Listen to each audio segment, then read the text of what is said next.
At 48, Li Qi lay on the hospital bed, the diagnosis sheet clenched in his hand, bitterness etched across his face.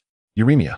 Unless he received a kidney transplant or could shoulder the exorbitant cost of dialysis, all that awaited him was death. And he would die in great agony. Li Qi wanted to live. Yet hearing the attitude of the family outside, he knew he was most likely beyond saving. If back then he had not donated his kidney to his cousin's son Li Tianyi, his life would not have been reduced to this. Missing a kidney, unable to find a wife, his body frail, and his days so wretched. Outside the door, Li Tianyi's wife Lu Qian cursed, her voice sharp. It's been 30 years, and we've already repaid him with a life. Haven't we given him enough? He still wants me to pay for his dialysis. In his dreams, Li Tianyi added indignantly, I only used one of his kidneys, what more does he want? We've already been generous enough. How much does it even cost to buy one? Besides back, then we gave his family 20,000 yuan. He couldn't hold on to it, and handed it over to his eldest brother and sister-in-law.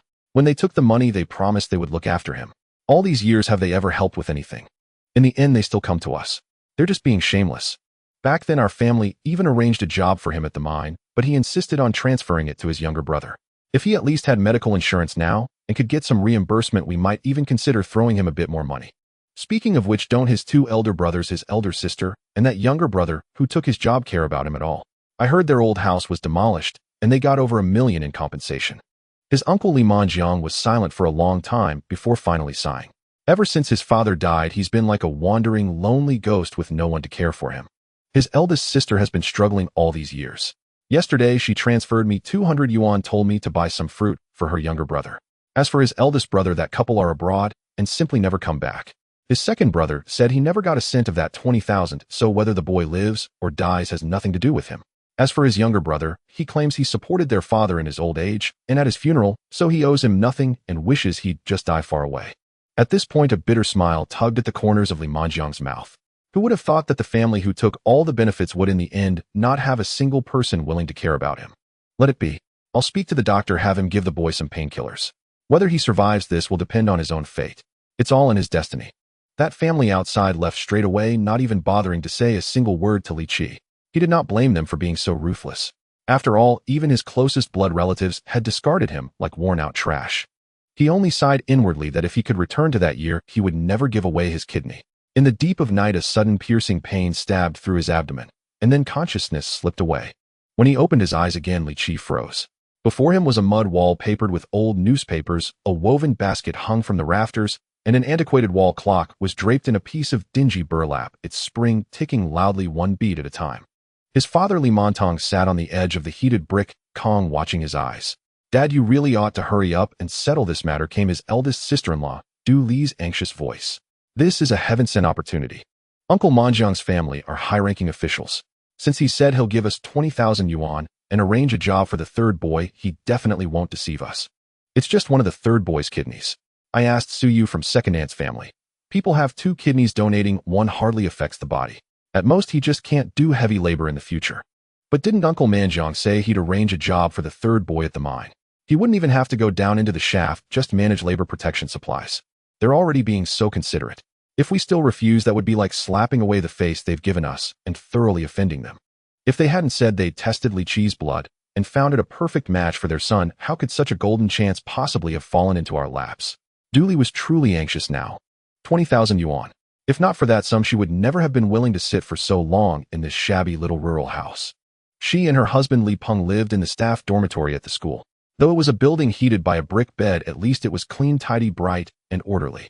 After her mother-in-law passed away, her father-in-law had single-handedly raised 2 half-grown boys. The mess in this house left barely a place to set one's foot down. A vague, indescribable stench hung in the air. Words could hardly do it justice. Last night, she and her husband Li Peng had discussed matters half the night and had long since decided how to use that 20,000 yuan. At Li Peng's school, there happened to be a self-funded exchange spot to the south that cost 5,000 yuan. Upon returning, he could obtain a correspondence bachelor's diploma. With that diploma, he could reach for the position of vice principal. As for her, it was about time she bought a mink coat. In the Northeast, mink, simply called marten, was the standard armor of a grand lady. The other workers' wives at the factory all had minks, only she still wore a cotton-padded jacket. Whenever she stepped into the factory, she felt a head shorter than everyone else. She planned to spend 10,000 yuan on the finest white mink because she'd heard other people's minks cost only 2,000 or 3,000, 5,000 at most. Only the workshop director's wife had bought a mink coat for $10,000. But it was black, and that woman was big-boned and coarse-featured. Wearing the black mink, she looked like a lumbering black bear, downright frightening. Dooley was different, young and pretty with a slender waist and proud curves. Pairing her figure with a white mink would make her the most dazzling girl in the entire factory. When the time came, dressed in a mink of the same grade as the workshop director's wife, yet looking better in it, who would dare look down on her, or call her just a lab gopher? Being a gopher in the laboratory was still nobler than packing boxes in the warehouse. With the remaining 5,000 yuan, she could help her younger brother Du Ming marry, pay for the house bride price, the 3 major appliances, the 3 pieces of gold, and the wedding banquet. Everything could be arranged perfectly. For the Du family to marry and a daughter-in-law, the arrangements must be impeccable, more impressive than anyone else's. As for the third boy, he was just a snot-nosed kid. Give him 50 yuan to play outside for a couple of days, and that would count as her the eldest sister-in-law being good to him. The more Dooley thought about it, the more excited she became, nearly ready to jump for joy. This unlucky, lowly rural-in-law family was finally contributing something to her bright future. Listening to her urging, Li Mantang glanced again at Li Qi, wanting to speak, but holding back. Li Qi, meanwhile, pinched the web between his thumb and forefinger with all his strength. Pain. This was rebirth. He had returned to 30 years ago. His hands moved down to his waist. Sure enough, there was no scar. His kidney was still there. Heaven truly had eyes. Dooley noticed Li Qi sitting there in silence, foolishly feeling around his waist, and grew impatient. The child had always been withdrawn and dull, head drooping all day like he'd never fully woken up. Why was he still not reacting at all now? She could not allow such a golden opportunity to be delayed by him. So she spoke, for once sounding patient. Third, as they say, the eldest brother is like a father, and the eldest sister-in-law is like a mother. Your dad has no objections, no one else does either, so don't drag your feet. Tomorrow I'll take you to see Uncle Manjiang and settle it. As for that 20,000 yuan, we'll hold on to it for you first. When you get married in the future, we'll give it back to you. Dooley felt smug for managing to say something that sounded so cultivated, while a cold smile curled at the corner of Li Qi's lips. In his previous life, he had trusted this vile woman's words and let her keep the money. In the end, she spent it all, and when he went to ask for it, she dodged and stalled with every excuse under the sun. He had been a fool. Even when he saw her in a white mink coat worth a fortune, he had not suspected she had swallowed his money. How had she dared? It was like a migrant girl on a wage of 180 yuan a month suddenly buying a luxury handbag worth hundreds of thousands. Whenever money was mentioned, she would insist she would only give it to him when he got married. Yet with one kidney missing, no woman was willing to marry him at all. By the time his eldest brother Li Peng left the country with his wife, that money had never been recovered. Before he could speak, his second sister-in-law Tang Chuanyan exploded. What do you mean you'll hold the money for the third? That's the money from him selling his kidney. Why should it be kept by you? You at least have to hand over 10,000 to be kept with me. Don't think I don't know you. You're always funneling your eldest brother's money and things back to your Du family. I heard your brother's getting married. Aren't you eyeing the third's money to use as his bride price? She and his second brother Li Hai had also discussed the matter half the night. Li Hai had never been good at his studies and entered society early. The couple ran a pickled vegetable stall in the small market in town. They had heard that a huge market was being built in the city with stalls costing 5,000 yuan each. The two had decided that they must get 10,000 from the third boy's kidney money to buy 2 stalls, manage one themselves, and rent out the other, so that from then on their days would truly flourish. So when she heard Dooley trying to take all the money, Tang Chuanyan was instantly enraged. Tang Chuanyan, you're talking nonsense. Which of your eyes has seen me send money back to my maiden family? You a stinking pickle seller, what right do you have to point fingers at me? What's wrong with selling pickles? I earn much more than you every month. You're just a little lab worker with a monthly wage of 46 yuan. Who are you pretending to be high class in front of? Li Qi finally shook off the shock of rebirth. The memories of 2 lifetimes slowly melded together, and he suddenly recalled something amusing. With a deliberately cheeky tone, he interjected. Second sister-in-law, don't listen to eldest sister-in-law spouting nonsense. She's no lab technician at all, more like a pig's backside stuffed with scallions pretending to be some big shot. I went to the chemical plant and asked, their technicians are all university graduates who earn 98 yuan a month. She's just doing odd jobs for them, scrubbing tubes, yet still has the nerve to call herself a technician. When Dooley heard this, her entire face flushed crimson, her body trembling with rage. She stared at her husband Li Peng in disbelief. He must have betrayed her. She was overheated, her voice cracked. You little brat, what nonsense are you spouting? I work in the laboratory, so I am a technician. I'm not in the workshop. I'm not like those workers in their stinking overalls. Having her greatest secret exposed completely shattered her composure. Her husband Li Peng was the deputy director of discipline at the county junior high school, while she was only a lab gopher. This made her feel she could never lift her head in the Li family, as though she had married far above her station. So from the very start, she had lied, claiming to be a technician. Unlike those workers in grimy overalls, she insisted she belonged in an office. Li Peng had long been henpecked into obedience and cooperated with her lie. After years of carefully maintained pretense, to have it shattered in a single sentence by Li Qi made Du Li flare up like a pheasant caught in a brush fire. Seeing the room descend into chaos, his eldest brother Li Peng had no choice but to stand up and grab his wife. He shot Li Qi a fierce glare, daring not to give his wife face, but said nothing for the moment, planning to settle accounts with him later. He did not speak to Li Qi because he knew that scoundrel as the third boy he was still the one who listened to their father the most. Turning instead to their father Li Montong, he said, "Dad, this matter still has to be decided by you. Once the third gives up his kidney, I really do have serious use for that 20,000 yuan. Mom always said that everything in this family would be centered around me. Please say the word and have the third come with me to see Uncle Manjiang. Let's settle this and get the money back." Li Mantang remained silent for a long time before finally asking Li Qi in a calm voice, "Old third, you only graduated from junior high school and could not even get into a technical secondary school, and I have no ability to find you a job. You cannot idle your life away doing nothing. You must at least have some way to earn your meals. This time, whether it is the 20,000 yuan or the job at the mine, your Uncle Manjiang's family is willing to give it all to you without shortchanging you in the slightest. But no matter how you decide on this matter today, you must first think clearly about the consequences. A kidney once cut out will never grow back. Tell me, what are you really thinking?" Hearing this, Du Li jumped up. "Dad, what are you talking about? What do you mean? What is he thinking? This matter is not something he gets to decide for himself. He finished junior high and could not even get into a technical or vocational school. Does he plan to freeload at home for the rest of his life? Now, as long as he donates a kidney to Tianyi, he can exchange it for an honorable job. This kind of windfall from the heavens is something other families would fight over until their heads are broken, yet he can still say no. Does he think he's being gracious? Dad, you must not lose your head at a time like this." Li Qi could only feel helpless at her words. He slanted a sideways glance at Du Li. "Sister-in-law, stop jumping around like that. You're hopping up and down like some big macaque. What exactly are you so pleased about? If you're so keen on selling a kidney, let big brother go. You're all blood relatives. Anyway, I'm sure the match will be compatible. Then the 20,000 yuan can all go to your household, and the mine job can be given to your brother Du Ming. Wouldn't that be wonderful?" Du Li's expression changed instantly. "Absolutely not. Your big brother is a disciplined director. How can he give away a kidney? What if it affects his health in the future? Did you not just say that you asked second aunt's family sue you about it? People have 2 kidneys and donating one doesn't affect the body at all. At most, he just won't be able to do heavy physical labor in the future. What does big brother still have to do hard labor at school? How can that be? That involves surgery? No." Du Li was rendered completely tongue-tied by Li Qi, secretly puzzled in her heart. Usually Li Qi could not be forced to say a word with 3 sticks and obeyed his father and big brother in everything. What was going on with him today? She turned to her husband for help. Big brother Li Peng also felt his younger brother was acting strangely, but this matter had to be settled today. Whether he could be promoted to vice principal entirely depended on it. After the resumption of the college entrance examination, he had only managed to get into a junior college and did not have the ability to stay in a big city, so he could only return to where he came from, to Taya City. Fortunately, the junior high school in town lacked talent, and the old principal took a liking to him. Within a few years, he was promoted to deputy director of the academic affairs office.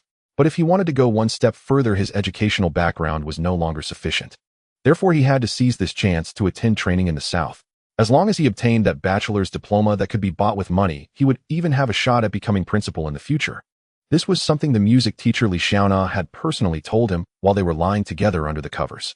Though Li Xiaona was not exactly proper in her conduct, she had accompanied quite a number of leaders of all ranks within the education system. Whether it was a district inspection or a city investigation, there was always a wine glass and a pair of chopsticks set out for her at the table. Therefore, he believed every word Li Xiaona said. Thinking of this, his brows furrowed, and he said unhappily, "Old third, stop messing around. They definitely want a young donor for a kidney. I'm almost 30. Your kidney is only 29 this year, just fully matured and perfect to cut out. I'm only 18, still just a baby kidney that hasn't grown properly. I'll go tell Uncle Manjiang right now, let him send the money and the job to your house, and you can have a good chat with him." Li Peng was completely enraged by this. What was wrong with this kid today? That was a kidney. Wasn't a man's life all about that thing? If his kidney was cut out, how would he live as a man afterwards? His wife and Li Xiaona already found him somewhat lacking in masculinity. How could he possibly lose another kidney? Thinking of this, his tone grew impatient. "Stop making trouble. Your second brother and I are both married. It's impossible for us to donate a kidney. Our youngest brother Li Jia is still a child, not yet 18. That leaves you as the most suitable. You don't need to worry about anything. Your big brother will save the 20,000 for you. Your sister-in-law and I will always take care of you and treat you well. You won't have to worry about anything for the rest of your life. Once you start working at the mine, your sister-in-law will find a female co-worker from her chemical factory for you to marry. You use one kidney to trade for a lifetime of stability. I'm doing this for your own good. You must seize this opportunity. Your sister-in-law's words may sound crude, but she's right. This is Uncle Manjiang giving you face, and you ought to accept it. A cold smile tugged at the corner of Li Qi's lips. In his previous life, he had been tricked by this very rhetoric into handing over his kidney. And what happened? Once the 20,000 yuan entered Big Brother's hands, it might as well have died. He never saw a single cent again. Later, because he lacked proper nutrition after the surgery and recovered poorly, he could not handle any kind of work. After muddling along at the mine for 3 years, the leaders called him in for a talk, firing barbed remarks at him, just short of openly calling him a freeloading drifter. He was forced to give his job to his younger brother Li Jia. From then on, his life became a tragedy. In this life, how could he possibly allow that tragedy to repeat itself? Moreover, he suddenly remembered something else. Once that matter was spoken aloud, the room was sure to become very lively. Li Qi could barely suppress the smile tugging at his lips. Big brother, spare me the act. Since when have you really taken care of me? When Mom was on her deathbed, you swore up and down that as the eldest son, you would shoulder the family burden and trick the 2,000 yuan in savings out of her hands. And what happened after that? In these more than 3 years, how many times have you actually come home? If it weren't for Dad's 68 yuan monthly salary, the three of us, grandpa and grandsons, would have had nothing but the northwest wind to drink. Today, I really want to ask you, that 2,000 yuan you took from Mom, where exactly did it die? Is there any way to rescue it back? With that one sentence from Li Qi, the room blew up completely. Back when his mother died and big brother Li Peng seized the timing to get the savings, only sister-in-law Du Li had been at his side, so no one else knew about it. The money had barely warmed in their hands before Du Li took it back to her own mother's house to build a new home. For the sake of family harmony, the old man Li Mantang had kept this hidden all along. He only found out later when he went to ask Du Li for money, and she accidentally let it slip while cursing him. Second sister-in-law Tang Chunyan immediately exploded. Well, Li Peng, you're impressive. I always said our mom was good at running a household. How could she have died without leaving a single cent behind? In the end, you damned mule embezzled it. You and Li Hai moved out and set up your own households. As the eldest, you should naturally have taken extra care of the old folks. You took the money, and in these 3 years you haven't sent so much as a single stick of firewood to Dad's house. I'm the one who comes back now and then to cook for the three of them. Yet out there you still spread rumors about me, saying I don't treat the old man well and won't even tidy up his room. Today, if I don't scratch that donkey face of yours into shredded potatoes, then I, Tang Chuanyan, am not the woman the streets fear. Tang Chuanyan, who had long haunted the marketplace and was famed as the undefeated fighter of South Street, was far beyond Li Peng's level. In an instant, his face was raked into a mess of scratches. Seeing her husband being beaten, Du Li could not tolerate it and let out a shriek as she joined the fray. Yet even 2 against 1, Tang Chunyan held her ground and did not fall into disadvantage. Watching the three of them tangled together, old man Li Mantang grew anxious and shouted, "Old second, don't just stand there watching." Li Hai rubbed his chin. "Dad, that's enough. My wife beating the 2 of them alone is already bullying them. If I join into, the 2 of them might not be able to get out of bed next week. I told you to pull them apart. Who said you could join in the fight?" Li Mantang felt utterly drained. He glanced over at Li Qi, secretly puzzled. This child had never liked to talk since he was small and always bottled everything up inside. How had he suddenly opened up today? How had he ended up blurting out everything, the things that should be said and those that should not? He did not blame Li Qi for exposing the eldest's ugly deeds. Li Peng's rotten behavior was indeed infuriating. Yet he could only scold him now and then. After all, he was his own son. What else could he do? Beat him to death. Watching Tang Chunyan thrash the eldest couple like a max-level blind monk farming weak monsters, Li Qi felt a surge of satisfaction. Only a villain can grind down another villain. He had plenty more secrets in his belly, enough to keep these 2 branches of the family fighting for years. After surviving the first wave of panic following his rebirth, he suddenly discovered that the memories in his mind had become incomparably clear. The clarity bordered on a superhuman memory. Everything he had experienced in his previous life, every word he had heard, every newspaper and news report, he had casually glanced at, every book he had read out of boredom. So long as he willed it, he could recall it all with absolute precision. Not a single word was missing. Was this the benefit of his rebirth? How miserly. Others had spatial realms, spirit springs, even 2 worlds, and he was given nothing but enhanced memory. What a pitiful reincarnator. Seeing that all three on the ground were now sporting injuries, Li Mantang finally burst out in anger. Old second, old third, little one, hurry up and pull those three apart for me. At the sound of his father's shout, Li Qi finally snapped back to his senses. Right, he still had a younger brother. Li Zhe, that good younger brother who had taken over his job, later pocketed all the family's demolition compensation, yet refused to treat their father's illness, dragging the old man to his grave, and in the end, even kicked him out onto the street. At this moment, Li Zhe, in his third year of middle school, had originally been watching the commotion with a cold detachment. His eyes were utterly devoid of emotion, as if he were looking at a room full of strangers. When he heard his father ask him for help, he immediately stood up and slipped into the small room. Sitting down at his own desk and opening his textbook, Li Zhe felt a stab of pain in his heart.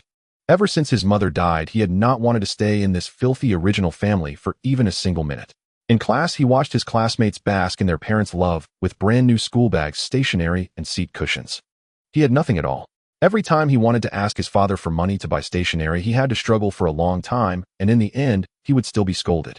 He had never considered how hard it was for Li Mantang, a grown man, to raise two sons alone. He only felt that his own life was unbearably bitter. Silently, he made up his mind that in the future, he would definitely get into university and leave this home for good.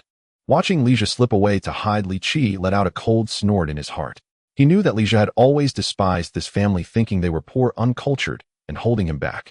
He dreamed of changing his fate through studying, soaring up to become a so-called phoenix man. Unfortunately, he simply was not cut from that cloth. In their previous life, he repeated the high school entrance exam twice after middle school, and in the third year, did not even sit the exam, instead taking over his brother's post at the mine. Later, when the family house was demolished, Li Qi felt that he had no children of his own and no idea who he would leave a house to, so he gave all the compensation, apartments, and money to Li Zhe. He had wanted to exchange that for a brother's affection, yet his younger brother had promptly taken all the money and driven him out of the house. Thinking of this, Li Qi sighed softly. In truth, no one else was to blame, only he himself was at fault for pinning everything on another person's conscience. In this life, they would just have to wait and see. After Li Mantang finished shouting Li Hai, and Li Qi finally stepped in and pulled the three people on the floor apart. Du Li's hair had been clawed into a wild mess. Tang Chunyin had yanked out a tuft along with a piece of scalp. Wailing and sobbing, Du Li cried, "So this is how your Li family bullies a woman. I'll go home and bring my parents to demand justice. None of you will have a peaceful day after this. Li Qi, after all the kindness I've shown you, thinking of you and everything, and your second sister-in-law beats me up like this, yet you just stand there and watch." Li Qi shook his head like a rattle drum. "No, I wasn't just standing there watching. I was drinking water while I watched. It's a pity there were no sunflower seeds. If you give me 20 cents, I'll go buy some right now." Du Li was so enraged, she nearly had a heart attack. Was that what she meant at all? Old third, think it through. You have to go to Uncle Manjian's place whether you want to or not. If you obediently donate your kidney, I can let today's matter slide. Otherwise, I'll make a scene all the way to the town, and your Li family won't be able to show their faces.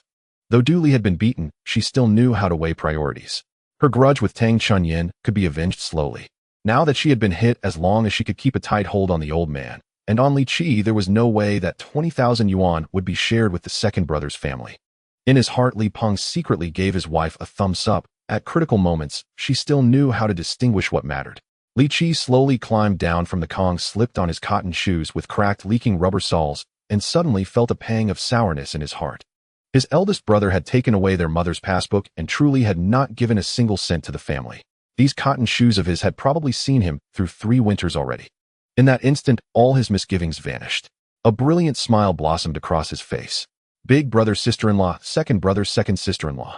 I definitely won't be donating this kidney. Even if you talk until the sky falls, even if you beat each other's brains out, it's useless. I don't believe you'd actually dare tie me up and drag me to the hospital. Don't worry. If you really dare do that, the doctor wouldn't dare perform the surgery either. As for the 20,000 yuan and the job, whoever wants to earn them can donate their own kidney. Li Qi's words were firm and unyielding.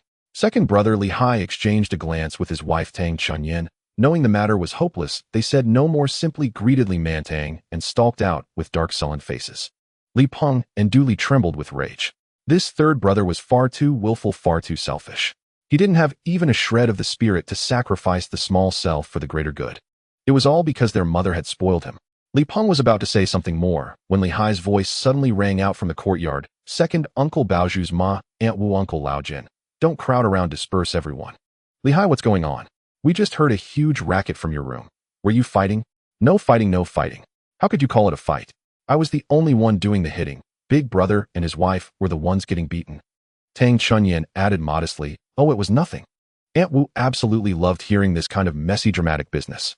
Right now, she felt as if a cat were scratching at her heart, desperate to get first-hand details, so she could later embellish them and gossip beneath the big poplar tree in the schoolyard. She had even prepared her opening lines. "Do you know what you don't know? Oh, it's the Li family, of course. I'm only telling you, you mustn't tell anyone else." Knowing there was no hope of getting that kidney money, Tang Chunyan no longer hid anything. Raising her voice, she shouted, "Back in my father-in-law's father's generation, one branch of the family made something of themselves. By seniority, I should call him Tang Uncle. He's a very important figure in the city. Unfortunately, his child came down with kidney disease. That child is their only son, and he's on the verge of dying. The elders of the family are crying their hearts out. So they came to our house hoping our old third would donate a kidney to save the child. They said that only a relative's kidney is likely to match well. If it's from someone else, the transplant won't take. Tang Uncle's family is incredibly generous. They offered 20,000 yuan and a job arrangement for old third. So my father-in-law called us back to discuss it. But then the eldest branch said the kidney must be donated, yet the money had to be kept by her. I thought she was shameless, so I scratched them up a bit." Seizing the initiative, Tang Chunyan neatly erased her own attempt to claim the money. At her words, the neighbors erupted. Good heavens, 20,000 yuan. How many years would it take a family of 3 not eating or drinking to save that up? You couldn't save that even in more than 10 years. These days, with that measly fixed salary, you still dream of saving enough to be a 10th Sandiyuan household. You'd have to go into business. But if a man has his kidney cut out, will he still be all right? Won't he be unable to have children? They say that after a man's kidney is taken, his beard won't even grow. He'll turn into a eunuch. Has the Li family gone mad with poverty, wanting to sell old third's kidney? Someone shouted. Come on, let's go inside and talk sense into Brother Mantang. It was as if everyone had been waiting for those very words.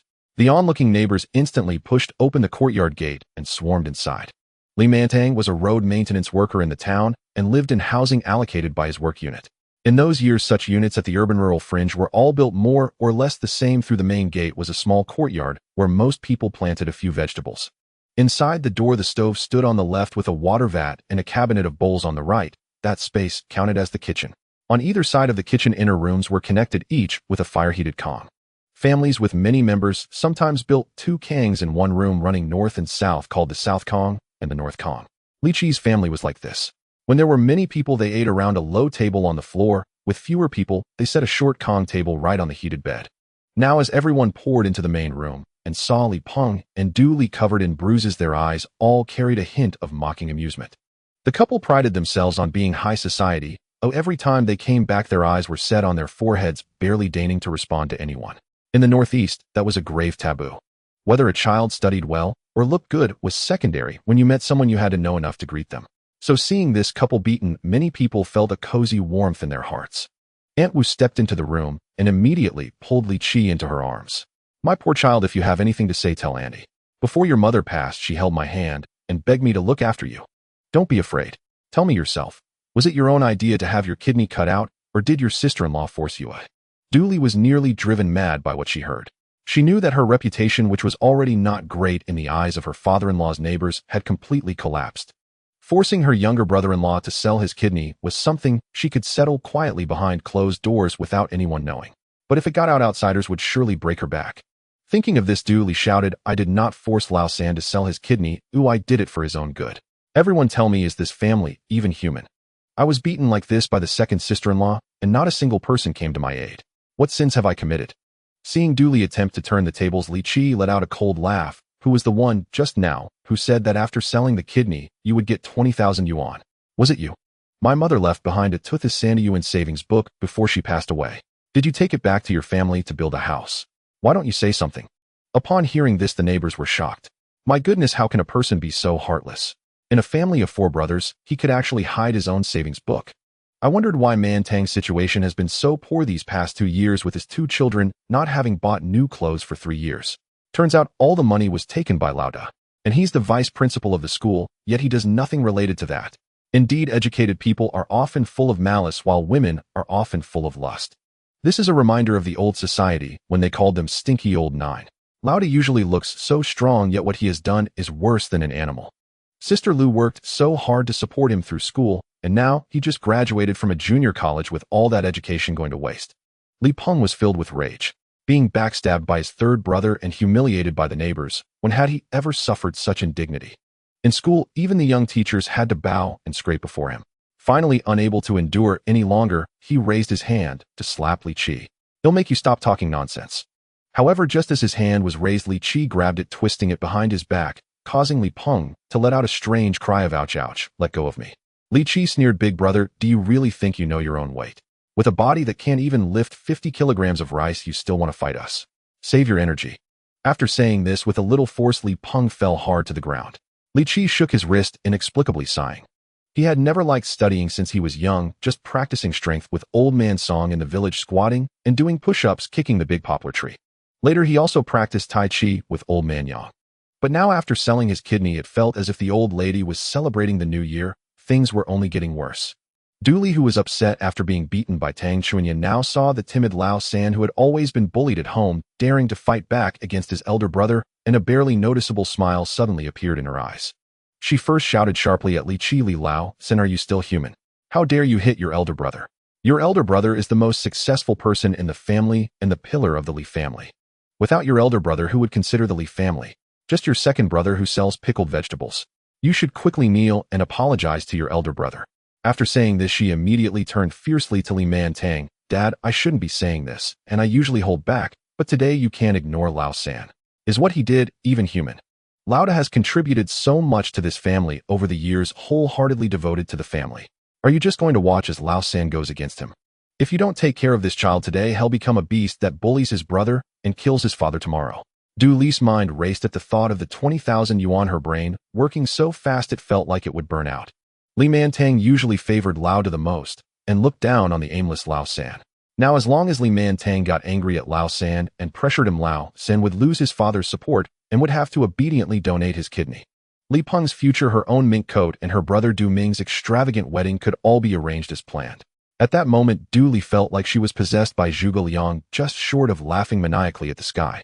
Indeed, she was out of place with these uneducated, foolish villagers.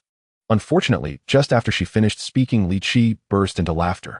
"Your broken mouth is like a lazy woman's foot binding, utterly foul. Which family dug a cesspit for you to use as a voice? And you say your brother has contributed too much to the family. Touch your conscience, which is smaller than a soybean, and reorganize your words. All the family's money was spent on Lauda during his school years. My elder sister had to stop her studies in 4th grade to work, all just to save money.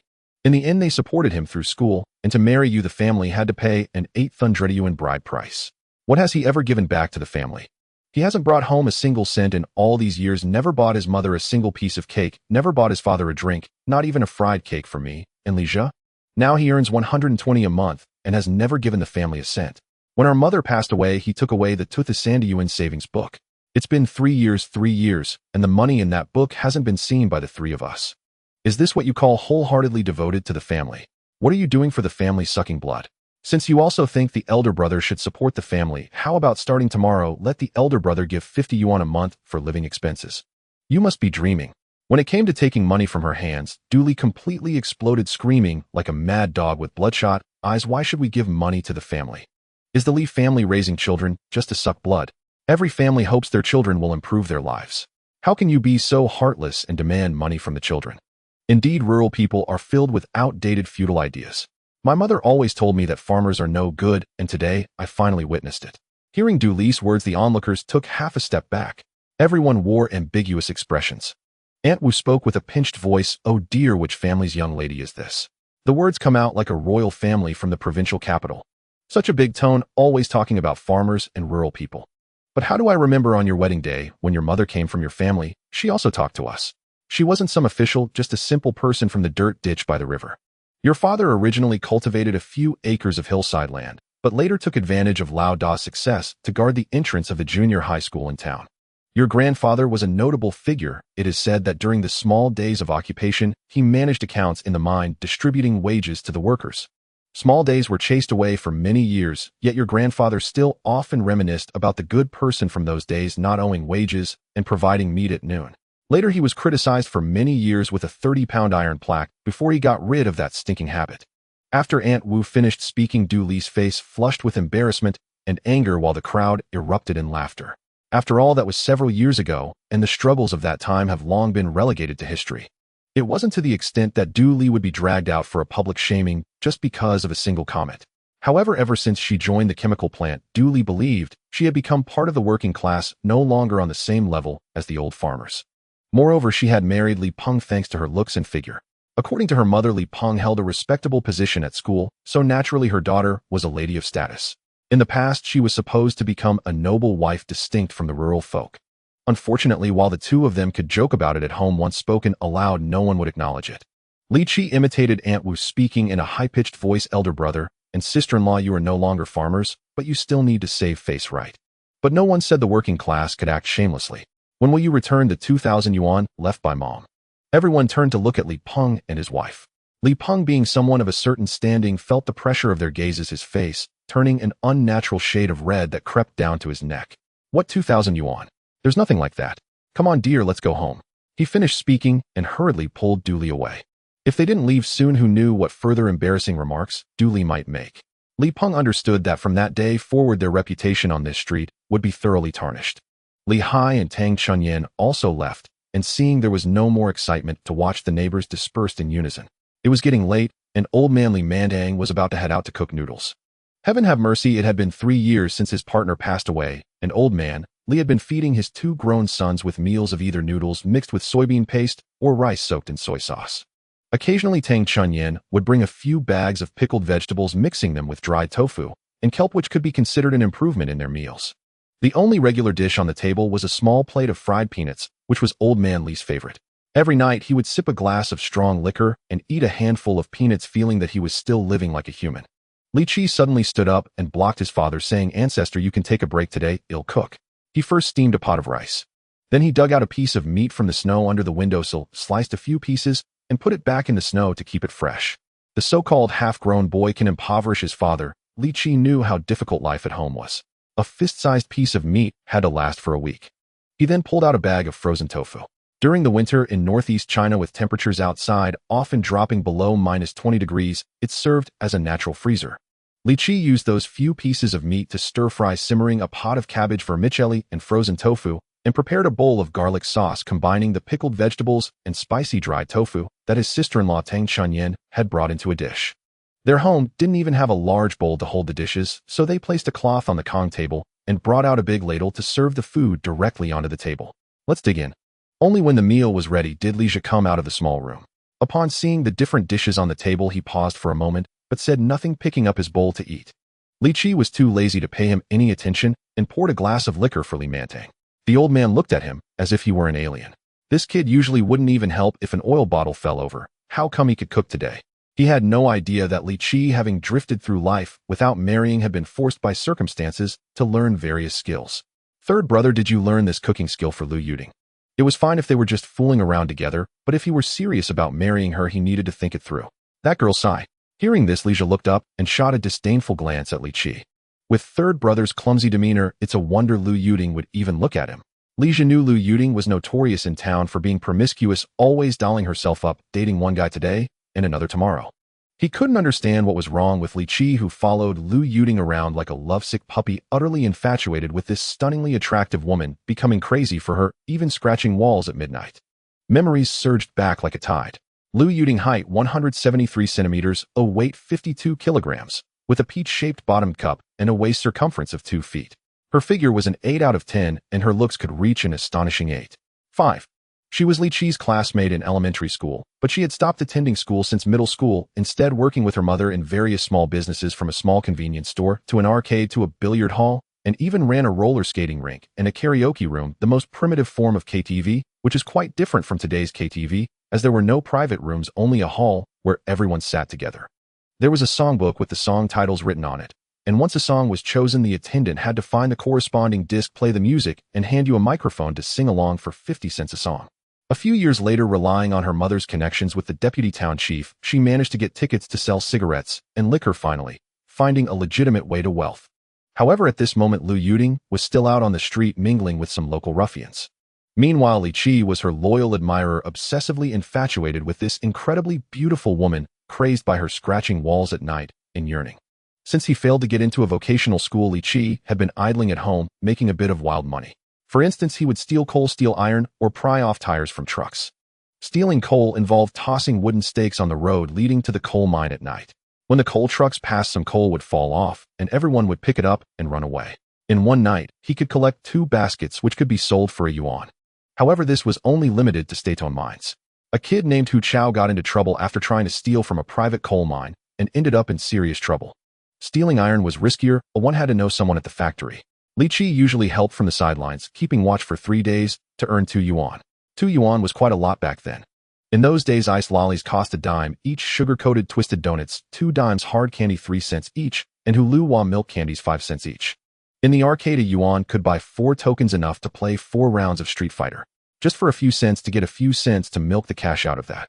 Yet Li Qi earned money, but couldn't bear to spend a single cent on himself, pouring it all on Lu Yuding. However, he never gained any real benefits. The most he ever got was when he worked hard for several days, giving Lu Yuding 5 yuan, only to receive a fleeting touch of her hand in return.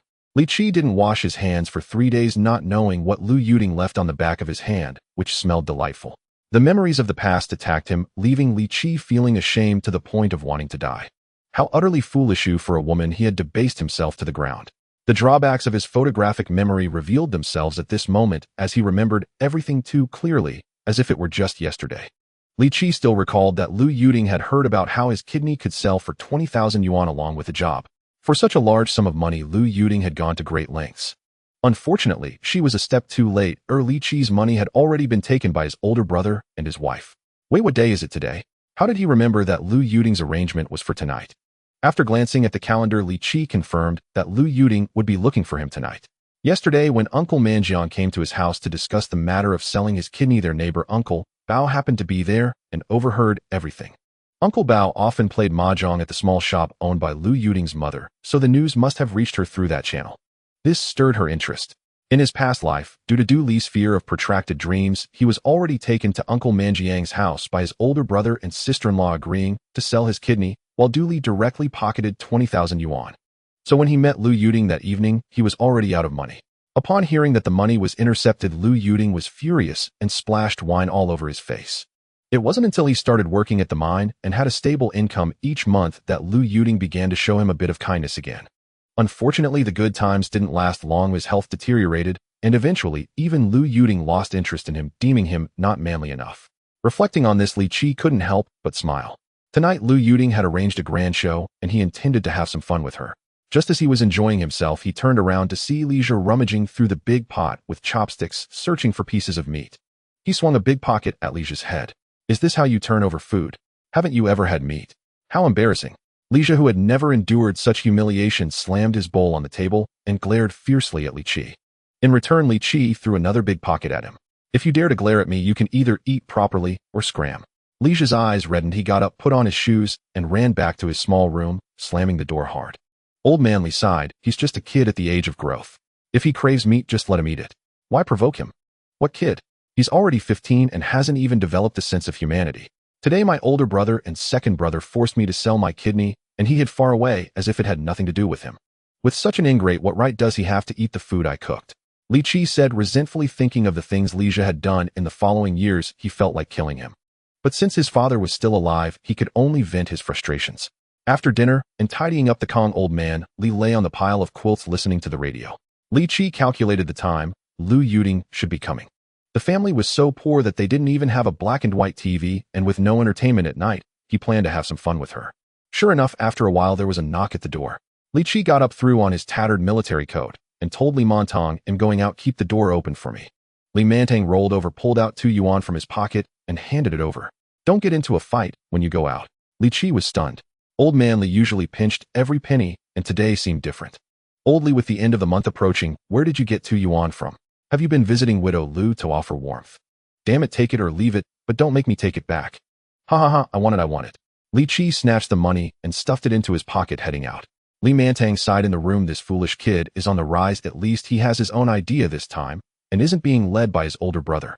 But he still has that slut entangled with him, which isn't good. Li Qi had no idea what Old Man Li was thinking. He pushed open the crooked wooden door and saw Lu Yuding. Tonight the moonlight was bright, reflecting off the snow, making the ground not too dark. Lu Yuding wore synthetic leather boots, tight-fitting pants, and a white sweater topped with a fur-lined rabbit fur vest bouncing on the ground. The shoes were too thin, and standing for too long made her feet cold, so she kept bouncing. When she saw Li Qi come out, a look of surprise spread across her face as she rushed over and linked her arm with his. Xiaoqi, hurry up, let's go to a good place. A sweet scent wafted from Lu Yuting intentionally, or not, her chest pressed against Li Qi's arm. Even with 2 lives, Li Qi still felt a bit dry in his mouth. After losing his kidney in his past life, it was likely a hormonal issue. His desires had significantly diminished, and having never married, he had hardly touched a woman throughout his life. When he did, it was always a quick affair, leaving the other party feeling they had made a quick buck. But now he had his kidney back.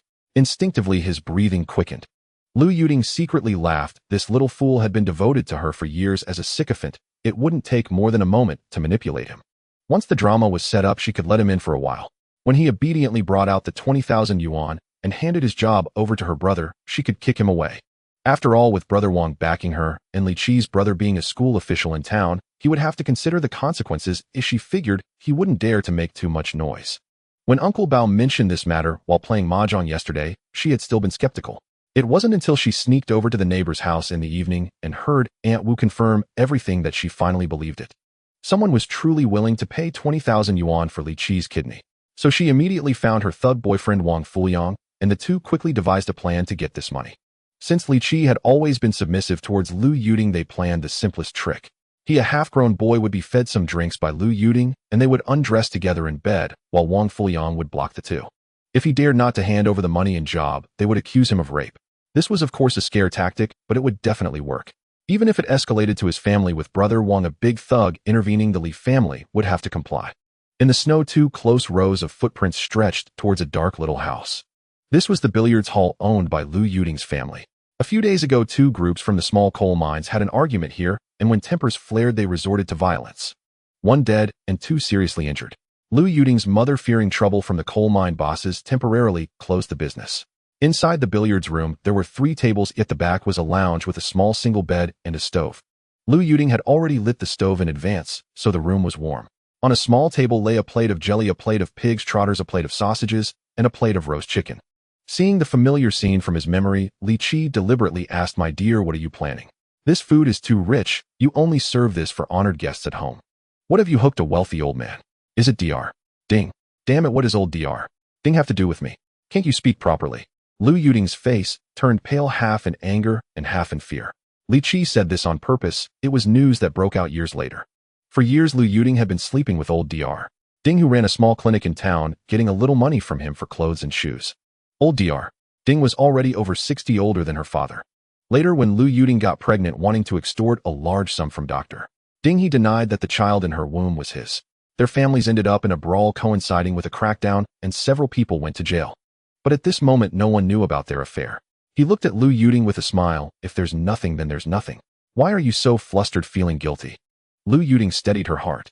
She had only just started seeing old Dr. Ding, so it was impossible for anyone to know. This kid must be talking nonsense. "You silly boy, don't say such random things. You've worked hard for the little money you had and gave it all to me. I'm not heartless. I'll compensate you today." Li Qi shook his head. "No, you are." "What?" Li Qi chuckled. "It's nothing. I'm just messing with you. Are you going to drink with me?" Lu Yuting felt that Li Qi was a bit different today. This fool who used to stammer in front of her, not knowing where to put his hands, was now behaving differently. While walking, she distinctly felt him occasionally bumping her chest with his arm, making her uncomfortable. His speech also became rapid, not letting a word drop. Was this still the same Li Qi who used to be so easily bullied? Was he genuinely foolish or cunningly sly? Had his previous honesty all been an act? But at this point, she couldn't worry too much. After all, it was 20,000 yuan. Although Brother Wang said he would take 15,000, the remaining money was enough for her to buy a sable. She was really tired of wearing this rabbit fur vest, which not only embarrassed her, but also didn't keep her warm. For someone not from a certain region of northeast China, it would be hard to understand a woman's obsession with a sable coat. Otherwise, decades later, the standard outfit for northeast garlic-peeling girls would still be a white sable, an iPhone, and a gold chain as thick as a finger. Without stools in the room, Lu Yuting and Li Qi sat side by side on the small bed, pouring some liquor into 2 jars. "Cheers, Xiaoqi, to the bond we've shared over the years. Let's drink to that." Gulp, gulp, gulp. Lu Yuting was determined to get Li Qi drunk quickly. This big mouthful could easily down a bit more than an ounce of liquor. Li Qi very cooperatively raised his jar, treating it like tea, blowing on it first, then taking a gentle sip. Lu Yuting was stunned. "What are you doing, fishing?" Li Qi smiled slightly and casually put down the tea jar. "The long night stretches endlessly, and what's the point of drinking quickly? Eating meat 3 times a day is no better than savoring 3 inches of meat. We haven't had the chance to be together like this over the years, so we should share some heartfelt words and enjoy a bit of intimacy. As he spoke, he skillfully stretched out his arm, wrapping it around Lu Yuting's shoulder. With a gentle pull, Lu Yuting fell into his embrace, and Li Qi's hand naturally dropped, touching that soft spot. Lu Yuting was stunned. This silly boy, when did he become so bold? In the past, a mere touch of her hand would leave him trembling. Looking up at Li Qi's profile, she could hardly believe how the shy boy of the past had transformed into someone so domineering and unruly, as if he had acquired an indescribable charm. She didn't dare to move, as today was meant for getting him into bed. If she acted too coy now, it would seem too fake. Li Qi, what's gotten into you today? Li Qi patted Lu Yuting's cheek.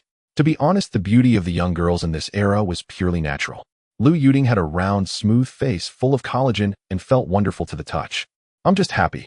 My uncle's family sent word that if I donate a kidney to his son, he'll get 20,000 yuan right away and can start working in the mine, securing a stable job. Li Qi understood Lu Yuting's intentions, so he straightforwardly shared his thoughts. Sure enough, Lu Yuting straightened her back, nonchalantly picked up the tea jar, and pretended to be sincere, saying, "Really? That's fantastic. From now on, we won't have to suffer from poverty anymore. Come, let me toast to you." After saying this, she gulped down a large mouthful of white liquor, then fixed her gaze on Li Qi, insisting, "If you dare to only lick me, I'll make you pay." Li Qi burst into laughter. Dogs lick each other, and people act with each other. Going back decades, it's still the same old routine, and it's rather pointless. Suddenly, he felt a wave of disinterest wash over him, recalling a moment from his past life, when he made a fortune and went to a bar where he hit it off with an actress who ended up sharing his sorrow. He could never forget the actress' astonished face in the middle of the night. Is that it? It's really meaningless. With that thought, he suddenly grabbed Lu Yuting's head, pulling it close and inhaling deeply. A whiff of white liquor. It was unbearable. Without hesitation, he reached his large hand inside Lu Yuting's collar and grabbed a handful. It was soft and could be deemed exquisite. Yet he wondered how many had weighed it before rendering it tasteless. Lu Yuting, who had downed 2 big gulps of white liquor, came to her senses and started to struggle desperately as she was frightened by Li Qi. Although her intention for bringing Li Qi over today was precisely this, her plan was to get him drunk, strip him, and have Brother Wang and his crew come in to catch them in bed. Li Qi was not following the script. This guy had been licking her for years, and previously he wouldn't dare to breathe in front of her. Now he had the audacity to take such a big advantage. Now that she had succumbed to him, it was no longer a game. She had to genuinely do something to hold something over him. While Lu Yuting was pondering how to continue her plan, Li Qi suddenly stood up, kicked the table over with a bang, walked to the door, and flung it open, letting the cold winter wind sweep in. He glanced at the low wall on the west side of the house, where a few figures were vaguely crouching. Turning back, he shouted, "Lu Yuting, today, I thank you for your righteousness. Not only did you refuse my 20,000 yuan, but you also informed me of Wang Fuyang's scheme to entrap me. Take care, I'm heading home." After saying this, Li Qi dashed home. Behind him, the few ruffians hiding below the low wall suddenly stood up, the leading bald man storming into the billiard hall and angrily grabbing Lu Yuting's hair, shouting, "You dare to play me?" Lu Yuting's mind was in chaos, and she couldn't process what had just happened. Terrified, her lips trembled as she stammered, "Brother Wang, I didn't dare, he was just talking nonsense." A slap landed on her face. Wang Fuyang, feeling that the slap was not enough to vent his anger, delivered another electric slap to Lu Yuting, then proceeded to kick her while holding her hair. "You're revolting, daring to ruin my good plans. You're supposed to be kind, right? You think of that little boy, right? Daring to block my financial path, I'll beat you to death." Lu Yuting's anguished cries pierced the night sky, carrying far away. But in this era, in the urban-rural fringe filled with dark coal mines, no one dared to intervene in a street fight during the day, fearing involvement. So even if someone heard it, they all tightly closed their doors, pretending not to hear. Li Qi reached his home, glanced back, and sighed. Though Lu Yuting deserved her fate, he couldn't help but feel that what he did was not quite right. He had touched her intimately, and now she was getting beaten. However, time was pressing, and he truly couldn't think of a more ruthless method. He realized he was still too kind. Li Qi didn't enter the house, but squatted down at his doorstep, timing it, as his elder sister should be arriving soon. His super memory allowed him to recall everything that would happen today. One could only say that day back then was truly hard to endure. After about half an hour, 2 figures stumbled over. Li Qi recognized them. It was his elder sister Li Li and her daughter Gao Junmei. Both mother and daughter were on the verge of tears. Li Qi quickly stood up and waited at the door, fearing that he might scare his sister in the darkness. Li Li was in a panic, and upon seeing her third brother at the door, she didn't bother to ask why he wasn't inside, and directly threw herself into his arms, saying, "Brother, Lao Gao, Lao Gao." Li Qi knew what was going on, but had to feign an appropriate reaction. Sister, take your time. What happened to brother-in-law? That scoundrel, unhappy that I couldn't give him a son, found another one. He even brought her home, and I caught them in the house. As a result, his brother and sister as well as his parents all sided with him and said I would never be able to have children, so why should I block him from continuing his family line? Brother, what should I do? How will Junmei live in the future? 11-year-old niece Gao Junmei wore a noticeably small cotton coat, her small hands stuffed into her pants, shivering in the cold as she followed her mother. Li Qi sighed and opened the courtyard door, letting the mother and daughter in. Li Mantang had not yet gone to bed. Seeing his daughter come in, he knew something was wrong and first spoke to Gao Junmei. Look at how cold you are. Hurry up to the Kong. Stretch your feet under the blanket to warm up. Li tearfully recounted the situation to old man Li. At that moment, the room was noisy, but Li Qi clearly saw that the light in Li Zhi's room, which had been on, turned off after hearing his sister's voice. Li Zhi didn't come out either. Indeed, he was a cold-hearted scoundrel. That was his own eldest sister, and such a big incident occurred, yet he wouldn't even come over to say a word. After all, once their mother was gone, the one who cared most for Li Zhi was the eldest sister, always worried he might be hungry or thirsty, occasionally coming over to mend his clothes or wash them. He would have to deal with this heartless scoundrel later. For now, he needed to address his sister's issues. His sister had sacrificed too much for this family. To save money for the family, she dropped out of school in the 4th grade and worked at home. Later, when the eldest brother got into high school and then college, the family was on the verge of going bankrupt just to support his studies, so the eldest sister married the minor Gao Jinya early, bringing back a bride price of 200 yuan. Li Peng was able to graduate from college thanks to that 200 yuan. His sister, lacking a decent dowry, had always been looked down upon in her in-laws' family. Unfortunately, good people don't have good fates. The eldest sister had a difficult childbirth with her first child, and her in-laws refused to take her to the hospital, so after giving birth to Gao Junmei, she lost the ability to conceive. Thus, her husband Gao Jianya found another woman outside. Yet Li Qi knew well that the woman Lao Gao found was not a good person. Although they later had a son, unfortunately, he was not Lao Gao's. In that era, paternity tests were not common, so this matter was inherently ambiguous. The trouble lay in the fact that the woman got pregnant while traveling to Guangzhou with a friend, and upon returning gave birth to a pitch-black African baby. Of course, she denied it, insisting it was due to excessive soy sauce consumption during pregnancy. Later, she was severely beaten by the Lao Gao family. After listening to his daughter's words, old man Li was about to get up to call someone to confront the Gao family, but Li Qi stopped him, saying, "Dad, don't go. What's the use of fighting? It'll only add to your anger." Old man Li glared. "So you're just going to let them bully your sister?" Li Qi turned to Li, saying, "Sister, you need to think clearly about whether you want to continue with Lao Gao or not. If you want to continue, well, go make a scene and drive this woman away. But you have to know that the person Lao Gao has outside won't be cut off. Whenever someone can give him a son, that's when he will kick you out, and that's the reality. If you don't want to continue, then there's no need to make a fuss. We can just go to his house tomorrow and discuss divorce." Li turned pale at the mention of divorce, exclaiming, "What divorce? Junmei is only 11. Oh, how will we survive after a divorce?" Indeed, in his previous life, his father Li Montong gathered a bunch of old friends to support his eldest daughter. However, Li Zhi, who was responsible for calling the elder brothers, naturally did not call anyone. The eldest and second brothers had no intention of showing up. The eldest brother, believing in his own status, would never involve himself in such petty matters. Even though the money for his college was earned by his sister sacrificing her lifelong happiness, he felt it was only natural that he could pursue his future while his family supported him. The second brother knew that his eldest sister was utterly confused and had long since lost interest in helping. In the end, even Li Zhi himself did not show up at his sister's house. After Li Laohan and a group of people arrived, of course, both families argued without yielding to each other. Later, when a fight broke out, his father wanted to hit his brother-in-law, but his sister desperately held him back, which instead allowed her husband to hit their father several times. Li Laohan felt frustrated for many days and vowed never to get involved in his sister's messy affairs again. Afterward, when his sister returned home, she felt quite wrong, saying that Lao Gao was after all the father of her children and the pillar of the family. It was fine to scare him, but how could they physically assault him? If he got hurt and couldn't work, she would still have to take care of him. Li Qi never agreed with the saying that those who are pitiable must also have their faults. However, regarding his eldest sister, he felt that some people truly deserve the suffering they experienced. Seeing Li Yu herself without a clear intention, Li Laohan also felt disheartened and lay back under the quilt, saying, "If you're not going to divorce, then what's the point of causing a scene? Do you think that by causing a scene, Gao Jianya, that bastard, will control his own affairs? Dad, please don't talk anymore. Just hurry up and sleep. Junmei is still here. Just come back for a couple of days. When he comes to pick you up, tell him not to bring anyone back home. But he can't stay outside. Then you should divorce him." "How can I get a divorce? If I divorce, how will I live with Junmei? Li Laohan spread the quilt and crawled under the covers, turning into a soulless mute. Lili looked at Li Qi with tearful eyes, crying over the years I have endured so much for him and for this family. In winter my hands were cut by the wind, yet I still washed clothes by the river while breaking the ice. At home he is served hand and foot. I even hesitate to let him do any work. When his mother was sick I stayed indoors for half a month to take care of her, not even daring to take off my clothes to sleep. How could he treat me this way? Boo-hoo. Li Qi completely ignored Lili's lamentations, knowing she would cry for at least 2 hours without stopping. The more you engaged, the more intense her crying would become.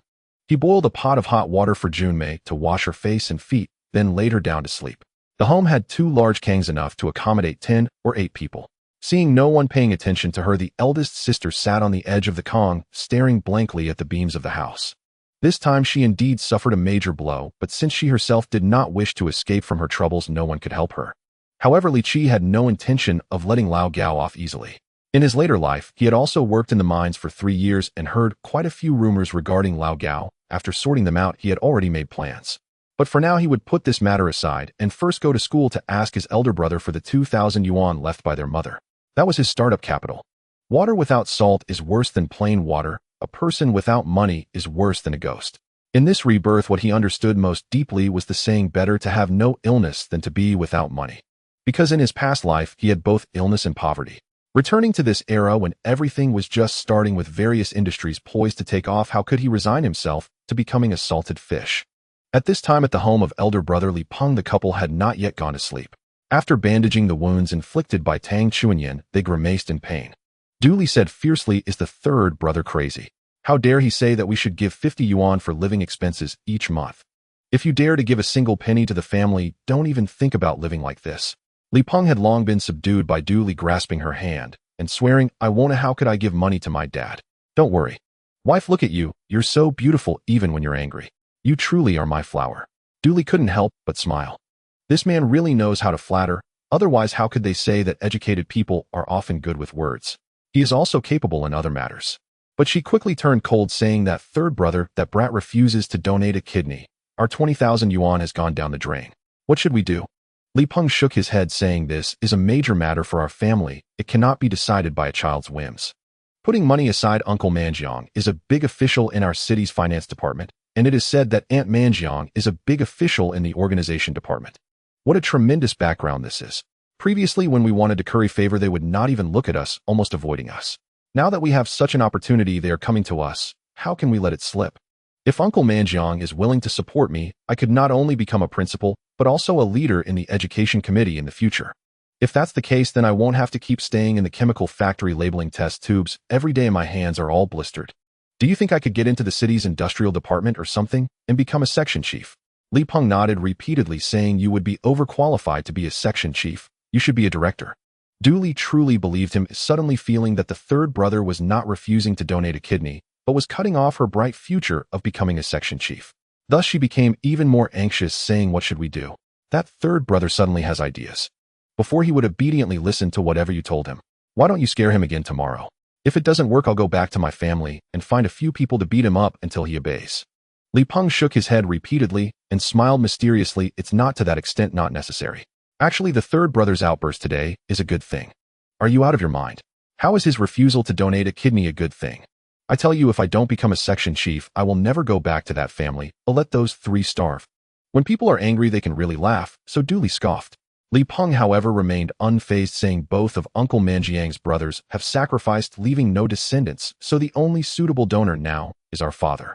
Though the condition he offered yesterday was very good, if this matter were to go through like this, it would be a transaction. Uncle Manjiang might not remember our kindness. But now it's different. With the third brother causing a scene, Uncle Manjiang would definitely be flustered and might even come to us to persuade the third brother.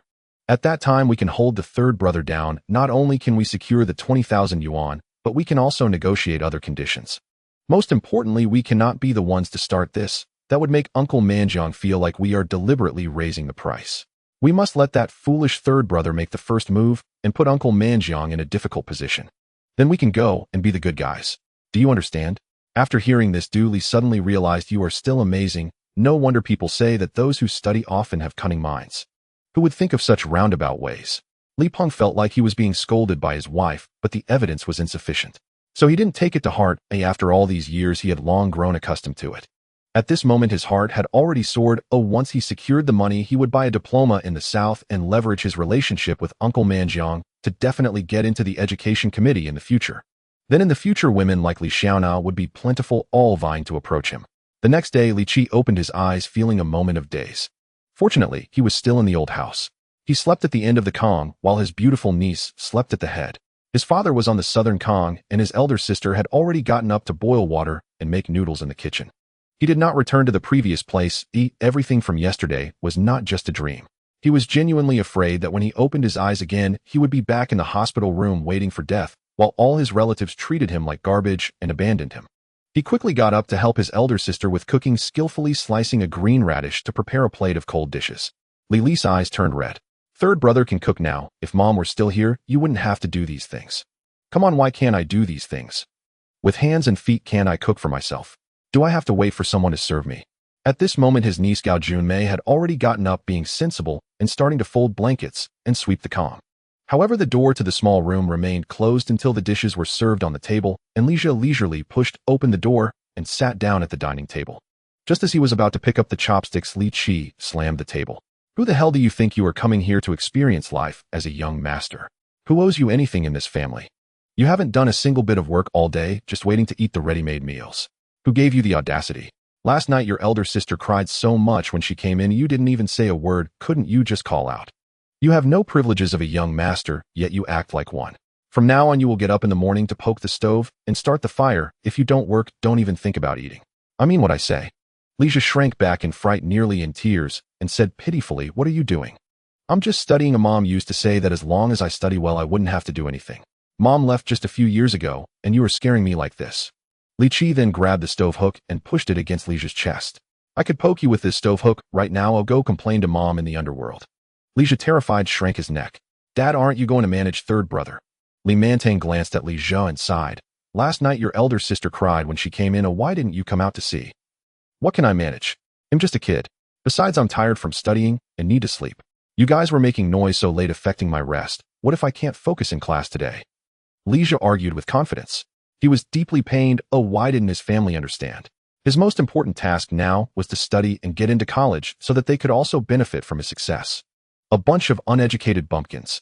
His father, elder sister, and third brother together couldn't even come up with a vocational diploma. Such a family made him feel suffocated. Elder sister Li also persuaded, Li Qi, what are you doing? Put down the stove hook. He is your brother. He's just a child, that don't scare him. Li Qi ignored his sister's words and fiercely said to Li Jia, starting tomorrow the task of poking the stove and boiling water in the morning is yours. If you work you will have food, if not you'll go to school with an empty stomach. I mean what I say. After saying this he threw the stove hook onto the Kong and started eating. Li Jia trembled with anger, looking to his elder sister and father for help. However, his sister couldn't always stay at home and her ability to help was limited. As for Li Liahan, he focused on his meal and completely ignored him. Although the third brother seemed to have changed, he felt that this version of the third brother was quite good.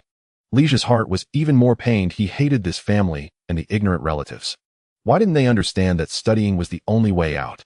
Did they want him to end up like second brother selling pickles, or like third brother dropping out of junior high and becoming a drifter on the street before they would be satisfied? Li Qi knew what Li Jia was thinking, but he didn't care. This poor student still used attending high school as his shell, hiding inside and pretending to be a young master. In a class of 40, he couldn't even rank in the top 20. Among 4 classes in his grade, he was outside the top 100. With such grades, he couldn't even get into high school, let alone a technical school. In his previous life, his family even gave him a chance to repeat the year, but this time Li Qi would not indulge his bad habits. If he still thought so carelessly about being a young master, he would be sent straight to the small coal mine to work. Taihe City was famous nationwide as a coal and iron capital. In those days, small coal mines and iron mines were everywhere, more numerous than graves. They could just throw him anywhere. Li Qi was well-fed and well-watered, assuring his sister that she could stay at home for a week, and within that time Gao Jianya would definitely come to pick her up. He then went out to wait for the bus, heading straight to the school where his elder brother worked. He graduated from here back in the day, so he didn't enter through the front gate. Instead, he jumped directly into the school from the wall outside the bathroom. Back then, the school had outdoor toilets, one side for boys, the other for girls. Li Qi leaped over to the boys' toilet and walked out. He skillfully made his way to the teacher's office building and pushed open the door to Li Peng's office. Li Peng was the deputy director of the political education office, sharing an office with the director. At that moment, the director was teaching a political class. He was flipping through files contemplating how to persuade Li Qi. Upon seeing Li Qi standing at the door of his office, he felt a surge of joy. This kid had come to terms and agreed to donate a kidney. As expected, Li Qi had always been indecisive, struggling to understand his studies, lacking the courage to mingle in society, and unable to stand firm. Even when it came to women, he had no strategies. It was said that he had always been a sycophant to a certain flirt in the village. This must have been the result of last night, when their father talked to him, convincing him to come to admit his mistakes. Thinking about how he would soon go south with a bright future ahead of him and the opportunity to flirt with various young teachers, Li Peng felt a surge of excitement and smiled as he said, "Third brother, you're here. You've come to terms. I'll take you to pick up your sister-in-law now. Let's go to Uncle Manjiang's house together. Elder brother, I came today on behalf of our father and little brother to ask for the 2,000 yuan that mom left behind." What? Li Peng was momentarily stunned, taking time to comprehend that third brother was not here to soften up, but actually to ask for money. He was then filled with righteous anger. How dare this brat? He was the eldest brother of the family. He immediately put on a stern face, the kind he used for students. Nonsense, what 2,000 yuan? Who told you there was 2,000 yuan, and who saw it? Besides, even if there was money, it was meant for the most promising son of this family, which is me. What right do you have to ask for it? Li Qi knew that his elder brother wouldn't easily back down. So he remained at the door, cleared his throat, and raised his voice. Since mom passed away, her money should go to dad, who will distribute it. This is the law. If you take it without permission, that's theft. I'll go to the police station to report you. Don't think I don't have evidence. You must have signed when you withdrew the money, and the bank keeps those records so it can be retrieved easily. Li Qi's voice was loud and clear, causing teachers from nearby offices who had no classes to peek out. Li Peng was so enraged that he lunged forward to grab Li Qi by the collar. "Third brother, what are you doing? Is this a place for you to yell? This is my workplace. Do you believe I will call the security to throw you out?" Li Qi stepped back, slightly retreating into the corridor, looking at his elder brother with disdain. "What's wrong? Now you feel embarrassed. What were you thinking when you took the money? My father brought me and my younger brother. What kind of life have we been living for the past 3 years? When my pants got torn, I had to ask my eldest sister to sew them. My shoes are worn out, but I have no money to replace them. My younger brother's shoes are nearly worn through. He has frostbite on his foot, and every night, he soaks his feet in salt water, screaming in pain.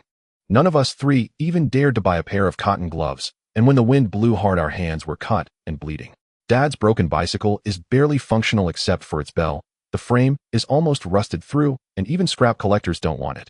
It's just because you stole the money mom left behind. If you don't take out the money today, they'll go find Principal Tung to settle this, and then he'll report you to the police." As Li Qi spoke, he felt a wave of discomfort wash over him. His elder brother was truly too despicable. This was not something a person should do. You still want to go south to buy a diploma, and your wife wants to wear white mink. Bah. Today, if Li Peng isn't squeezed dry, he won't let it go. Li Peng watched as the teachers in the surrounding offices began to gather at the door to watch the commotion, while his younger brother was stubbornly trying to find the principal, and he felt completely panicked. If this really escalates to the principal, or even to the police station, what will happen to his future? Principal Ting always said he was from the countryside, honest and straightforward, which is why he was specially promoted. If this matter reached the principal's ears, his reputation would be completely ruined. At this moment, he hated Li Qi to death. This little brat, how dare he? He was the eldest, the most successful in the family. The family money should rightfully belong to him. Hasn't it always been like this over the years? What right does Li Qi have to voice his opinions? What qualifications does he have? But he couldn't just let Li Qi cause a scene here, so he had to suppress his anger and said in a gentler tone, "Third brother, stop messing around here. Don't you see where this is? Go home quickly. I'll take time off to come over. He'll explain to dad in front of you what's really going on. Besides, the matter from yesterday isn't over yet." Li Qi looked at his elder brother in front of him, completely severing any thoughts he had about him. What about yesterday? This guy is still thinking about making him suffer. What's the point of talking about family ties with him? Thinking of this, Li Qi suddenly raised his voice. "Li Laoda, don't talk nonsense with me. The 2,000 yuan mom left before she died was shamelessly taken by you. Now we three are about to starve and freeze to death, and you still won't take it out. I must find someone to take charge of this today. I will go to Principal Tung, I will go to the police station, I will go to the education bureau to plead and ask the leaders to take charge. If you don't give it to me, I will cause a scene at my sister-in-law's workplace. I heard that money was taken back to her family to build a house. Damn it, we three don't even have money to buy coal in winter, and she meanwhile uses our money to build a house. I don't believe I can't find a place to be heard about this today." Li Qi was completely set on this, so whether he lived or died today was irrelevant, but Li Laodao must pay. The observing teachers had already started to whisper among themselves, "Isn't this Li director's younger brother? Yes, Lee director graduated from junior college, but his brother can't even pass a vocational school entrance exam and has become an unemployed youth. This child looks so pitiful. His military coat is all worn out, no one has washed it, and it has several holes. Didn't Lee director's mother pass away 3 years ago? Lee director took the money his own mother left behind, didn't give it to his father, nor let his brother spend it. Did he give the money to his wife to take back to her family? Is this guy out of his mind? As the situation began to escalate, Lee Peng was completely panicked. If this reaches Principal Teng's ears, or even the leaders of the Education Bureau, his future would be ruined. If Li Qi really caused trouble at the chemical plant and found Dooley wouldn't Dooley skin him alive. Now his colleagues had already grown suspicious. Thinking of this, Li Peng made a decision he believed was clever. First, stabilize Li Qi. After all, the kid wouldn't dare spend the money. Once he finished his work, he would go home and have a good talk with Dad, and he was sure to get back every penny. With this thought, Li Peng's expression returned to normal, and he waved to the teachers gathered around. All right, disperse. My younger brother is just talking nonsense. He doesn't know where he heard these rumors. The money from our mother, I was just keeping it safe. Ooh, I've never touched it, and it certainly wasn't taken back by your sister-in-law. In the future, think clearly before you speak. Don't just blurt out nonsense and look foolish. Third brother stopped shouting. Come and I'll give you the bank book and you can take it home to Dad. Li Qi obediently followed Li Peng into the office, and after all, his goal was to get the money, and whatever Li Peng had to say was up to him.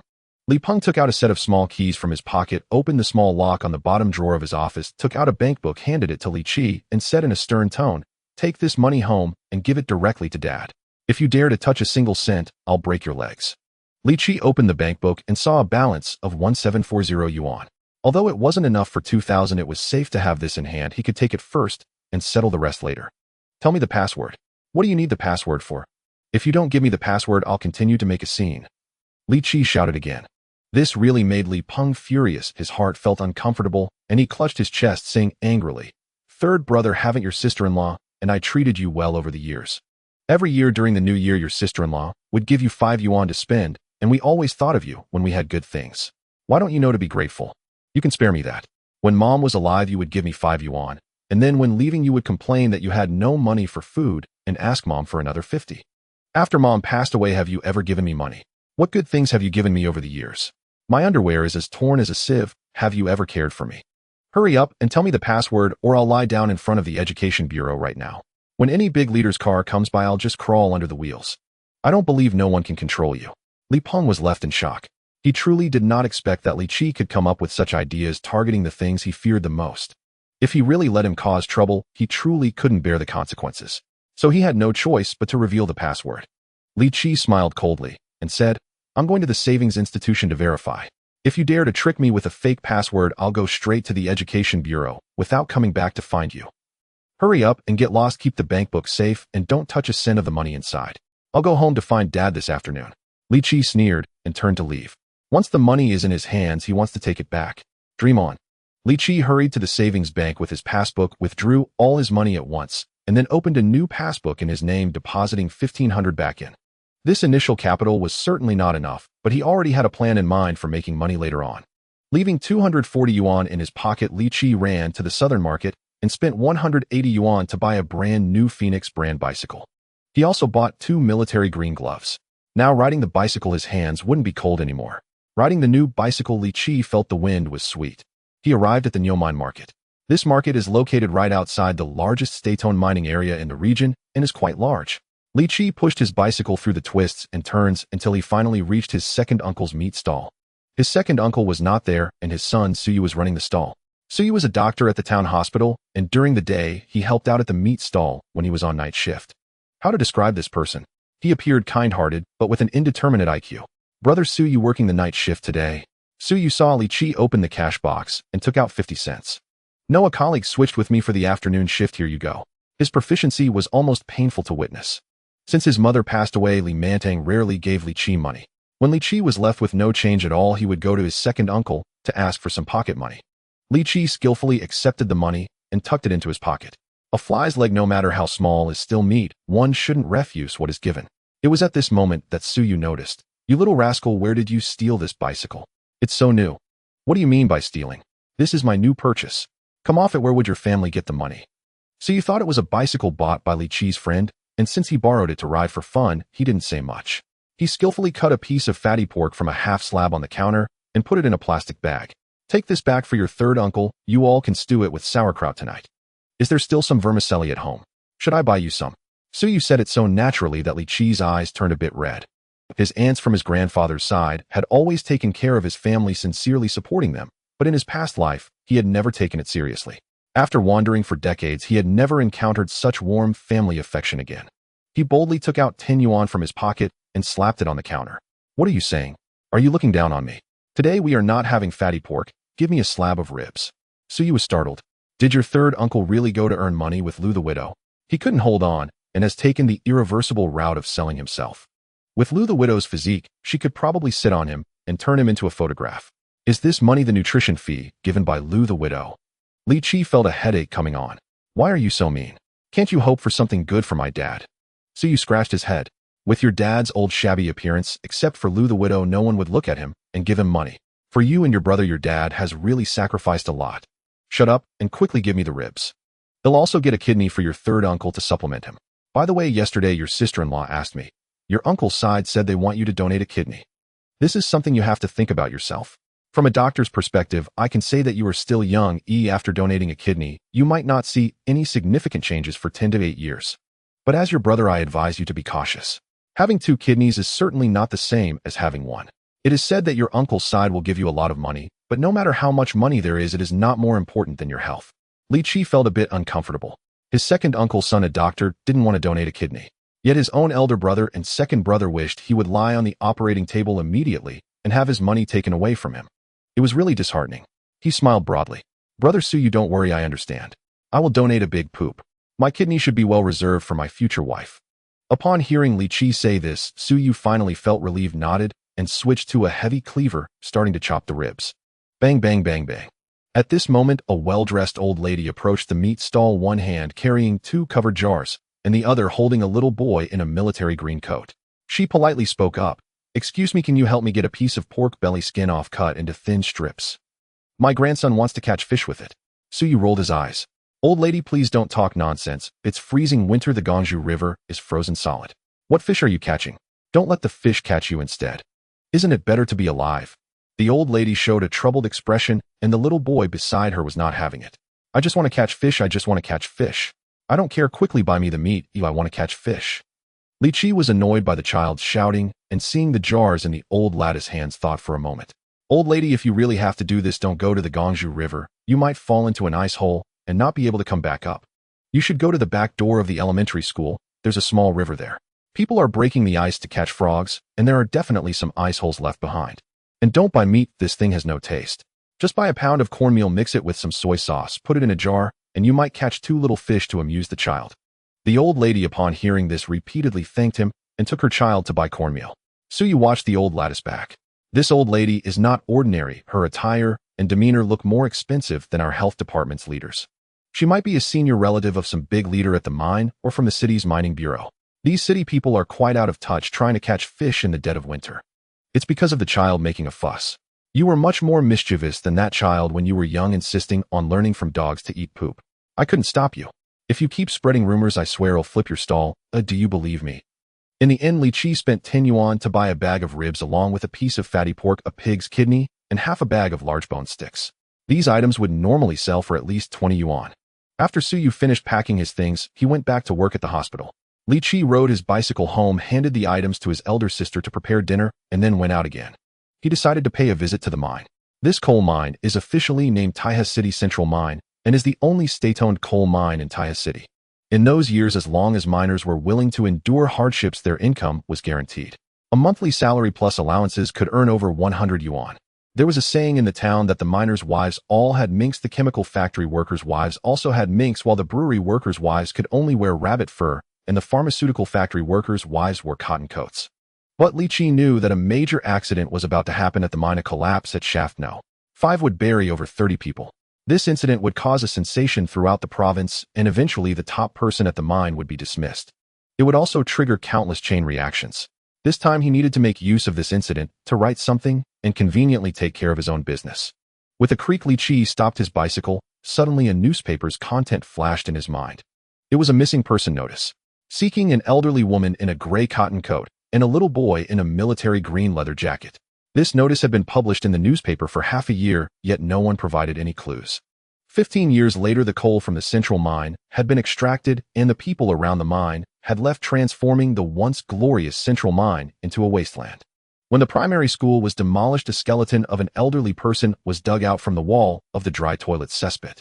It was said to be the old woman sought in the missing person notice, while the little boy who had followed her remained missing. Li Qi's head rang with a loud thud. In his past life, that old lady had taken her grandson to catch fish, undoubtedly, because the Princess River was frozen, ultimately leading them to the small river next to the primary school. But in this life, he was the one who had led those two people there. The weight of this causality was immense. What to do? A life was lost. Living here surrounded by private coal mines and iron mines on the mountains, fights often broke out over mining. Li Qi was no stranger to bloodshed. But the fact that the other party dared to kill meant that regardless of the reason, if he went over now, he might face danger. In the end, Li Qi gritted his teeth and thought to hell with it. He remembered when he graduated from junior high, Principal Ting stood on the podium and bowed to all the graduates, saying, "Students, I apologize to you. In 3 years of junior high, the teachers used grades to divide you into good students and bad students. Those who performed well were good students, while those who did not were deemed bad students. I know this is wrong, but I did not stop it, because I knew that most of you were rural children, and the only way for you to get out was through studying. But now you've graduated, and I must tell you that school is a place for cultivating talent. And the word talent has person before ability. First you must be a person, then we can talk about being talented. I hope that after leaving school you can first become good people. I, Li Qi, want to be a good person." He pedaled furiously, sending sparks flying as he rode toward the back door of the primary school. In the distance he spotted a dilapidated van. The van was positioned at a very awkward angle, perfectly blocking the school's back door, while a man was dragging a little boy towards the van, tightly covering the boy's mouth, glancing back at two other men who were pinning down an elderly woman on the ice. The old woman was struggling desperately, while one man pulled out a dagger from his pocket and aimed it at her. Li Qi rode his bicycle straight towards the first man. With a loud crash, the bicycle collided forcefully with the man, who immediately saw stars, while the little boy was knocked aside. Li Qi's skills in Tongbei Quan and Tai Chi finally came into play as he swung the bicycle and struck the man's head. With a sharp crack, the man's neck twisted and he fell unconscious. The other two men, seeing this, released the old woman and rushed toward him with hostile expressions, shouting, "You little brat, I'll kill you." Li Qi charged at them with the bicycle, relying on his youth and strength, preventing the two from closing in. While fighting, Li Qi retreated toward the back door of the school, shouting, "Help! A murder has occurred. 3 outsiders are assaulting an elderly woman." As soon as he finished speaking, there was a noticeable reaction from inside the school, with some people peeking out to see the commotion. This scene exceeded many people's imaginations. There was also a driver in the van who anxiously began honking the horn. The two men realized they could not complete their task, cursing as they dragged their unconscious accomplice back to the van. At this moment, Li Qi couldn't care less about them. His goal was to save people. If they got desperate, those 3 big men might stab him, which was not worth it. The van started up and sped away. Li Qi hurried to support the old woman who had been stabbed in the abdomen, her face already pale. He quickly helped her to the riverbank, seated her on the back of his bicycle, and placed the disoriented child on the frame, pushing the old woman and child toward the hospital. The old woman began to lose blood, still murmuring, "Xiao Yun, how is Xiao Yun? Don't speak now, the child is fine, just hold your wound tightly." Fortunately, the hospital was not far away. Li Qi was drenched in sweat as he finally arrived at the hospital entrance and spotted Suyu just as he changed into a white coat. "Suyu, come quickly, this person has been stabbed and needs stitches." Suyu quickly brought over a stretcher and laid the old woman on it. The old woman struggled to open her eyes, glanced at Suyu, and suddenly screamed in fright, "You are the butcher. What do you want to do?" "I want a doctor. I want to see a doctor." Li Qi couldn't hold back and burst into laughter. "Auntie, he is not a butcher, he is a doctor. That meat stall belongs to his father, he helps out there on his days off. Hurry and let him treat your wound, or you'll lose too much blood and faint again."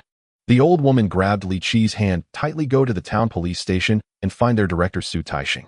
Just say, I am Qiu Shuyan." At that moment, the town police station was in utter chaos. Director Su Taixing was scolding one of his subordinates, Liang Bing. "Did you grow up eating dung? I entrusted those 2 to you because I genuinely couldn't leave. You are the one I trust most in the station. I told you to accompany Aunt Qiu and her grandson the whole time. How dare you leave them and let them go missing? Do you know that Aunt Qiu's son is the political commissar, Zhou Guoyang of the city bureau? The child she was with is the posthumous son of Zhou Guodong, the older brother of Commissar Zhou. Zhou Guodong bravely died in the West a few years ago. He was the only child of a martyr. If anything happens to them in our town, it would be enough to have us executed 3 times, not to mention the complications. His subordinate defended himself. The city called about the crackdown and specifically asked me to report. I just let them wait for 15 minutes in the office. How was I supposed to know they would go out on their own? It's too late to say anything now. I'll find them, send people out immediately. While they were arguing, suddenly a subordinate knocked on the door. Director, there's a half-grown boy outside looking for you, saying Chiu Shuyun has been stabbed and is being treated in the hospital. Hearing this, Su Taixing nearly fainted. The sky had fallen. He hurriedly left with his subordinate, but didn't see where the messenger went, and he couldn't care to search, rushing towards the hospital. At this moment, the third brother had already returned home. After all this commotion, the sky was getting dark, and there was no time to go to the mine to handle business. He found a repair shop and got the slightly damaged bicycle wheel fixed before heading home. Upon entering the yard, Li Jia had already finished school, and his eyes lit up at the sight of the new bicycle. Third brother, did you buy me a bicycle? Li Qi's nose nearly crinkled in anger. You look like a bicycle with that big donkey face of yours making such a fuss. You're quite ugly, and you think too highly of yourself. It takes you only 20 minutes to walk to school. Should I buy you a bicycle? You've earned it for a day. How about I get you a North Korean bride to serve you every day? Dad rides that broken bike every day. The chain falls off going uphill, and the handlebars shake like crazy going downhill. For an hour's journey, he has to ride for 20 minutes, push for 20 minutes, and then carry the bike and run for another 20 minutes. If you had any sense at all, you wouldn't think this bicycle is for you.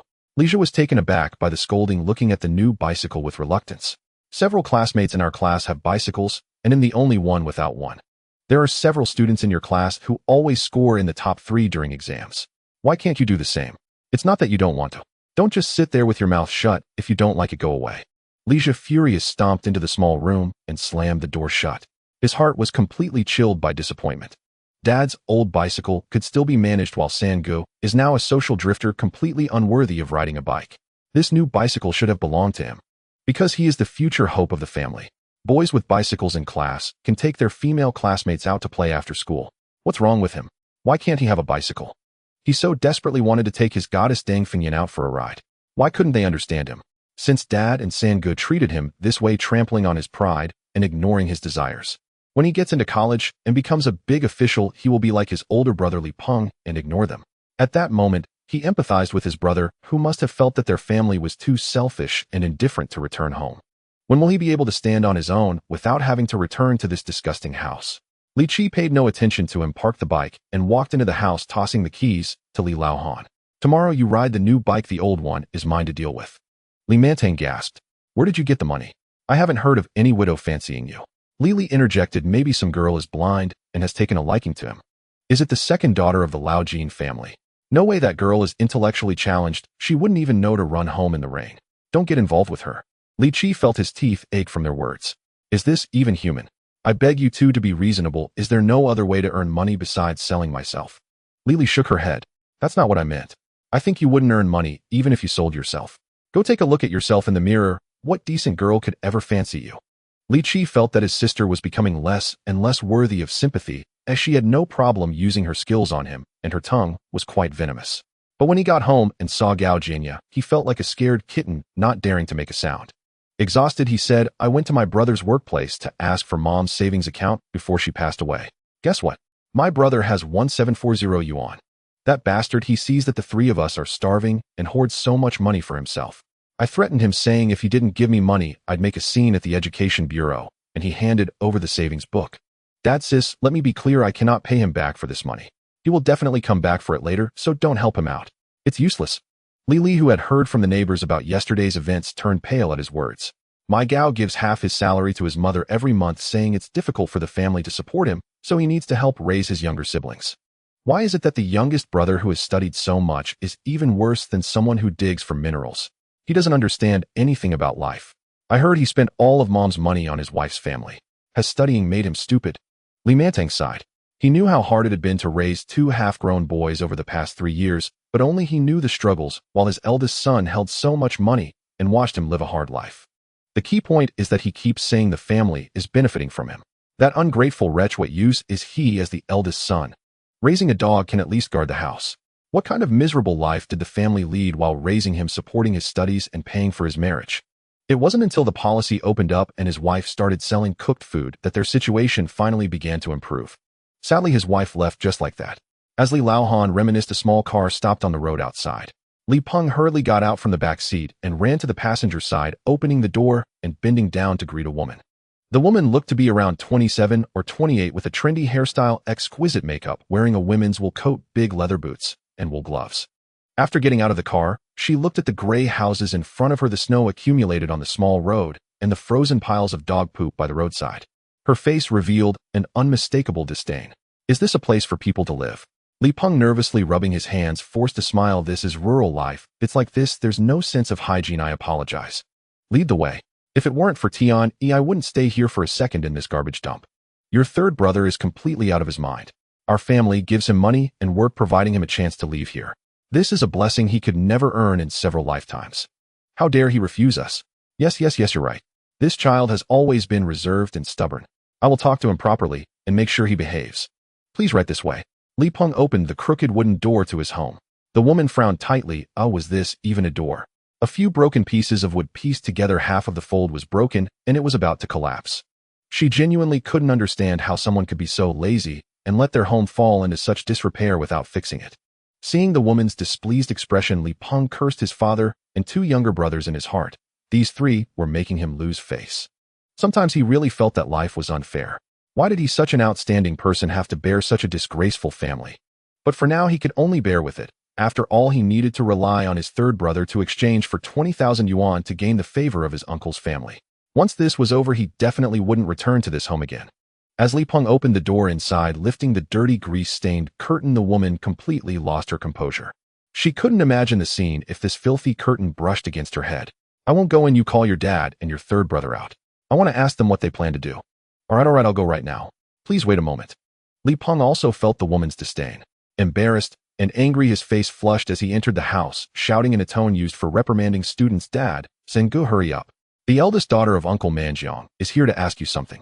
Old man Li was taken aback and instinctively about to rise, but Li Qi suddenly stood up. What are you shouting for? Who are you talking to with that attitude? We are criminals, you know. Is it necessary for you to shout at us like this? People have mouths for eating, and yours seems to be for spewing filth. Do you even hear yourself? The daughter of Uncle Manjiang must refer to our dad as uncle. And now that we are home, she doesn't even enter the door calling out for Dad to come out to talk. After all these years of schooling, have you learned nothing? Hurry up and shut your foul mouth. Don't attract the big yellow dog next door. Its yellow fur and black mouth can be quite ruthless when it comes to eating feces. Who knows, it might just dive into your throat soon enough. Hearing Li Qi's words, old man Li sat back down again. That's how it is. No matter how good the conditions are at Manjiang's home, or how high their status is, their daughter is still our junior. It's unreasonable for a junior to call a senior out to speak.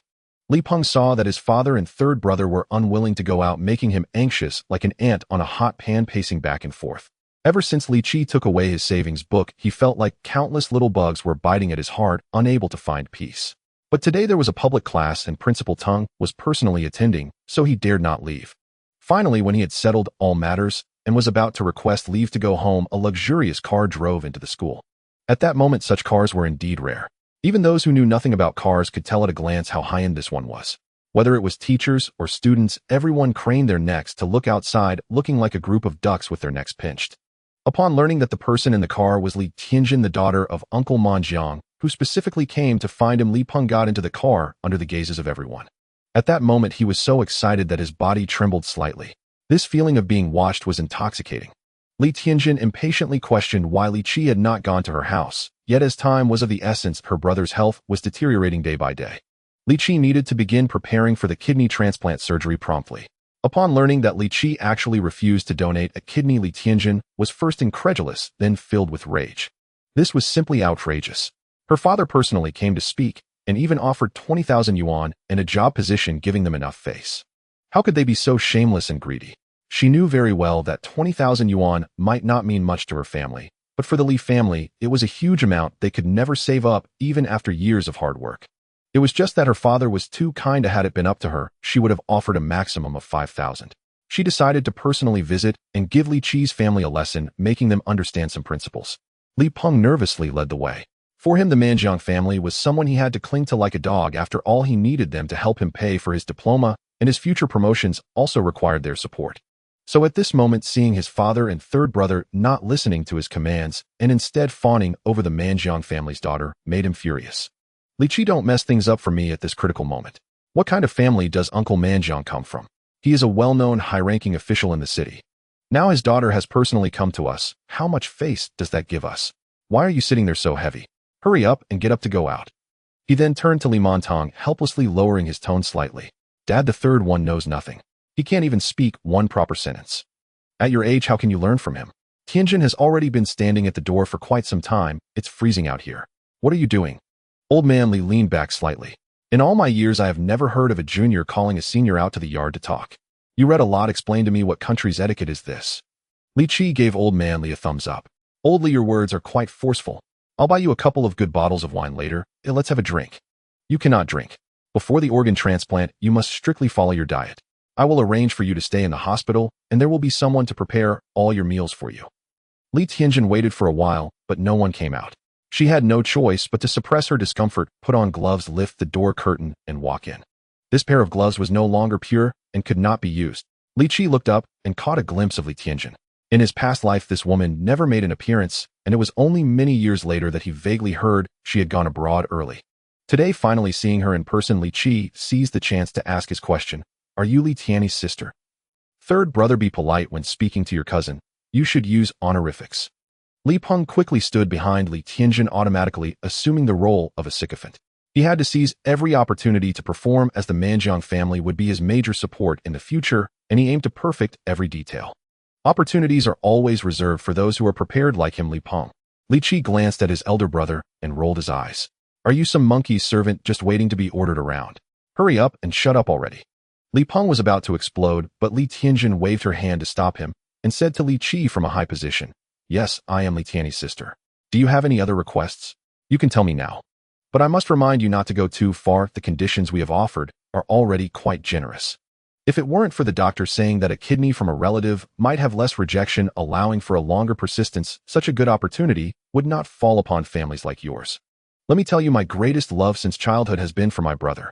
You need to act quickly. If you delay my brother's treatment, I will make sure your whole family can't eat without a proper plan. Li Qi chuckled. If we are talking about kinship, then you and Li Tianyi are the closest. You share the same father and mother, and your blood is connected. You are clearly the best donor. Why don't you donate? Aren't you supposed to love your brother the most? Why is it only love in words? When it comes to real actions, you can't bear to make any sacrifices. Some people are truly hypocritical, claiming to love their brother the most, yet they are the most suitable donors, but refuse to make any sacrifice. It's really wanting to be a saint while also wanting to be a harlot. In his last days of life, Li Qi was already extremely weak. At that time, he truly regretted having donated his kidney when he was young. Then he accidentally learned that Li Tianyi actually had an elder sister.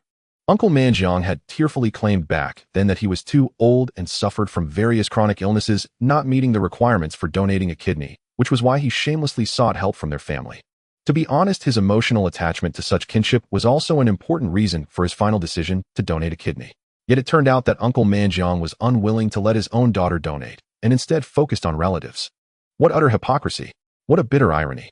Li Tianjin looked at Li Qi in disbelief. Throughout her life, who dared to speak to her like this in the courtyard? Everyone around her treated her with utmost respect, and the children she played with were strictly instructed by their parents to accommodate her. Today in this filthy house, how could she have been scolded by a little brat like him? What did you say? You dare to insult me? Who do you think you are? Do you know who my father is, who my mother is? How dare you ask me to donate a kidney? What status do I hold, and what are you? How can you even compare with me? Am I giving you face? Moreover, are you illiterate? I am a woman. How can I donate a kidney to a man? Do you believe that if I make a scene today, tomorrow you'll be ruined? Li Tianjin was on the verge of exploding, speaking incoherently. Next to her, Li Peng heard Li Qi's words and was terrified, grabbing Li Qi's arm and saying fiercely, How dare you say such things? Apologize to my cousin right now. Get lost. Look at your servant-like demeanor, like a eunuch.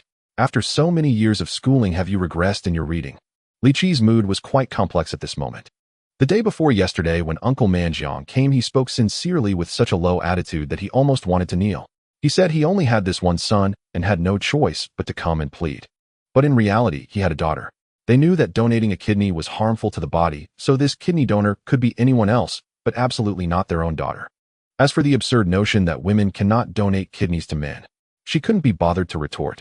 Just as the atmosphere in the room was tense, the door of the small house was pushed open and Lija stepped out. He caught sight of Li Tianjin and couldn't help but be stunned for a moment. How could a woman be this beautiful? Undoubtedly, she was the most stunning woman Li Jia had ever seen in his life. Look at her attire, her image, and then at his sister Li Li, who stood there looking disheveled with torn clothes. Compared to her, Li Li looked like a true peasant woman. Li Jia felt that all the other women he had ever seen combined were not even worth a corner of Li Tianxian's clothing. Even the classmate he secretly admired, Deng Fengyan, couldn't compare.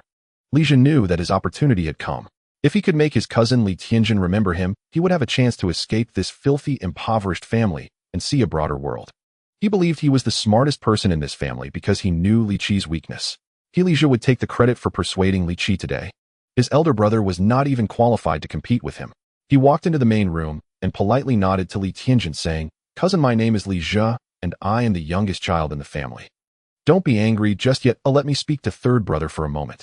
At this moment, Li Tianxian's chest was heaving with anger, but she knew that since entering she had realized that Li Qi was a reckless person and she probably couldn't handle him. So she gave Li Jia an encouraging glance, letting him figure it out himself. Li Jia, feeling invigorated, turned around and donned a sincere expression. "Third brother, I know that since Mom passed away, this family has fallen apart. Dad, an old man, works hard every day to support us both. You didn't even manage to graduate from secondary school, spending your days as a street thug fawning over Liu Yuding, who doesn't even take you seriously. You have no diploma, no career, and at least second brother has second sister-in-law to help with the pickled vegetables and a business. But what are you? You must feel very troubled, which is why you are opposing everyone. A teacher once told me that you have a typical oppositional personality. I understand your thoughts. Listen to me, you actually have another choice. By donating a kidney to cousin, you can prove that you are a useful person, and you can also become a man who contributes to the family like eldest brother and second brother. You could also secure a job at the mine. Stop hiding behind denial to cover your fears. Just agree, and you'll have both money and a job.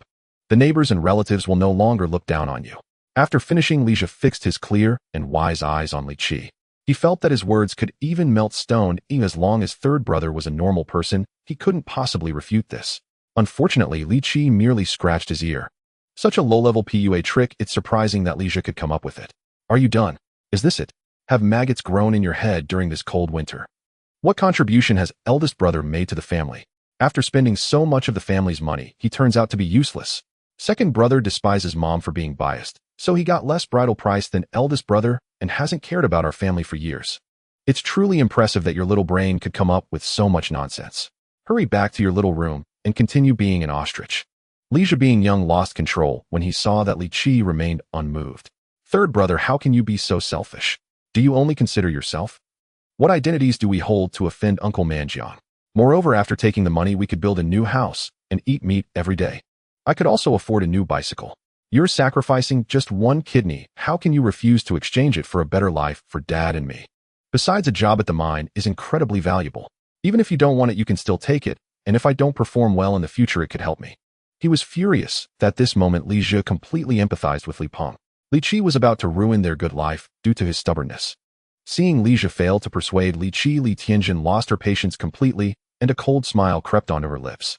"Li Qi, you are still too young and naive. Just because I speak to you nicely doesn't mean I'm easy to talk to. Do you think we didn't investigate anything before approaching you? In these years, you've been a complete thug. How many times have you stolen coal and iron? Don't you know in your heart? We could easily find some habitual thieves to expose you, and then you could only go to jail. My patience is limited. Don't push me. Agree now, and my family can still provide you with money and a job. If I hear you say no again, I will definitely make sure you suffer." After Li Tianjin finished speaking, Li Mantang's face changed immediately, and even Li Peng was stunned. He didn't expect the other party to say such things. Only Li Jia jumped up shouting, "Yes, arrest him. He's just a thug, a parasite, a lazy bum. Grab him, cuff him to the radiator, and beat him. Once his kidney is gone, don't give him a single cent, and save the job for me." With a slap, Li Mantang delivered a hard blow. The hit was so hard that Li Jia instantly bled from his nose and mouth. Li Qi also took a deep breath, realizing that things had escalated to this point. If they truly used their connections and engaged in some underhanded tactics, he would be in real trouble. At that moment, the yard door was suddenly pushed open and Aunt Wu's loud voice shouted, "Montong, come out quickly. The police are here to arrest your third son." Li Mantang stumbled in fear. He was aware that the three young boys outside were not engaging in proper activities, but he always thought they were just childish antics. He never expected it would actually alarm the police station. Li Tianjin, however, grew smug. "Oh, I haven't even lifted a finger yet, and you already got yourself into trouble. Let me tell you, with my family's capabilities, we can handle anything, but the prerequisite is that you obediently donate a kidney to my brother. As she spoke, two police officers in uniform walked through the door, followed by curious neighbors who squeezed into the kitchen. In these times, neighborhood relationships were still quite close. When something happened, neighbors genuinely helped out, but inevitably, they also enjoyed the gossip. Especially Aunt Wu, whose face was flushed with excitement, peering eagerly into the room like a hen in heat. Officer Liang entered, scanning the room, and sensing that the atmosphere was rather off. However, he didn't have time to dwell on that, and gently asked, "May I ask who is Li Qi?" It's no wonder he was so cautious. Before coming, his superior police station chief, Su Tieshing, had repeatedly instructed him to make sure to establish a good rapport with this young man. Li Qi himself was unaware of how prestigious the elderly lady he saved named Qiu Xian was. She was not merely the mother of the political commissar of the city bureau Zhou Guodong. Given the elderly woman's character of repaying kindness with great gratitude, as long as Li Qi was willing to speak up, the benefits he could receive in the future were beyond Su Tiesheng's imagination. So after arriving at the hospital and understanding the situation, besides promptly reporting to the city bureau and arranging for police forces to begin capturing the van and related individuals, the first thing he did was to inquire with Su Yu about all of Li Qi's details. He knew that this time he would inevitably face resentment from political commissar Su Guodong for his lack of efficiency. However, the two were classmates, having wielded hose together during their rural service. Otherwise, political commissar Su Guodong would not have trusted him to take care of the elderly lady and child while strolling around this small town. Now, although the elderly woman was injured, she was bundled up for winter, and the stab from the dagger was not deep, so her condition was not serious. Therefore, he was not at risk of severe consequences. But to redeem himself, he had to ensure that Li Qi, the primary benefactor, spoke well of him. Thus, he promptly sent Liang in. After listening to Liang's question, the recently beaten Li Zhe wiped the blood from his face with his sleeve, jumping up with flushed cheeks and shouting while pointing at Li Qi, It's him, his name is Li Qi. Police officer, has he committed a crime? Hurry and arrest him. He is nothing but a despicable person without humanity." Liang looked at Li Zhe with disgust, ignoring him, and instead stood tall, saluting Li Qi with a smile, before shaking his hand warmly. "Comrade Li Qi, we in the police have fully understood your brave act of fighting off the assailants by the river at noon, saving an elderly person and a child. The purpose of my visit today is twofold. First, our police station has decided to award you the title of Advanced Individual in Acts of Bravery, and the certificate will be delivered to you tomorrow. The second reason is that in light of your courageous performance, our station chief, comrade Su Tieshing, has decided to grant you a cash reward of 1,000 yuan, which I have brought with me." After saying this, Liang took out 100 yuan bills from his pocket and handed them to Li Qi. The onlooking neighbors gasped in astonishment. Old Li's third son has been commended by the police station. What advanced individual in acts of bravery and a reward of 1,000 yuan? Aren't they here to arrest him? Shut your foul mouth. He is a hero now. If you keep yapping, he'll slap you. In this day and age, even a drifter can be rewarded by the police station. Old man Li Mantang felt a weight lift from his heart, glancing at the photo of his wife hanging on the wall, secretly wiping the corners of his eyes. If she could live to see this day and witness this scene, how happy she would be. Their third son was not a delinquent or a street punk, but a small hero commended by the police station. Li Qi, overjoyed, accepted the money, repeatedly thanking Liang. He truly needed the money now. In just a month, the new Taya market would officially open for stall sales. The location of that market was extremely good, and later several schools and residential communities were built nearby. 5 or 6 years later, it would become a vegetable and fruit transit hub for the entire Taya city and even several surrounding urban areas. At that time, the rental fees for stalls would reach tens of thousands of yuan per year. Yet now the price of a stall was merely 5,000 yuan. Li Qi's goal was to raise as much money as possible within this month. If he could buy 5 or even 10 stalls, the future income would be very stable. Seeing Li Qi accept the money, Liang felt relieved and reminded him, "Li Qi, this reward is definitely above the standard. This was something our station chief, comrade Su Tieshing, worked hard to secure for you, so if anyone asks, remember the chief's good intentions." Li Qi, having lived 2 lives, though initially confused, understood the implication of Liang's words and nodded repeatedly, saying, "Whoever asks, I will say that I earned this honor under the guidance of Chief Su. What I did absolutely does not represent myself, but is closely related to Chief Su's care." Liang's eyes lit up. This kid was so thoughtful. Those 2 sentences truly struck a chord with him. This way he could also report back without worry, as the person had been lost under his watch, and if it came to accountability, he would also be in trouble. Thinking of this, Liang naturally wanted to return the favor. Since Li Qi had spoken up for him, he would certainly lend a helping hand to his brother. His expression shifted as he glanced at Li Tianjin, who was standing in the room, saying, "When I entered the room just now, I overheard something about donating a kidney. Though Li Tianjin was brazen and adept at bullying the common folk, she was not foolish enough to recklessly confront the police officers without understanding the situation, so she forced a bright smile and said, "Oh, it's nothing at all. This is our family matter, no need for the police to concern themselves." Li Qi, however, scoffed, "This woman is my cousin. Her brother has a kidney disease and needs a transplant. She is leveraging her father's position as a city leader to coerce me into giving up a kidney to save her brother." Li Tianxin's face turned pale. She truly did not expect Li Qi to dare speak so boldly, even in front of so many people and the police officers making her lose face. "What nonsense are you saying? What do you mean by coercing you? Are we just taking it for free? We are not only giving you money, but also arranging a job for you. Don't say we will exchange a kidney, or we could even buy your life. You need to know what is good for you." Liang immediately grasped the situation. After all, he had seen many such matters in his position, or it all boiled down to money. So he smiled insincerely at Li Tianjin and said, "What you mean is that your family is spending money to buy Comrade Li Qi's kidney. If he refuses, is he in the wrong? Isn't this just organ trafficking? Do you only need a kidney? Do you not care about your dignity?" Li Tianjin was momentarily taken aback at a loss for words. Li Qi had already burst into laughter. This police officer was quite a character. At this moment, Li Tianjin finally realized she had been ridiculed. She was consumed by rage, utterly confused by the events of the day. A poor relative living in a house resembling a garbage dump actually dared to refuse the 20,000 yuan and a job they offered, while she had thought she could easily control Li Qi, who was now clearly valued by the local police station. There were no awards yet, but the police officer had come to their home to give advance notice. Furthermore, the bonus of 1,000 yuan was quite extraordinary. Usually a commendation for bravery would be lucky to amount to 100. There must be other explanations behind this. She knew she wouldn't achieve her goal today, shot a fierce glare at Liang Bing, stomped her foot, and left. Before leaving, she angrily threw a remark at Li Qi: "This matter is far from over." Of course it wouldn't end there. Countless thoughts raced through Li Tianxin's mind. As long as the matching was successful, Li Qi's kidney would absolutely be the most suitable for his brother, and the risk of postoperative rejection would be diluted to a very low probability by the shared bloodline. How could she possibly give up? This person is selfish to the core. Seeing my brother's condition deteriorate day by day, how can he not donate a kidney? Since you don't care about your dignity, don't blame me for being heartless. You're forcing my hand. The onlooking neighbors watched this otherworldly woman exit the Li household, expressing their astonishment. Li Tianjin wished she could gouge out everyone's eyes. The feeling of being observed like an animal made her extremely uncomfortable. Liang Bing chuckled coldly.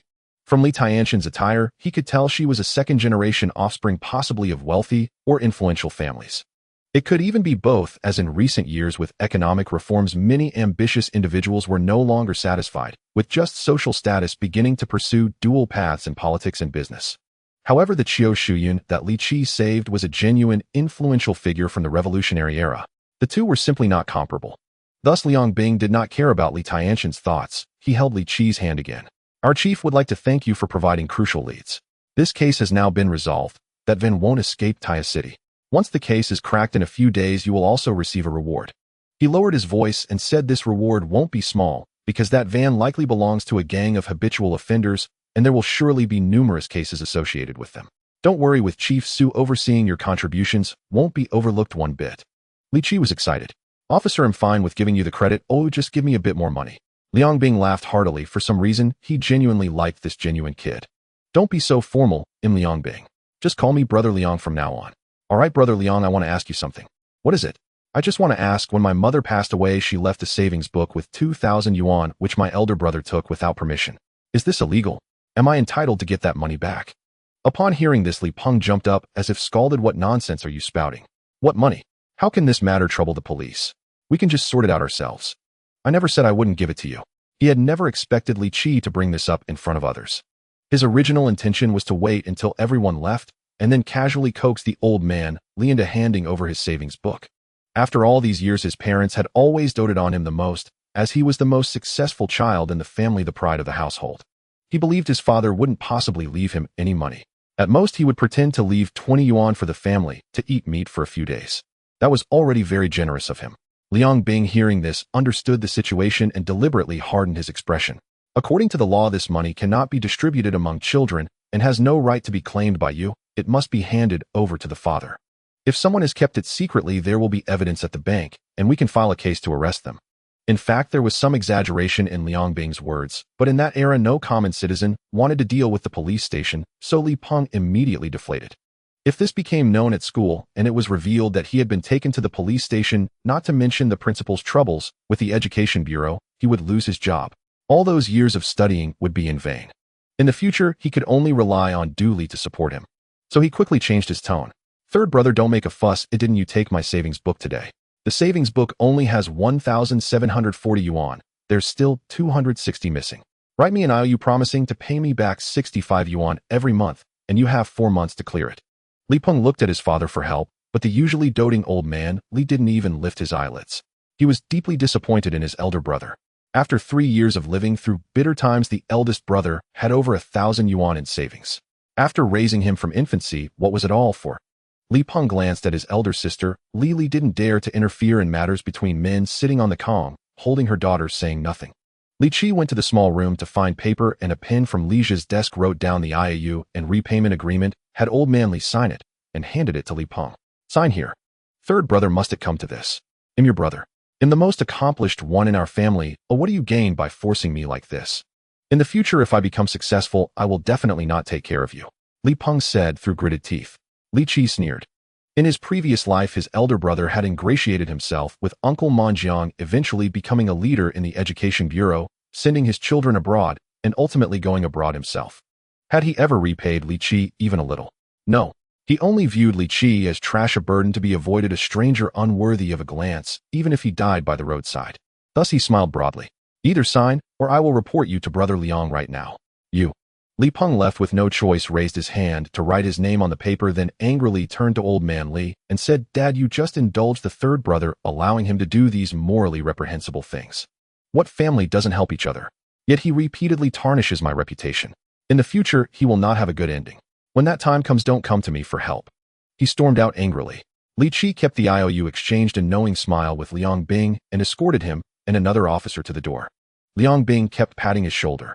You have a sharp mind and good ideas. You won't fall behind in the future. If you really make a name for yourself, don't forget about your brother. You're thinking too highly of me. Today's events were all for your sake. I'm just a kid relying on the authority of others. By the way, is that old lady all right? Is she still in the hospital with her grandson? Liang Bing shook his head. The old lady is fine, as she was bundled up well and didn't suffer any serious injuries. She's no longer in the hospital. A car from the city has come to take her away. If you have nothing to do in the next couple of days, don't go too far. I anticipate someone will come looking for you. He leaned in closer to Li Qi's ear. It's not a bad thing. The old Lattice family is not simple, and they are quite righteous. If you have any requests, you can bring them up later. Li Qi quickly shook his head. How could I have any requests? I wouldn't dare say such a thing. I just happened to be at the right place at the right time to lend a hand. Anyone would do the same in such a situation. Li Qi could have ignored this matter entirely, but his conscience compelled him to take action, and at that time, he had no idea of the old Lattice identity. Fundamentally speaking, he did not take this risk to seek high returns. He only sought peace of mind. Liang Bing could naturally see that Li Qi spoke from the heart. At this moment, he grew even fonder of the kid, patting his shoulder. I consider you my brother now. If you have any issues, come to the station to find me. Liang Bing left, and the curious neighbors praised Li Qi for over half an hour. This child Li Qi has been different from others since he was young. Ey said he would definitely amount to something in the future. Oh, come off it. Just a few days ago you said you would never let your daughter marry a beggar, let alone Li San. How dare you speak like that? When did I ever say such a thing? You did say it. I heard you. Li San has always been warm-hearted. Now the police station has even awarded him a certificate. Will he be able to become a police officer in the future?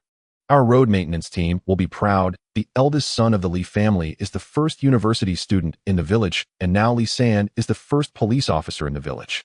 If old lady Lu were still alive, she would be so happy and would probably be sending pork heads around again. Alas, what a pity she left us at such a young age. As the crowd gradually dispersed, Li Qi returned to the house, unexpectedly, finding Lija had not returned to his small room, but was sitting on the kong in the main room. Seeing Li Qi return, he turned beet red, and ultimately, as if having made a certain decision, he spoke up. Third brother, you got 1740 from Big Brother, and the police station gave you 1,000. I'm not asking for much, or I just want you to buy me a new bicycle. Li Qi was filled with anger and amusement at this traitor, a refined egoist, a heartless dog, without family ties. In his previous life, he took on his job, pocketed all the relocation funds, and in the end wouldn't even spare him a glance. His heart had grown cold to a certain extent. So he threw a large bag at Lija's head and said, you look like a bicycle. They'll buy you a spiritual vehicle and have you buried in the back mountain tomorrow. How does that sound? You sell me out multiple times a day and you still want a bicycle. Starting tomorrow, you have to do the chores at home, including cleaning your own room. It's so messy that no one can even enter. The smell when you walk in is worse than a toilet. I wonder how you manage to live like this. Don't look at me, but if you don't work, you won't eat. Starve for 3 days and see how you bounce around then. Leisha looked pleadingly at his dad and elder sister, but unfortunately, no one paid him any attention. Li Laohan felt that the third child had changed, but in a good way. Lili indicated with her eyes that she couldn't help fearing that the third child would scold her too. Thus Li Zhe could only sulk back to his room. Li Qi handed Li Laohan 100 yuan. Dad, I have a great use for Mom's money. Just keep it here for me. In no more than 3 years, I will return it to you with interest. You can keep this money for pocket money. Li Laohan did not take the 100 yuan and said, you keep it, you're old enough, and I won't pry into your affairs. But whatever you plan to do, just think it through and understand the consequences. Li Qi said no more and casually handed the 100 yuan to his elder sister. Take it and buy some more meat. Let's improve our meals these days. Just stay in peace. They'll have the chance to deal with Lao Gao in a couple of days. Tonight is Lao Gao's night shift. He will rest after his night shift tomorrow, right? Yes, he isn't working tomorrow. Lili took the money and suddenly felt that her brother had become very unfamiliar. There was hardly a trace left of the 18-year-old boy she knew. As for her brother's plan to deal with Lao Gao, she didn't take it to heart. It wouldn't be so easy, as she had been bullied for more than 10 years and had become numb to it. The main reason was that this time the man had gone too far, leading a woman home to fool around. She had caught them red-handed and simply couldn't swallow this anger. With no words exchanged throughout the night, Li Qi got up early the next day, rode on the old bicycle that his father had discarded, and took his elder sister out clattering down the road. Main mission: deal with Lao Gao. Lao Gao lived in the mining district over an hour's journey from Li Qi's home. In his previous life, he was nicknamed Tall Bird. Those who had bathed with him said he had exceptional talent in certain areas. Li Qi did not go to his house, but directly turned off to another ravine not far from the mining district, where the houses were clearly not well maintained. Some roofs were missing tiles and covered with plastic sheets. By now it was 9 in the morning, yet only a few doors were open. Most of the residents here were women who did not work. Many coal miners returned from their shifts riding bicycles with lunchboxes strapped to the back seat. Before going home, they would stop here to spend a little money. Thus there were some crude rumors outside that women here often bore children with dark skin. Mo Chunfeng lived here. She was the woman Lao Gao brought home, and the one who had given birth to a child in Africa in his previous life. Li Qi parked the bicycle by the roadside, and quietly he and his sister crept to Mo Chunfeng's door. Peeking inside. Through the dirty frost-covered window, they vaguely saw 2 figures on the Kong inside, presumably drinking. After a night of hard work, miners would first drink a couple of shots of liquor to relieve fatigue, and then eat well before sleeping. Lili nearly burst into tears. Her own man was brazenly running off to another woman's home right after work. What did he think she was to him? What did he think their child was? And what did he think their home was? Confirming that Lao Gao was inside, Li Qi sighed and pulled his sister a little further outside. They'll go to the mine to call someone over. You stay here and keep watch. Absolutely do not enter the house. We'll discuss everything when I return. Do you understand? Lili quickly nodded. After reminding her several times not to alert the snake, Li Qi hopped back on the bicycle and sped towards the mine. At the No. 9 gate of the mine, old Chung from the security department was an acquaintance. He shot him a glance. What do you want again? I'm looking for Wang Chung. His mother had a baby brother, and I need him to go home to feed it. Get the hell out of here. Not a single serious word today. Wang Cheng's mother is over 50. You should watch your words. Li Qi brushed it off. Old Chung was a distant relative and liked to play chess with Li Mantang. He had scolded him since childhood, but whenever he got drunk, it was always Li Qi who took him home. The two of them were quite close. They made their way to the office building of the mining area and found the safety officer Wang Chung. Wang Chung was 23 years old and had previously lived next to Li Qi. They were childhood friends who grew up together. Later, he attended the Mining Bureau's technical school, and due to his good grades, he happened to be recruited as a young reserve cadre, thus becoming a safety officer in an office, a position envied by many. Seeing Li Qi arrive, Wang Chung poured him a glass of water and casually threw half a bag of children's biscuits onto the table. This is what I had to stave off hunger during my shift. Take some. Li Qi cleared his throat. I have a great accomplishment to offer you. Do you want it? Could you offer me a great woman? That's more practical. Get out of here. Why are you so unambitious? Let me tell you, if you catch this opportunity, you'll be the head of the safety department in the future. Yes, sure, I could even be the mine manager. Then I could take a bunch of women out to play one after another. Can't you aim a bit higher?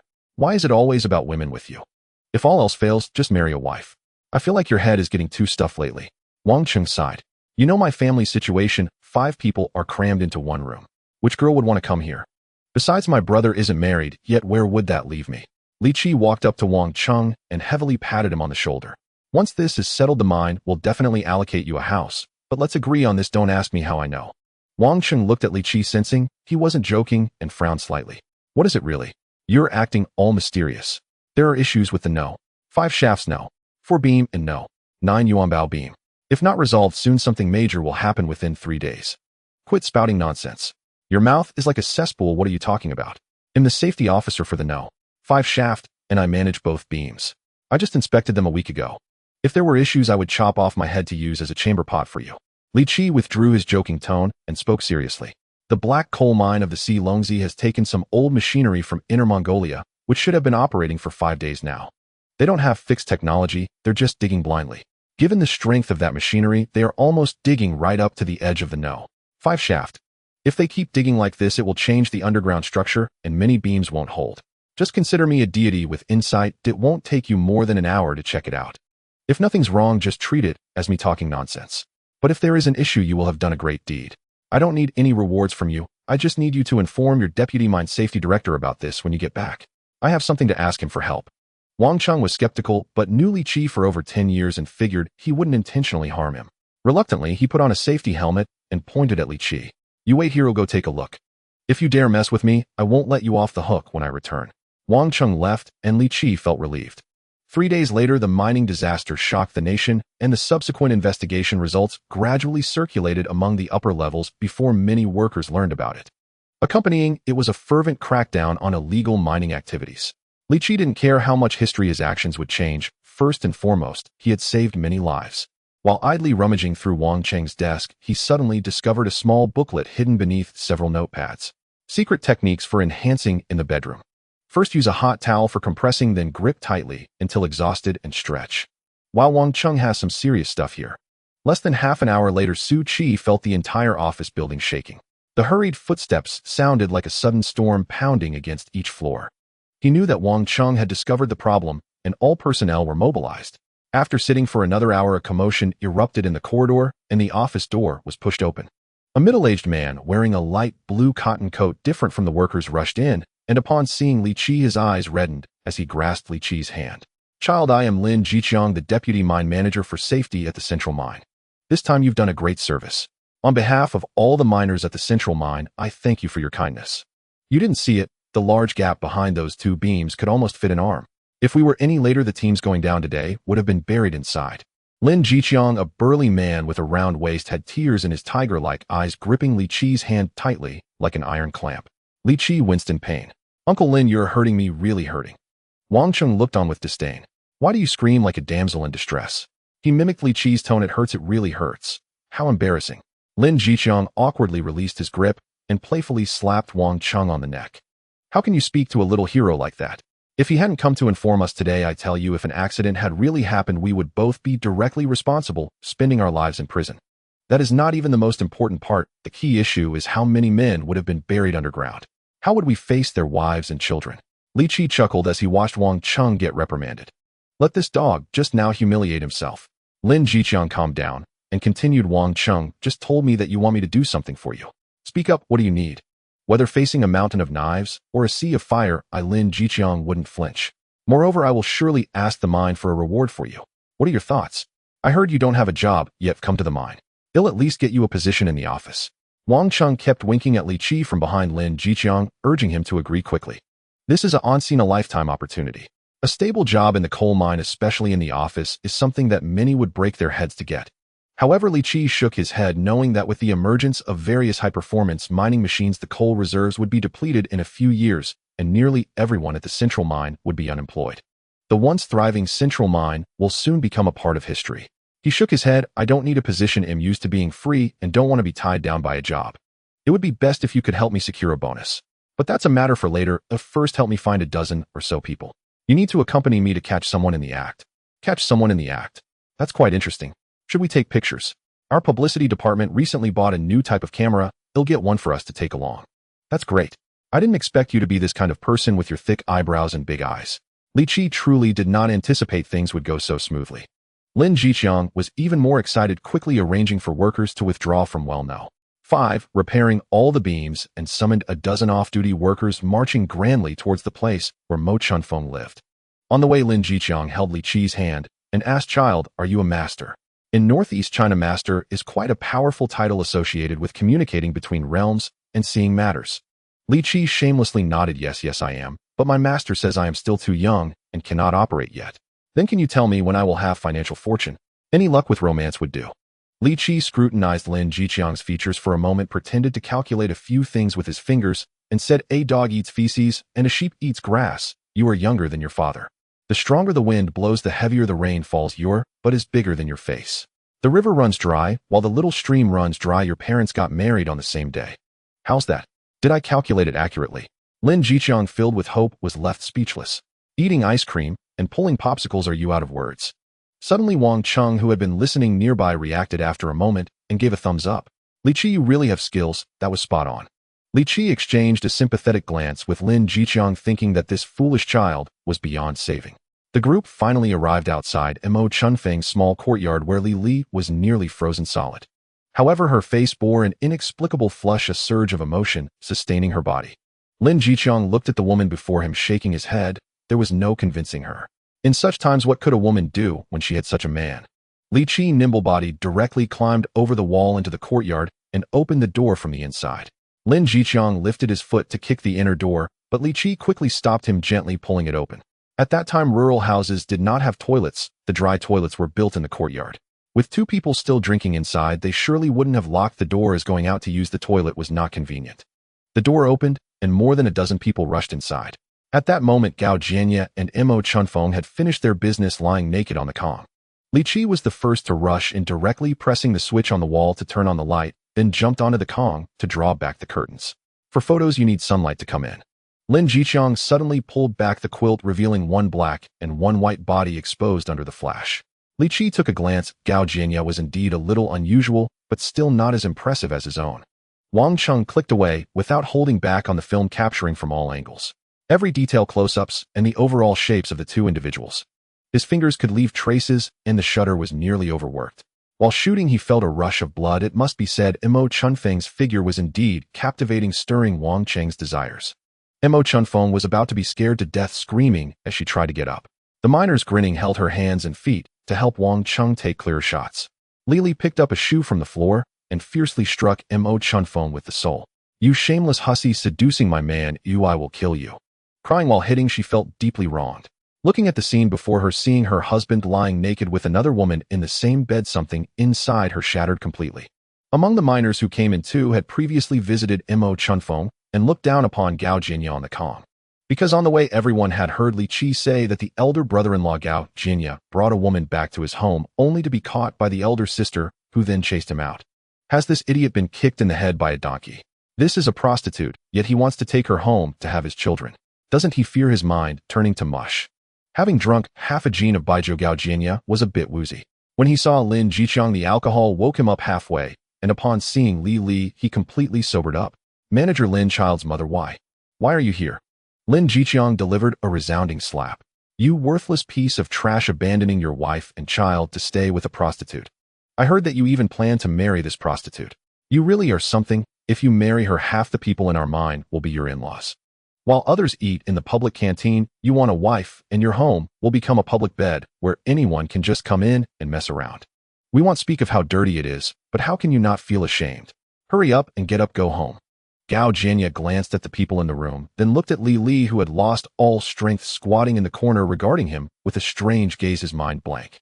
Having just been photographed, he couldn't clarify anything now. In situations like this, if the public doesn't report it, the authorities won't inquire. The miners often frequented such places. But if it reached the police station confirming it as prostitution, it would be the end for him. Not only would he lose face, but also his job. Thus he could no longer act tough. He didn't understand how his wife had such power to summon the deputy mine manager. However, it was not the time to dwell on that. He raised both hands, his bare bottom exposed. "Leader, I know I was wrong. It was all this little hussy seduction. I was momentarily confused. Please forgive me this once. I won't dare again." Lin Jiqiang slapped him again. "Don't talk nonsense to me. Go admit your mistakes to your wife." Gao Jianye quickly grabbed his pants and put them on, kneeling right in front of Li Li. "Wife, I was wrong. I swear I won't look for that cheap woman again. Can we go home, please?" Li Qi looked at Gao Jianye on the ground, and a cold smile crept into his heart. This brute had always acted arrogantly, thinking that Li Li had married him because of her low status. After all, Li Qi's father's road maintenance team was the poorest unit, and his mother was an unemployed rural woman. Thus, the fact that a daughter from the Li family could marry into a worker's family was a favor to the Li family. Moreover, because his sister didn't bring back a single penny as a betrothal gift nor a proper dowry, every time he visited, Gao Jianye acted like a lord, feasting and yelling with arrogance. He showed no respect to his own parents. Only when facing Li Peng did he slightly soften his attitude. Hopefully after this incident, he could hold on to his leverage and his sister's life would improve a bit. Suddenly, he noticed that his sister's expression was off. Li Li displayed an expression she had never shown before, speaking to Gao Jianye, who was kneeling before her with disdain and disappointment. "I want a divorce." Li Qi felt as though something had struck his brain, an indescribable feeling rising within him. Elder sister wants a divorce. Just 2 days ago, she was lamenting that they couldn't separate, claiming that they could not live without each other. How could she change her mind again? A woman's heart is as elusive as the depths of the sea, as unpredictable as the weather in June. If she wanted a divorce, why go through all this trouble? "Elder sister, what's going on?" Gao Jianye was also at a loss, momentarily doubting whether he was experiencing a hallucination. This wife had always been obedient to him, never uttering a word of dissent, dutifully serving him and their family. How could the words divorce possibly come from her mouth? He raised his hand to caress Li Li's face, saying, "Wife, don't make a fuss. I truly know I was wrong this time. Rest assured, I will definitely change. I won't seek that shameless woman again. Let's go home and live a good life." Yet while saying this, he was actually thinking of finding someone else after the storm passed. After all, Lao Gao could not live his entire life without having a son. If Li Li couldn't bear a son, then she had no right to stop him from seeking a little lover. He believed that today's events were certainly instigated by Li Qi. This little brother-in-law was a good for nothing, doing nothing productive and stirring up trouble. If it weren't for him, how could Li Li, with her honest and straightforward nature, dare to confront him? He needed to find an opportunity to teach him a lesson, to make him remember. "What is this nonsense?" Li Li slapped his hand away, saying, "Don't touch me. After you did such disgraceful things today, how could I possibly continue with you? I am determined to divorce." After saying this, Li Li disregarded the astonished expressions of those in the room, wiped her tears, and ran out. Mo Chunfeng also realized what was happening. She struggled free from the miner's strong grip, wrapping herself in a quilt and shrinking into a corner. "You shameless bunch, just bullying one woman. No one else touch me. If you do, you'll have to pay." Lin Jiqiang looked at Li Qi. His sister had run away, and this situation was getting a bit out of hand. Li Qi approached Gao Jianye, shaking his head. "Lao Gao, since things have come to this today, I won't say much. 2 conditions. First, since my sister wants a divorce, you must agree. Don't be a rogue." Gao Jianye's face suddenly turned stern. "You little brat, what nonsense are you talking? Your sister is just angry and saying this. How could she possibly divorce me? If she gets divorced, where would her face go?" Li Qi found it amusing. Who gave him the courage to be so brazen, seeking a mistress while expecting to marry her and have children? Truly, the shameless are invincible in this world. "I'm not negotiating with you, I'm telling you my sister's decision. If you don't agree, I will send the photos from earlier to your mine and the town's police station tomorrow. Then you'll lose your job and end up in jail. We can go to court and see if we can get the divorce." Gao Jianye felt Li Qi's resolute stance instantly deflated, losing the bravado he had just shown. If that bastard really did such a thing, his future would be ruined. He then changed his tone, pleading, "Little brother-in-law, we are still family, don't say such things. I have been with your sister for so many years, a Junmei is already over 10. How could we get a divorce? I know I was wrong, can't you spare me this time?" Li Qi sneered. He didn't know he was wrong, he was just caught, and felt that things were going downhill. He vividly recalled the scene from his previous life, when Gao Jianye forced Li Li to divorce. The entire Gao family was complicit, blocking the door to Li Qi's home and throwing dirt on Li Li, claiming she was unfilial, not adhering to wifely duties, a barren hen, a money-wasting burden. They pushed Li Li to the brink of drinking pesticide. In the end, the Gao family finally got their way, and she divorced. Now the roles were reversed, yet Li Qi felt no pleasure in it. He coldly remarked, "Now that you know your daughter is over 10, what were you thinking when you were fooling around? Agree or not, give me a clear answer.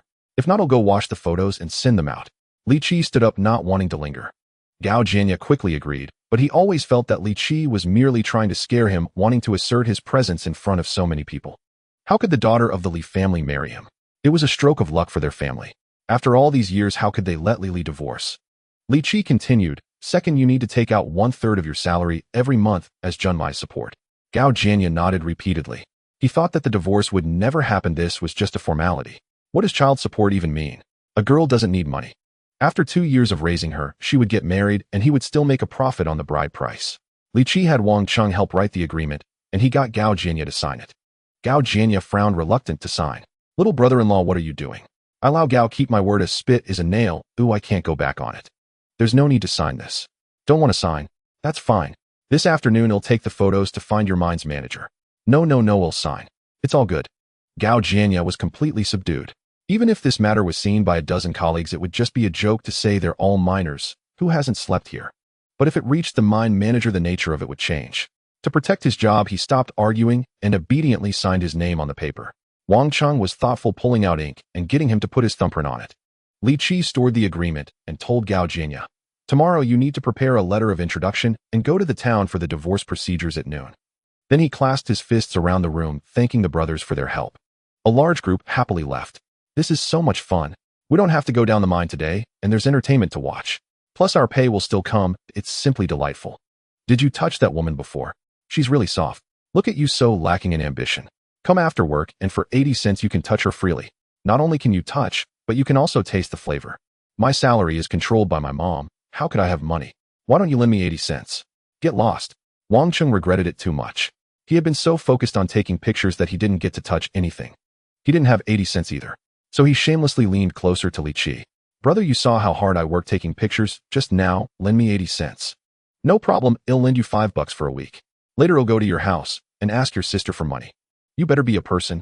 My sister would beat my butt to pieces. Lin Jiqiang glared at Wang Cheng. Kid, don't be foolish. This place is filled with those who can't get it together even after getting married. You're young and still in the office. You can't ruin yourself like this. I know your family is struggling, but you made a great achievement this time. By the end of the year, the mine will definitely give you a house. At that time, find a decent girl from a respectable family and live a good life. With your conditions, it's possible to find a village elementary school teacher or a formal worker from a brewery or pharmaceutical factory. If you come to places like this, your bad reputation will spread and no good girl will want to marry you.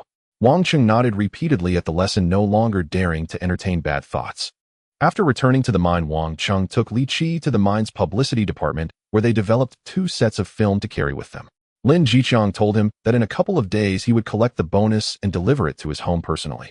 Li Qi was in a good mood. These days the mine truly had money. Since Lin Jiqiang told him that the bonus wouldn't be small, he would definitely not just brush him off. Having saved dozens of lives and still getting paid, Li Qi happily rode back home on his creaky bicycle. Upon entering, he found Li Li sitting on the edge of the Kong, staring blankly at the ceiling. She was still holding their father's wine bottle, looking like she had taken a few swigs. Li Qi frowned, asking, Sister, what are you thinking? Li Li turned her head to look at Li Qi and set down the bottle.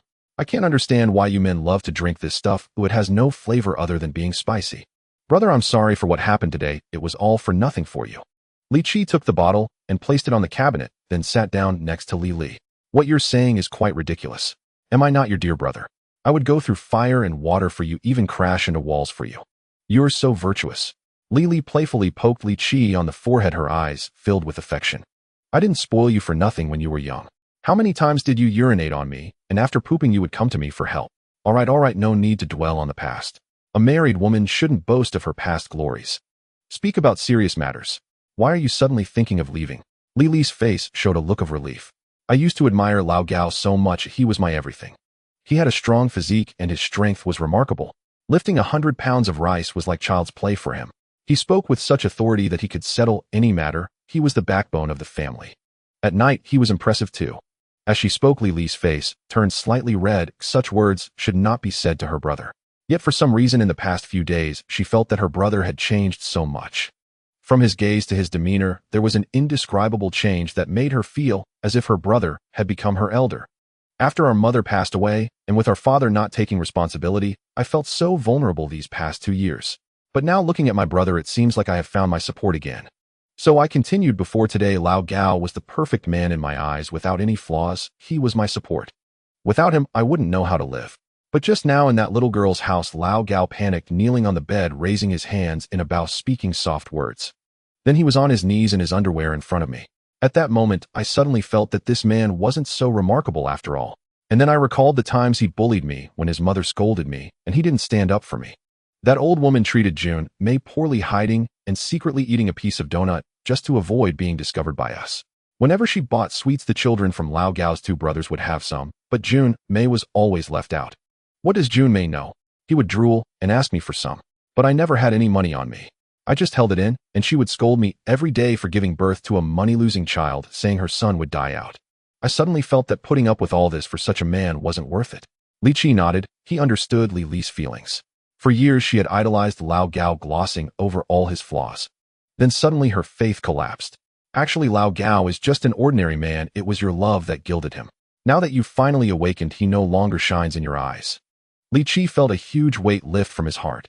It's the best outcome for my sister to come out of this. Otherwise, after this commotion, Lao Gao would just have a quiet 6 months and still wouldn't be able to control himself, continuing to cause trouble. He took out the agreement signed by Gao Jianya. This is the agreement Lao Gao signed. Tomorrow you two will go for a divorce, and then he will give you 1/3 of his salary each month as Jun Mei's support. Lily glanced at the paper and shook her head. His mother won't agree to give me money. Over the years, Lao Gao earned his salary, giving half to his mother, and the other half he mostly spent on drinking and playing mahjong. He couldn't even give me 10 yuan a year. Sometimes when Jun Mei needed a pen or a notebook, I would have to ask him several times before he would begrudgingly hand me a yuan. He acted as if he wanted to throw it in my face. Honestly, I really don't know how to live after this, and I don't even know if Dad will agree to let me bring Jun Mei back to live with us. As she spoke, Li Li's tears started to flow again. Li Qi quickly patted her back. It's okay, sis, don't worry about these things. Dad will definitely agree to let you come back. You're so capable and cook so well. What are you afraid of? Just rest assured, once we finish the divorce procedures, I will definitely find a way for you to make money. I will make sure you and Jun Mei will live well. As for the support, don't worry, we have photos. If Lao Gao dares to refuse, I have plenty of ways to deal with him. Lily had cried enough. Seeing that it was getting late, their father would be home soon, and Li Jia and Gao Jun Mei would be back from school too. She wiped her tears. No more crying, we still have money to spend, so there's no need to worry about that for now. What do you want to eat tonight? I will cook. Li Qi nodded repeatedly, and as long as his sister had this mindset, everything would be fine. Let's make some buns filled with pork and scallions. It's been a long time since I've had those. All right, and let's make some radish soup and fry some peanuts for Dad. Lily briskly went to the kitchen to get busy while Li Qi lay on the con contemplating his sister's future. In fact, there were many ways. Once he bought a stall at Taiha Market, he could let Li Li sell fruits first, or sell buns on the road outside the mining area. Li Li's buns were truly exceptional. Everyone praised them. The stuffing was neither too salty nor too bland, and Li Qi could eat 7 or 8 in one sitting. In the future, at the entrances of various factories, a stall selling egg pancakes could sell over 1,000 yuan in a morning. It would just take some effort and an early start. Anyway, his sister was hardworking. There was no way she wouldn't earn money. While Li Qi was lost in thought, planning a future path for his sister, Gao Jianya had returned home. His mother, whose surname was Jiao, was called Jiao Xiaojiao by the neighbors. She had a sharp face with high cheekbones and slanted eyes. Seeing her son in such a state, she noticed something was off.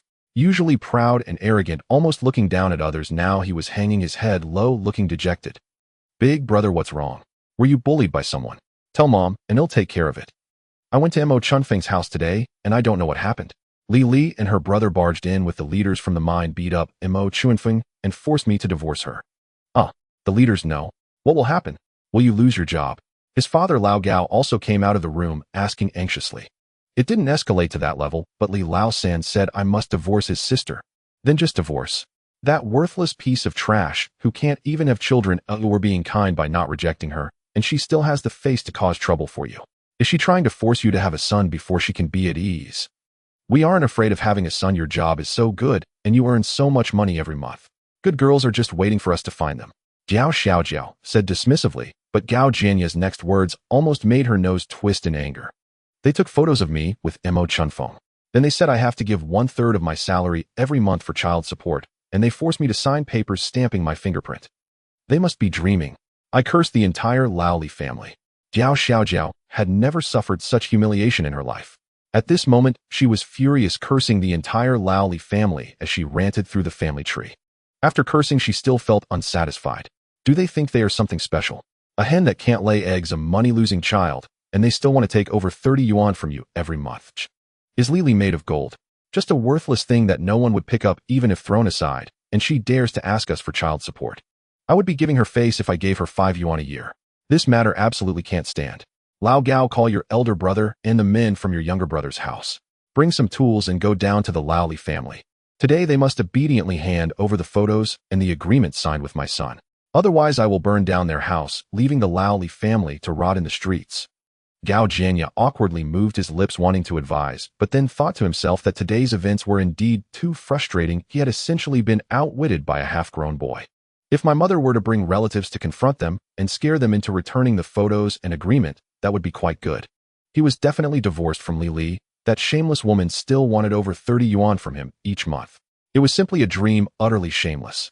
Thinking of this, he no longer hesitated and went with his father to find their relatives. Gao Lao's 3 sons all worked in the mine, and their sons all worked there too, living nearby. In the end, the Gao family gathered over 20 people, marching vigorously toward Li Qi's home. Meanwhile, the Li family had already begun their meal. The large buns, steamed by Li Li, were soft and fragrant. Li Qi devoured 5 in one go, still feeling unsatisfied. Suddenly, a child burst in, shouting, "Li Qi, over 20 people from the Gao family are charging down from above. They are probably coming to beat you. You should run." It was Lu Gang from the old Lu family in the backyard. This child had always admired Li Qi since childhood and had practiced Tongbei Quan with him for a winter, but unfortunately, he couldn't endure hardship and gave up halfway. Nevertheless, he still regarded Li Qi as his master and would follow him around. Upon hearing this, Li Laohan stood up, saying, "I will go out and call for help." "Li Di, it's too late. They've already passed the village's small shop, and they will arrive in a few minutes." Li Jia shot Li Qi a fierce glare while halfway through his bun. This Li Lao-san was always causing trouble. Can't he just live a quiet life? Why can't the already small Li family fit a quiet desk? He threw down his chopsticks and angrily returned to his small room, slamming the door shut. Li Li, filled with fear, grabbed Li Qi's hand, saying, "Brother, there are too many of them, and they are all from the mine. You should run. At worst, we can return the photos and agreement, or I'll go back with them to apologize. If you get hurt by them, how can I face our mother if I die?" Li Qi looked disappointedly at the door of the small room. This Li Zhou was completely unworthy of being regarded as human. Whenever something happens, he has this expression, as if he couldn't wait to sever all ties with the old Li family. He took out 2 yuan from his pocket and handed it to Lu Gang, saying, "You're quick on your feet. Hurry to the police station and report it. Just say there has been a murder here. And ask if a person named Liang Bing is there. If he is, be sure to tell him that something has happened at Li Qi's house, and that he should come quickly." Lu Gang took the money and darted off like a rabbit, disappearing in an instant. Li Qi told old Li and Li Li not to go out, and that he would handle everything. Old Li refused to listen. In the end, Li Qi had no choice but to let him stay inside the door, repeatedly reminding him to only rush out when he opened the door, not to help, but to find the right angle to get hit, preferably to draw blood. Old Li roughly understood Li Qi's intentions. He agreed verbally, but thought in his heart that if the other side dared to attack Li Qi, he would risk everything to protect the child. If Li Qi suffered any harm in front of him when he died and went below, the old lady would surely scold him to death. Li Qi closed the door, tightly pulled out 2 wooden rods, nearly 2 meters long, from the yard. In this era, those living in bungalows had to burn firewood or coal, so they were not lacking in such items. That feeling returned. After being reborn, he always felt that something was off with his body. That day on the ice behind the elementary school, he had faced off against 2 thugs for over 10 minutes, while wielding a bicycle, ensuring they had no opportunity to get close, and he vaguely felt that he must have received some kind of benefit. Today he would verify just what was going on with his body.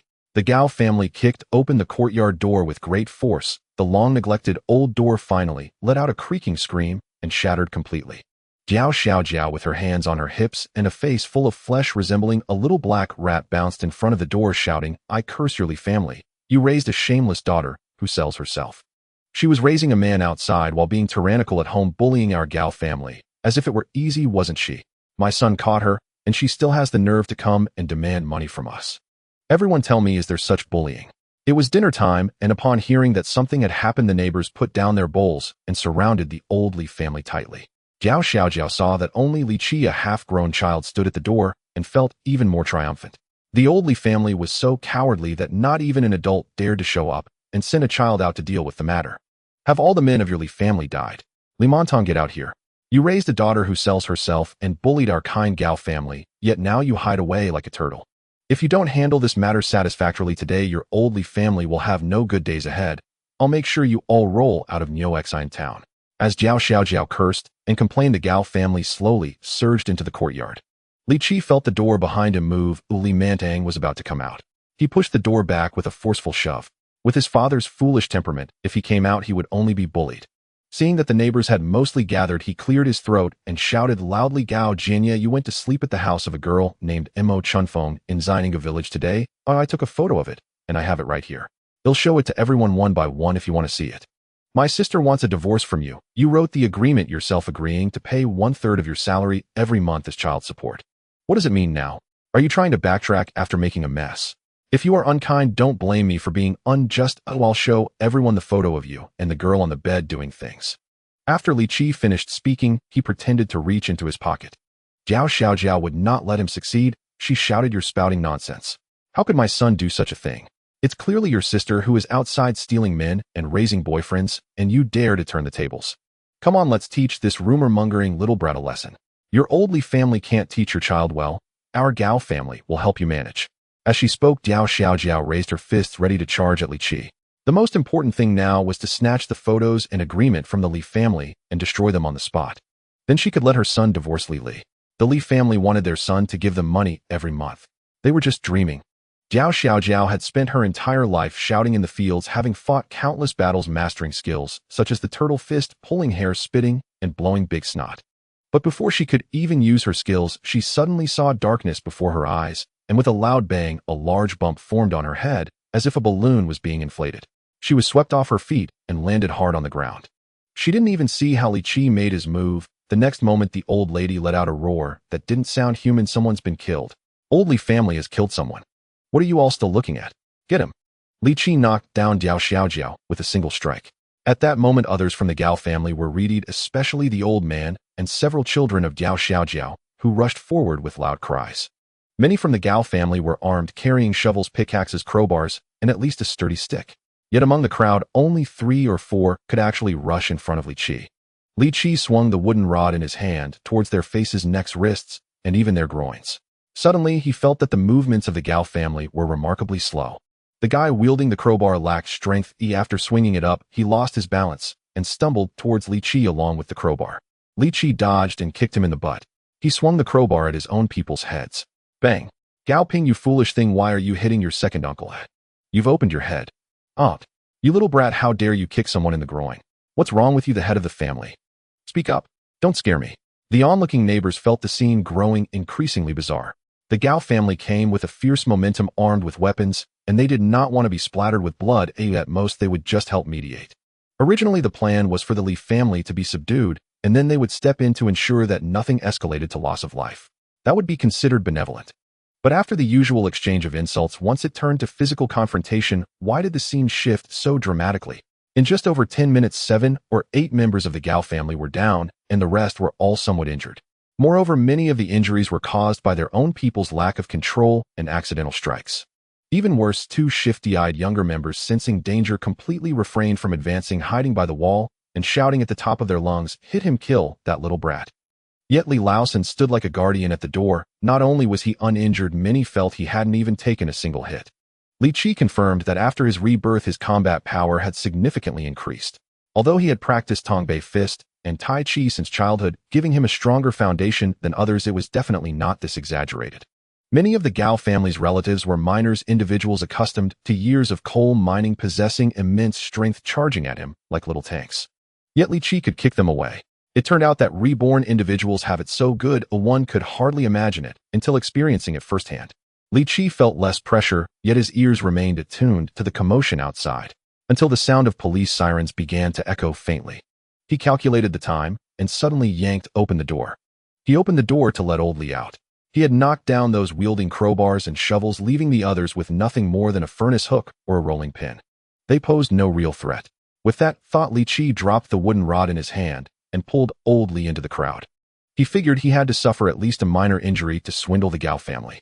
Suddenly, he saw Gao Jianye's brother Gao Jianwei pick up a brick from somewhere and swing it toward old Li's head. What a sin! He shielded old Li, but the brick struck his head at an angle. Warm blood began to flow down. Li Qi felt a faint sense of impending death. He hadn't expected to be injured so severely. He only wanted a little scrape to bleed to swindle a sum from the Gao family.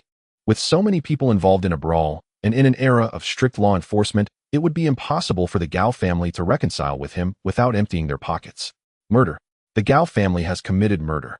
Old Li, seeing his son injured, howled as he charged into the crowd, but was quickly pinned down. At this time, the Gao family was enraged, and several of them kicked old Li. Old Li curled up in pain. Li Qi rushed in, pushing through the crowd to shield him under his body. His hands were not idle. He picked up a small stone from the ground and dragged it across old Li's head. With a scratch, blood oozed out. That would do. This injury was sufficient. Li, seeing her father and brother about to be beaten to death, also cried out and rushed out, clawing at anyone she saw. Li Qi lay on the ground with his father watching his seemingly mad sister and sighed. This foolish girl, why couldn't she just cooperate a little? Why is there such a vast emotional distance between people? Can't they just withstand a few hits and lie on the ground waiting for the police? The neighbors finally couldn't bear to watch any longer. If someone were to die, everyone would be taken to the police station for questioning. They began to join the fray, pulling at the Gao family. The Gao family was unwilling to back down. Both men and women were somewhat crazy. The three Li brothers struck fiercely, and several of them were kicked in the groin, unsure if their eggs were intact. The one swinging the crowbar ended up splitting open his own head, blood spilling everywhere. Those with pickaxes and shovels ended up striking their own people as well. This fight made it seem as if over 20 of them were being beaten by Li Qi alone. Jiao Xiaojiao, after being knocked dazed by Li Qi, had been squatting on the ground in a stupor, finally recovering, to see over 20 people being dealt with by a mere boy, feeling utterly humiliated. In her entire life, Jiao Xiaojiao had never suffered such humiliation. Now that Li Qi had finally been knocked down, she grabbed a large stick and marched over, shouting at the top of her lungs, hit him to death. If he dies, it's on me. Today I will make sure the Li family is wiped out." Just as she finished speaking, Liang Bing rushed in with 5 or 6 police officers. Hearing Jiao Zijiao's insane remarks, Liang Bing exhibited the professionalism expected of a police officer. Like a hungry tiger pouncing on its prey, he tackled the old lady to the ground. With a thud, Jiao Xiaojiao fell flat on her face. "Don't move." Liang Bing sighed inwardly. The Gao family and Jiao Xiaojiao were notorious troublemakers in the village. Previously, they had only engaged in minor skirmishes, making it difficult to detain them. Today, however, was a perfect opportunity to take them all down. Seeing so many injured on site, he quickly called for an ambulance. Jiao Xiaojiao, witnessing the police arrive and the miserable state of the Gao family, sat on the ground waving her hands and cried out, "Oh my heavens, you finally came. You must help me. The eldest daughter of the Li family has been fooling around outside, and we just wanted to seek justice, but we ended up being beaten like this by their 3 boys. This boy is definitely a bully and a rogue. You must arrest him and make him eat peanuts." Liang Bing had just reached Li Qi's side, and upon seeing the blood on Li Qi's head, his heart sank. If this young master were to suffer any severe injuries, how would he explain himself to Political Commissioner Zhou Guodong or Elder Qiu Shuyun later? However, when he helped Li Qi up, Li Qi lightly patted his arm and gave him a knowing glance. Liang Bing instantly felt relieved. He had the severely injured taken to the hospital, while the rest were cuffed and taken to the police station, and he was going to find several neighbors to testify. Old Lady Wu and others all expressed their willingness to go. At the moment Jiao Xiaojiao was handcuffed, she screamed like a pig being slaughtered. "On what grounds are you arresting us? We are all victims. You should arrest the Li family. Oh Heavenly Master, you cannot bully us poor common people. I will report you to the city." Liang Bing remained expressionless. "You over 20 people ran here armed with deadly weapons from the mining area to engage in a brawl and injured others. Now you claim to be victims. Head back to the station and give a full account. If you are not honest, each and every one of you will be held accountable, and you can forget about going home." Jiao Xiaojiao looked at Liang Bing's grim face, her eyes darting around. Today's events were completely beyond her expectations. In her plan, the Gao family would overpower the Li family, seize photos and an agreement, then beat them up to vent their frustrations, ending the matter. As long as she insisted that Li was fooling around with another man and was caught by their son, they would have a reasonable excuse.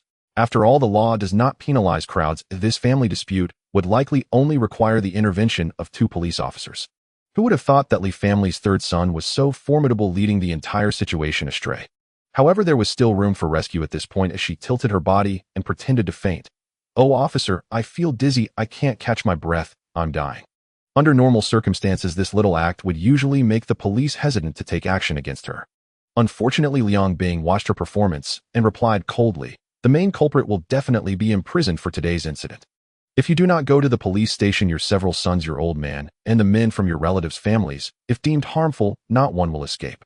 Once imprisoned, they will lose their jobs, and your Gao family will become a bunch of blind drifters. Now I ask you again, are you still feeling dizzy?"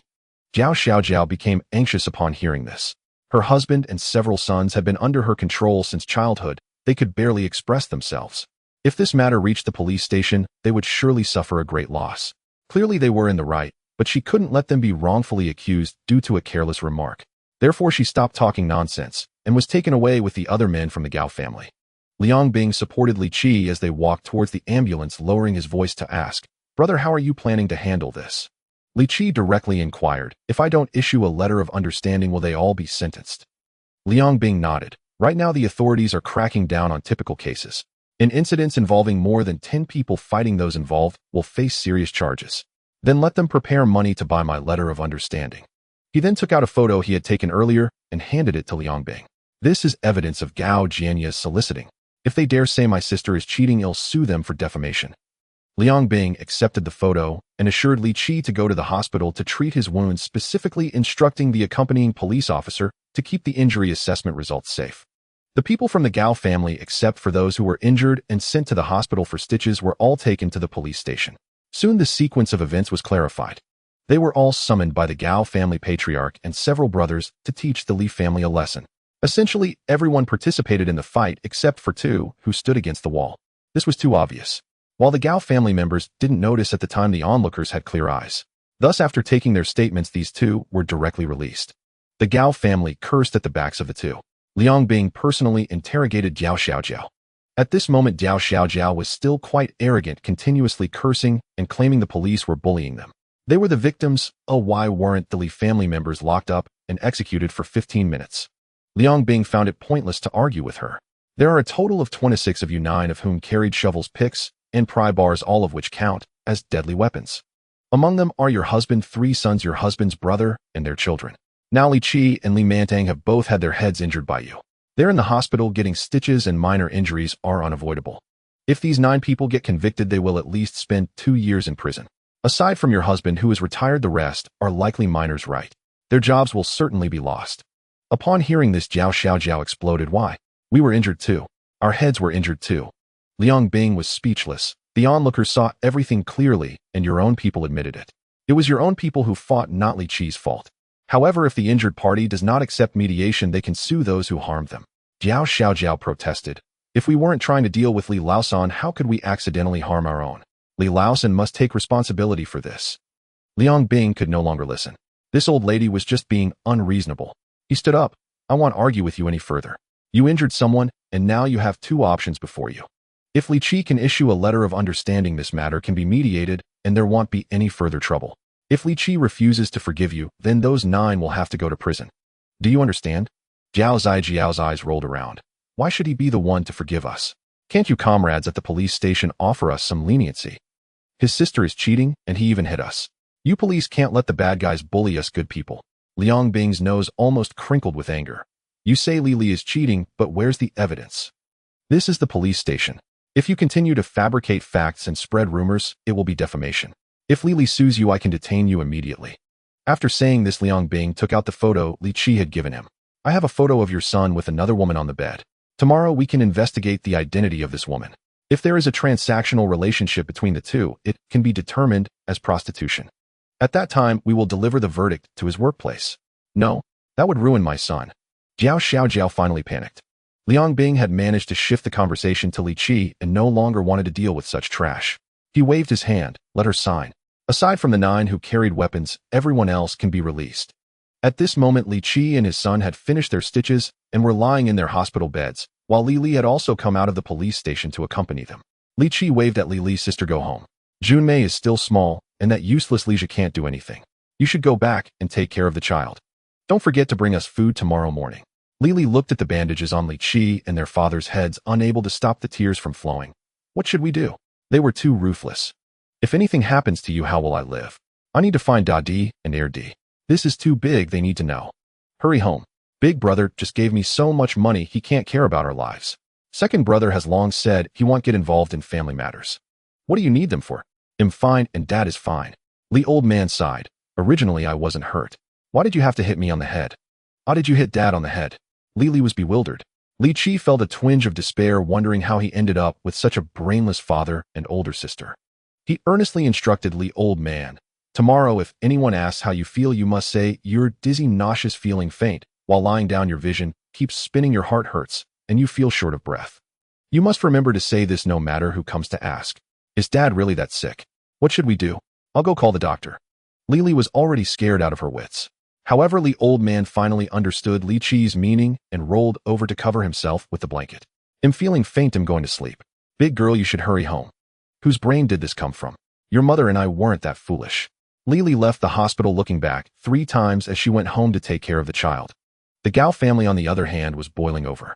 9 men were detained at the police station, and the remaining wives gathered at Yao Zijiao's house, with several women already terrified and crying loudly. If their father gets sentenced, how will we live in the future? I heard that if dad is convicted, the child won't be able to join the military or hold office in the future. Doesn't that mean they will be treated like the old black 5 categories? Will workers not be able to work anymore? Oh my God, Gao Daxiang, you must think of a way for me. Looking at the chaotic crowd, Jiao Xiaojiao sneered. What are you crying about? This matter was organized by my family. I definitely won't let your men suffer losses. The police station is still on our side. They've already pointed the way for us. We need a letter of understanding. As long as the old Li family provides us with the letter of understanding, there will be no problem. Sister-in-law, I heard you guys open the heads of old Li and Li Laosan. Can they really give you that letter of understanding? Jiao Xiaojiao smiled slightly. Old Li is just a coward, and Li Laosan is just a child. It's easy to deal with the 2 of them. Let me tell you, the only one who can handle matters in the old Li family is their eldest Li Peng. Li Peng is the vice principal of the middle school in town, has a position, and surely understands the situation. Tomorrow I will go find him and let him manage his brother and get us the letter of understanding. Early the next morning, Jiao Xiaojiao headed straight for the town school. The police had said yesterday that the case could only be delayed for 3 days at the police station, and if they couldn't obtain a letter of understanding within that time, the case would have to be reported and processed, making everything too late. She cursed Li Qi countless times in her heart, thinking that if it weren't for this scoundrel causing trouble, she wouldn't be facing such a difficult situation. However, throughout her life, she had experienced many ups and downs, and she believed that things would eventually develop in the direction she desired. She registered at the school gate, but the guard did not let her in and made her wait outside. Li Peng was in class and only came out 50 minutes later. Having tossed and turned all night, and then rushed through the morning, Jiao Xiaojiao could barely stand. She found a tree to lean against her body, swaying, nearly fainting. Seeing Jiao Xiaojiao, Li Peng felt quite displeased. The reputation of his sister-in-law's mother-in-law had always been poor. Not only was she notorious in her own village, but she was also known as a fierce shrew in several neighboring villages, never yielding, even when in the wrong. The over 50-year-old woman was at the age of being bold and reckless, cursing at the drop of a hat, and her insults related to reproductive organs were endless, never needing to go home for new material. Li Peng had the unfortunate experience of witnessing Jiao Zijiao's cursing several times, leaving him psychologically scarred. She was a master who had invested all her skill points in the art of cursing. He truly did not want to get involved with such a fierce woman. He just wanted to send her away quickly. Approaching Jiao Xiaojiao, he impatiently asked, "Aunt Jiao, what do you want from me?" Jiao Xiaojiao grabbed Li Peng's hand tightly. "Li family's young master, you must help me today." She wept and recounted her woes for 10 minutes, before Li Peng finally managed to piece together the situation from her countless lies and curses. The Gao family had beaten up her father and 3rd brother, and now, due to allegations of injury, 9 men were detained at the police station, needing Li Qi's letter of understanding to avoid imprisonment. Finally, Jiao Xiaojiao gritted her teeth and said, "Li family's young master, you are educated and reasonable. This matter was originally caused by your sister and your family's 3rd son, and our Gao family is clearly the victim. Now I won't say much. I'll give you 500 yuan so you quickly get that scoundrel Li Qi to issue me the letter of understanding. I'd rather give this money to you than to your 3rd son. He is too heartless. If he had any sense of humanity, he wouldn't have done such a thing." Li Peng was momentarily taken aback by this. His mind was racing. He needed 5,000 yuan to buy a diploma for his self-funded studies in the south. Having been forced to part with 1,700 by his 3rd brother, he could borrow about 1,500 from colleagues. If he could get 2,000 from Jiao Xiaojiao, now wouldn't he then have a bachelor's degree? Thinking of this, he became so excited that he nearly jumped up. Jiao Xiaojiao suddenly appeared more agreeable in his eyes.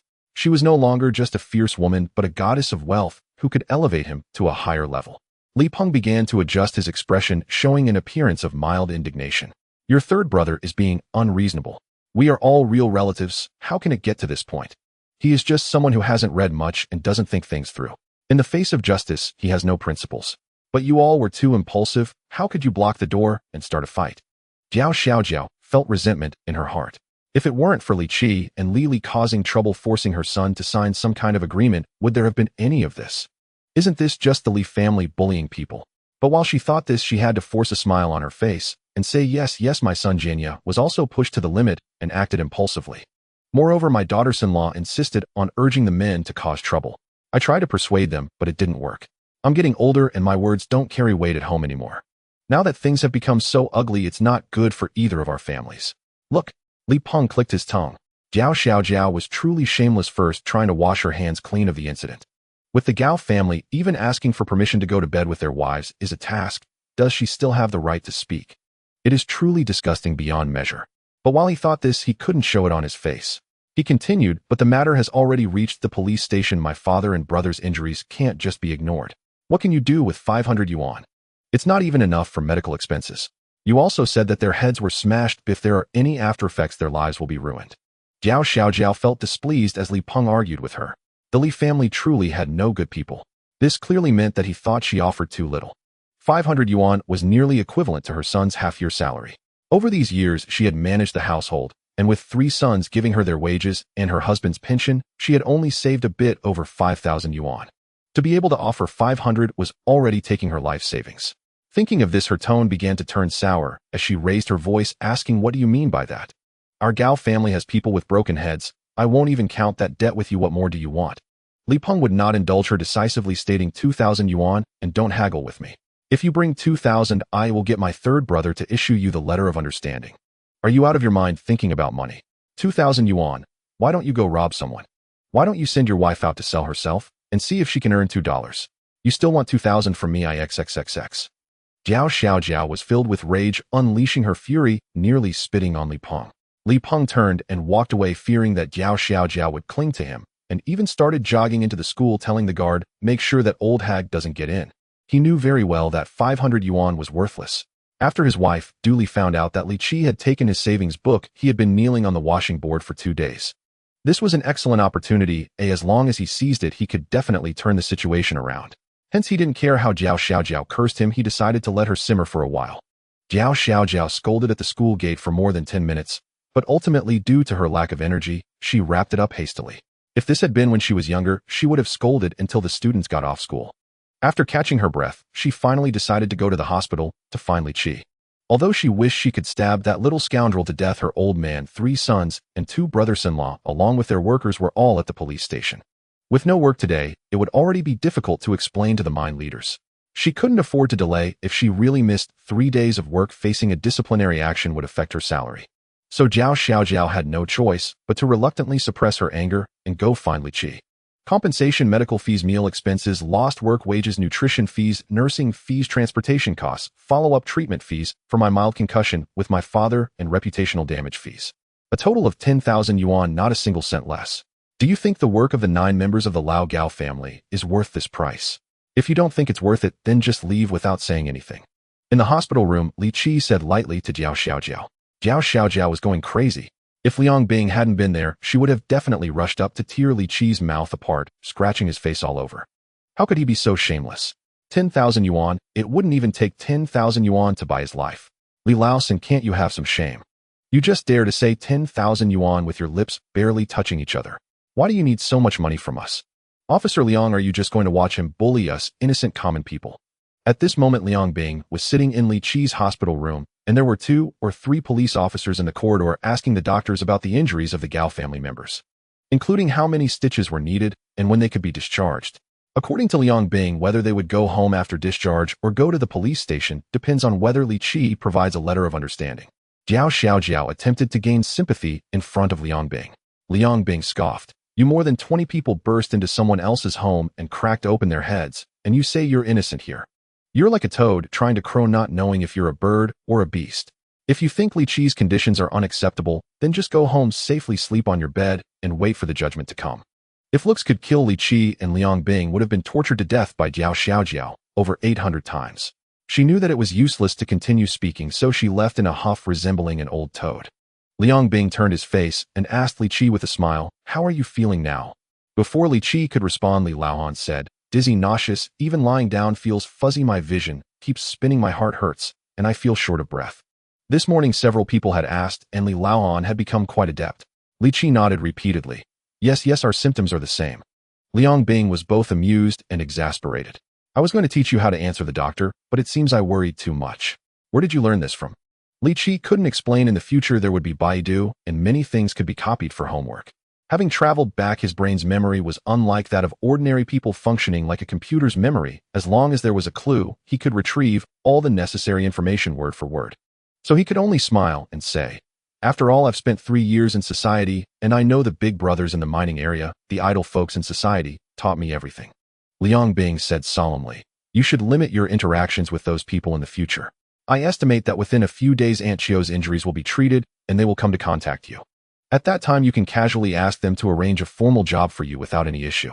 I can't say much about Aunt Chio's background, but her son is the political commissar of our city bureau. If you seize the opportunity, what you gain will depend on your own abilities." Li Qi still shook his head. "We can't do anything in return for kindness. I prefer to earn a living through hard work and my own abilities." For instance, this time, without feelings, it was all acting. Since the Lao Gao family dared to act against the wind, I could earn the money standing up. But this won't cause you any trouble, right? Li Qi knew that if it weren't for Liang Bing's support, he wouldn't be able to handle this matter so smoothly, and it might not have been accomplished at all. So he was even considering how to show his gratitude to Liang Bing once everything was settled. However, Liang Bing immediately sensed his thoughts and became serious. "Li Laodi, we need to be clear about this. The Gao family came armed to your home and barged into your yard to assault people. These are established criminal facts. I have no intention of favoring either side. As for whether you can reach a settlement, it will be conducted within the legal framework. So don't think about other things." Director Su Taixing has reiterated that everything will proceed according to standard procedures, and there will be no special treatment due to anyone's special identity. "You mustn't have any crooked thoughts, or else it won't be gratitude for me, but rather harm." Having said that, Li Qi understood immediately, quickly suppressing other thoughts, and sincerely shook Liang Bing's hand. "Brother Liang, then, I want to say thank you. Please convey my respects to Director Su. He is a good director who truly serves the people. After this matter is over, I will send a banner. Is that all right?" Liang Bing nodded repeatedly. "Just sign your name so Director Su can hang it in the office. If Deputy Zheng or Aunt Chio happens to come by, they can see it." "All right, I will definitely make a larger one." The two exchanged smiles, and everything was understood without words. Liang Bing instructed them to rest well, and after completing all the records, he left with his team. In the afternoon, Lili brought hot meals, and the father and son enjoyed them heartily. Li Qi wanted to give Lili money again, but she repeatedly declined, saying that the 100 yuan Li Qi gave her last time wouldn't be used up in 3 months. Li Qi shook his head firmly and gave his sister another 100 yuan. "Buy more meat and get some eggs. In the future, Junmei should at least eat 1 egg for breakfast, preferably 2. The little girl, around 11 or 12 years old, was at the growing stage. You just look at how thin she was, like a stick of firewood. She could break in half if the wind blew. Lili's eyes turned red. A mother would know if her daughter was thin, right? But while at the Lao Gao family no one cared, and even during family meals she couldn't sit at the table, she could only eat a bite with her daughter at the kitchen stove. At this moment, she was completely disillusioned with the Lao Gao family. After the father and son had eaten their fill, Lili took the dishes home to prepare dinner for her daughter and younger brother Li Jia. In winter it got dark early, and by around 4 o'clock night had already fallen. At 5:30 the hospital door was pushed open and Li Peng and Du Li walked in. Surprisingly, Li Hai also came along. Li Hai approached Li Mantang and asked in a low voice, "Dad, how are you?" "Dizzy, nauseous." "Oh no, I mean I'm not dead." Li Laoan realized halfway through that this was his son and didn't need to put on an act. Du Li smiled and placed a net bag on Li Mantang's bed. "Dad, this is what we bought for you: peach canned fruit milk powder and your favorite fried rice noodles." Li Qi sneered, knowing that this scheming woman had no good intentions. She always considered herself superior and would never speak in such a tone unless she needed something from the family. He walked over, picked up a can of peaches, slapped the bottom of the can, and with a little force opened it. He tilted his head and drank it down in gulps. The juice from the can was indeed delicious. "What are you doing?" Du Li's eyes revealed undeniable disgust. If Li Qi hadn't obediently donated a kidney, she would have already donned a white fur coat. In her eyes, Li Qi was the most selfish and shameless scum in the world. Li Qi wiped his mouth. "What's wrong?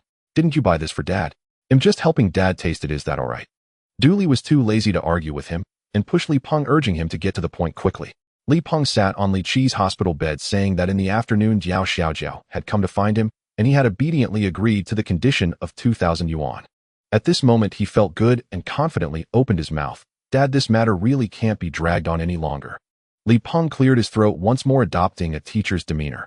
"After all, the Gao family is related to us, and there are indeed some issues with elder sister herself. Lilada, don't beat around the bush and speak nonsense. Gao Jianya hired a prostitute and even brought the girl home for debauchery, yet it turned into elder sister having issues in your mouth. Come on, tell me, what issues does elder sister have?" If one day elder sister brings another man home, would you also reflect on your own problems? Dooley was furious, screeching, "Stop your nonsense. What man have I brought home? Can't you speak properly?" Then ask Li Peng if he is speaking sensibly. Why can't elder sister hold her head high in the Gao family? Ultimately, it all traces back to the 200 yuan betrothal gift from years ago. That betrothal gift paid for your schooling. Now that you've graduated, not only do you give elder sister not a penny, but you also say she has problems. I think the issue lies with you. Li Peng was left speechless. Dad, can't you manage the third one? Li Mantang's expression was stoic. I think the third one is right. Your elder sister has sacrificed enough for this family and for you. If you have something to say it quickly. If not, then get lost. Li Peng deeply felt that in just a few days his father had changed.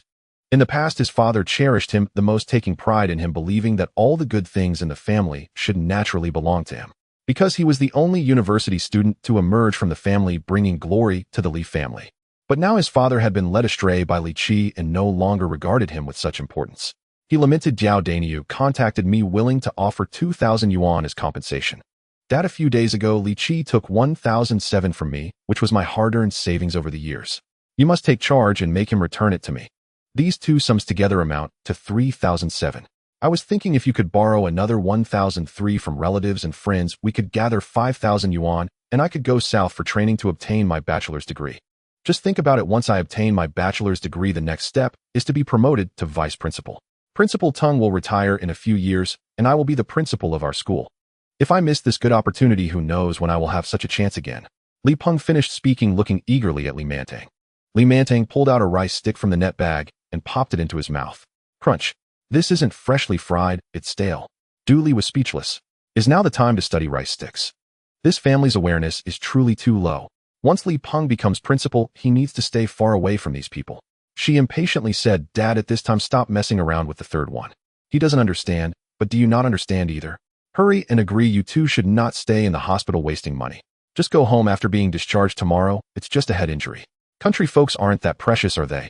Just apply some dirt to stop the bleeding. Now the most important thing is for Li Peng to go south for his degree. You still need to hurry and lend him money.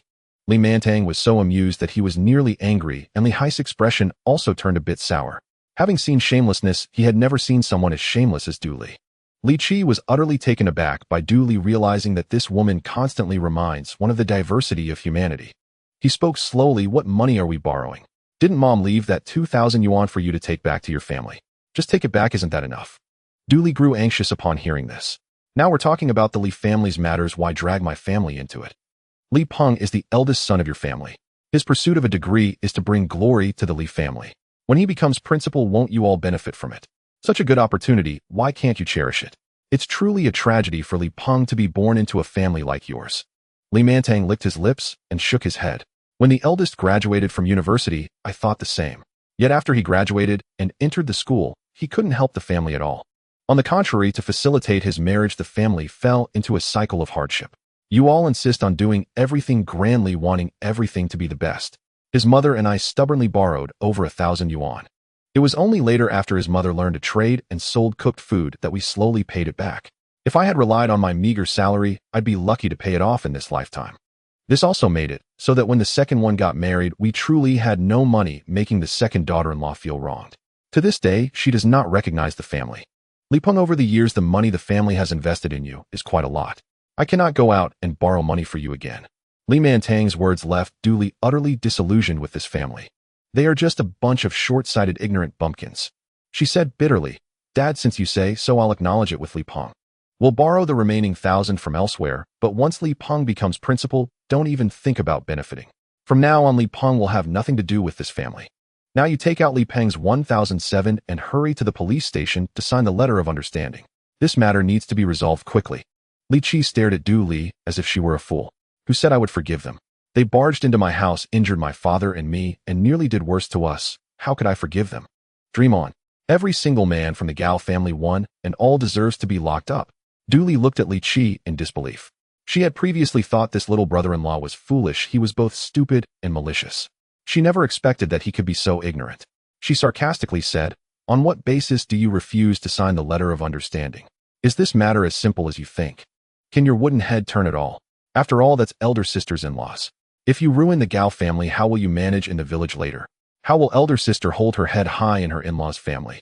This is none of your concern. Your elder sister will divorce Gao Jianya and will have nothing to do with the Gao family from now on. What? Divorce? Did a donkey kick your head? How dare you let elder sister divorce? Du Li thought Li Qi had completely lost his mind, showing none of the humanity one should have. So she turned to Li Mantang. Dad, you should say something. I think you two should go to the police station early tomorrow to sign the letter of understanding. If the Gao family changes their mind, it will be too late. Li Mantang shook his head. I don't need your opinion. You are just a woman. Don't think about taking charge of our Li family. If Li Peng is willing to be managed by you, that's his own business. The Gao family came to hit the Li family, breaking our heads, and this is how it ends. Gao Jianya himself went out to find a prostitute, yet he wants to blame my eldest daughter. Is that going to be all right? No way. I will risk my life to seek justice for my eldest daughter. Regarding this matter, I will listen to the third one. Whatever he says goes. Du Li was going crazy. How could there be such an unreasonable, stubborn person in this world? Everything in the Li family revolves around Li Peng. Now, don't they understand what a bachelor's degree and a principal mean? Her eyes bulged like a cow's. Dad, are you crazy? Agreeing with Jiao Dainu now would lead to a mutually agreeable outcome.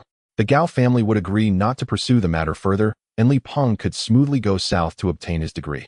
How could you be so ignorant? Such a simple matter, why can't you understand? I've turned it over and over explaining it to you for so long. Why can't you just listen to me? Why? Li Qi was utterly speechless. Sometimes the gap between people could be greater than that between a person and a dog. It was as if Du Li was completely immersed in her own imagined world, unable to hear any differing voices. He could only shake his head. Sister-in-law, even if we accept mediation, the money is ours. We won't give you a single cent. Eldest brother took 2,000 from mom and returned only 1740, still owing 260. We agreed to pay it back over 4 months. If you don't give it, I'll go to the school to ask Principal Tung for it. As for your claim that eldest brother should get a diploma, that's your family's business. You've been married for several years and never cared for the household. Why should the family pay for eldest brother's diploma? Du Li jumped up as if bitten by a pig, saying, Li Peng is the eldest son of the family. Now that he has important matters, isn't it only natural for the family to provide him with money? We've already said that we'll borrow the remaining 1,000 ourselves. Why aren't you satisfied yet? What does his diploma have to do with the family? What after he returns and becomes the principal, will half of his salary go to the family? You must be dreaming. Are you all vampires? Why should Li Peng's salary go to you? Can't you support yourselves? Then why should the family give him money to buy a diploma? Du Li was left speechless. She felt there must be some truth to Li Qi's words, but she couldn't find a reason to refute them at that moment. She looked to her husband for help. Li Peng stared intently at Li Mantang. Dad, are you really going to listen to the third one?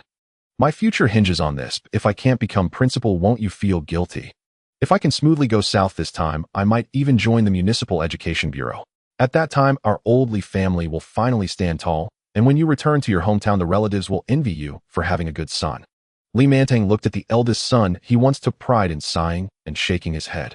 Eldest, in those past years, the family starved to support your education. We ate meat only once a month. You dated Du Li and spent dozens of the family's money each month. After your mother passed away, you took all the savings and gave them to Du Li's family. For the past 3 years, the three of us have lived like beggars. Yet you managed to save 1,700 for yourself. After all that schooling, you did such a thing, but it's quite disheartening. You talk about returning to your hometown and making relatives envious. My health isn't good. I can't walk, and I don't even want to go back to my hometown. I truly don't believe a single word you say right now. Why don't you both go ask Du Li's family? Over the years, you've given the old Du family plenty of money, and once you succeed, they will only reap more. Li Peng felt troubled. Dad, you know Du Li's family situation. Her father drinks and gambles all day. Her mother has been bedridden for years, and her brother doesn't even have a decent job. He's waiting to get married and needs money. Her family is incapable of helping me. A gambling father, a sick mother, and a useless brother, her shattered family. Your wife is decades ahead of her time. Li Qi couldn't help but marvel. Oh, Du Li was quite a talent playing tricks from decades ahead of her time. Li Mantang waved his hand. If you two have nothing else, just go back. I have a headache, feel muddled, and need to sleep. After saying this, Li Laoan lay down on the bed, pulled the quilt over himself, and closed his eyes. This left Li Peng and Du Li standing there abandoned. Li Qi secretly gave old Li a thumbs up in his heart. Those words had some weight. What are you two still doing? Hurry up and leave. Are you planning to stay and help us pay for the hospital fee? I can say in advance that paying for Dad's hospital fee is part of the obligation to support the elderly, but it cannot count as repayment of the debt you owe me. If you give me 1 less cent of that 260, I'll go to the police station and report you. Du Li was so angry she trembled all over, pulling Li Peng and dragging him outside. As she opened the hospital door, she deliberately said loudly, Li Peng, if you dare to give them another cent, I'll divorce you. Who's making noise? Be quiet. The ward must be kept quiet. Who's the family member? Do you want to stay? If not, hurry up and discharge. A chubby, middle-aged nurse at the nurse's station, resembling Bing Dung Dung, scolded with her hands on her hips. Dooley dared to be loud in front of Li Peng and his family, but in front of outsiders, she cowered like a dog, not daring to make a sound, quickly leaving in disgrace. After exiting the hospital, she fiercely pinched Li Peng. What now? That third one is a disaster, and your dad is getting senile too. They've delayed a good matter like this. Li Peng frowned tightly. Dad has been deceived by the third one. He's not the same as before. If only Mom were still here, she would definitely go out and borrow money for my diploma. Dooley was so angry that the veins on her neck bulged. This matter absolutely cannot be left unresolved.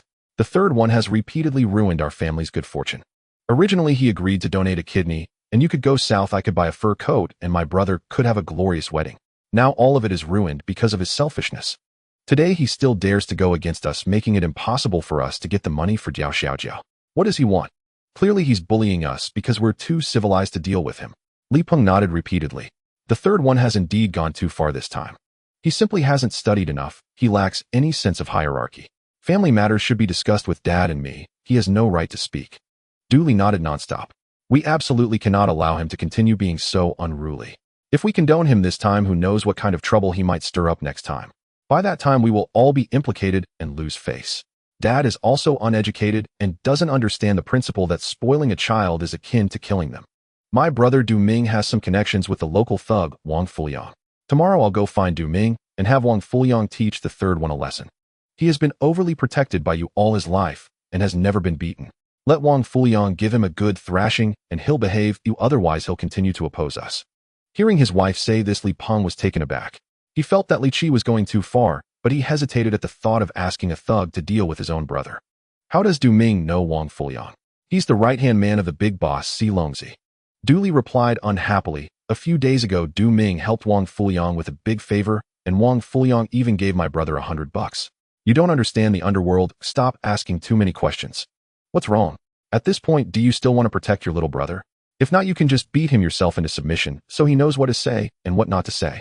Whatever we say, he should just do it. Dad is really getting senile listening to everything the third one says. He's a semi-literate who knows nothing.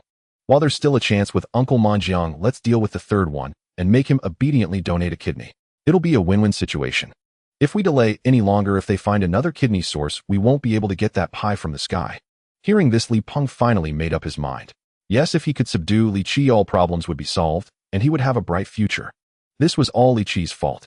He wouldn't cooperate, but he couldn't blame anyone else for his lack of progress. So he nodded. Let Du Ming find Wang Fuliang, but don't be too harsh. After all, he's my younger brother. As long as he is willing to submit and obediently donate a kidney, I will still be his good elder brother. I will take care of him for life. Dooley nodded, but in her heart she thought at least one of Li Qi's legs should be broken, so that he will have to bow his head in respect whenever he sees her. The couple held hands and returned home. Meanwhile, the second brother, Li Hai, stood up and pulled out 10 yuan from his pocket. Dad, take this money and buy something to eat to replenish yourself. Li Qi was taken aback. Second brother, where did you get this money? If you have more than 20 cents on you, your wife will beat you up. How could you pull out such a large bill? Li Hai was angry. Li Hai Hong was warm, and Li Hai felt helpless. Look at the words you say. Is your second sister-in-law a tigress? How could she have beaten me to the point of wetting myself? She is just worried that I will spend money recklessly, but it's for my own good.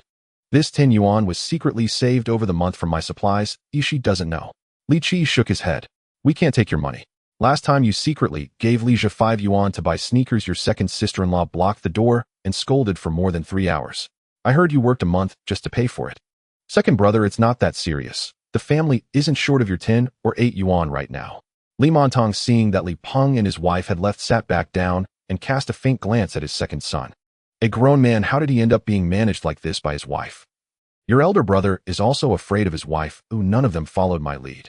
Li Qi interrupted his father. Spare me, I said. The cow at the village head has disappeared today. Turns out you blew it up to the sky.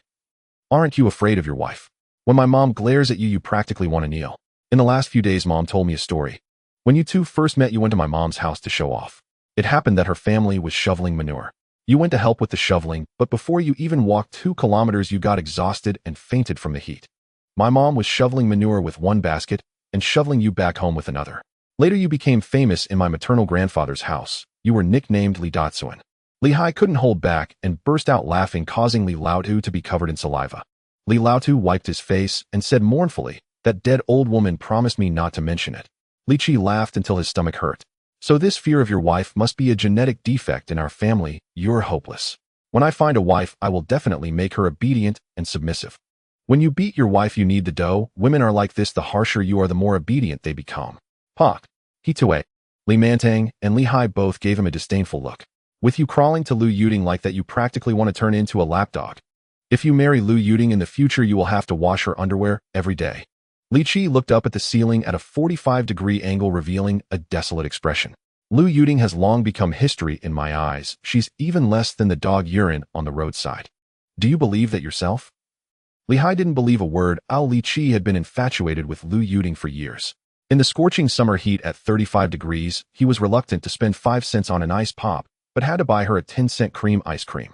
A mere glance from Lu Yuding could shatter Li Qi. The third brother is definitely the one most afraid of his wife among the brothers. He forcefully stuffed the money into Li Mantang's hands. "Dad, just accept it. Whether you want to negotiate or not, you can discuss it with the third brother. But I feel we shouldn't make things too awkward." Li Laohan nodded. "Just go back and don't bother with this matter." Li Hai nodded and left.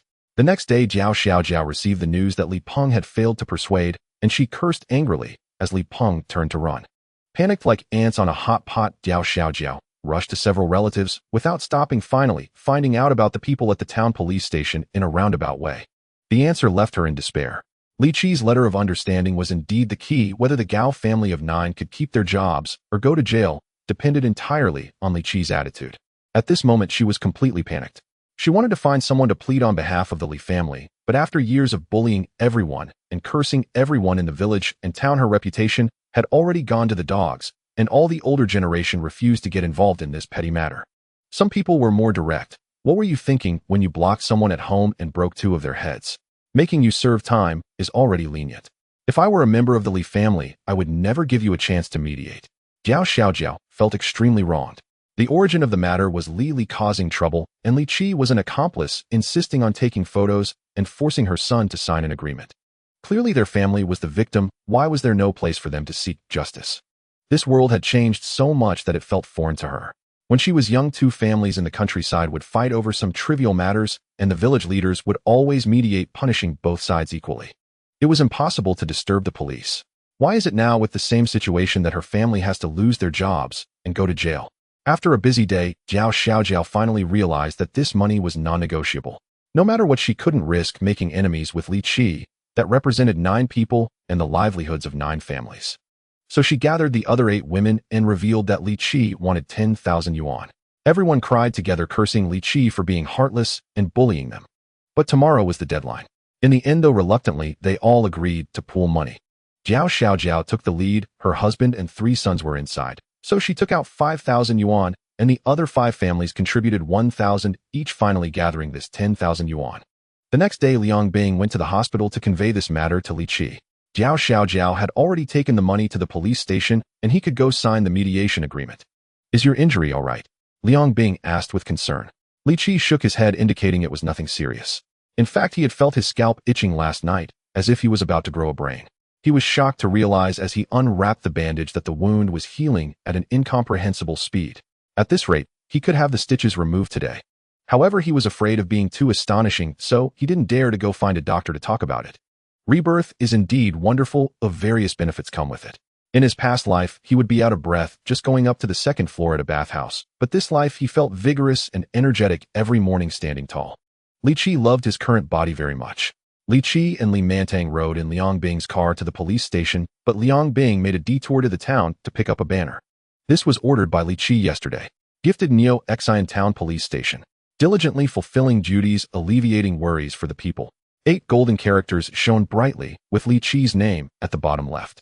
Liang Bing looked at the banner and secretly praised Li Qi for being sensible. The 3 of them arrived at the police station, and Li Qi, under Jiao Zijiao's murderous gaze, took the money from her hand, carefully counting it without missing a single cent. Only then did he sign the mediation agreement. The Gao family members were brought out by the police, each signing their name. At that moment, Su Taixing came in from outside, holding a certificate and a small box. Upon seeing Li Qi, he immediately beamed and shook Li Qi's hand. "You must be Li Qi, a good child, truly a good child." You bravely saved an elderly person who was almost murdered and prevented a child from being trafficked. You also provided us with crucial clues about the criminal suspect. After citywide surveillance, we apprehended the suspect within 24 hours, and upon a surprise interrogation, the suspect was linked to other major cases. After research by the City Bureau, it was decided that yesterday Political Commissar Zhou Guodong presided over a meeting and approved the proposal to commend you. You are awarded the Good Citizen Award for Bravery and a third-class model medal. Here is the certificate and the medal. Su Taixing smiled as he opened the box, revealing a yellow medal that caught Li Qi's eye. Li Qi felt a bit dazed. In his later life, he had some understanding of the medals awarded by the Ministry of Public Security. Such third-level model awards were typically distributed internally. Very few were given to ordinary citizens. He never expected to receive one himself. Just how much power did the elderly woman Qiu Shuyan he saved possess? Su Taixing saw through Li Qi's thoughts at a glance and lowered his voice, saying, "Don't think this is all due to Grandma Qiu's influence. In fact, the people in that van are connected to a major illegal mining case. If it weren't for your clues, they might have escaped this time." Li Qi's mind buzzed. Keywords were triggered and memories flooded back like a rushing stream. The illegal mining case in Taihe City was typified by Neo Exine Town. It involved 5 small coal mines in the mountains, with the 5 coal mine owners led by Si Longzi, who over several years lured back more than 300 illegal miners from outside, deceiving them with promises of high salaries for mining only to imprison them illegally upon arrival. The miners lived a life devoid of sunlight, forced to dig coal underground for extended periods, and any sign of resistance was met with fists and kicks. They received no wages at all, and their food was rationed to the extreme. It could be said that the blood and tears of these more than 300 illegal miners bought the lavish lifestyles of Si Longzi and the other coal mine owners. What was worse, when some miners fell ill, the coal mine owners would deny them treatment, giving them only random medications. If their illness affected their ability to work, they would be buried alive. Such horrifying events actually occurred in this era, which had already undergone reforms and opening up. In his previous life, the illegal mining case remained unsolved until about 2 years later, when more than 100 miners still alive were finally rescued. It was said that 2 reporters from the province disguised themselves as miners and risked their lives to enter the small coal mines to expose the matter, but they disappeared. This moment seemed to coincide with the time when the 2 provincial reporters entered Taihe City. Li Qi's recollections were interrupted by the commotion of the Gao family. Led by Jiao Xiaojiao, the Gao family could no longer suppress their grievances and confusion. "Comrades of the public security, oh great, and just officials. What are you doing? This brat hit our people and extorted our money. How can you still award him a certificate and a medal? Are you trying to bully us ordinary citizens to death?" Jiao Xiaojiao cried, her nose running and tears flowing. She had originally planned to backtrack, waiting until Li Qi signed the reconciliation letter, then turning the tables to reclaim some of the money. But looking at the certificate and medal in Li Qi's hand, no matter how fierce she dared not act. This was no longer something ordinary people like them could touch. Su Taixing couldn't be bothered to deal with this shrew and certainly wouldn't explain anything to them. He waved his hand, signaling the police to drive the Gao family out of the station. Li Qi carefully stored the certificate and medal and held the banner high, handing it to Su Taixing. Su Taixing smiled broadly and hung the banner in his office. He chatted with Li Qi about trivial matters, focusing on Li Qi's future plans, and then personally escorted him and Li Mantang out of the police station with Liang Bing. Li Qi told Li Mantang to head home first while he went to the savings office to deposit money.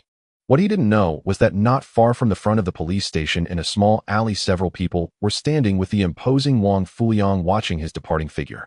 After Li Qi walked far away, Wang Fuyang turned back to look at a pale-faced, sharp-featured young man standing behind him. This young man bore a resemblance to Du Li, who was none other than her brother Du Ming. Wang Fuyang said viciously, "So this is the useless kid you mentioned, someone we can easily bully and beat up. Your sister said to break one of his legs to teach him to behave, and afterwards give me 500 yuan. Did you see that?" Just now the one who shook his hand and sent him off was the station master Su Taixing. Station master Su frowned. "Even I and my brothers under me would have to sit in detention for 10 to 15 days. You say this is a useless kid? Who gave you the guts to mess with me like this? You really are a fool, playing with fire and risking your life." Wang Fuyang grew angrier as he spoke, delivering a powerful slap to Du Ming's face, causing him to bleed from his nose and mouth, collapsing to the ground. Wang Fuyang, still unsatisfied, lifted his foot and delivered a series of kicks. Du Ming curled up in the corner, protecting his head with his arms, pleading, "Brother Fuyang, spare me. It was all my sister who taught me this. I really didn't know he had such powerful connections. Don't hit me anymore. I know I was wrong, and I won't dare again." Wang Fuliang kicked several more times, leaving Du Ming's head covered with shoe prints only, then did some of his anger begin to subside. He said sinisterly, "If it weren't for you being clever a few days ago, stopping an illegal miner from running away and bringing him over to make Si Longzi happy, today's incident wouldn't have ended so easily. Now hurry up and roll." Du Ming felt as if he had received a reprieve as he crawled away in a panic, crying and wetting himself as he went to find his sister, Du Li, to settle the score. Wang Fuliang's face was as dark as a storm cloud. Li Qi, once again Li Qi. A few days ago, that wretched woman Lu Yuding said she could extort 20,000 yuan from Li Qi, but he sat outside in the freezing winter for over an hour, so cold he nearly urinated himself, and in the end he gained nothing. Even after Lu Yuding obediently served him half the night in various positions and styles, the fire in his heart still hadn't been quenched. Now the other party was so familiar with the station master in town. What was he holding? A certificate in a small box. Was it a medal? How could a small punk who graduated from junior high and didn't continue his studies receive a medal from the police station? People like him being in Nyo Xian town was not necessarily a good thing. Si Longzi and the other coal mine owners ran the mountain like a fortress, making it impossible for outsiders to enter, but if those inside leaked any information, it would be troublesome. Thinking of this, he and a few of his subordinates hopped on motorcycles and sped toward the illegal coal mine. At this moment, Li Qi was unaware that he had already caught the attention of the notorious local troublemaker Wang Fuliang. After depositing 10,000 yuan, Li Qi felt overjoyed. This was enough to buy 2 stalls. In about 8 years, this would yield a stable income of over 200,000 in rent each year. He wondered how much the mine would give him as a bonus. If it reached 3,000 combined with the 2,000 plus he already had, he could buy another stall. Wouldn't that make life better? With the savings book tucked away, Li Qi walked home, his mind starting to recall all the reports and memories related to illegal miners. In his previous life, the mining disaster was not prevented but occurred as scheduled, followed by a strict crackdown. Even so, the small coal mines in Nyo Xian town persisted for nearly 2 years before being gradually shut down. This shows how astonishing the profits from the small coal mines were and how strong their backing was. It was only at that time, after much effort, that the trapped illegal miners finally saw the light of day. Li Qi did not aspire to be a hero, even with a 3rd-level model medal in his hand. He was well aware of the depravity of the coal mine owners, led by Si Longzi. He had a classmate named Ren Yingcai who specialized in supplying illegal weapons to the coal mines. Whenever large-scale brawls broke out due to mining disputes in the mountains, Ren Yingcai would ride his motorcycle delivering 1 or 2 large bags of various intimidating weapons. Let alone the security guards who hadn't descended the mountain for years, who possessed old cannons, air guns, and rifles smuggled from Inner Mongolia, along with hunting rifles. In the mountains occupied by several illegal coal mines, no one dared to venture in casually. However, he still wanted to try to intercept those 2 provincial reporters. According to reports from later years, those 2 reporters should have just arrived in Taya City. He might still have time. Thinking of this, Li Qi simply sat under a big tree by the roadside, his mind like a computer running wildly. One piece of information after another was extracted and filtered out. He thought for over an hour, but came up empty. There were simply too few relevant reports. In later years, the provincial newspaper only mentioned that the 2 reporters arrived in Taya City at this time and then disappeared. Eventually, the remains of the 2 were excavated from Si Longzi's coal mine, posthumously awarded a Provincial Outstanding Contribution Award. Si Longzi, after committing such heinous crimes, was sentenced to death, but his execution was postponed. Ultimately, he spent over 20 years in prison before being released. Although Li Qi felt a sense of regret about these events, he knew he could not influence them. He recalled the names of the 2 reporters, Tian Miao and Li Shi. With no other clues, Li Qi got up and headed home. Upon arriving at the entrance, he found the door had been replaced with a brand new wooden one. Momentarily taken aback. Is this still my home? He had only been away for 2 days, yet the yard had been tidied up by his older sister. The old plastic sheeting on the windows had been replaced with new ones, all neatly nailed in place. Entering the house, the once dusty curtain was now spotless, and the stove, which used to be greasy, was now shining. The room was bright and clean to the point of being astonishing. Li Qi was instantly filled with tears of gratitude. Long live his hard-working older sister. This is how a home should be. However, his good mood lasted less than a minute. In the kitchen, his older sister, busy cooking, signaled with her eyes that there were guests at home. When Li Qi entered the inner room, he saw several people standing there. He recognized them at a glance. It was his uncle Li Manjiang and his daughter Li Tianjin. To Li Qi's surprise, standing beside Li Manjiang was a middle-aged woman with an impressive figure and demeanor, presumably his wife Wang Yu. This woman was formidable. Although she held a position in the organization department, she opened several companies in her brother's name and, relying on her husband's financial power, secured many projects in the city. She didn't do the work herself, but subcontracted it out, taking a 20% pure profit from the middle. This money was not earned for free, though any project contracted from her would not require concern for later inspections and payments, as she would handle coordination with various parties. Thus the money she earned made those big bosses not only have no complaints, but rather compete to offer her more profits, hoping to build good relationships with her. It could be said that most of the Li Manjiang family's assets were earned by this woman. In his previous life, she had never appeared, perhaps thinking that Li Qi's family was not worthy of her presence. Behind Wang Yu stood an elderly man who resembled his father and Uncle Li Manjiang to some extent. Li Qi thought for a moment and confirmed that this person should be called San Yi, an elder from his hometown. Uncle Manjiang indeed had not given up. This was clearly an attempt to use an elder to occupy the moral high ground and force him to donate a kidney. As expected, the moment Li Qi entered, Li Tianjin said unhappily, "Why are you still injured? You only know how to cause trouble every day. Can't you be a bit more settled? If your injury delays the transplant surgery and something happens to my brother, can you take responsibility?" Li Qi sighed. "I said today that crows were circling around me, only to find out that it was you all who came. What do you think? Did I not make myself clear that day? I want to donate my kidney. You can talk all you want, but this matter is non-negotiable. I advise you to give up, or in the end it will only be a fruitless endeavor, so why bother?" Li Qi felt a bit weary. He had been reborn to earn more money to provide for his father and elder sister, and then to explore the outside world, to enjoy the beautiful scenery, lovely women, and delicious food that he never experienced in his past life. Instead of fighting wits with the likes of Uncle Manjiang. In his previous life, he was morally shackled and emotionally coerced, ultimately donating his kidney, due to his own foolishness. In this life, he had no desire to be involved in such trivial matters. However, reality was not as he wished. The few people who had come after listening to him wore grim expressions. Wang Yu's face turned pale as she stared into Li Qi's eyes, speaking each word deliberately. "Kid, I am willing to raise the price to 30,000 and guarantee that when you arrive at the mine you won't be a coal miner, but rather work in an office. Moreover, I will use my connections to secure your father a position as deputy team leader of scheduling, so he won't have to sweep the streets anymore, and can work in an office with his salary increasing to 960 yuan per month. These are things you could never obtain in your lifetime by your own abilities, yet with just a word from me all of it can be arranged tomorrow. I have already been more than reasonable, clearing away all of your family's worries.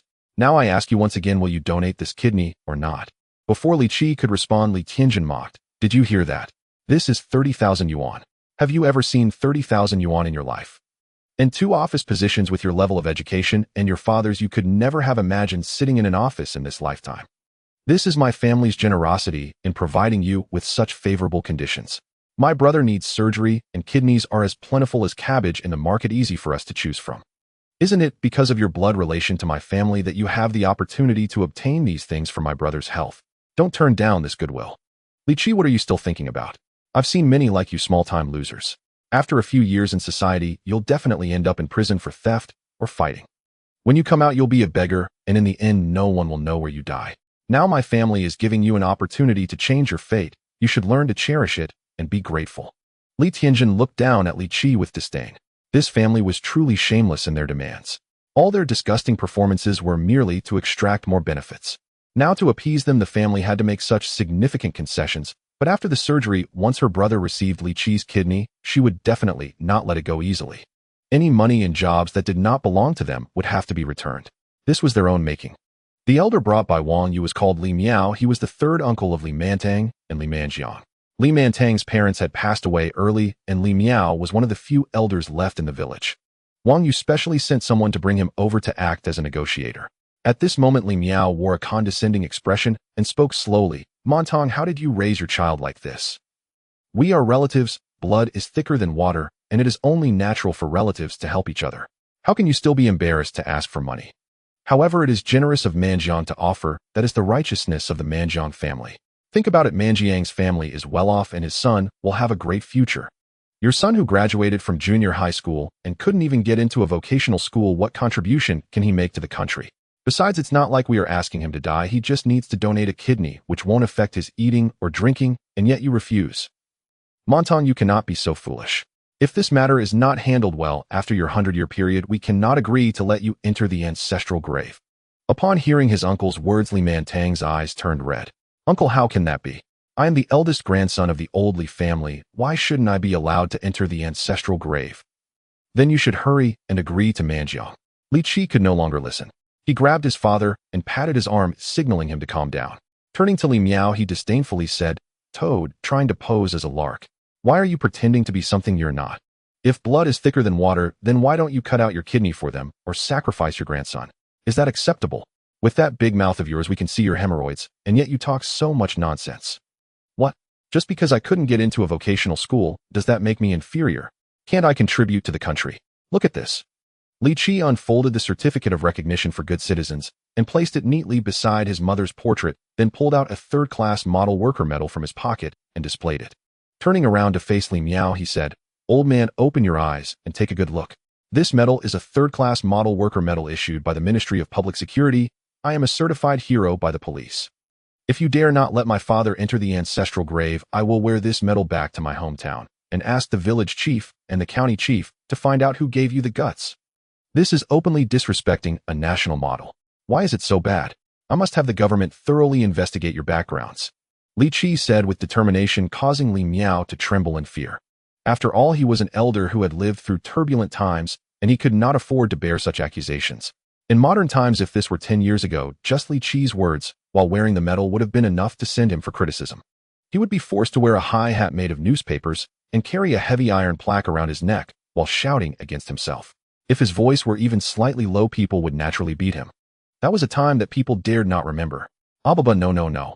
Li family kid, I dare not speak carelessly. I am not a spy or traitor. I am a good citizen.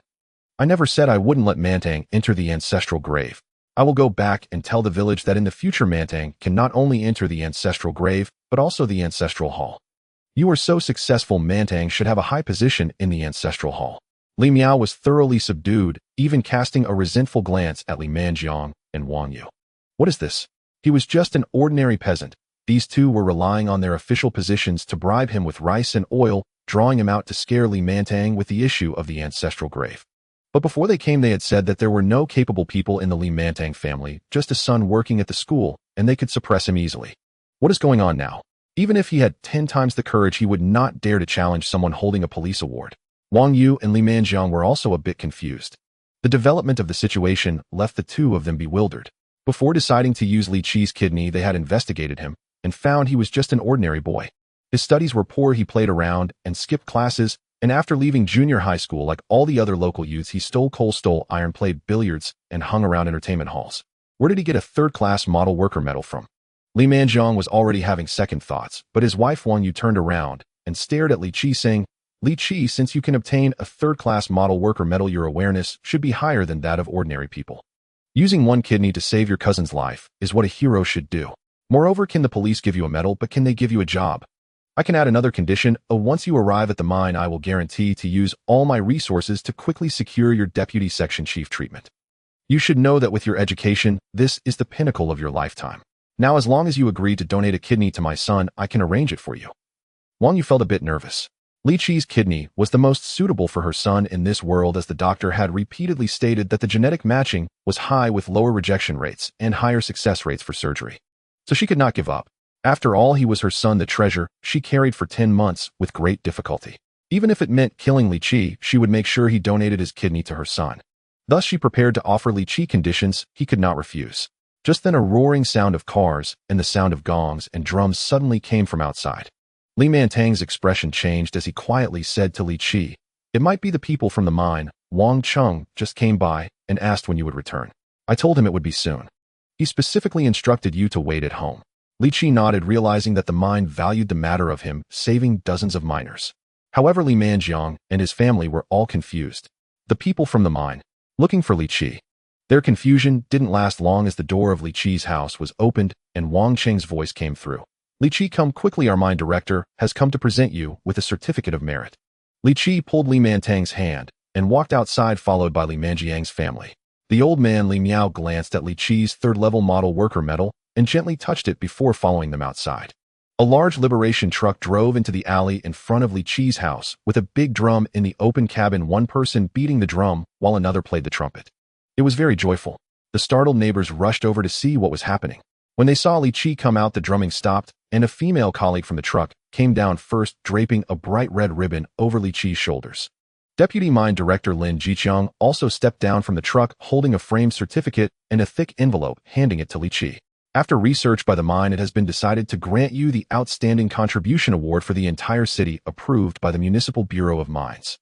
Moreover, the mine's leadership has also decided to reward you with a cash prize of 10,000 yuan. Additionally, the mine director has specially approved for you to join our safety department in No. 5 as the deputy chief, with Wang Cheng as your subordinate from now on. When the announcement ended, the neighbors were in an uproar. 10,000 yuan reward from the mine. Li Qi, the third son of the Li family, is going to be an official in the mine. Wasn't this kid just a nobody before? How did he suddenly become outstanding? Li Qi blinked. The reward from the center mine was at least 2 grades higher than he expected. This didn't seem right. In fact, Lin Jiqiang's attitude played a crucial role in this matter. Initially, the mine had intended to offer a reward of 3,000 yuan and a safety officer position. But Lin Jiqiang, an old comrade of the mine director, went to the director's home and sincerely expressed his thoughts. No one anticipated this incident beforehand, yet the other side calculated it and informed us. If indeed over 20 workers were buried underground, not only would I, as the deputy mine director in charge of safety, lose my position, but you as the mine director would also be unable to continue your job. Therefore, I believe we should elevate the reward standards as much as possible. After all, it's not your own money being spent. Now small coal mines are becoming increasingly rampant. If they ever have another incident, and we save a few lives, whatever amount or treatment we give is worth it. The mine director was moved by his words, which led to today's events. Li Qi quickly shook hands with Lin Jiqiang to express his gratitude, then suddenly turned around holding the certificate against his chest, facing Wang Yu. This old lady, you just said that the deputy section chief's treatment at the mine is the pinnacle of my life. I'm sorry, but the so-called pinnacle you mentioned seems to only be my starting point. Moreover, Li Qi disdainfully looked back, ignoring the old woman, and said to Lin Jiqiang, I've accepted the certificate and the money, but as for the position, I really don't want to go to the mine. However, if I learn of anything related to the mine in the future, I will definitely contact you first. Li Qi spoke very seriously, and Lin Jiqiang listened with great delight. He orchestrated such a grand event and brought so many rewards down, all for this one statement from Li Qi. No matter how Li Qi knew, as long as he was willing to tell him, he would be his savior. Seeing his goal achieved, Lin Jiqiang displayed the decisiveness of a working-class individual and turned to lead the group back to the mine. Li Mantang was unwilling to let them leave and insisted on taking them to the nearby restaurant for a meal. Lin Jiqiang flatly refused. The mine is busy. Next time we'll arrange a banquet at the office cafeteria and invite you all to eat. Wang Cheng exchanged glances with Li Qi, his eyes full of resentment. He couldn't understand why Li Qi rejected the job at the mine. After all, it was the position of deputy chief of safety. Although he felt somewhat embarrassed about becoming Li Qi's subordinate, if Li Qi agreed, he would genuinely be happy for him. There was no time today. He would come back in the evening to persuade Li Qi again. The group from the mine drove away while the neighbors rushed into the yard surrounding Li Mantang, and Li Qi eagerly touching the certificate in Li Qi's hands, filled with envy. Oh, my brother Li, your third son has truly made it this time. Indeed, the police station awarded a certificate, and the mine also awarded a certificate. He's a big deal now. Did you hear? The mine wants your third son to become a section chief. A section chief earns over 100 yuan a month. My goodness, isn't he just 18 this year? Old Li is going to enjoy a good life from now on. Aunt Wu leaned close to Old Li, speaking mysteriously. Old Li, don't go climbing over Lu Guafa's wall anymore. I have a cousin in Dawanhu village whose husband died last year from being crushed by a rock in the mountains. That cousin might be available. Shall I talk to you about it? A woman with a face as white as a skeleton leaned closer. Li family brother has your third son found a partner. I can introduce a few to you. I know many good girls from 10 miles and 8 villages, and he'll definitely find a suitable daughter-in-law for you. The yard was in disarray, and Li Manjiang's family retreated back inside, exchanging glances. Wang Yu's face was burning. Just now she had smugly said that Li Qi's life would only amount to a deputy section chief, but now the mine had given him an actual deputy section chief position. The key was that Li Qi had even refused it. This indicated that he truly did not value this position. The mine's reward was a whopping 10,000 yuan. When did the Outstanding Contribution Award have such a high prize? The highest reward for individual awards at the municipal level is at most 200 yuan. The mine really is wealthy. Li Qi and his father engaged in casual conversation with the neighbors in the yard, seemingly forgetting about these 4 relatives. It was Li Li who couldn't bear to see this and led them back inside, even pouring each of them a bowl of water. But that was all. She let them in out of politeness. Li Li did not give them a good face. They were actually trying to take the old third's kidney. That is a man's lifeline. How can a man hold his head high in front of women if he loses a kidney? No amount of money would suffice. On this matter, Li Li was not confused. Finally, the onlooking neighbors dispersed. Several women wanted to introduce partners to Li Qi, and several women wanted to introduce themselves to Li Mantang. Li Mantang had been single for 3 years. When had he ever received such treatment? Just now it was a chaotic scene, and he didn't even know who had touched his backside. The sensation made him feel anxious. Perhaps he really no longer needed to look for Lu Guofu. The issue was that the widow was of questionable character. Anyone could enter her door, and he had no other choice. Old third is the best, the eldest said. He was successful, but that was just for show, and in reality, he had never brought any benefits to the family. The two were unaware that at the end of the street, the police station chief, Su Tiesheng, was accompanying a stern-looking man and a well-dressed old woman, watching them from a distance. The three had not been there long when they saw the process of Li Qi being honored. The old woman displayed a kindly smile, repeatedly nodding. When the grandfather and grandson returned home, seeing the 4 people still sitting there, Li Qi was stunned. "Why are you still here?" Uncle Li Miao wore a bitter smile. He wanted to leave, but he had been driven here directly by Li Manjiang from the village, and now he had no money for a ride. He had no desire to get involved in this petty matter any further. Li Manjiang had deceived him significantly. How could he dare to provoke someone like that, a prominent young man from the city and a model worker in the police department? If he were truly branded as an enemy agent, how would his own child survive in the village? Wang Yu stood up, took a deep breath, and reassessed Li Qi. Had she spoken too loudly just now? Li Qi. As she began to speak, Li Qi bypassed her directly, putting away the certificate of outstanding contribution, removing the ribbon, and placing it neatly. Only then did he turn back. "Do you have something to say, Oi?" Wang Yu's imposing manner was completely disrupted.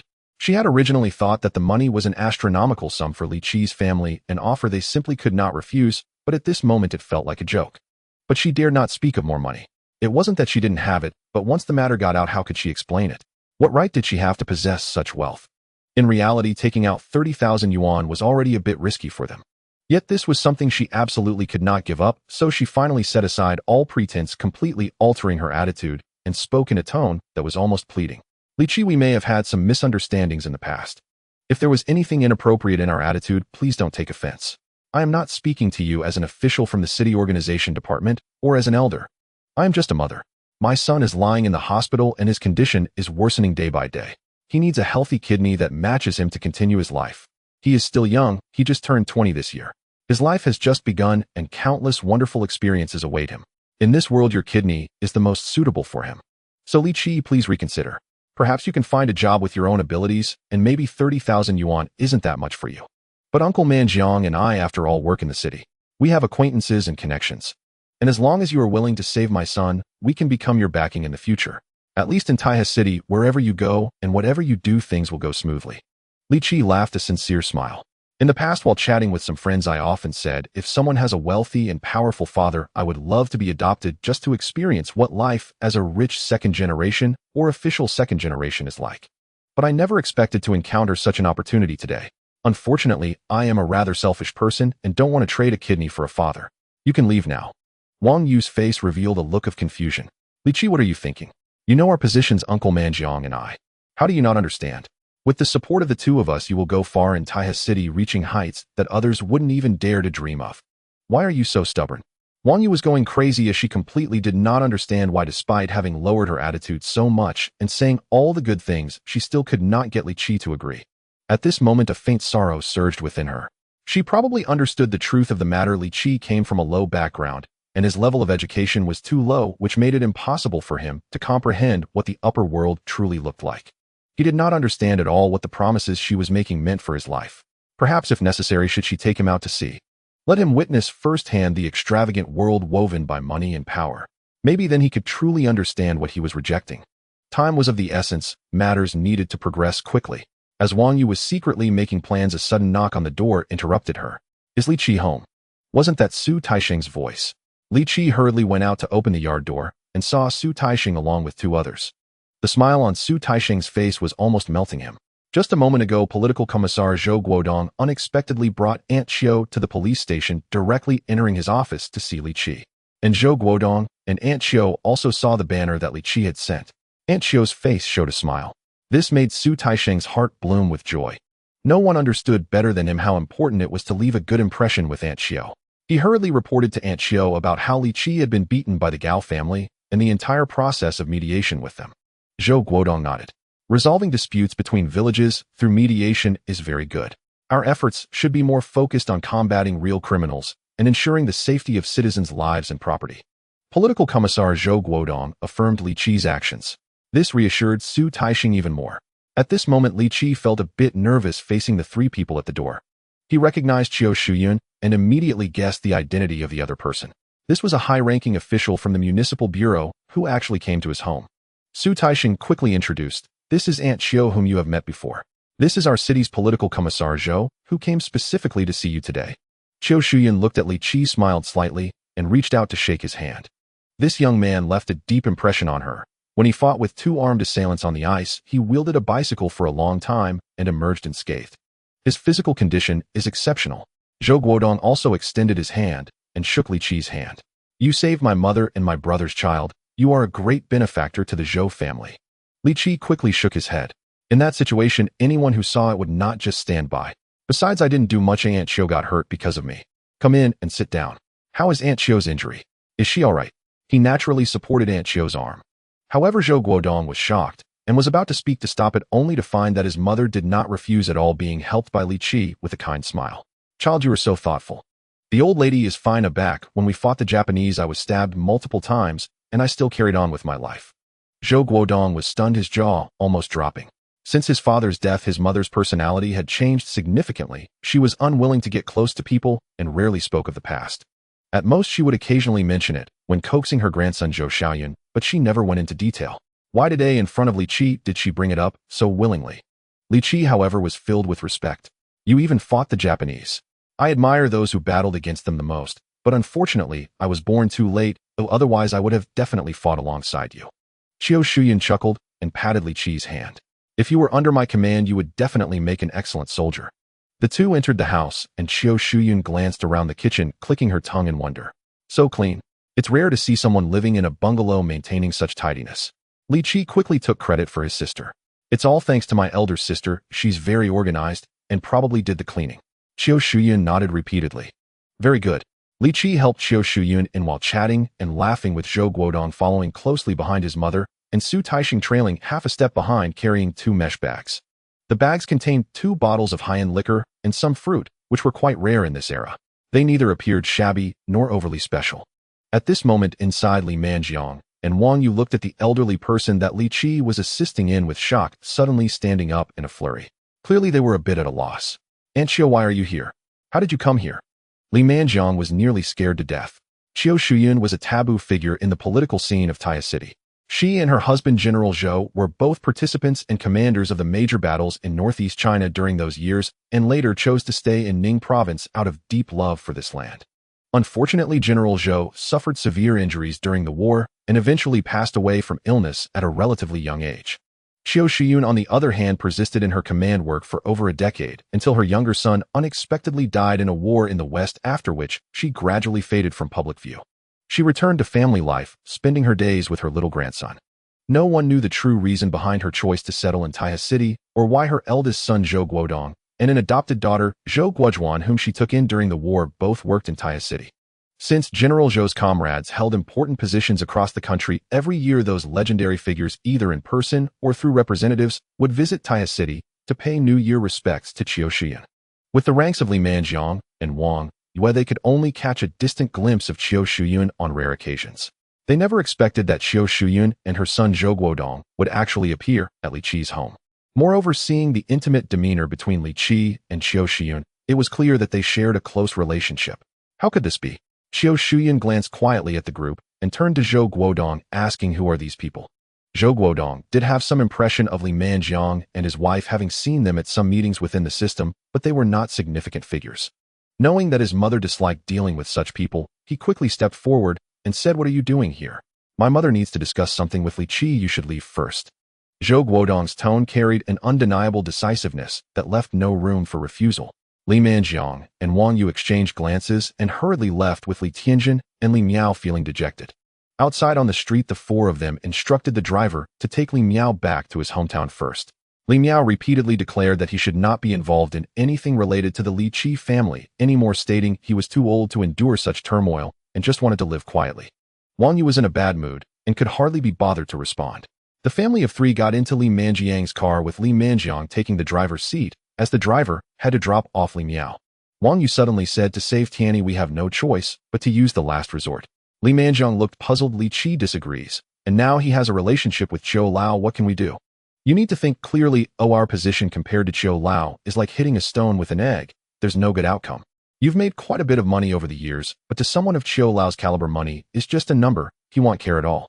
Wang Yu's gaze grew increasingly cold. Tianyi can't wait much longer. Since Li Qi refuses to cooperate, I can't be blamed for what comes next. You don't need to worry about this. You won't have to be involved at all. A few days later, a drunk driver will come to Niu Xian town and hit Li Qi. An ambulance will immediately take Li Qi to the hospital. The hospital will promptly notify his older brother Li Peng to come. At that time, the doctor will inform Li Peng that Li Qi has suffered brain death, and if he signs the organ donation agreement, they can receive a compensation of 20,000 yuan. Rest assured, based on my understanding of Li Peng, he will definitely sign. Once he signs, Li Qi's kidney can be legally transplanted into Tianyi. As for the responsibility for the driver, I will handle it myself. Once I negotiate compensation with his father Li Montong, he won't even have to go to jail. Wang Yu's tone was devoid of any emotion, and after hearing this, Li Tianjin was momentarily stunned, then clapped his hands in approval. That's wonderful. My dear brother can be saved and won't have to lie in the hospital anymore. Mom, you're amazing. How did you come up with such a great idea? I see Li Qi still acting so smug, thinking he can look down on our family just because he has a lousy medal. Bah. What is he? That day he even dared to scold me. He deserves to die. Li Manjiang was relatively more rational. Can this matter be as simple as you say? Will the hospital not have any issues? After making her decision, Wang Yu completely relaxed, stroking her husband's arm and comforting him. How do you think I know this process? We are definitely not the first to do this, nor will we be the last. If anyone is to blame, it's Li Qi himself. We have lowered ourselves and negotiated with him, giving him plenty of benefits. He just won't listen. Are you really going to watch him harm Tianyi? I cannot allow that. Tianyi is my only son. No matter what, I must ensure he lives healthily. Li Manjiang fell silent for a long time, no longer speaking, but started the car. This was tantamount to his tacit approval. At that moment at Li Qi's home, Li Qi was introducing his father and older sister, Li Li, to Qiu Shiyan. Hearing that Zhou Guodong was a big leader in the city, Li Li became so nervous that she didn't know what to say. Just then the buns she was steaming came out of the pot, so she lifted the lid, took a hot bun, and offered it to Qiu Shiyan. Aunt Qiu, it's lunchtime, you must be hungry. Please try the buns I made. Zhou Guodong inwardly shook his head, blaming Li Li for her lack of discretion. His mother had not had a good appetite in recent years and was very picky about food. He quickly reached out to take the bowl to help his mother out. Unexpectedly, Qiu Shiyan shook her head at him, picked up the plump bun, gently blew on it, and took a bite. After that first bite, Qiu Shiyan's expression suddenly changed, from astonishment to disbelief, and finally her eyes even became slightly red. She glanced at Li Li and suddenly asked, who taught you to make this filling for the buns? My mother taught me how to make buns since I was little. What is your mother's name? Qiu Shiyan's voice was overly urgent, scaring Li Li, who nervously clutched her clothes and looked helplessly at her father and Li Qi. Li Qi quickly stepped in front of his sister, smiling as he said, my mother's name is Lu Yanmei, as she passed away 3 years ago. Lu Yanmei, it really is her. How could she have passed away 3 years ago? As Li Qi's words fell, not only did Qiu Shiyan's expression change, but Zhou Guoliang's face also turned pale. He first spoke to his mother, maybe it's a misunderstanding, you shouldn't be anxious yet. Then he asked Li Qi in a deep voice, do you have a photo of your mother? Yes, it's in the room. Qiu Shiyun, holding the bun, rushed into the house. At that moment, she moved with a swiftness that seemed uncharacteristic for her age. Bang! The bowl in Qiu Shiyun's hand crashed onto the table as she faced the portrait of Li Qi's mother, her entire body trembling slightly.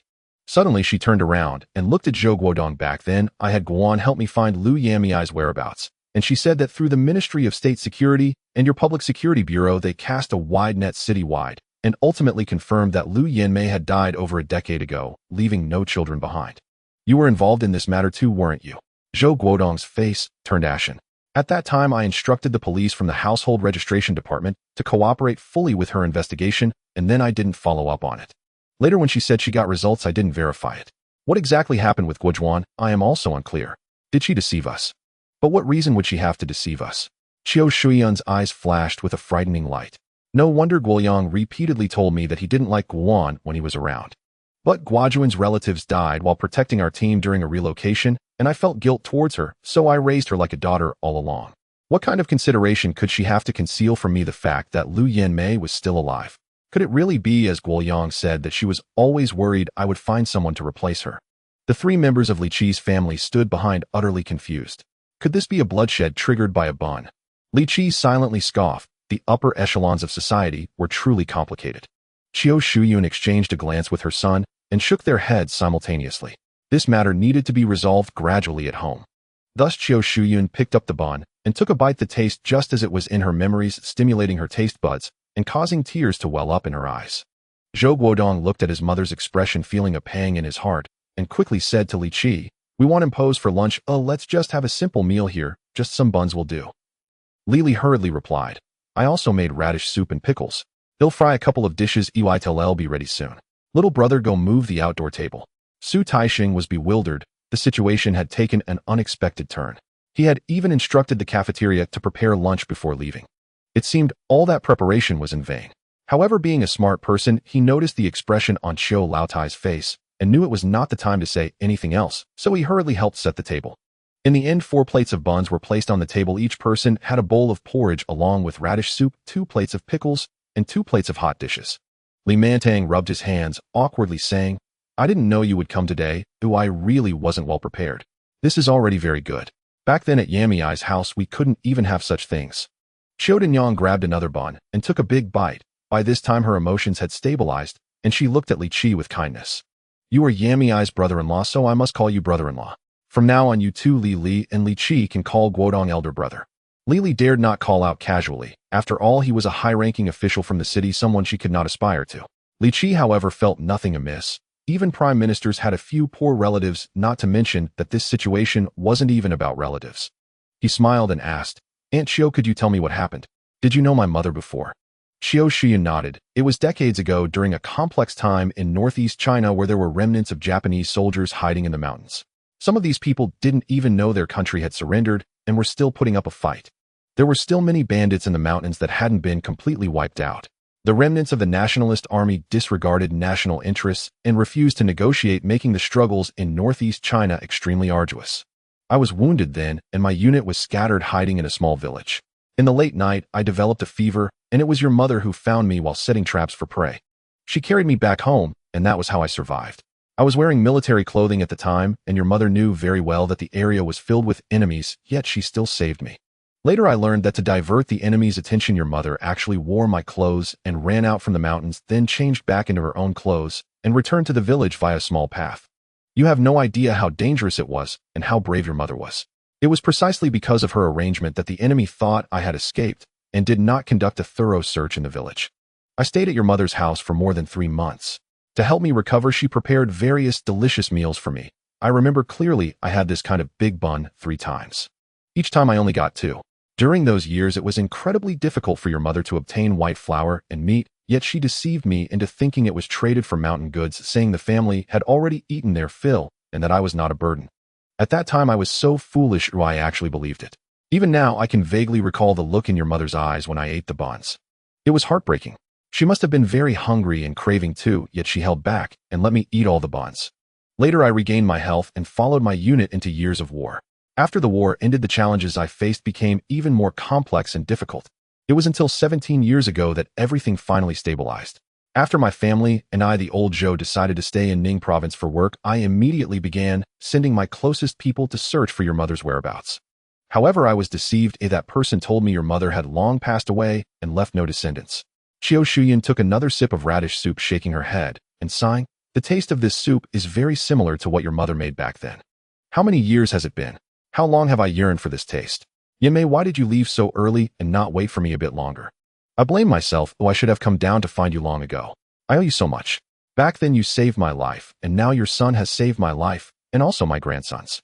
I owe you, but when will I have the chance to repay? Do I have to wait until I die and go down there to repay you?" As Qiu Shuyun spoke, tears streamed down her face again.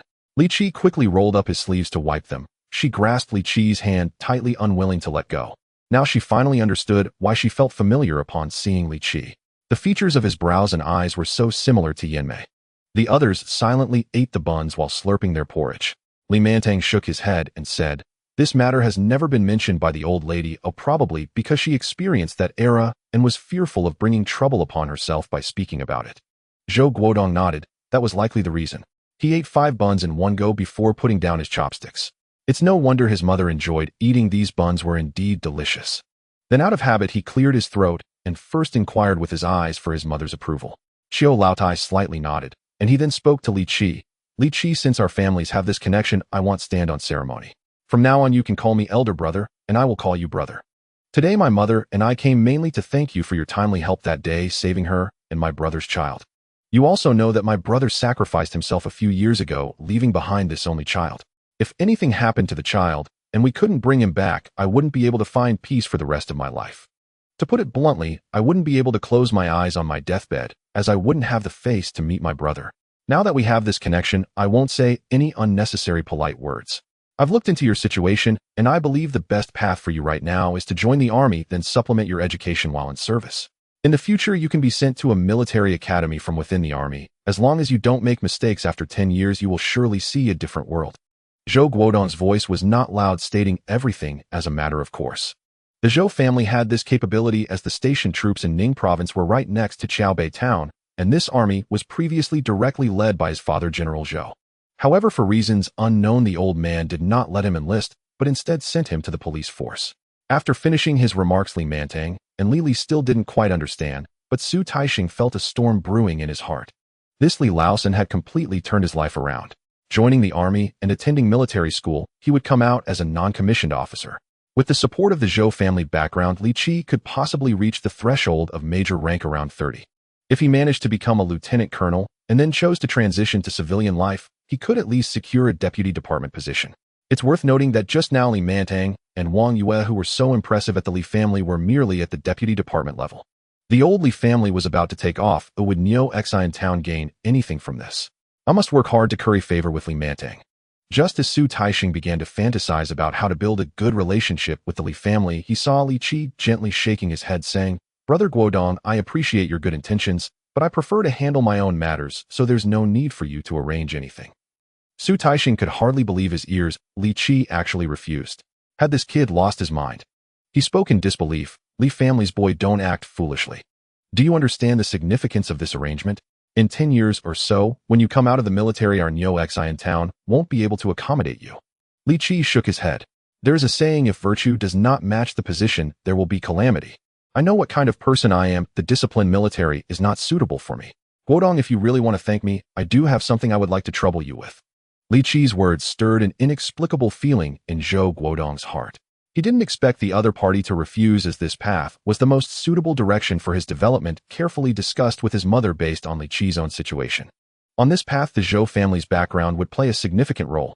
The saying goes, a drop of water shall be returned with a fountain of water. Qiu Shuyun had been helped countless times by the ordinary folks in these white mountains and black waters during the war years, so her feelings for Li Qi were special. Yet Li Qi lightly dismissed such a great temptation with a mere phrase about virtue not matching the position, which instead increased his weight in Zhou Guodong's heart. So when he heard that Li Qi had a request, he instinctively sat up straight, signaling his seriousness. You speak. I want to learn the Black Dragon 18 techniques. As soon as Li Qi finished speaking, Su Taixing was confused, but Zhou Guodong was taken aback. How do you know about the Black Dragon 18 techniques?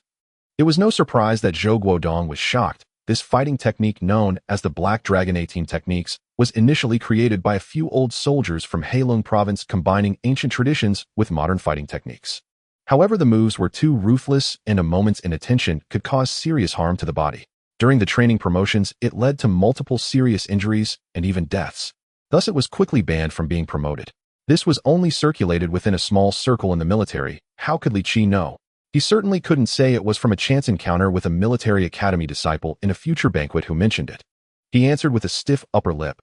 I heard it from a friend who came from Heilong province. He sold a few big items here and then left. I have studied Tongbei Quan and Taiji Quan since childhood and am now interested in this fighting technique. If you can find someone to teach me, then I shall ask for nothing more. Zhou Guodong fell silent for a long time. Li Qi knew this was his only chance. When that military academy disciple spoke of the Black Dragon fighting technique, he spoke highly of it, claiming it was the strongest combat method targeting the weaknesses of the human body. The so-called ban only meant it was prohibited for ordinary troops. In certain special teams, the Black Dragon fighting technique was a required subject. He had to master this fighting technique because he needed to enter the coal mine of the Four Dragons to find a way to rescue the two journalists from the province and use their influence to get the black miners rescued in advance. Thinking about such evil occurring in the mountains not far from him, Li Qi's conscience could not find peace. He considered directly telling Zhou Guodong, But if reporting directly was effective, how could the Four Dragons coal mine have stood for so many years? One must always be wary of others. In the end, it was still Qiu Shuyun who spoke. Guodong, bring out Xiao Yozi and train him for 3 days. Zhou Guodong's expression froze. Mom, this isn't appropriate. Tell Xiao Yozi it was my suggestion. I'll let him teach you everything. Consider it an obligation from this old lady to him. Hearing his mother speak in such a manner, Zhou Guodong didn't waste any more words, stood up, and directly took Su Taixing to leave, going to the police station to make a call. In that era, there were no mobile phones, and there were no public telephone booths on the streets. Telephones were only available at various levels of government hospitals and schools. Ordinary people wanting to make a call could only go to the post office, where there were only a few telephones, and the fees were exorbitant. Qiu Shuyun once again took Li Qi's hand. Virtue does not match the position. Child, you speak very well. It was your aunt who didn't consider it thoroughly. Yanmei is fortunate to have a son like you. Since you don't want to join the military, then don't. You're still young, and the road ahead is long. Whenever you've decided what you want to do, come find me. I still have a bit of influence, Qiu Shuyun added. Li Qi quickly nodded. He couldn't accept the path offered by Aunt Qiu. He truly couldn't bring himself to repay such kindness. He felt embarrassed. If he really followed the others' arrangement into the military, he would feel that his life's path was unclear. Living this life again, he still wanted to live it the way he liked. However, at certain points, he didn't mind borrowing the other party's strength, like at this moment. And I happen to have something I want to ask for your help with. The Taiha market has been completed, right? I heard that the stalls there will be sold next month. I inquired, and was told it's 5,000 yuan for a stall. I have enough money to buy 4. Could you help me find out how to participate in this? Qiu Shuyun, upon hearing this, looked deeply at Li Qi. This boy, knowing about the Black Dragon 18 techniques, had already surprised her, and now he even knew that the stalls at Taiha market were worth buying. Zhou Guodong's investigation of Li Qi was like waste paper. According to the information Zhou Guodong collected, Li Qi, as an uneducated idle person, shouldn't know such news. The long-term planning around the Taiha market was to align with the province's next 5-year plan, and very few people could access this planning. The 500 or so stalls in the core area of the market were said to be for sale, but in reality, they had long been allocated to those with ulterior motives. The rumored 5,000 yuan per stall was indeed true, but ordinary citizens would find it impossible to buy one. The Market Management Bureau opened registration for purchases, promising to release numbers for sale afterward according to which one could buy. However, those in power all knew that there were no numbers to release. Registered ordinary citizens would ultimately only receive a notification that the stalls were sold out. But now, since Li Qi brought it up, she would certainly help him get the stall he wanted. So she smiled and said, Xiao Qi, if you trust me, give the money to me. I'll note down your information, and when the stalls are sold, I'll bring the paperwork to you. Li Qi directly stuffed the envelope he had just received from the mine into Qiu Shuyun's hand. What you said is quite proper. If I don't trust you, who else can I trust? This is 10,000, and I have another 10,000 at the savings office. I'll go get it now. Qiu Shuyun nodded. Go ahead. I'll chat with your dad and sister for a bit, and let them tell me about your mother's past. Li Qi pedaled his bicycle towards the savings office, feeling a heavy stone lift from his heart. In his past life, he had known that stalls at Taiha Market were hard to buy, because some business people around had already noticed the prospects of that place, and were itching to act. Including his second brother Li Hai, who reportedly saved up some money and borrowed some from his sister-in-law's family, ultimately gathering 5,000 yuan to buy. In the end, nothing came of it. Now, by approaching Qiu Shuyun, this matter was settled. After back and forth, more than half an hour passed. When he returned home, Zhou Guodong was back too, and his older sister Li Li was crying in Qiu Shuyun's arms, her eyes red. Li Qi thought of a certain possibility and exclaimed, Sister, you aren't Aunt Qiu's biological daughter, are you? Li Montong, furious, picked up the sole of his shoe and gave Li Qi a slap. Qiu Shuyun found it amusing, while Zhou Guodong awkwardly cast a sidelong glance at Li Qi. Don't talk nonsense. My mother was hiding at your house before she married my father. Then why is the elder sister crying? My mother asked about Li Li and learned that your elder sister has been bullied severely by her in-laws over the years. My mother suggested letting Xiao Li go to her house. That girl can transfer to a school in the city, and Xiao Li can just tidy up the house and cook a meal each day.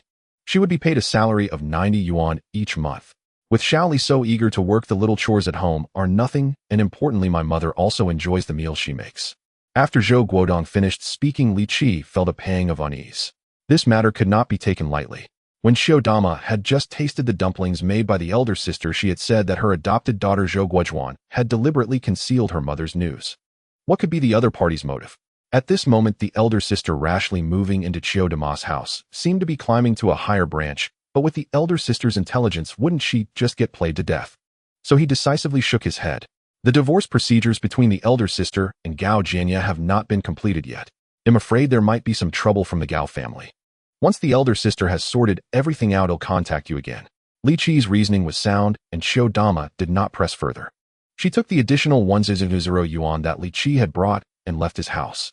Zhou Guodong pulled out a business card from his pocket and handed it to Li Qi, advising him to keep it safe and contact him directly if needed. Li Qi held the business card with the national emblem in his hand, feeling momentarily dazed. In that era, this was akin to a golden pass and a travel permit. In fact, in later years, even more than 20 years on, he still had a poor relative who grew fruits delivering goods daily in a tricycle without any paperwork. When someone stopped the vehicle for inspection, he would pull out a business card from a high-ranking leader of the traffic team and could pass through smoothly. Zhou Guodong's card had an astonishing value in the present. After carefully putting away the card, Zhou Guodong told Li Qi to go to the police station in an hour, where someone would be waiting for him. Li Qi's family saw Xiao Dama off to the car and watched as the sedan disappeared at the end of the road. Li Li returned home to continue working, and Li Mantang patted his son's shoulder. Old third, after all, he is a high-ranking leader different from us common folk. Even though your mother has past ties with him, I think it's best to minimize contact with such people. We're too lowly to be of significance. Human feelings are distant when the scent is far, and close when it stinks. I say it's best if your sister doesn't work as their maid. Li Qi gave a thumbs up. Old Li, you are the one. This awareness is worth its weight in gold. Let's just close our doors and live our little lives in peace. When I have more money, I'll buy the vacant room next to Old House Place so that the elder sister and Junmei can live there. Then our family of 5 can enjoy a good life together. Get lost, you disrespectful brat. Old Li turned away and headed home. The third child seemed to have grown up overnight, and he felt only a sense of comfort. In 2 years, he would find a good match for him, and he could finally rest easy. He just feared that he might make a fool of himself again and go back to that worthless Liu Yuding. Li Qi then rode his bicycle back to the police station. Although Zhou Guodong told him to come back in an hour, he couldn't stay at home and simply came over to wait. About 40 minutes later, a military green jeep stopped in front of the police station. The door opened, and a tough-looking man stepped out. With a buzz-cut military coat and army boots, he radiated an iron-blooded aura as he stood there. His presence was completely different from that of ordinary people. He keenly noticed Li Qi's gaze and approached him directly. You are Li Qi. Li Qi felt as if a fierce tiger had locked onto him and involuntarily straightened his back, nodding as he said, I am. With that, he rendered a standard military salute. The tough guy put his hand down and said, My name is Liu Yan Chiu, he calls me Old Six. My skills are not something ordinary people can learn, but since Chiu, he asked me to teach you, I won't hold anything back. How much you learn depends on yourself. After finishing, he didn't wait for Li Qi to respond and directly turned around, leading Li Qi into the police station. Su Taixing had long awaited their arrival. Liu Yan treated everyone the same, his face devoid of any expression as he said to Su Taixing, Prepare a training room for me. I will stay in your station for the next 3 days. Have someone prepare 3 meals for me. This guy can really eat. His appetite is equivalent to that of 3 people. Li Qi assessed Liu Yan's physique, unable to figure out where all that food went. Soon the two arrived in a room equipped with sandbags and various weight training equipment. Liu Yan tidied up all the clutter and took off his military coat. Underneath the coat, he surprisingly wore only a short-sleeved black shirt. He truly was resistant to the cold. Once he took off his clothes, Li Qi finally saw Liu Yan's muscular build with arms like stone sharp and defined. Liu Yan instructed Li Qi to take off his outer clothing and shook his head as he looked at him. Li Qi felt a faint sense of humiliation. He was familiar with the look in Liu Yan's eyes. In his past life, when he visited a business KTV and saw a row of charming singers, each one less appealing than the last, he would also display such an expression. He felt that Liu Yan was just a step away from saying, next batch. Gritting his teeth, he said, You have no choice for the next 3 days, you can only play with me.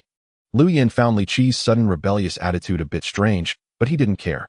Seeing Li Qi's physique, he had completely lost hope for this task.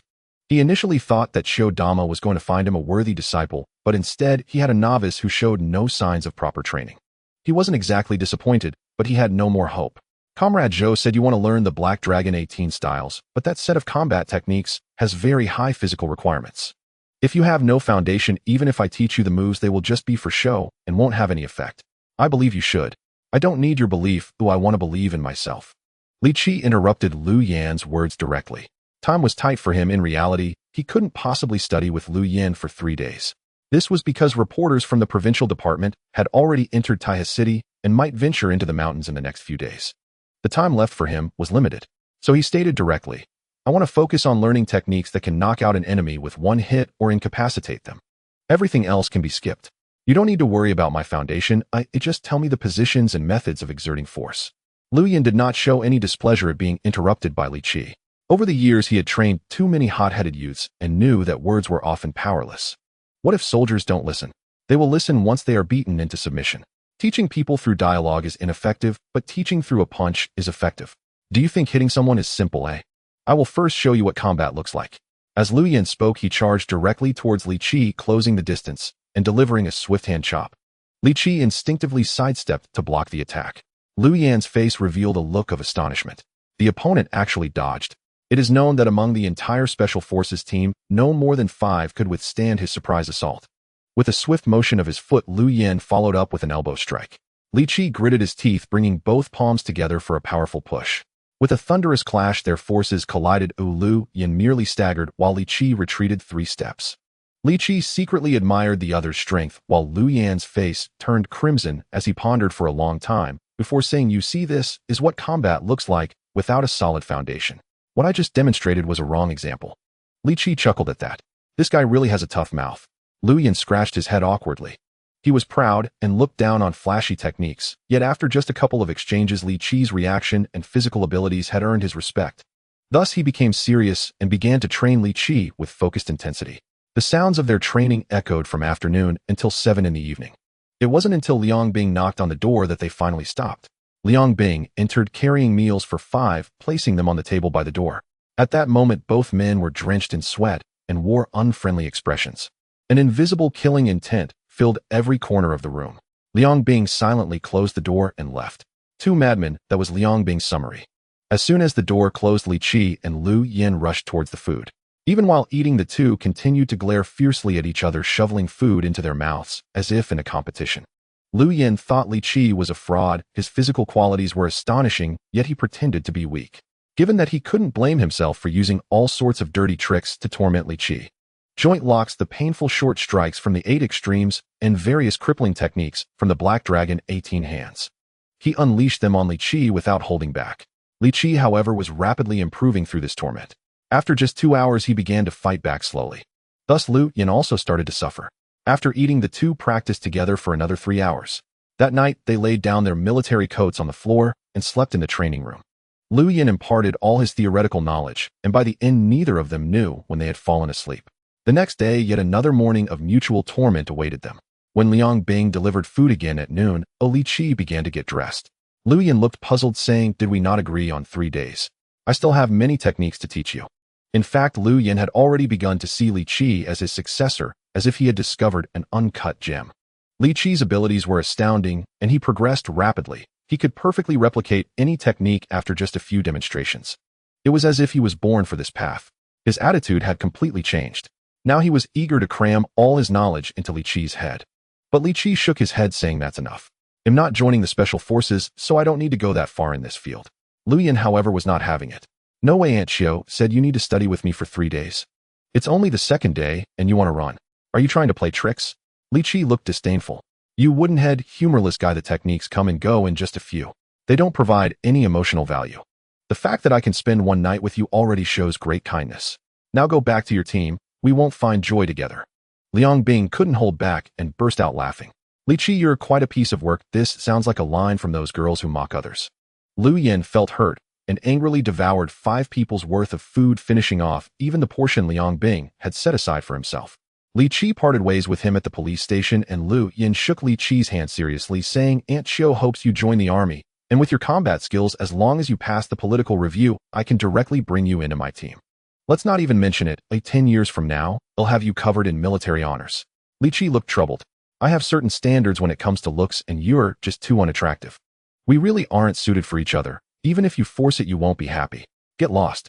Lu Yin was so angry, he almost spat blood and no longer wanted to deal with this joker, driving away. After bidding farewell to Liang Bing, Li Qi hopped on his bike and headed up the mountain. Passing a steam bun shop, he bought a few large buns and stuffed them into his military coat. He thought for a moment, and then tore a piece of black cloth from the market, shaping it into a large triangle to tuck into his pocket. This was for covering his face. He didn't want the miners to recognize him if a conflict broke out. After all, they were all in Yoshin town, and one could never know who might recognize him, leading to endless troubles. After riding for over an hour, he arrived at a secluded spot and decisively hid his bicycle in a snow pile by the roadside. He then proceeded on foot into the mountains. This place was not far from the black coal mine of the Four Dragons. If he went a few more miles, there would be social personnel patrolling the mine.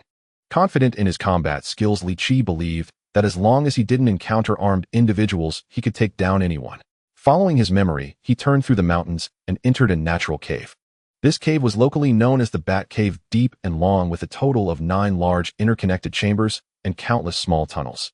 Li Qi often played there as a child. Later, 2 small children got lost inside, and their parents spent 2 days searching before finding them. The adults in the town then began prohibiting their children from playing in the cave. Of course, these prohibitions had no effect on Li Qi. He had explored nearly every branch of the Bat Cave. Skillfully navigating through the cave, he climbed up a steep slope on all 4s and crawled out through an opening. The black coal mine of the Four Dragons came into view. At that moment, the sky was darkening, and the cold mountain wind pierced through the gaps in his clothing. Foolish boy sleeping on a cold bed, relying solely on firepower to survive. Li Qi, with his youthful physique, braved the frigid temperatures below 20 degrees. Still, it was somewhat unbearable. As the old saying goes, a wealthy man wearing a fur coat could freeze to death standing in the snow all day, while a lumberjack in a thin shirt could chop trees in the snow all day and still sweat profusely. Thus he crawled on the ground towards a dilapidated small house. There was a faint light flickering inside, and Li Qi leaned against the window, finally able to avoid some of the wind and snow wrapping his military coat tightly and listening to the sounds from within. "Fu Liang, why did the boss send you to keep watch?" I shot my mouth off. I noticed that the youngest Li from old Li's family was getting close to Director Su from the police station, so I kindly reminded the boss to be cautious. As a result, the boss said I was too clever for my own good, and that he would pay attention to what I noticed, instead directly assigning me to stand guard. Haha. The other 2 laughed along. Wang Fu Liang said resentfully, the boss really repays kindness with enmity. A few days ago, the miners I retrieved from that brat Du Ming were terrifying, and they even had a camera. In the end, the boss gave Du Ming $100, but not a dime to me. As if I owed him something. What happened to that miner? What could happen? He got beaten up and tossed into the mine to work. But he's so delicate that he can't handle it. He really is just a machine for making waste utterly useless. I estimate that he won't last long before the boss tosses him into the dump. The speaker was careless, but Li Qi caught a crucial piece of information from Wang Fu Liang's words. A camera. In this day and age, cameras are quite rare. Ordinary households don't have them. When a family has a photo taken, everyone must change into new clothes and tidy themselves up. The miner who was captured could very well be the provincial journalist he was looking for. It seemed the others had entered the black coal mine a few days earlier than he had anticipated and were already trapped. What to do now? Rush in to rescue them. That would be too difficult. What did it mean by retrieved from Du Ming? Could this Du Ming be the brother of sister-in-law Du Li? As Li Qi was lost in thought, he suddenly saw 2 figures emerging from the rocky road, pressed down by a coal truck. One was a tall man shoving another shorter person toward the dilapidated house. A familiar voice rang out. "One of the Four Dragons men is coming out. Someone from your mine has come out." Li Qi felt an indescribable sense of suffocation in his heart as he recognized the voice. The person had delivered lunch to him just this noon. How could this be possible? Upon hearing the shout, Wang Fu Liang pushed the door open and strode out. "Brother Liang, what brings you here? And who is this? Why is she a woman?" After dark, she went straight to the police station, claiming to possess evidence of the illegal detention of miners at the small coal mine up the mountain. Luckily, I was on duty today and coincidentally caught her when everyone else was out on patrol. I exerted quite an effort to deceive her back, binding her mouth as well. "You all hurry and take her back. She has a camera and claims it contains many photos." I didn't touch the camera. Hand it all over to Si Longzi. "Be careful from now on. This kind of thing can cost you your head. How could you let her get away? I need to hurry back. You all clean this up." The person shoved the individual in his grasp into the snow and hurriedly turned to leave. Wang Fu Liang quickly said, "Brother Liang, take it slow. Tomorrow our boss intentions will definitely be delivered to your home." Once the person left, Wang Fu Liang dragged the individual from the snow and twisted her into a broken house. The person inside gasped, "It's a woman. How did she get in here? This woman is too beautiful. Oh, she looks nothing like someone from our village, more like a star." Wang Fu Liang said grimly, "In the deep mountains and forests, not every place can be sealed off, as she might have crawled in from somewhere. Plus, she has a camera. Could she be in cahoots with that kid from a few days ago? Then hurry and send her to the boss. Doesn't this count as a meritorious deed? Can the boss give us some money?" The voices inside the room paused for a moment, and suddenly Wang Fu Liang's tone changed. "This woman is too beautiful. Her figure, her waist, those long legs. What kind of makeup does she use to look so finely powdered?" Another person chuckled, "Brother Fu Liang, are you getting ideas again? Hurry up and get busy. The rest of us will just watch the show." All right, once I'm done, you can have a taste too. Anyway, this woman can't be kept as she can't work, and the boss never supports idlers. At this moment in the wooden cabin, the female reporter Tian Miao felt utterly despondent, her face bearing only a numb expression. She and her colleague Li Shi had come to Taihe City 10 days ago, and due to certain concerns they did not go through the local police, but entered Niuxin town secretly. Supporting their actions was a hand-drawn map from a secret informant. Li Shi successfully entered the black coal mine by following the path described on the map, but failed to meet her at the appointed time. After waiting for 5 days, Tian Miao could no longer contain herself and followed the map into the mountains. She spent a day freezing in the snow, capturing countless harrowing photos. People wielding whips and crude guns drove the ragged miners into the mines like cattle, beating them viciously at the slightest hint of resistance. The black coal mine resembled a small fortress heavily guarded. She vaguely saw Li Shi's figure surrounded and beaten, barely clinging to life. In that instant, she felt a tearing illusion, wondering if she truly lived in the present age. Such things were exceedingly rare even before liberation. What kind of greedy ambition and audacity could lead someone to commit such lawless acts? With her last ounce of strength, she dragged her frozen body down the mountain and rushed into the police station. However, after explaining what she knew, she was immediately subdued and sent back. Now Tian Miao had no strength left and not a glimmer of hope. Her father was a powerful official in the province, and her mother came from a prestigious family. She should have had a bright future. But all of this would be shattered tonight. A tear rolled down Tian Miao's cheek. Oh, she did not regret coming to Taihe City. She only sighed, knowing that she would ultimately descend into endless darkness, just like Li Shi and many other black miners. Suddenly a loud cry echoed. Who? Oh, ouch, my ding-ding. The sound of 3 people collapsing to the ground was followed by the sounds of struggle. Li Qi could not stand by and watch Wang Fuliang insult a reporter from the province, even though the fact that Tian Miao was a woman caught him a bit off guard. He had always assumed that 2 male reporters were coming, so he hesitated no longer, wrapping a black cloth around his face, crashing through the window and knocking down the 3 thugs. However, Wang Fuliang's brutality was somewhat unexpected. The opponent withstood a chop from him and still had the strength to counterattack. Li Qi sighed inwardly. Without the special training with Lu Yin for a night, it would have been difficult to subdue Wang Fuliang. Though the opponent's moves lacked any form, they were fierce and reckless, embodying a desperate momentum. No wonder he could become the top enforcer under Si Longzi. However, he was ultimately just a slightly capable thug who lasted 5 rounds against military combat techniques. As the battle concluded, a voice in Li Qi's heart roared, "You know nothing of the power of a reincarnator. No more pretending.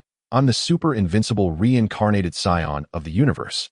When Wang Fuliang was knocked down, he instinctively tried to tear off the black cloth from Li Qi's face. Li Qi did not give him that chance and stomped down, shattering his wrist. Tian Miao looked at the masked figure as if a god had descended, feeling completely dazed.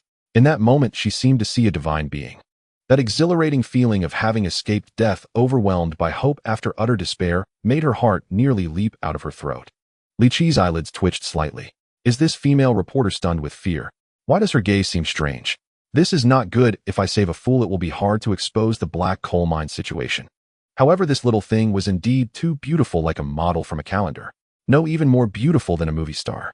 But at this moment, he had no time for further thoughts as he bent down and carried the female reporter away. He chose to escape through the cave since being in the snow made them too exposed. If they were discovered, gunfire would lead to unpredictable outcomes. Li Qi carried Tian Miao, traversing mountains and valleys, crawling into the cave and using all 4 limbs to descend to the cave's bottom. Suddenly a whimper came from his arms. Li Qi then realized that Tian Miao's mouth was still bound. Should he untie it? He thought she had been too frightened to speak, but it turned out he had overlooked it. After untying the cloth, Tian Miao moved her frozen jaw and, after organizing her thoughts for a moment, said, "Thank you for saving me.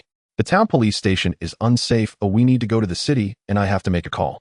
Li Qi nodded secretly. This wild woman was very capable, stating everything clearly without any nonsense. She was far better than those who cried at the slightest inconvenience, only knowing how to whine. Moreover, when those people cried, if you tried to reason with them explaining how to resolve their problems, you would be labeled a sexist. They would just give you a smiling face. It was truly frustrating. I digress.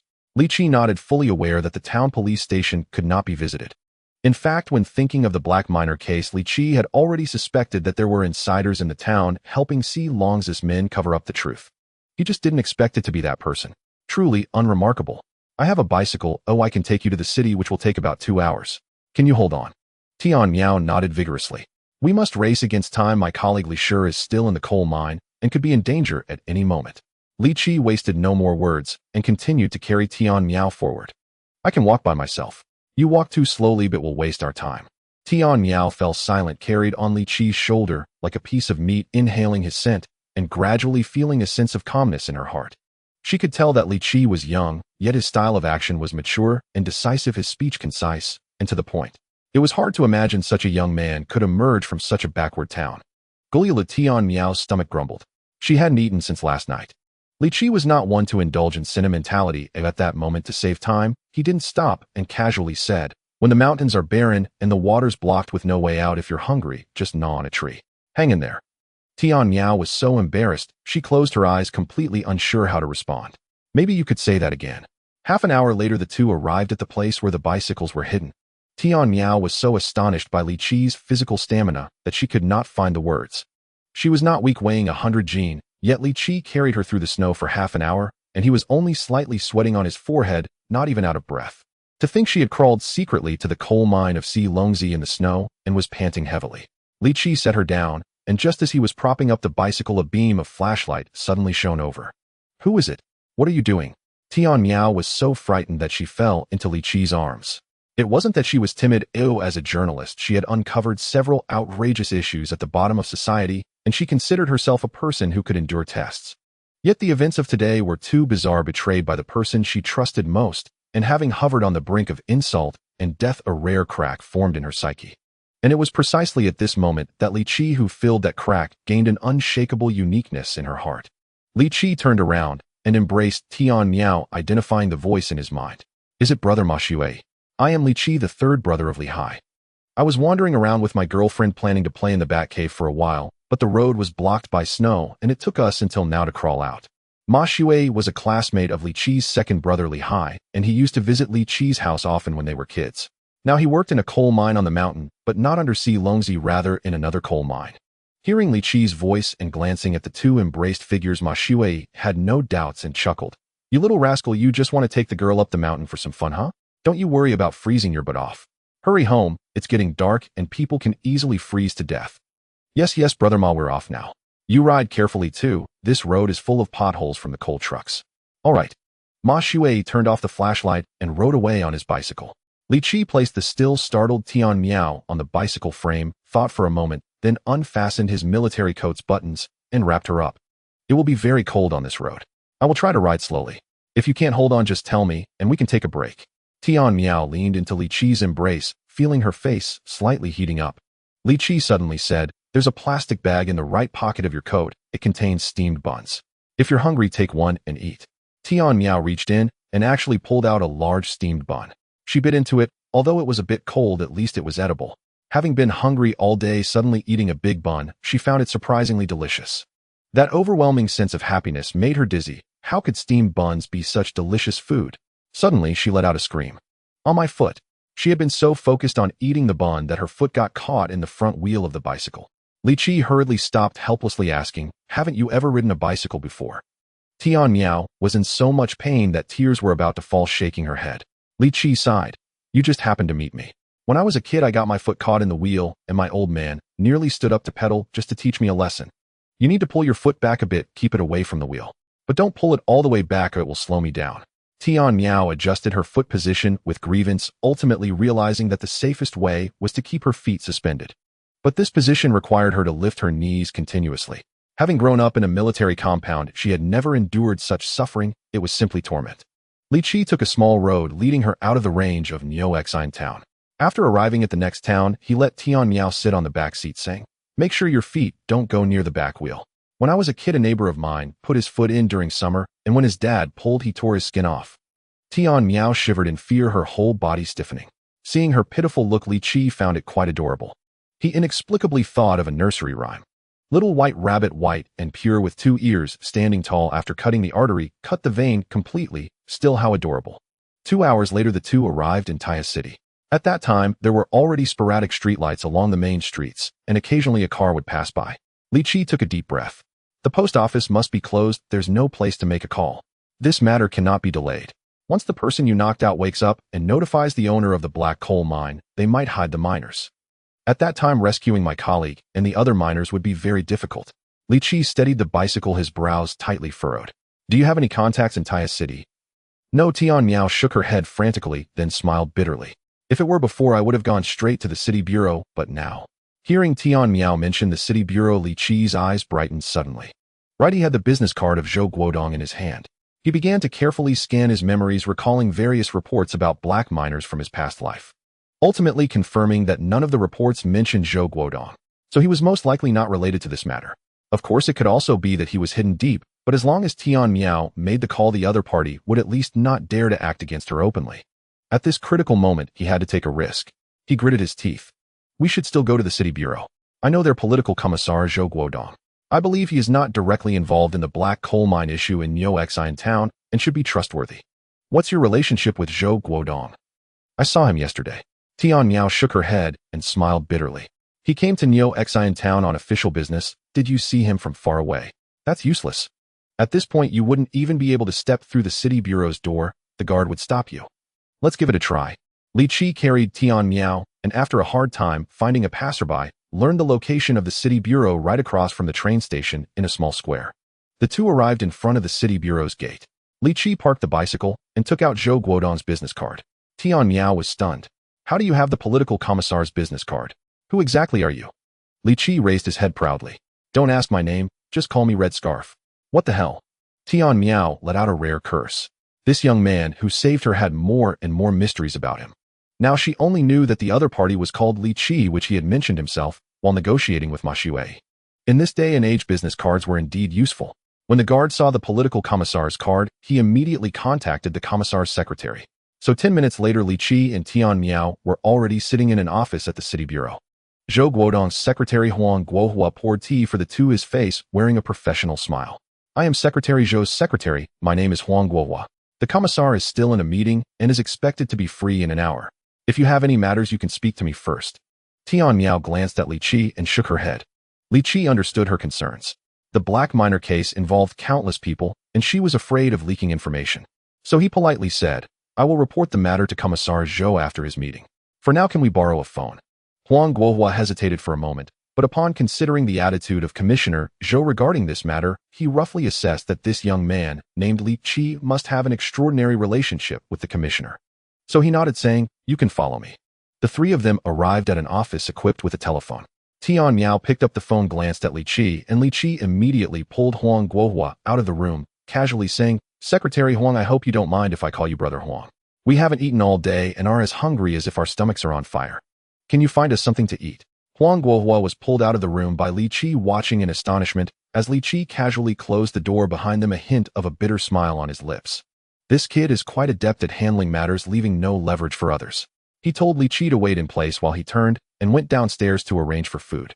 5 minutes later, Tian Miao pushed the door open and said, I contacted my father, and he told me that the only trustworthy person in Taya City is Brother Zhou Guodong.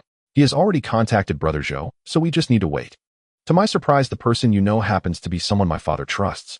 We really do have a strange connection. At this moment, Tian Miao finally broke free from the immense fear and returned to her familiar environment, her innate confidence gradually restoring. Li Qi, on the other hand, remained calm. He had not expected to become a savior. He was powerless to help Li Shi, and being able to save Tian Miao was already fulfilling his original intention. As for how things would develop afterward, it was beyond his control. A dozen minutes later, Zhou Guodong appeared and directly took Li Qi and Tian Miao into his office. Tian Miao tightly handed over the camera she had been holding. This contains crucial evidence that proves there are over 100 people enslaved as black coal miners in the illegal coal mine in Niuexin town. My colleague Li Shi is still in one of the coal mines and is in constant danger. Zhou Guodong took the camera and handed it to Huang Guohua, saying, Develop the photos immediately. However, Zhou Guodong's gaze did not return to Tian Miao, but instead fixed on Li Qi. Suddenly, he straightened his back, raised his right hand, and saluted Li Qi. Li Qi was taken aback, asking, Brother Guodong, what is this? Zhou Guodong lowered his hand, unexpectedly opened his arms, pulled Li Qi into an embrace, and affectionately patted his shoulder. What kind of strength supports this 18-year-old boy to accomplish such a feat? Initially, he felt there was some exaggeration in the story his mother told him about how Li Qi's mother saved her, possibly due to his mother's gratefulness, leading to some embellishments. After all, she was just a rural woman from a small mountain valley without any professional training, making it difficult for her to achieve such things. However, what Li Qi did today completely dispelled his doubts. As the old saying goes, a tiger's mother does not raise a dog. His voice trembled with excitement. Thank you for everything you've done. If you hadn't saved Tian Miao tonight and protected the vital evidence, the consequences would have been unimaginable. This heinous case, which obliterates humanity, is still shrouded in darkness regarding when it will be revealed to the world. Zhou Guodong had just been on the phone with Tian Miao's father Tian Dajiang and learned the whole story from him. It is incredibly precarious. If Li Qi hadn't knocked out the 4 thugs and brought Tian Miao back, who knows how long the black coal miner case would have remained hidden. This tumor buried in Yoxin town will devour more innocent lives, including Li Shi and Tian Miao. Compared to such achievements, why Li Qi appeared beside the coal mine at that moment is now a trivial matter. Tian Miao, who experienced everything alongside Li Qi, watched the scene before her with reddened eyes, fully knowing the degree of danger involved.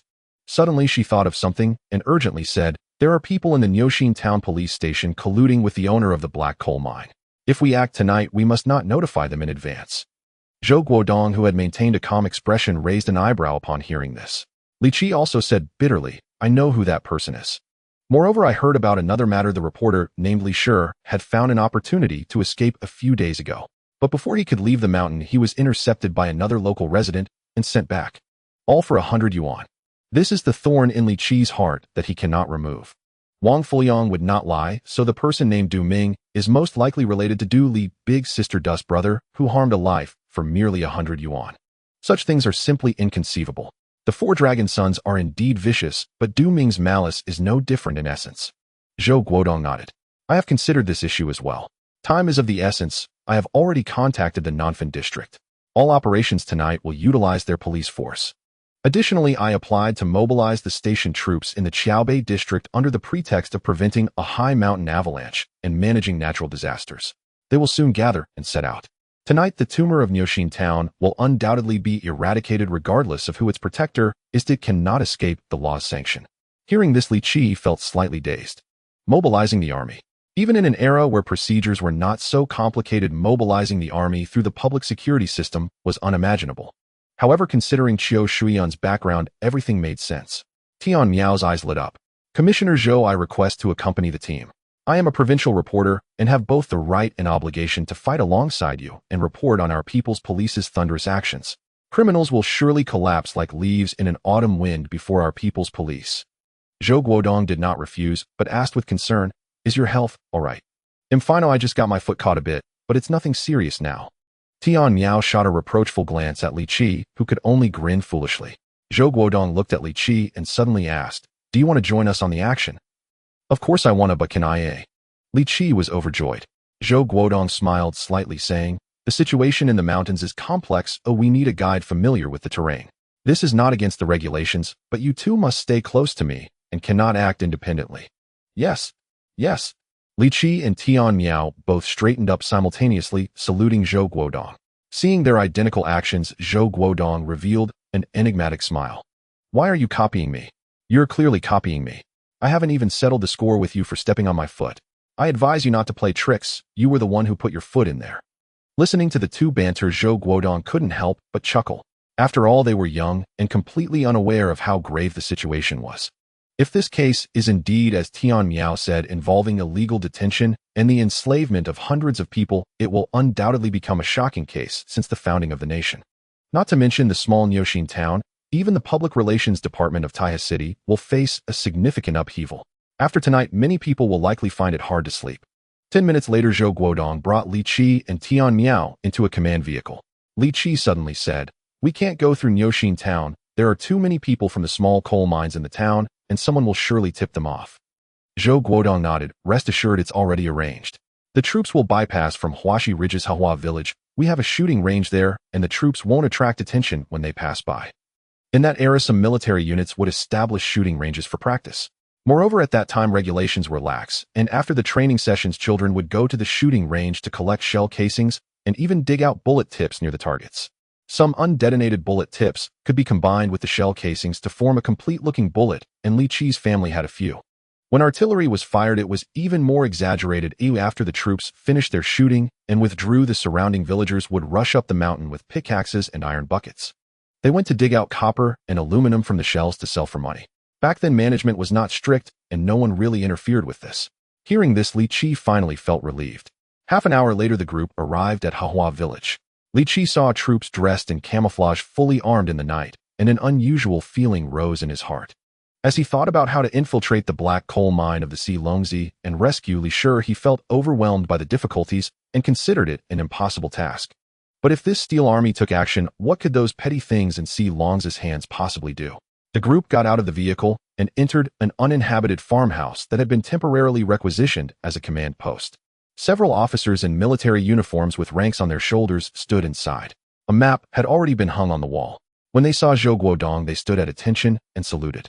The troops have assembled and the combat plan has been issued. We can deploy at any time. Xiaotang, please explain the combat deployment to Comrade Zhou. Another stern-looking officer pointed at the map. The distribution of mineral resources in Yoxin town is relatively concentrated. The 5 small coal mines on the mountain are very close to each other, so we will strike them all at once.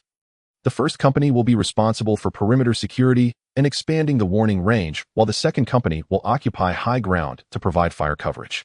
The third, fourth, and fifth companies will advance into the core area and destroy any resisting forces. The assault team will be on the outside. The combat plan was simple and clear. Every step was transformed into a specific action plan and personnel allocation, including well-considered emergency plans. Cold, direct, and effective. With the fastest speed and the most effective firepower, we will dismantle all resistance forces, leaving no time for the enemy to react. Zhou Guodong listened without commenting, but suddenly asked Li Qi, "Do you have anything to add?" Li Qi had long since become a little fanboy, wanting to sing praises to the soldiers of the People's Liberation Army. At this moment, he completely believed that this gang of thugs led by Xilongzi had no chance at all. However, since Zhou Guodong asked, he still spoke up. Each of the 5 coal mines has set up many sentries around their perimeters. I know a dozen people in the town who are involved in this. If we alarm them during the operation, the miners inside could be in danger. The first assault team will enter the designated area on foot wearing snow-colored camouflage. With the cover of the night and terrain, they can swiftly eliminate the people in the sentries. The moving sentries can be subdued using tactics of deception. Li Qi nodded. I have no issues now. Zhou Guodong nodded. Begin the operation. Tian Miao jumped up with her camera. I want to go to the front line to get first-hand reports. Zhou Guodong glanced at the officers in the room who nodded. No problem. The battle will be over quickly. Thus the 3 of them, accompanied by several other soldiers, walked out of the command post. They could not keep up with the pace of the trained soldiers at all in just a short while the vanguard had left them far behind. Gathering is a flame, scattering is a sky full of stars. Li Qi sighed sincerely. No matter how high the initial estimate of the troops' combat effectiveness was, when he truly came into contact, he still felt he had been too conservative. It was already the early hours of the morning, the deepest darkness before dawn, as the group walked on the snow with only the crunching sound of their footsteps in their ears. Suddenly a voice came through Zhou Guodong's radio. 3 people controlled at post No. 2. 2 people controlled at post No. 5. Post No. 6 has discovered 4 unconscious individuals. They had found Wang Fuyang and the others. 4 people controlled at post No. 7. Moving sentry controlled, not a moving sentry, just someone coming out to urinate. The other party reported that it was dead cold during the latter half of the night, and no one went out to patrol, allowing the vanguard to speed up. Hearing this, Tian Miao became visibly anxious and leaped onto Li Qi's back. Li Qi, hurry, and take me in. If we go any later, I won't be able to capture anything. Li Qi, however, did not move, but looked towards Zhou Guodong. Zhou Guodong thought for a moment and nodded. You 2 pay attention to safety. I'll send 4 people to provide cover for you. Go ahead. Li Qi shouldered Tian Miao and ran. In an instant, they darted quite a distance away, leaving the 4 soldiers responsible for covering them in disarray as they hurriedly followed. What a fast young man. Li Qi carried Tian Miao, navigating the snow-covered forest as if walking on flat ground. He was very familiar with this mountainous area and quickly led Tian Miao to a small hill with a clear view near the Xilongzi coal mine. To Li Qi's surprise, when they arrived, the battle seemed to be nearing its end. The entire living area was illuminated as bright as day by floodlights. Drop your weapons, or we will kill without mercy. The cold warning echoed through the black coal mine of Xilongzi, and those thugs who usually strutted around in Yoxin town intimidating the common folk were trembling in fear. Without anyone commanding them, they all rushed out of the houses with their hands on their heads, terrified of being accidentally shot. Yet a few reckless ones came out with guns, trying to resist. Da-da-da. The torrential firepower instantly erupted. The other thugs were so frightened that they wet themselves, their voices no longer sounding human as they raised their hands high. Government, we surrender, don't shoot. Tian Miao could no longer hold back and dashed down the hill. If she didn't hurry, the battle would be over and she wouldn't capture anything. Li Qi helplessly covered his face with a black cloth again. Tian Miao could charge recklessly, but he could not. Memories of his past life were vivid. Even after strict crackdowns, Si Long's ultimate fate had merely been a suspended death sentence. Moreover, his wife had not been imprisoned and had continued living in Yoshin Town. The few subordinates of Si Longzi who hadn't deeply participated in the mining operations were released after 1 or 2 years. After their release, these individuals continued to follow that big sister and engaged in some marginal activities in Yoshin Town, such as reselling scrap metal loan sharking and running KTVs and tea houses. This world has never been black and white, and since he would be living in Yoshin Town for a while, he didn't want to cause unnecessary trouble for himself, his father, and his elder sister. If these people sought revenge against him, the consequences would be unimaginable. Li Qi stayed close to Tian Miao, and this brave woman once again earned his heartfelt admiration. She always managed to find the most unique angles to capture striking details. Without even seeing the final photos, Li Qi could imagine the power contained in those compositions.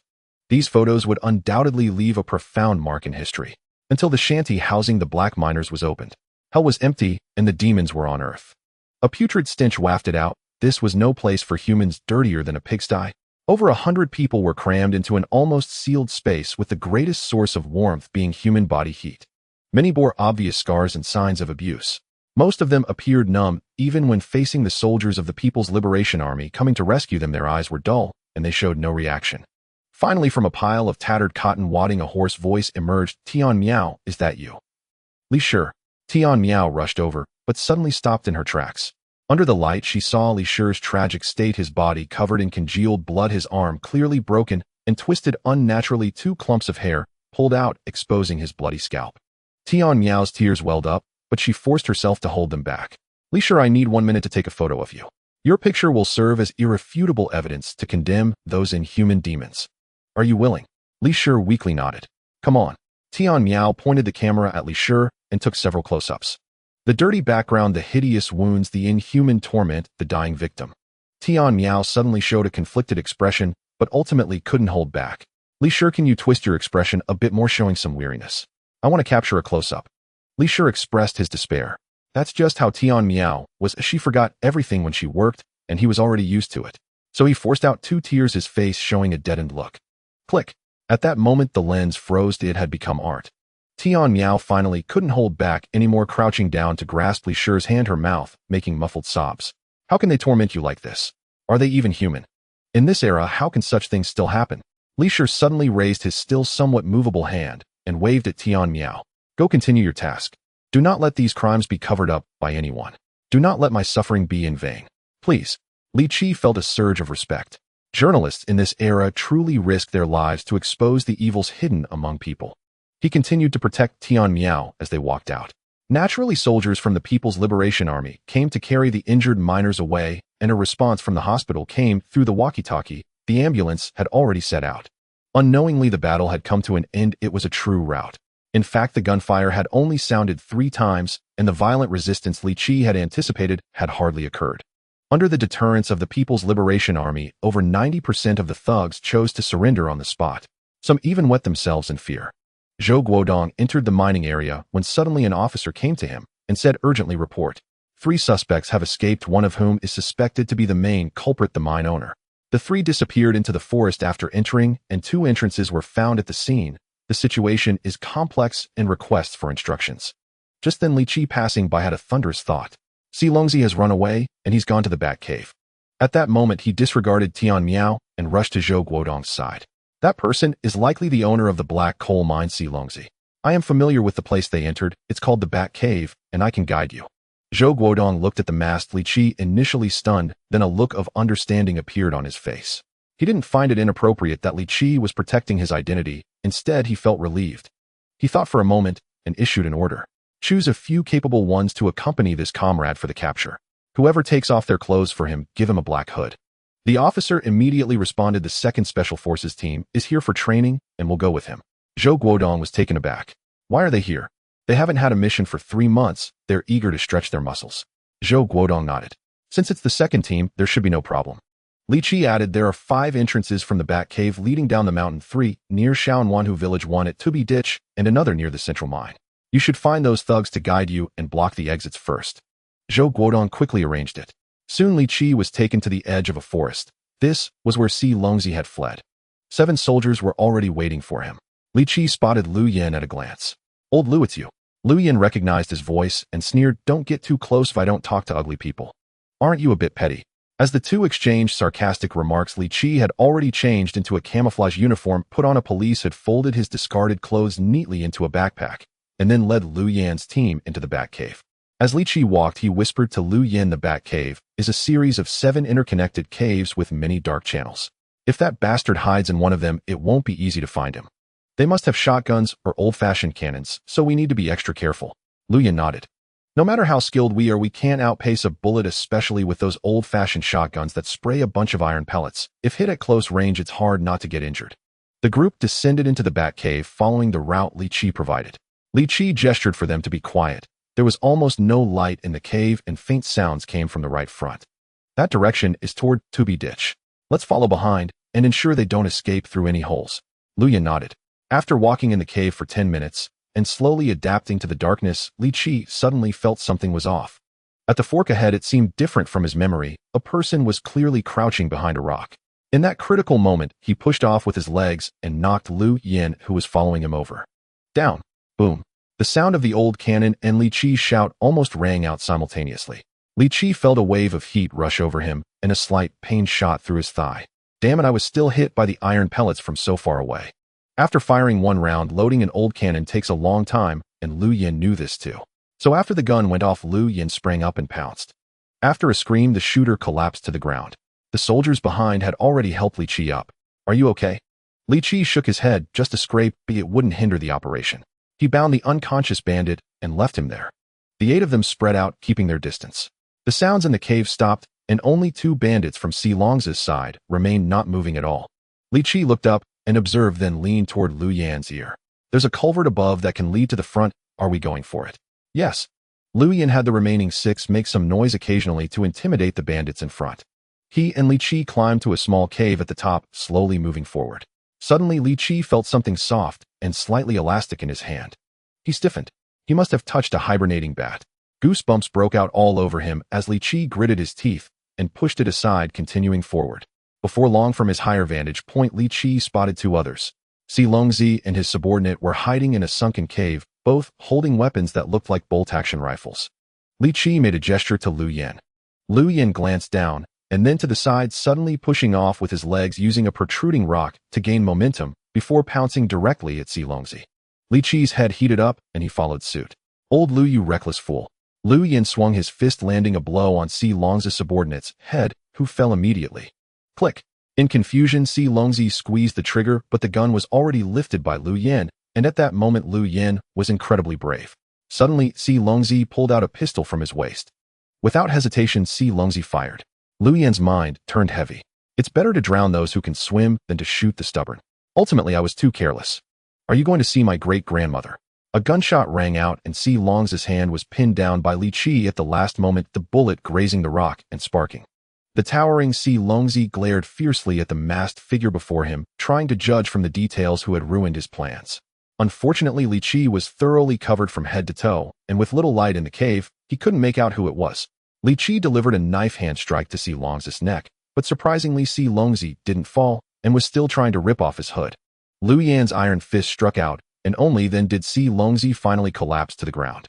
Lu Yan's eyes widened. "Brother, you've saved my life twice." Li Qi slapped him hard. "You damn reckless fool.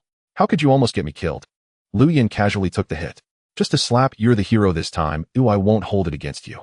Don't worry, capturing the main suspect and saving our comrades' lives, I will make sure you get full credit." He skillfully bound the 2 bandits and called out to the soldiers behind. "Bring that bandit over here, or we've dealt with it." The 8 of them carried 3 bandits as Li Qi led the way out through the entrance of Tubi Ditch, where police officers were already waiting. After handing over the bandits, Lu Yan took Li Qi to find a secluded place to change back into his own clothes. Li Qi had a wound on his leg from the iron pellets of the old cannon. Fortunately, the pellets did not penetrate his flesh, otherwise it would have been a hassle to dig them out. At this moment, due to the peculiarities of his reincarnated body, the wound had already stopped bleeding. He simply bandaged the wound with a piece of black cloth and stood up. Lu Yan contacted the command center via radio and took him to find Zhou Guodong.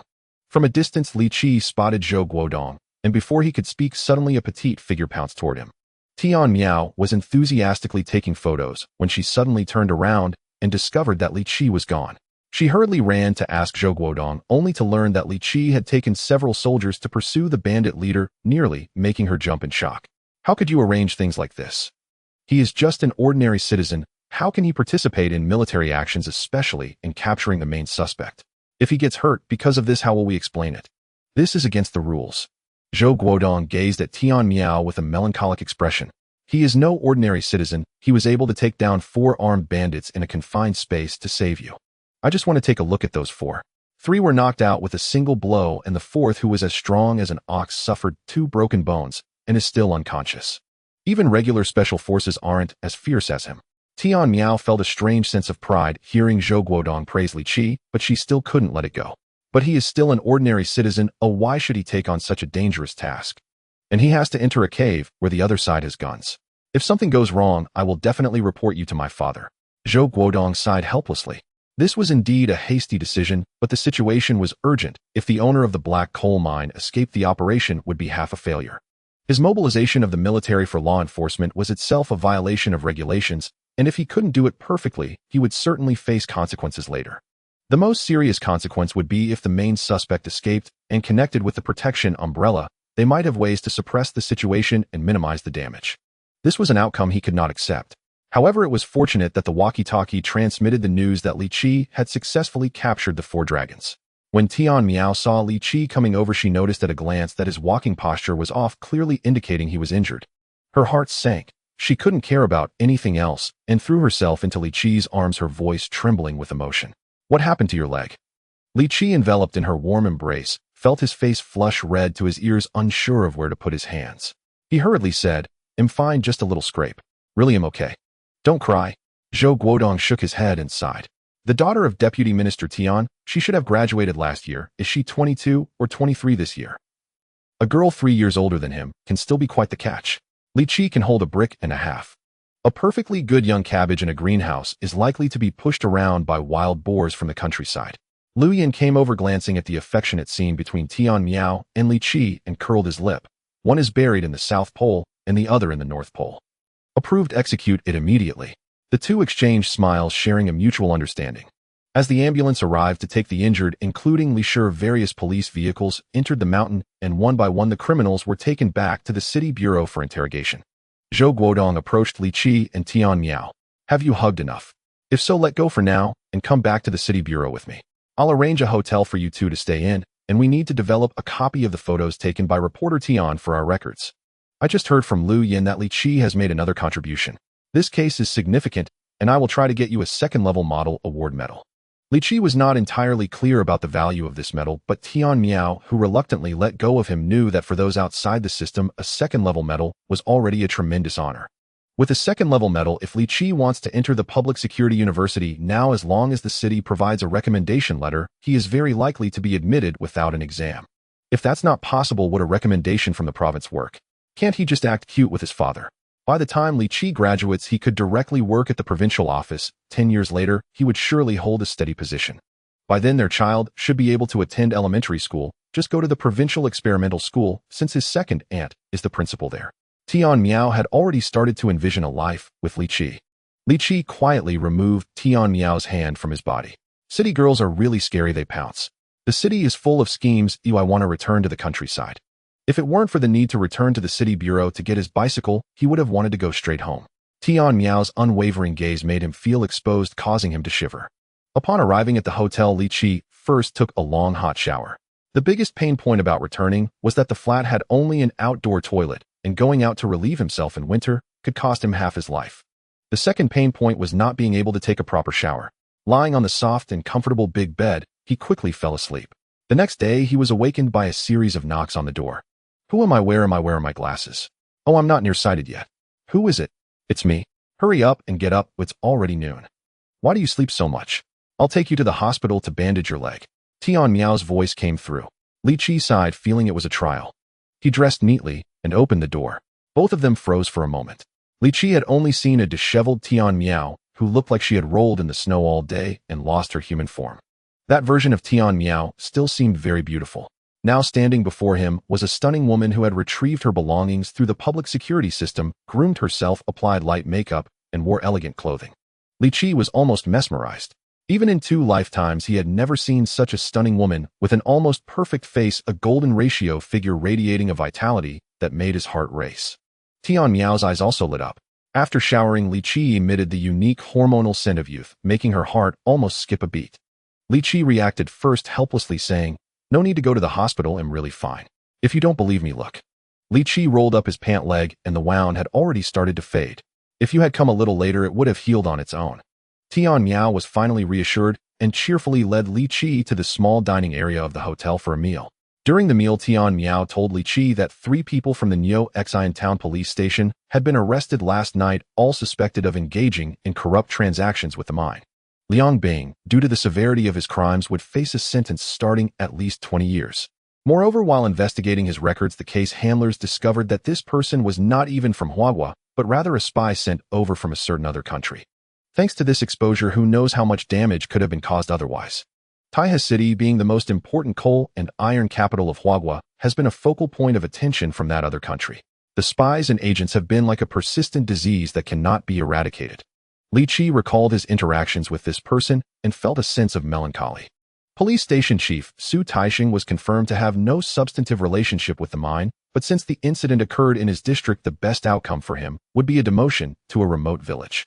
5 black coal mines were raided, and an astonishing 371 miners were rescued, more than half of whom were mentally disabled. After all, such people were the easiest to exploit, intimidated, and beaten into obediently working.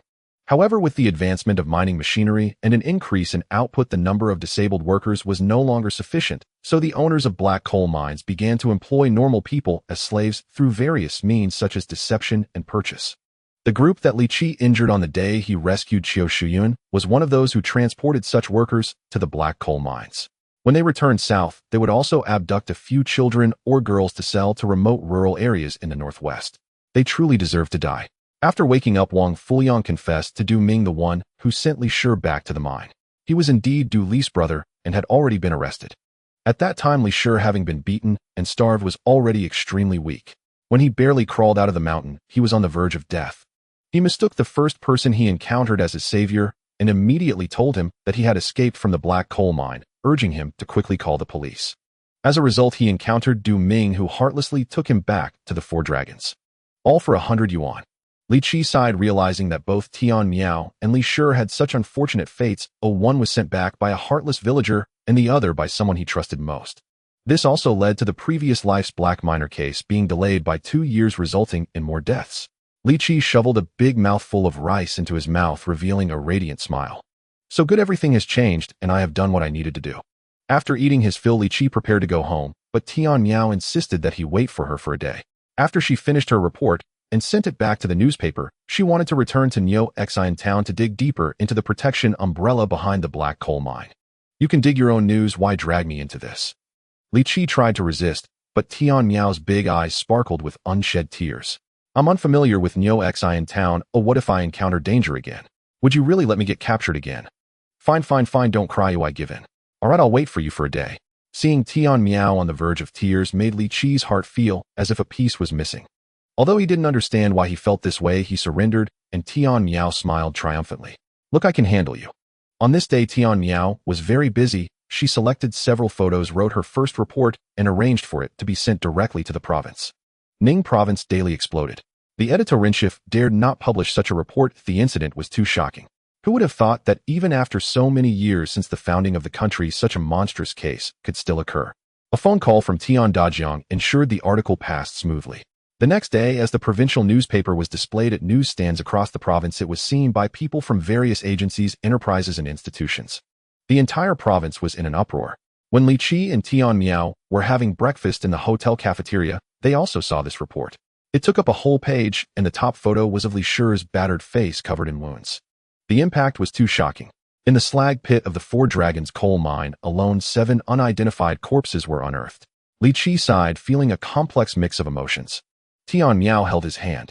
"Everything has passed. Justice may be delayed, but it will never be absent." Li Qi watched as Tian Miao scratched his palm. "Sister, I suspect you are taking advantage of me." Tian Miao naturally released her hand. I don't understand what you're saying. After breakfast, Tian Miao borrowed a car from the city, taking the two of them and Li Qi's bicycle back to Niuexin town. Once they reached near Li Qi's home, the city car returned. Li Qi pushed his bicycle and Tian Miao clung to him like a little bird. Li Qi helplessly asked, "Aren't you going to dig for news? Why are you still hanging around me?" Tian Miao's eyes sparkled again. "I'm hungry and my stomach is growling. Didn't you hear? Can't you take me home for a meal?" They had just finished breakfast. However, Li Qi did not respond to Tian Miao, but quickly glanced back in confusion. At the street corner, a small car with an out-of-town license plate quietly started. In the distant line of sight, he noticed a rescue vehicle parked in the shadows, enhanced by the vision granted from his rebirth. Niuexin town is a very small town with a single main street, and his home is located in a small village in the northern outskirts. The simultaneous appearance of these two strange vehicles is quite eerie. Could it be? Li Qi had a gut feeling that the car was coming for him. His intuition was not wrong. The person sitting in that car with an out-of-town license plate was Hu Delu, a 48-year-old former barber skilled in creating trendy hairstyles. For example, a bald head. 2 days ago, his elder brother Cheng Mofeng found him and gave him 10,000 yuan, enough for his wife to take their daughter, who suffered from eye disease, to the south for treatment. Because the south had the latest equipment, the doctor said that if her daughter's eyes were not treated soon, she would be completely blind this year. His brother said that he was given such a good job partly because he felt sorry for his daughter and partly because he could drive. His brother gave him a photo and detailed Li Qi's appearance and address. His task was to drink a little alcohol and then knock Li Qi down at about 30 miles per hour. At that speed, the person hit might suffer fractures and injuries, but would not die immediately. The speed must not exceed 35 miles per hour, as that could injure the internal organs. A mere injury would suffice. He did not need to worry about the rest. Afterwards, someone would naturally step in to negotiate compensation with the family. If luck was on his side, he might not even have to go to jail. Hu Delu was very grateful to his good brother for allowing him to have money for his daughter's medical treatment. So he arrived early today at the sanitation staff housing next to the northern suburbs of Niuexin town, found a corner to park his car, and carefully observed the people on the street. He also saw the ambulance, but he didn't think much of it. He wouldn't ask about matters his brother had not mentioned. Finally, he spotted Li Qi, whose height was quite outstanding even in the north, and was easy to recognize due to his youth. Although Li Qi got out of another car which was a bit strange, he didn't mind, and immediately started the car, preparing to find an opportunity to crash into him. However, he quickly noticed that another woman got out of the car and stood next to Li Qi. She was an extraordinarily beautiful woman, and her attire and demeanor made it clear she was not an ordinary person. This made things a bit tricky. His brother had only instructed him to hit one person, and if he ended up hitting two, what would his brother think? However, his concerns quickly vanished as another young girl appeared. 3 people definitely could not be hit at once. He didn't want to die. He took a good look at the little girl who had just approached, and Hu Delu gasped in wonder. To be charming, one must be filial. The little girl wore all white clothing, a white cotton coat, a white hat, and a white scarf. Standing in the snow, she resembled a tragic beauty, as if her entire family had perished. In the village, she would definitely be considered the village flower, and even in town, she would be among the top. However, compared to the girl standing next to Li Qi, she seemed like a mismatched combination of a fur coat and thermal pants, feeling both out of place and awkward. Her pose was not good, and her looks were completely overshadowed. Comparing people leads to death, and comparing goods leads to disposal. Lu Yuding stood in front of Li Qi. She had already been waiting at Li Qi's door for the entire morning. Yesterday, she heard that the small coal mine had been shut down, and the group, led by Si Longzi, had all been arrested, including her main brother Wang Fuliang. Her world had collapsed. In Niuexin town, her only visible connection was Wang Fuliang, and since he was a thug, others, even if they had thoughts about her, did not dare to act. As for that old Dr. Ding, who only came to see her every 10 days or so, he couldn't provide her with much money either. With Wang Fuliang arrested, who would give her money to spend? With the pace of reform and opening up, various fashionable clothes, shoes, stockings, sunglasses, watches, and other rare items from the south gradually appeared in the northern villages and towns. Lu Yuding was already accustomed to going to the city a few times each month to buy some fashionable clothes. Without flowers, she still spent around 170 to 80 yuan a month. Who would pay for her expenses in the future? Soon she thought of Li Qi. Although Li Qi's outrageous actions that night shocked her and led to her being beaten by Wang Fuliang. However, she felt that Li Qi had not escaped her grasp. The news of Li Qi receiving a 10,000 yuan bonus from the mine and being invited to become the deputy section chief had already spread. Lu Yuding made up her mind. She was going to marry Li Qi. She didn't want a house, a bicycle, the 3 necessities, or gold jewelry. She only wanted a bride price of 8,888 yuan. Once she had the bride price, she would head to the south, enjoy herself for 2 years, and then return to divorce Li Qi. After all, she wouldn't be losing anything. 2 years later, Wang Fuyang would definitely be out. It had always been like this. Whenever something serious happened at the mine, someone had to take the blame, and Wang Fuyang had spent time in jail several times for this. His elder brother Si Longzi would find someone to reduce his sentence, and in the end, he would only serve a little over a year before being released. When Wang Fuyang got out, if Li Qi dared not to divorce her, wouldn't Wang Ge skin him alive? At that time, she could just say that Li Qi had forced her to marry him, and maybe she could squeeze some money out of it. Lu Yuding felt proud of her cleverness. At this moment, facing Li Qi, Lu Yuding gently called out Li Qi. This call was soft and fragrant, sending tingles down the spine. Li Qi shivered and asked Lu Yuding what's wrong. Did you eat glue for breakfast, and your tongue got stuck to your palate? Or are you jolting wires and cramping your tongue? Can you speak properly? Lu Yuding was thrown off by Li Qi's words, her emotions becoming incoherent. In the past, when she acted so pitifully, Li Qi always showered her with affection and willingly gave her all his money. Could it be related to the woman behind him? Lu Yuding glared at Tian Miao with hostility again, but quickly calmed down. Li Qi was not worthy. This woman was either rich or noble. She was not someone from their small place who would ever be interested in Li Qi. She must have appeared here for some other reason. Perhaps to have Li Qi show her the way. In fact, Lu Yuding's speculation was not off at all. When she felt that the other party was evenly matched with her, she would develop hostility. However, when the other party's strength completely surpassed her understanding, she instinctively concluded that the other party did not care to be her enemy. So she calmed down and continued her performance. When Lu Yuding opened her eyes again, her eyelids were already red, and a tear rolled down from the corner of her eye, tracing her cheek. Li Qi, how could you say that about me? We've been together for 5 years, and don't you know who I am? Do you still remember the day 5 years ago when you put the love letter in my backpack? Lu Yuding's expression, demeanor, and even intonation had been rehearsed countless times in front of the mirror at home. It wasn't specifically aimed at Li Qi. After all, this was her skill for earning a living, and her basic abilities could not be neglected. She believed that this time, with all her firepower unleashed, Li Qi would undoubtedly fall at her feet, kneeling and singing her praises. Sure enough. Li Qi shivered, looking deeply at Lu Yuding. I remember you went home and gave that love letter to your dad, and he came to my house to beat me up. After your dad left, my parents teamed up and gave me another beating.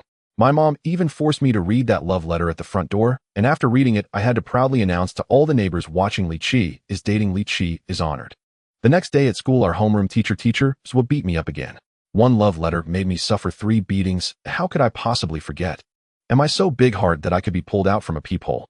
With a soft snicker, Tian Miao could no longer hold back and burst into laughter. She quickly covered her small cherry-like mouth and waved her hands, signaling the two to continue ignoring her. Lu Yuding gasped in shock. Today, Li Qi's state seemed off. Things appeared more challenging than she had imagined. But it was fine, as she knew she was beautiful. Countless boys had given her love letters, pens, notebooks, erasers, popsicles, twisted candies, and bubblegum since she was little. She had innumerable admirers, and Li Qi had always been one of the best among them. She would not fail. Therefore, her tone turned sorrowful as she said, Li Qi, you've changed. You no longer like me. After 5 years, don't you understand my feelings for you? I'm just a girl who I can be shy. How could I know if you were genuinely a good person or a bad one? I'm merely testing you. Li Qi habitually interjected. Besides the party and the people, no one is qualified to test me. Every pot has its lid, and every person has their own love. If you find me displeasing, it means I'm not your type. Good, well said. Tian Miao couldn't help but cheer for Li Qi. This little chatterbox was so spirited. Lu Yuding's emotions were thoroughly confused by the two. What was going on? Was she a part of their play? If it were her usual self, she would have stormed off by now, waiting for Li Qi to figure things out before coaxing her. It would take punishing Li Qi for a week before she could talk to him again. But now, after all, she needed something from Li Qi. She had to endure it, forcibly suppressing the anger in her heart, and continued softly, Li Qi, look at you saying that again.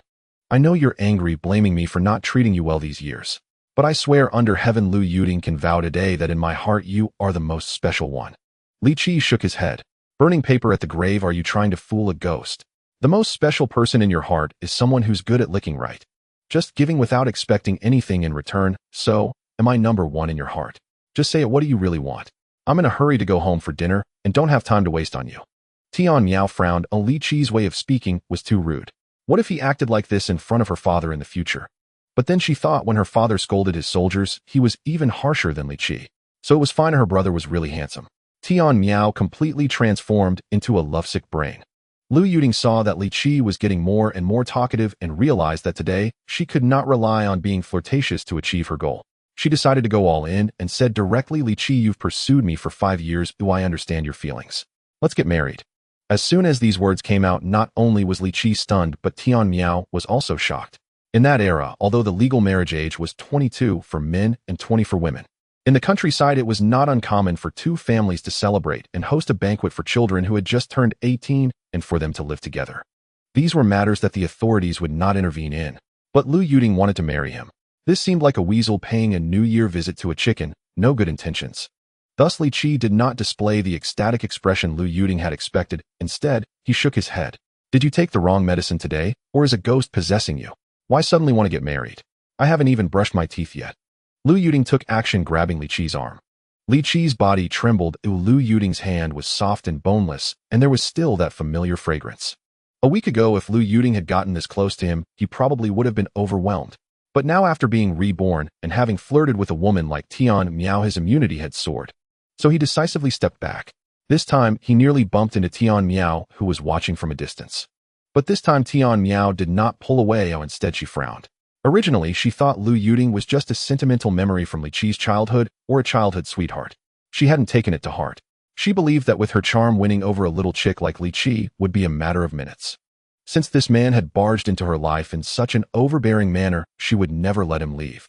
However, with Lu Yuding suddenly mentioning marriage, it was clearly a theft. Tian Miao could not allow this to happen, so her aura subtly shifted. Lu Yuding, however, was oblivious. Li Qi's repeated noncompliance had made her increasingly impatient. Moreover, she was also self-reflecting on whether she had been too proactive.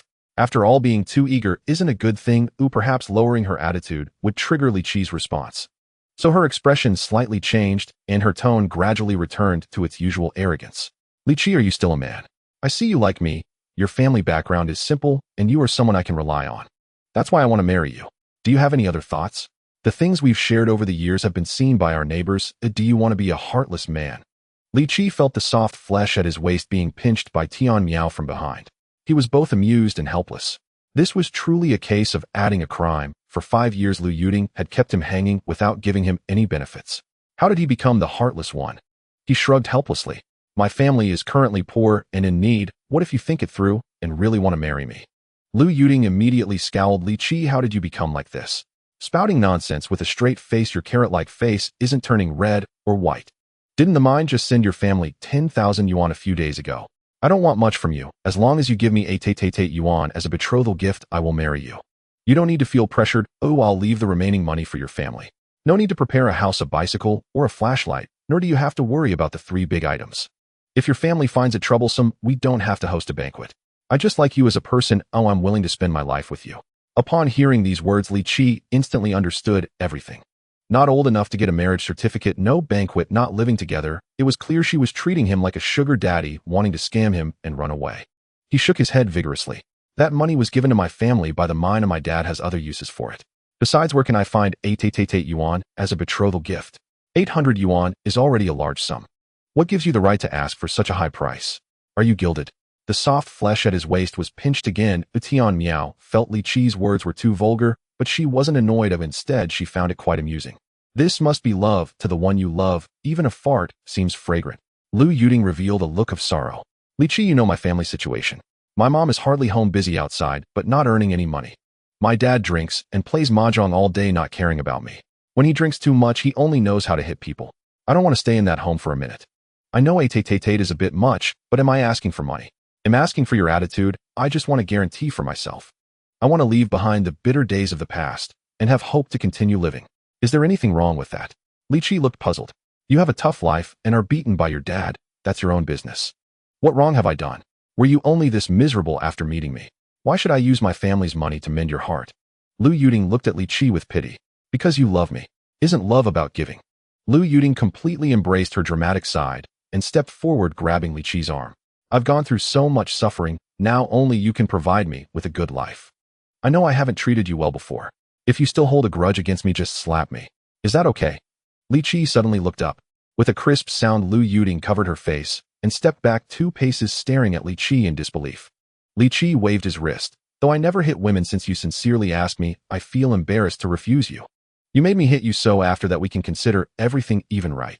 Tian Miao silently applauded Li Qi in her heart. He was so manly. However, Lu Yuding was going mad. After cursing Li Qi's family in her heart multiple times, her emotions finally calmed down. She said pitifully, If you hit me, it means you forgive me, right? Can you give me a bridal price of 888? Li Qi thought for a moment and decisively shook his head. No, my family is so poor that we can barely afford to eat dirt. When there's no food, we go to the market to scavenge cabbage leaves to mix with pickles. We even have to ration our steamed buns. Don't even mention 888, it's hard to scrape together 8 yuan. If you truly want to marry me, we don't need to hold a banquet or buy anything. They'll give you 8 yuan, oh, and you can come over at night to sleep on my bed. Lu Yuting momentarily couldn't believe her ears. What did he mean by giving her 8 yuan to sleep in his bed at night? Wasn't that the monthly rate for the girls next door to the mine? What did Li Qi take her for? Her face was so distorted with anger. Li Qi noticed her strange expression and asked with concern, Lu Yuting, did someone hit you? Why does your face look so weird? You should go see Dr. Dingp. It's better to check it out early than to let it turn into facial paralysis. Such a good girl should not be wasted. Let's be clear, if you get facial paralysis, that 8 yuan is off the table. Li Qi thought for a moment and added, we can't do it on the bed, the most we can do is on the grass. We working class people keep it simple and humble. Lu Yuting was about to fall apart. She never expected that the Li Qi she had under her thumb would speak to her like this. She finally stopped pretending. Li Qi, what nonsense are you talking? 8 yuan. On the grass. Have you looked in the mirror lately? What good girl would marry you? It's only because of the years we've known each other that I'm willing to let you have a taste. Just give me a straightforward answer. Will you pay the 888 bridal price or not? Let me tell you, this is your last chance. If you keep babbling, don't come looking for me again. Lu Yuting played a game of pretending to lure in the prey, and based on her understanding of Li Qi, she thought victory was assured. Li Qi should have softened by now. Instead, Li Qi's eyes lit up. Is this really happening? Are you saying you want to agree to the 8 yuan bridal price? So we won't have to see each other again. Lu Yuting was about to explode. Are you out of your mind? Can you even understand human speech? I want 888. What kind of good girl would settle for 8 yuan? I would. Tian Miao had heard enough and realized that Li Qi was genuinely disinterested in this village beauty. Thus she decided to put an end to this farce. She gracefully stepped out from behind Li Qi and naturally held his hand. Li Qi stood at 1.8 meters tall, and standing beside him, she felt completely safe. Let me introduce myself. My name is Tian Miao. I'm 22 years old, and am a journalist for the Ning Province Daily. I'm willing to accept an 8 yuan bridal price and marry Li Qi. She looked up at Li Qi's profile. Under the sunlight, she felt as if he was bathed in a radiant glow. Dear, I have no objections to an 8 yuan bridal price, but let's skip the bed on the northern Kong. My workplace has allocated me an apartment. Can we live at my place from now on? Lu Yuting watched as Tian Miao held Li Qi's hand and naturally called him dear. She was completely thrown off. What was going on? How could a woman who looked like she belonged to a different world call Li Qi dear? Li Qi, who is she? What is your relationship with her? How dare you do this? Didn't you say you only love me? If you think that's too much, I can settle for 6666 or even 5000, but it can't be any less. Lu Yuting was so anxious that she almost started cutting herself. Li Qi smirked disdainfully. A brain is a good thing, too bad you don't have one. Still asking. This is my 8 yuan wife. We won't need to interact anymore, but I'm afraid my wife will be unhappy. Wife, let's go home and eat the buns made by the elder sister. Li Qi pushed his bicycle with one hand and held Tian Miao's hand with the other, directly turning into a small alley. Lu Yuting was furious, stomping her feet behind him. Li Qi, don't you dare regret this. I won't give you another chance. No matter how you plead, it won't work. Come back. However, Li Qi did not look back. After gnashing her teeth for some time, Lu Yuting was left with no options and stormed off. Meanwhile, Hu Delu watched as Li Qi entered the alley. His vehicle couldn't fit, so he had to turn off the engine and wait for the next opportunity. At that moment, Li Qi stood motionless at the alley entrance. He heard the car shut off, and his suspicions deepened. Could the other party really be this bold? This could very likely be an arrangement by Uncle Manjiang. After all, in his 2 lifetimes, he had never hesitated to assume the worst intentions of certain individuals. Tian Miao's face turned slightly red. Let go of my hand, haven't you taken enough advantage? She was after all a young woman. Even if she liked Li Qi in her heart, it was still her first time being held by a man, and her heart raced. Li Qi realized and quickly released his grip, apologizing. I'm sorry. I was a bit nervous and forgot. Thank you for today. Tian Miao shot him a look with her beautiful eyes. What are you being polite for? Silly. I'm not stopping you from holding my hand, it's just... Tian Miao stammered for a moment, unable to articulate her thoughts, and decided to change the subject. What's wrong? Do you have something on your mind? Li Qi nodded, but didn't explain. Instead, he pushed his bicycle back onto the road. Tian Miao was puzzled, but from Li Qi's expression, she sensed something. So she cooperatively smiled and let him lead her in and out. Not only did she not seem impatient, but in the end, she even willingly helped support Li Qi's waist. You know what I mean. Finally, after turning into her own alley, Li Qi confirmed that the car was indeed coming for him. In a world of information explosion, some unscrupulous operations were being exposed. Such pseudo-random, truly customized organ disappearance cases occasionally appeared in reports. What qualifications did he have to encounter such issues in this era? What to do? Should he hide? Li Qi quickly dismissed this thought. There's no way to guard against thieves for 1,000 days. A single punch can prevent 100 punches from coming. With Tian Miao here, if handled properly, he could completely resolve this matter today and also deal with Li Manjiang and his wife Wang Yu. Although it involved some risk, his physique was extraordinary. There was a high probability of causing the other party to miscalculate. Thinking of this, Li Qi no longer hesitated and directly asked Tian Miao. Tian Miao, do you know about the 203 hospital in Taihe City? Yes, I have interviewed Director Lu Xianming there and reported on his innovative surgical methods in organ transplantation. Please help me contact Deputy Secretary Zhou. I might have a car accident on the way and be sent directly to the 203 hospital. I need Deputy Secretary Zhou to have the police take away the driver who hit me immediately for interrogation to make him reveal the mastermind behind this. This is definitely not a traffic accident, but a murder. The mastermind behind all this is my cousin Li Manjiang and his wife Wang Yu. Once they learn about my accident, they will rush to the hospital without delay. They need to transplant my kidney to their son, Li Tianyi, who suffers from uremia.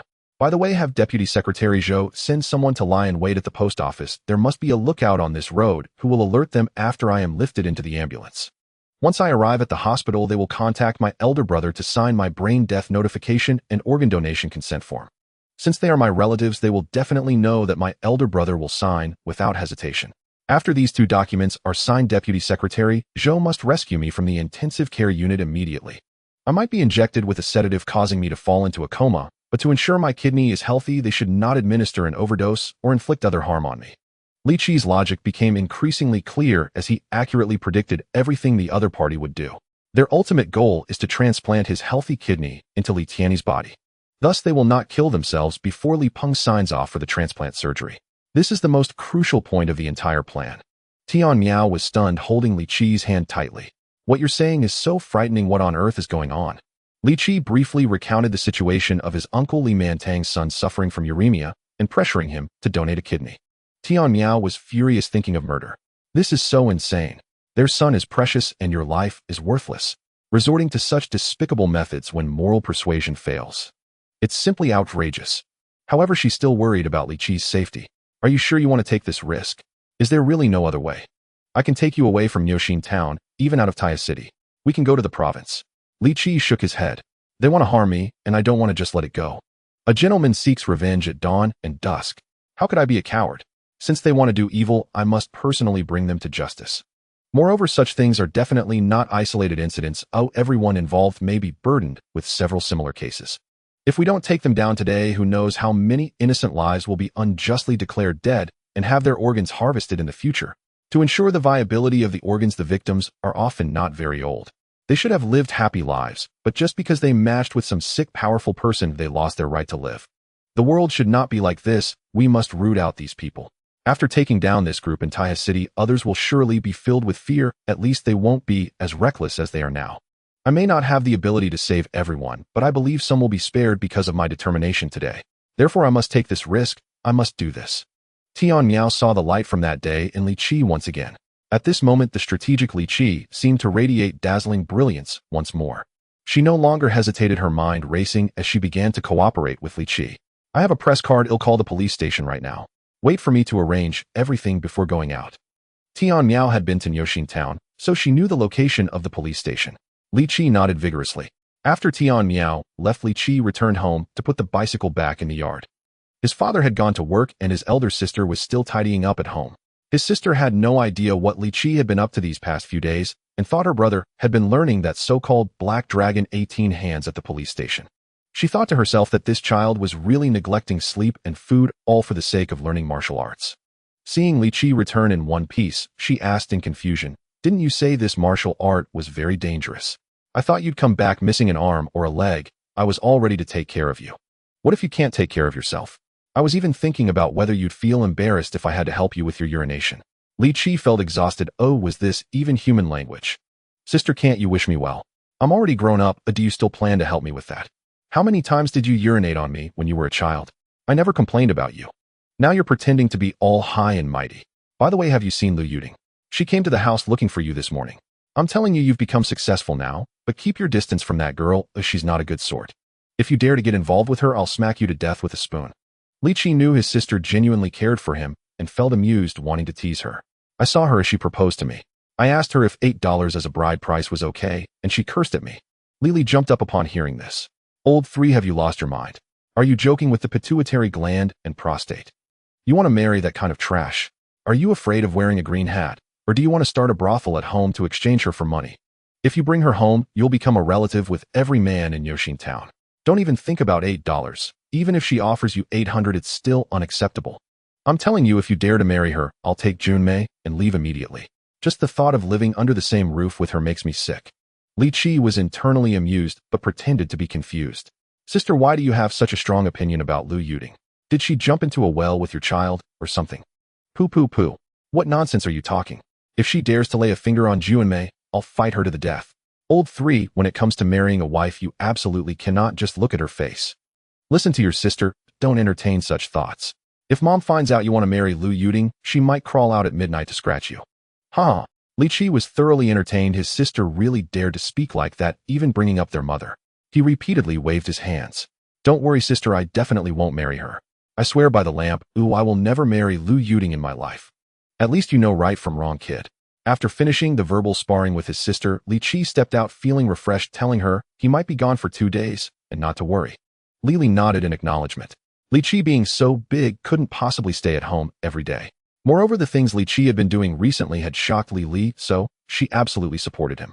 Before leaving, Li Qi picked up an empty beer bottle from the wall's base and staggered out of the alley. That car started up again. However, Li Qi didn't give Hudelu a chance and strode forward. Hudelu was a bit dazed, watching Li Qi walk straight towards him, his foot hovering over the brake, unsure whether to lift it. What's going on? Did the other party discover him? That's impossible. Li Qi went around Hudelu's car and slipped into a small shop behind it, filling the empty bottle with half a gene of soy sauce, then running back into the alley. Hudelu sighed in relief. It turned out he hadn't been discovered, he was just out to get soy sauce. He had to turn off the engine again and continue waiting for an opportunity. Meanwhile, Li Qi hid by the wall, his mind racing. He recognized Hudelu's face, and his next step was to use his super memory to see if he could identify who this person was. If he could remember the other party's name, it would greatly facilitate the next stage of interrogation. Images of newspapers, news, and messages flashed through his mind. Suddenly, Li Qi slapped his forehead.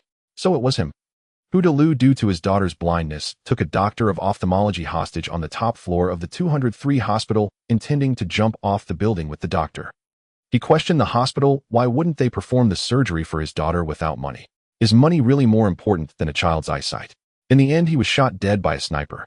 This was a news report from the Taihe Daily in the future, accompanied by a photo of Hudelu as well as a picture of him after he was shot dead.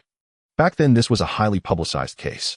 Li Qi compared Hudelu's face with the one in his memory from the newspaper several times and finally confirmed that it was indeed the same person. In the previous life, the two had never crossed paths. At this moment, Tian Miao rushed into the alley and, without waiting to speak, immediately spotted the beer bottle beside her. What time is it? Are you still drinking? Your heart is truly big enough to pull out the essence from the beer bottle. Li Qi sighed. It's hard to learn well, but it only takes a moment to fall into bad habits. Once a lovely girl, a provincial reporter, innocent and sweet. Now she has begun to speak of crude matters. It's soy sauce, all right. I brought it as a cover. I just took a glance at that driver and coincidentally I recognized him. His name is Hudelu. He should have a daughter with eye problems, and she will go blind next year. So he likely accepted the job of hitting me because he needed money for his daughter's treatment. I can use this as a breakthrough during the interrogation later. Tian Miao nodded repeatedly. As for why Li Qi knew Hudelu in her heart, Li Qi was like a god. She wouldn't be surprised if he knew the Jade Emperor. The police station has a new chief named Zhou Guozhong, who is a relative of Commissioner Zhou. He has heard about your situation and will cooperate fully. He has already sent people nearby, and after the arrest he will personally interrogate Hudelu. Wait, Hudelu. Why does his name sound like a hairdresser? Should I go find him one day to get a trendy hairstyle? Li Qi was speechless. We're discussing serious matters here, can you please not digress? Tian Miao quickly refocused and continued, the postal office has made arrangements and the arresting personnel are in place. Chief Zhou Guozhong even arranged a vehicle for me. I will follow the ambulance to the 203 hospital later. Rest assured, I will ensure your safety. Tian Miao spoke firmly. The day before yesterday, Li Qi saved her pure life, and now it was her turn to protect him. Unless she dies, no one can harm this man under her watch. She did not tell Li Qi that not only did she contact Zhou Guodong, but she also called her father, Vice Minister Tian. At this moment in the Ning Province Military District, a helicopter had already taken off heading for the 203 hospital.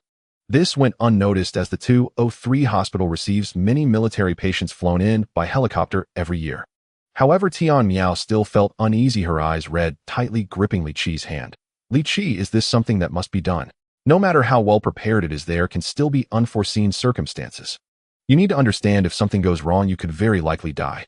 Li Qi said resolutely. I thought about it for a long time. Can you imagine? A high school student who was still lively and jumping around yesterday suddenly goes missing the next day because their organs matched with someone else's. Their parents report it, but it's only classified as a missing person case. No matter how much the elderly couple cries until their eyes are blind under various mysterious forces, this case will remain forever sealed. I don't want such things to continue happening in Taya City. The country is also trying to find a solution. I heard they are going to establish an organ donation bank with everyone placed in order. Li Qi interrupted her. I'm just saying, a foolish idea. The chief's son needs organs, but can they use the children of ordinary people? What about the sons of the mayor or the daughters of the provincial governor? I don't think so. Li Qi stopped talking, and Tian Miao fell silent as well. Suddenly, she stood on her toes and kissed Li Qi fiercely on the face before striding out of the alley. It seemed she ran very quickly, her long legs striding with urgency. Li Qi followed her out, calling out something. But Tian Miao did not look back. Then Li Qi stopped in dejection, wandering aimlessly on the street, resembling a couple having a quarrel. Hu Delu, seeing this, abandoned all doubts. He decisively started the car and charged toward Li Qi. Bang! The car collided with Li Qi from behind at a speed of 32 miles per hour. Li Qi felt a sharp pain in his leg, and a subtle cracking sound came from his bones. But it wasn't broken. Moreover, an immediate surge of warmth enveloped the impacted area, alleviating the pain. However, the tremendous force still pushed him forward over 2 meters before he fell to the ground. Hu Delu turned off the engine, his hands trembling uncontrollably, breathing heavily as he looked at the boy lying in front of his car. Did he just kill him? Just 2 minutes later, an ambulance parked not far away and rushed over with its siren blaring. 2 nurses, one old and one young, hurriedly brought a stretcher, loaded Li Qi onto the vehicle, and sped away. Behind, a small car closely followed. Not far from the roadside, a middle-aged man in his 40s hurriedly rushed toward the post office after seeing the ambulance drive away. Entering the post office and standing in front of the phone, he dialed a series of numbers. After 3 rings, someone on the other end picked up. Director Wang. It's me. It's done. The person has been taken away by the ambulance. All right, I will have Chung Mo Feng deliver the money to you. Just as the middle-aged man hung up the phone, 2 police officers rushed out and pinned him down. What are you doing? The police can't just arrest people. You know very well what you did. If you cooperate, there may still be a chance for leniency. I didn't do anything as calling a crime. The young man was still being defiant. Soon he was taken into the police station. As he passed a room and saw Hu Delu handcuffed to a chair being interrogated, he suddenly felt a shock. What is going on? How could a traffic accident be interrogated like this? Has it really been exposed? At this time, Hu Delu had also just been brought back to the station. The newly appointed chief Zhou Guozhong had learned about the situation from Tian Miao and already had some understanding. He brought along his deputy Chen Liang and directly entered the interrogation room. Hu Delu, honestly confess who is behind you. Refusing to do so will lead to a bad ending. Hu Delu was suddenly startled. How could the police know his name? However, he still wanted to feign ignorance. Officer, I am wrong. I just drank a little and couldn't see clearly. It was a panic that caused the accident. Is the young comrade I hit all right? I am willing to compensate. Zhou Guozhong slammed the table. Don't play dumb with me. Do you think taking all the blame will absolve you? Believe it or not, I will have your wife detained, and your daughter's eyes won't have a chance to be treated. Upon hearing this, Hu Delu's face instantly changed. He did this morally corrupt act solely to fund his daughter's eye treatment. Although he did not understand why, it seemed the police already knew everything. At this moment, his psychological defenses completely collapsed. To avoid delaying his daughter's treatment, he quickly confessed all the issues, including how he received 10,000 yuan from Chung Mo Feng, the vehicle he was provided, and detailed information about Li Qi. Zhou Guozhong immediately reported the situation to the municipal bureau, requesting them to arrange for the arrest of Chung Mo Feng. In the end, Hu Delu pleaded desperately. Officer, I have already confessed everything I know. Please, my wife will take our daughter to the south tomorrow where the surgery can be arranged. You can kill or cut me, I accept everything, just let my daughter go south for the surgery. Chen Liang sneered. What a naive dream you have. You accepted the payment for hiring a killer, and that is ill-gotten money that must be recovered. Huda Lu's face revealed an expression of despair, tears welling in his eyes, his hands clenched tightly, and his lips already bleeding from biting them. Zhou Guozhong suddenly patted Chen Liang. "Let's step out and discuss for a moment." The two went to the end of the corridor. Zhou Guozhong lit a cigarette for Chen Liang, thought for a moment, and then said, "Old Chen just record his confession about being instructed to hit Li Qi. We won't report the matter of the 10,000 yuan for now." Chen Liang suddenly looked up. "What?" Chen Liang did not understand. "Head, this is a disciplinary issue, don't be confused." Zhou Guozhong took a deep drag from his cigarette. "Old Chen, you know this is Huagua, and we have our own circumstances here. 10 years ago, I was just a junior officer who arrested a woman for prostitution. At that time, she had only received a few dimes in grain coupons. After being arrested, she knelt down and begged us to take her back to her rented room, where her 1-year-old child was still there. But at that time, the station was overwhelmed with tasks, and no one paid her any attention. The station chief said that this was a common trick used by such women to escape.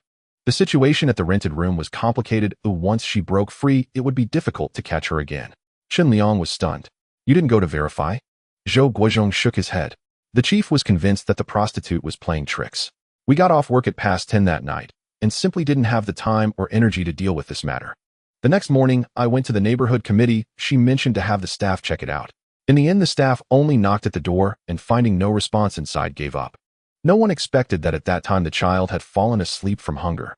Chen Liang thought of a terrible outcome, his voice trembling slightly. "What happened later?" Zhou Guozhong sighed. "A small life was lost just like that." "What about that prostitute?" Zhou Guozhong fell silent for a moment before continuing. "The woman was sentenced to 3 years of labor education. After serving her time, she learned about her daughter's death. It is said that when the child was found, only bones remained. She completely transformed into a killing machine. In less than 5 years, she cruelly murdered over 20 of our comrades and innocent civilians. In the end, I personally captured her and sent her to the execution ground." Chen Liang was speechless.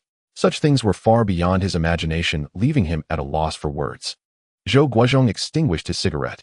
"Back then, local affairs were chaotic, and there were only a few people at the station. We truly lacked the capacity to verify such matters. Many people indeed tried to escape through such means and succeeded.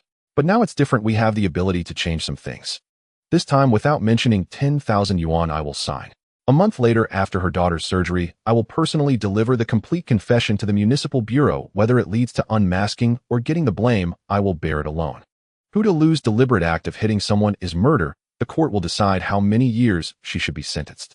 But our law enforcement is meant to combat criminals, not to create another killing machine. That money originally came from unclear sources, and saving a child's eyesight is not a bad thing." After saying this, Zhou Guozhong stared intently at Chen Liang. He was afraid that Chen Liang would disagree and expose the situation. As a result, Chen Liang, anger flushing his neck, said, "Are you the only one with a conscience? Am I not human? The confession must have 2 signatures to meet the procedure. I will sign too." Zhou Guozhong smiled, patting Chen Liang's shoulder vigorously as the two returned to the interrogation room. At this moment, Huda Lu was on the brink of collapse. "Comrade police government, I beg you, save my daughter. I know I was wrong. I committed a crime. I accept the punishment. But the doctor said that if my daughter doesn't have surgery, soon she will go blind this year. I will do whatever you want me to as long as it lets my daughter have the surgery. I killed someone. I will pay with my life. Execute me tomorrow. I plead guilty." Zhou Guozhong lightly pressed his palm down, coldly saying, "This time the confession will not mention that you took money. Sign it." Huda Lu suddenly raised his head, looking incredulously into Zhou Guozhong's eyes. Zhou Guozhong nodded. Huda Lu instantly burst into tears. Suddenly, he remembered something. Government Cheng Mo Feng has another mistress at XX Road, South City. If he's not home, he's at his mistress's place. Zhou Guozhong was overjoyed. Immediately report the latest situation to the municipal bureau and swiftly capture Cheng Mo Feng. He looked toward the direction of Taya City. From Tian Miao's simple description, he understood how terrifying and malicious this matter was. Meanwhile, Li Qi's fate hung in the balance. "We must capture Cheng Mo Feng quickly and obtain crucial testimonies to possibly apprehend all those behind the organ case."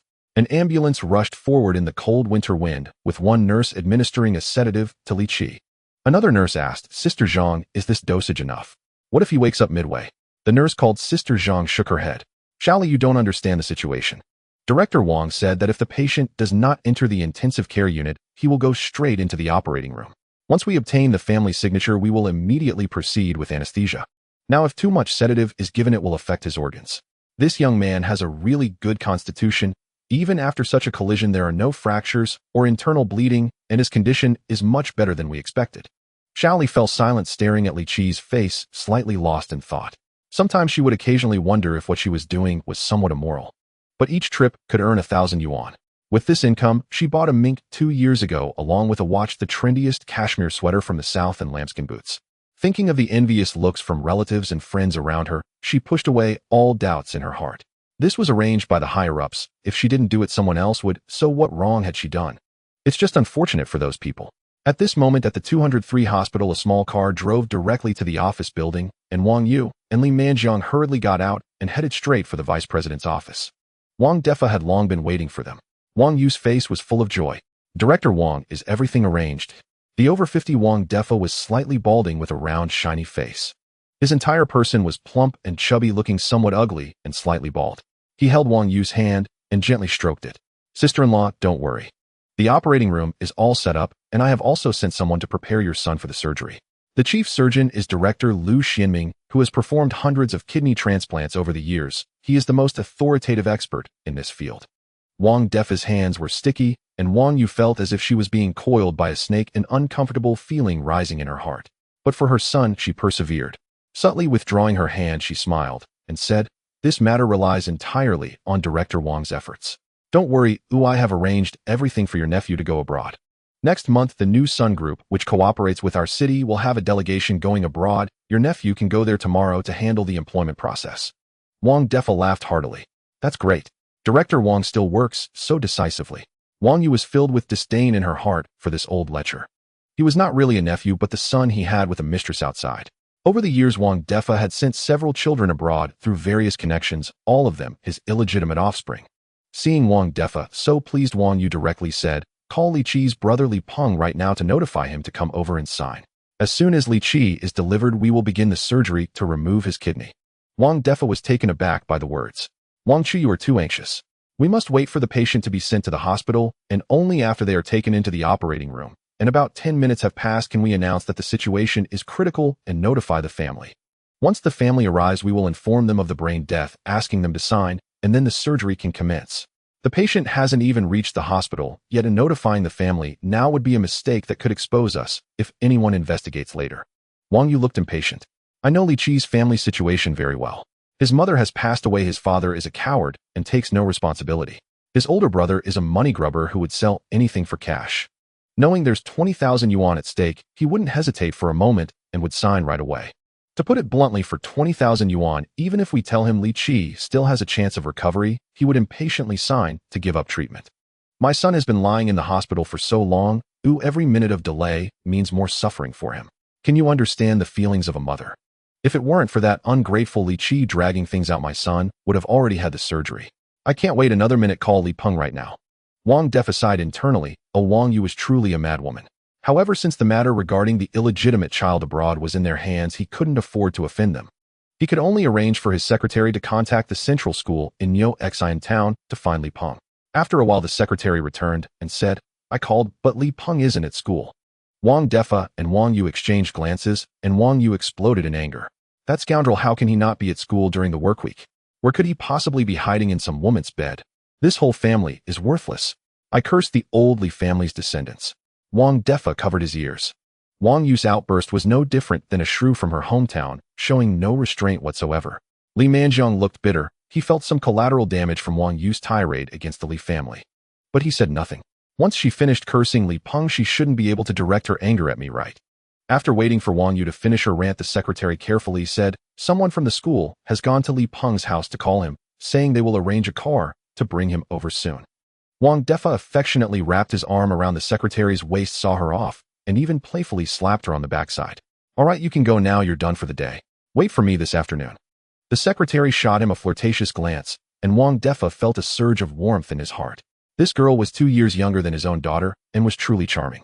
At that moment, Li Peng was at home with Du Li and her parents Du Shuangquan and Kai Jiamei. Kai Jiamei was crying so hard she could hardly breathe. "I don't know who spread those rumors about your brother. Our Du Ming is such a good child, honest, and well regarded by the neighbors. How could he possibly do something wrong? Someone must have framed him. Li Peng, you are a local official. Do you know anyone from the police station? Please ask them to release my son quickly." That child is timid. If he's locked up, he will definitely be bullied. Li Peng nodded obediently. The police have procedures for investigations, don't worry. If Du Ming hasn't done anything wrong, he'll definitely be released in a couple of days. Du Li jumped up angrily. You must be joking. You're speaking so lightly, as if it's not your brother who's in detention. He'll be out in a couple of days. What right do they have to detain my brother? Can the police just arrest good people indiscriminately? You better find someone immediately, and my brother must come out today. Otherwise, I will go to the police station and cause a scene. They have no reason to detain my brother. He hasn't stolen or robbed anything. What do they want from him? Li Peng thought to himself, you can only speak big words here. Why don't you go shout outside the police station? Let's see if they arrest you too. But he didn't dare say that out loud and had to try to calm her down. Don't worry, we don't even know what's going on yet. We need to find out the details first. Du Xuanquan, the old man with slanted eyes, looked at Li Peng and said, I heard from Jean Sua that the police station has a way to apply for bail. If you pay some money, you can get him out first. You two should gather some money to get your brother out first. If he stays inside, everything is subject to their rules. Even if he's innocent, they might still charge him with something. At this point, Du Li was even angrier. Li Peng, you hurry home and make your dad and brother get the money. Those shameless people, how dare they steal our family's 1700 yuan savings? I should have reported them for robbery at the police station and had them all thrown in jail. Plus the mine awarded Li Qi 10,000 yuan just a few days ago. You should also bring that back. I'll do whatever it takes to bail my brother out. Li Peng, I'm making this clear this time. It's about saving my brother. If your family doesn't bring out the money, I won't let this go. When Kai Jiame heard this, she was so enraged that she trembled all over. Daughter, what happened? Did the old Li family take your 1700 yuan? Why didn't you say so earlier? Is the old Li family so broke or shameless that they dare to steal from the children? Du Xuanquan also expressed his indignation. What is this nonsense? Your brother is about to get married and they're short on money. How can you have so much money without bringing it back home?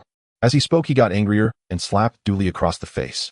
You useless thing, how could you let them steal so much money?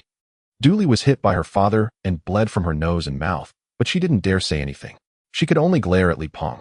You hurry up and ask your dad for money. Well, last time it was 1700 yuan, and this time it's 10,000. Bring it all back. If you bring back even 1 penny less, you can forget about coming into this house. Du Xuanquan and Kai Jiame urged him. Li Peng, your old Li family has truly gone too far this time. You better hurry up and get the money back. Bail Du Ming out, pay for the bride price, buy a house, and marry a wife. Everyone is waiting for money. How can your family act like this? What will that money do sitting at home?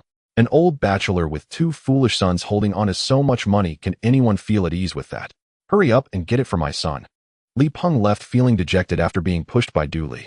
He didn't know what to say. Du Ming was arrested last night and his parents had rushed to his house early in the morning crying. He hadn't even had breakfast and was instead scolded. His resentment towards his family and Li Qi peaked.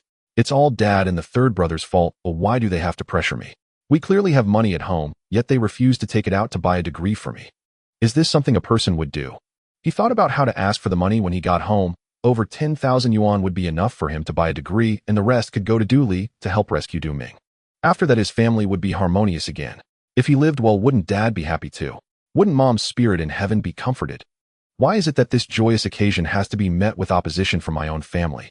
I really need to sit down with dad and the third brother and explain the situation to them, teaching them how to be decent people. Just as he was thinking this, a teacher rushed over in a panic. Director Li, it's bad. Your brother Li Qi was hit by a car and is in critical condition. He's now at the 203 hospital. You need to go see him right away. Li Peng's head buzzed. Has something happened to the third? Is he in critical condition? Is the money still with him? If he dies, how can I retrieve his money? Will I be able to access it smoothly without knowing the password? Can we get it with a death certificate? Time is of the essence. I need the money to head south, and Du Ming is waiting for the bail. If he doesn't die, we must take him to the bank to withdraw the money to give to me first. With countless thoughts racing through his mind, Li Peng stumbled onto the school-arranged bus heading straight for the hospital. At this moment, the ambulance carrying Li Qi came to a steady stop at the 203 hospital. 2 nurses got out, placing Li Qi onto a gurney and rushed towards the operating room. Tian Miao jogged closely behind, watching as Li Qi entered operating room No. 3 before turning to run towards the hospital entrance. Soon she found someone assigned by Zhou Guodong at the hospital entrance, surprisingly led by Secretary Huang Guohua himself. Huang Guohua said calmly, Comrade Zhou places great importance on this case. To avoid interference, we are using only our own people. The person who called from Miao Xian town has already testified that he was the one who tipped off Wang Yu. Comrade Zhou had just arranged for the capture of another key suspect who was directly involved in the transaction, with Wang Yue taking money from her. As long as we catch him and obtain a confession, we can immediately arrest Wang Yue. Comrade Zhou specifically instructed that for Li Qi's safety, as soon as the hospital provides the brain death certificate and the organ donation agreement, Li Peng's signature will allow us to execute the arrest immediately. He should be arriving soon. Tian Miao nodded repeatedly, thought for a moment, and decided to wait outside the operating room for Li Peng's arrival. Huang Guowar informed that his team was waiting in the fire escape, ready to rush in to apprehend the suspects as soon as Li Peng signed. In the vice president's office at that moment, Wang Yue, furious and jumping around like a giant toad, finally received a return call. Li Peng was already on his way. Her face flushed with excitement as she grabbed Wang Defa's hand. "Director Wang, let's arrange the surgery immediately." Wang Defa was momentarily stunned, still recovering from his daze. What had he just heard? A grand symphony of genealogy and genitalia, mixed with complex and incomprehensible rhythms and momentum, with over 10 minutes of filthy language, not a single repetition. Wang Yu's status in his eyes rose instantly. He looked at Li Manjiang with a measure of pity. "Old comrade, how have you endured all these years?" Even the most ferocious women in their village could hardly match Wang Yu's curses. So when he heard Wang Yu demanding immediate surgery, despite his extreme reluctance, he cautiously replied, "Li Peng has just left. We need to wait for him to arrive and sign before we can proceed with the surgery. Otherwise, if there are any mishaps, not only will we be implicated, but also Chief Lu Xianming, the lead surgeon, will be dragged into it." And Director Han from the Municipal Health Bureau has already emphasized that this kind of procedure, without proper paperwork, is inherently against regulations. Wang Yu gritted her teeth and said, "Wang Defa, are your ears stuffed with green hair? If your ear canals aren't in use, you can donate them to someone in need. I said immediate surgery. I will take responsibility for Li Peng's signature. Can't you understand that?" Wang Defa realized that the woman before him had completely lost her mind. He clenched his teeth and said, "Wang Yue, rules are rules.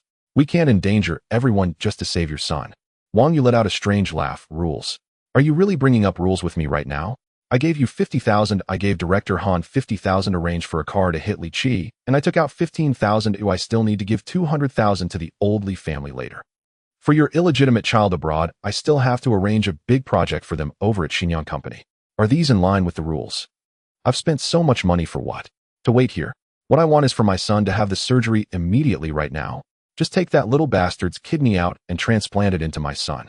Wang Defa, don't push me. I would do anything for my son. Now I only ask you one question. Can we start the surgery immediately?" Wang Defa's face turned pale. Having interacted with Wang Yu a few times, he never imagined that this usually competent, quick-witted, and tactful woman would become so hysterical when it came to her son. At this point, Wang Yu had completely lost all rationality, resembling a rabid dog bristling and ready to bite anyone. Under Wang Yu's murderous glare, Wang Defa finally sighed. He'll go find Director Lu and prepare to anesthetize Li Qi for kidney removal.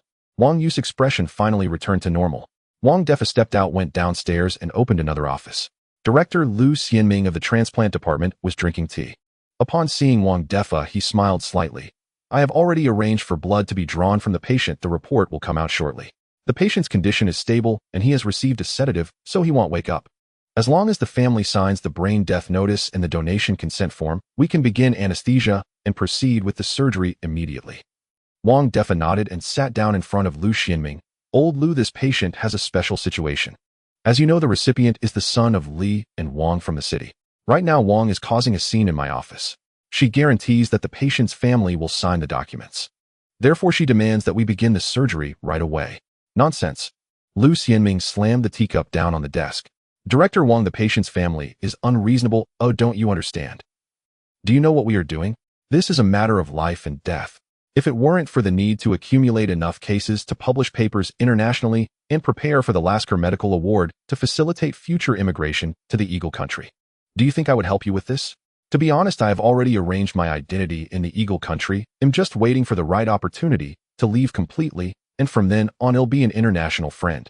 Without the patient's family signature, if the family changes their mind during the surgery, can you bear the consequences?" Hey. Wang Defa waved his hand, gesturing for Lu Xianming to calm down. "Old Lu, I have considered this matter too. However, the patient's family is indeed very anxious. Moreover, they are quite familiar with the donor being relatives. The family has repeatedly assured that signing will definitely not be a problem." Lu Xianming tried to say more, but Wang Defa quickly shook his hand. "I understand your concerns. How about this?" Wang Defa smiled slightly. "Our hospital is different from the local hospitals. I also hold a certain rank. I will immediately dispatch a security team to protect the operating room. We will claim it's an emergency rescue operation. I rest assured with my rank I can guarantee that no one from Taha City can enter the operating room. You can proceed with the surgery at ease. As for the signing, I will take care of it. In at most half an hour, I will definitely have the signature, and I will personally deliver it to you in the operating room. Wang Defa paused for a moment before saying with a forced smile, "We have collaborated for many years, and we've done this kind of thing dozens of times. I have never shortchanged you a single cent. Without this money, can your child study in the Eagle Country? Can your wife follow? In the future, this money will be enough to ensure that your whole family lives well abroad. So this time, do me a favor, and we all benefit." Lu Xianming sensed the underlying tension in Wang Defa's words. But with 15,000 per surgery, he truly could not resist such temptation. After thinking for a moment, he finally nodded. "All right, I will go to the operating room and begin the anesthesia immediately." At this moment in the operating room, Li Qi had long since regained consciousness. In fact, he had awakened halfway to the hospital, but he had been holding his breath, fearing that the two nurses would discover him. Just a week after his rebirth, his physical condition underwent a drastic change, leaving him secretly astonished. After being carried off the ambulance, he quietly estimated the time in his mind. From the moment he was struck by the car, he knew he was not mistaken. A horrifying incident had occurred. There was indeed a shocking organ trafficking chain in Taha City. This only strengthened his resolve to dismantle this gang, as it was one of the things he hated most in his past life in Huagua. How many young boys like flowers had mysteriously disappeared simply because they were matched during a routine health check? He knew that the hospital would definitely contact Li Peng immediately, and it would take Li Peng several tens of minutes from receiving the call to arriving at the hospital to sign the papers. This time was crucial, and he did not know whether the police from Yoshin town had captured the informant, nor if they could uncover the mastermind behind it and find evidence of Wang Yu buying organs. But as long as his elder brother Li Peng signed the brain death certificate and the organ donation agreement, and he walked out of the operating room alive, the network within the hospital would certainly be completely dismantled. Now he just needed to wait peacefully. He believed that Tian Miao and Zhou Guodong would ensure his safety. But an unexpected turn was about to arrive. Just over 20 minutes had passed when the door of the operating room suddenly swung open and the sounds of several footsteps approached. Li Qi dared not open his eyes, only hearing the voice of a young nurse. "Director Liu, are the blood results out?" "Yes, everything is normal. The patient's health condition is enviable. Prepare for anesthesia." What? What? Time waits for no one. The patient is severely injured and could die at any moment. What if we delay the organ transplant after the breathing stops? As doctors, we must prioritize saving lives. There is a living being waiting for us to save them, and we must race against time. The operating room became immediately busy with the sounds of various instruments being prepared. Li Qi's mind went blank. What to do? No matter how he calculated, he had never anticipated that the other party would be so deranged as to dare to remove his kidney without the family's signature. Did these people have any respect for the law? Meanwhile, Tian Miao, who was lingering at the entrance of the operating room, was also becoming tense. She had personally witnessed several doctors in white coats, including Director Lu Xianming, entering the operating room from another side. The last time she visited the 203 hospital, she had interviewed this very person. Over the years, he had completed nearly 1,000 organ transplant surgeries and was an authority in Ning province and even the northeast region. Like Li Qi, she also thought of the terrifying possibility that they intended to remove Li Qi's organs without the family's signature authorization. Were they not even going to pretend? Tian Miao knew she had to take action at this moment. Otherwise, if they delayed for another 10 minutes after Li Qi was prepared for surgery, he would be anesthetized, and after the organs were removed, the doctors could easily manipulate his abdominal cavity and claim it was due to the car accident. Li Qi would die immediately, and even if experts were called later to dissect the body, it would be impossible to clarify the situation. She felt as anxious as an ant on a hot pot, her palms drenched in sweat. Should she immediately have Huang Guohua arrest someone? But now there was no evidence. Acting rashly would ruin Li Qi's painstaking efforts. The organ trafficking chain in Taha City would continue to exist, devouring one life after another. Just as she was in a dilemma, suddenly a dozen armed guards marched in unison and surrounded the entrance of the operating room, starting to clear away bystanders. The family members waiting outside other operating rooms, including Tian Miao, were persuaded to move away from the entrance of operating room No. 3. They set up a cordon, looking vigilant and preventing anyone from approaching. Tian Miao's head buzzed. It was over. The development of events was completely beyond their initial expectations. The other party was so anxious that they had not left them any time to react. If they rushed in now, they might catch Lu Xianming in an improper procedure, But for a doctor of that level, this minor issue would be nothing significant. In the end, it would not even count as negligence. After all, in a certain field, Lu Xianming's scalpel was their lifeline, and countless people would undoubtedly pave the way for him suppressing this matter. But if they did not rush in now, Li Qi would be opened up and have his kidney removed. Tian Miao was no longer willing to wait. Nothing was more important than Li Qi's safety. She had to rush into the operating room to save him. At that moment, from a distance, she suddenly heard exclamations coming from the operating room along with the sound of something falling to the ground. Li Qi sat up. If he did not do something soon, the anesthesia needle would be inserted into his blood vessel. That would truly be a disaster. The autumn grasshopper's time was up. What's going on? Why has the patient sat up? Who injected the sedative? Bang! Nurse Xiao Li, holding the surgical instruments, was so frightened that she dropped the tray onto the floor, stammering. Sister Zhang said to inject the normal dosage. Oh, we're afraid of delaying the surgery. But that dosage would put an average adult into a deep sleep for at least 3 hours. This doesn't make sense. Lu Xianming suddenly waved his hand, signaling everyone to be quiet. He realized that Li Qi had only sat up, saying nothing and doing nothing. His large eyes were vacant, as if he were in a state of sleepwalking. He nervously approached Li Qi and waved his hand in front of his eyes. Li Qi showed no response. He waved his hand again and carefully observed Li Qi's pupils, noticing that his eyes did not follow the movement of his hand. He seemed to be in a state of confusion, so he took a deep breath to steady himself. It seems the patient has a habit of sleepwalking. The sedative forcibly suppressed his consciousness, but awakened the brain region responsible for sleepwalking. The human brain is too mysterious. We have only studied less than 1% of it so far. Xiao Li, hurry and get another set of instruments. Xiao Zhang, to prevent him from moving and interfering with the anesthesia, inject him with half a dose of sedative. Be quick. Once again, the operating room was in a flurry. Although the medical staff found it strange, since Director Lu Xianming said it was fine, they decided to treat it as if nothing was wrong. A few minutes later, Nurse Zhang approached Li Qi with half a dose of sedative ready to inject. Li Qi suddenly waved his hand. Now we will begin the 7th set of radio calisthenics. First group, stretching exercises. Prepare, begin. 1, 2, 3, 4. Bang! The syringe was casually swiped away by him, crashing heavily against the operating room door with a loud thud. Nurse Zhang screamed, "What's wrong with you? Are you awake or not?"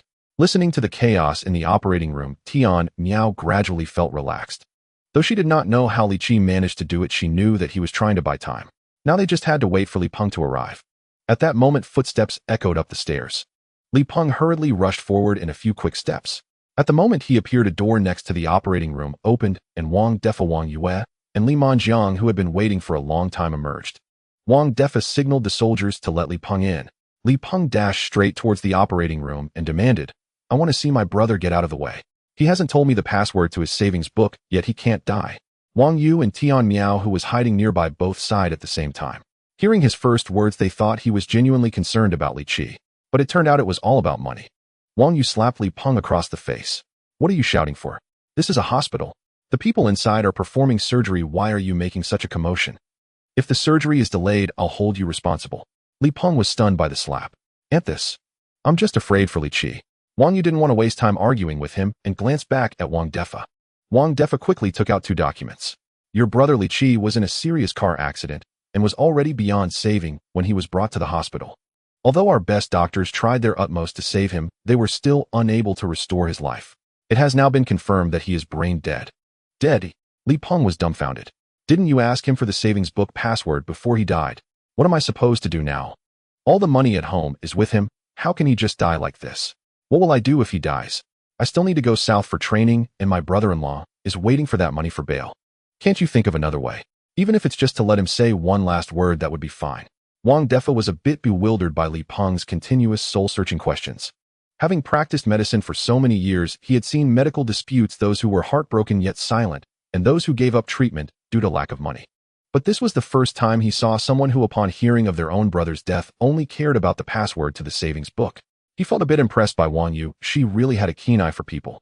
Given this person's demeanor, he would have no doubts. Knowing that Li Qi's kidney could sell for 20,000 yuan, he would eagerly sign. To avoid prolonged distress, he quickly stated, "Your brother is already beyond saving. You should accept this loss.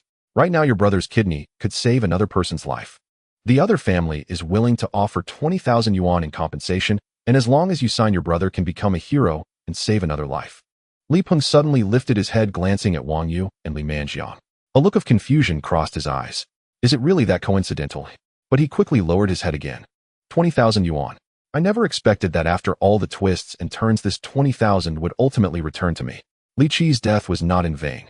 This good-for-nothing repeatedly going against me and my wife deserved to die? If he had agreed to donate a kidney earlier, he could have secured a coal mine job for himself. Now he got hit by a car and still can't keep his kidney. People, it's all about fate. Seeing Li Peng bow his head, Wang Yue, fearing he might have other thoughts, sternly said, Li Peng, why are you sulking there? Hurry up and sign. This 20,000 is my reward for you. Ask around in Taihe City in the province of Manning, whose kidney can sell for such a high price. What else do you want? Are all the Li family members so greedy? Wang Defa subtly blocked Wang Yue, as this was not in accordance with the rules. In theory, the whole matter should be dealt with by the hospital, and Wang Yu and Li Peng should not meet. But now Wang Yu was in a very impulsive state, and Wang Defa did not want to take any risks, so he could only subtly signal Wang Yu to calm down. Li Peng nodded quickly, secretly blaming himself for hesitating. Now that he would get 20,000 yuan, the more than 10,000 in Li Qi's savings book after the hospital issued a death certificate, he could still withdraw it. That meant he would instantly gain over 30,000 yuan. What a huge sum! It could solve his wife's fur coat, his own diploma, and his brother-in-law's bail. He could even take Du Li on a trip to the south. This was all rightfully his. Thank you, heaven, for your blessings. With this in mind, he no longer hesitated and quickly took the 2 documents from Wang Defa's hands and signed his name. The flash of a camera went off. Tian Miao captured the moment Li Peng signed. Wang Defa was the first to react, saying, Who are you? What are you doing? No photography. Guards, go and seize her camera for me. The 2 guards responded immediately, but just then the fire escape doors swung open and Zhou Guodong rushed in with a dozen public security officers. Don't move. The righteous public security officers protected Tian Miao, while Zhou Guodong stepped forward to Wang Defa and said in a deep voice, I suspect you are involved in murder and illegally harvesting kidneys for transplants. You all need to come with me to the station for investigation. Li Manjiang felt his head buzzing. The political commissar of the city bureau is personally involved. Oh, what on earth is going on? Last time he saw Zhou Guodong and Aunt Xiao at Li Qi's house, he sensed something was off. He shot a resentful glance at Wang Yue, blaming her for insisting on these matters. It had escalated to a serious situation. A mouse serving as a companion to a cat, this was playing with fire. Did she really think she could dominate Taihe City? The involvement of a leader of Zhou Guodong's caliber made them insignificant. Moreover, he had another thing that absolutely could not be exposed. This time they were truly done for. Wang Yu's eyes were filled with anger as she stared fiercely at Zhou Guodong. If looks could kill, Zhou Guodong would have died thousands of times. Her face twisted as she squeezed out each word through clenched teeth. Commissar, Zhou, what do you mean? We are just performing a normal surgery, and the family has signed. Oh, what right do you have to interfere? Seeing Zhou Guodong, Wang Defa was also taken aback, but he quickly calmed down. Now the arrow was on the string and had to be released. If he interrupted now, things would be impossible to explain. As long as he could stall the other party for a while, wait for Lu Xianming to finish harvesting the kidney, and then kill Li Qi, there would be no witnesses left. Realizing this, a cold smile appeared on his lips. Commissar Zhou, don't slander me recklessly. What murder, what illegal kidney harvesting? This is a hospital, this is the 203 hospital, do you understand anything? By rank I am still half a rank higher than you. What right do you have to cause a ruckus here? Wang Defa waved his lab coat, revealing the uniform underneath. Although he held a nominal position, it was still a title. Now I declare that an important surgery is taking place in operating room No. 3. Special control measures are to be implemented immediately. No one is allowed to approach. Guard team, here. Live ammunition guard. If anyone tries to force their way in, shooting is permitted. Understood. After giving the order, Wang Defa exchanged a meaningful glance with Zhou Guodong, a cold smile appearing on his lips. Commissar Zhou, this is a local matter, and this is another matter altogether. Your hand is stretching too far. Zhou Guodong's face turned iron gray. Wang Defa, you are playing with people's lives. Have you considered the consequences? What consequences? The patient died from a car accident, and I used his kidney to save another young person. This is my merit, this is my duty as a people's doctor, a white-clad angel. The patient's family received satisfactory compensation, and their loved one did not die in vain.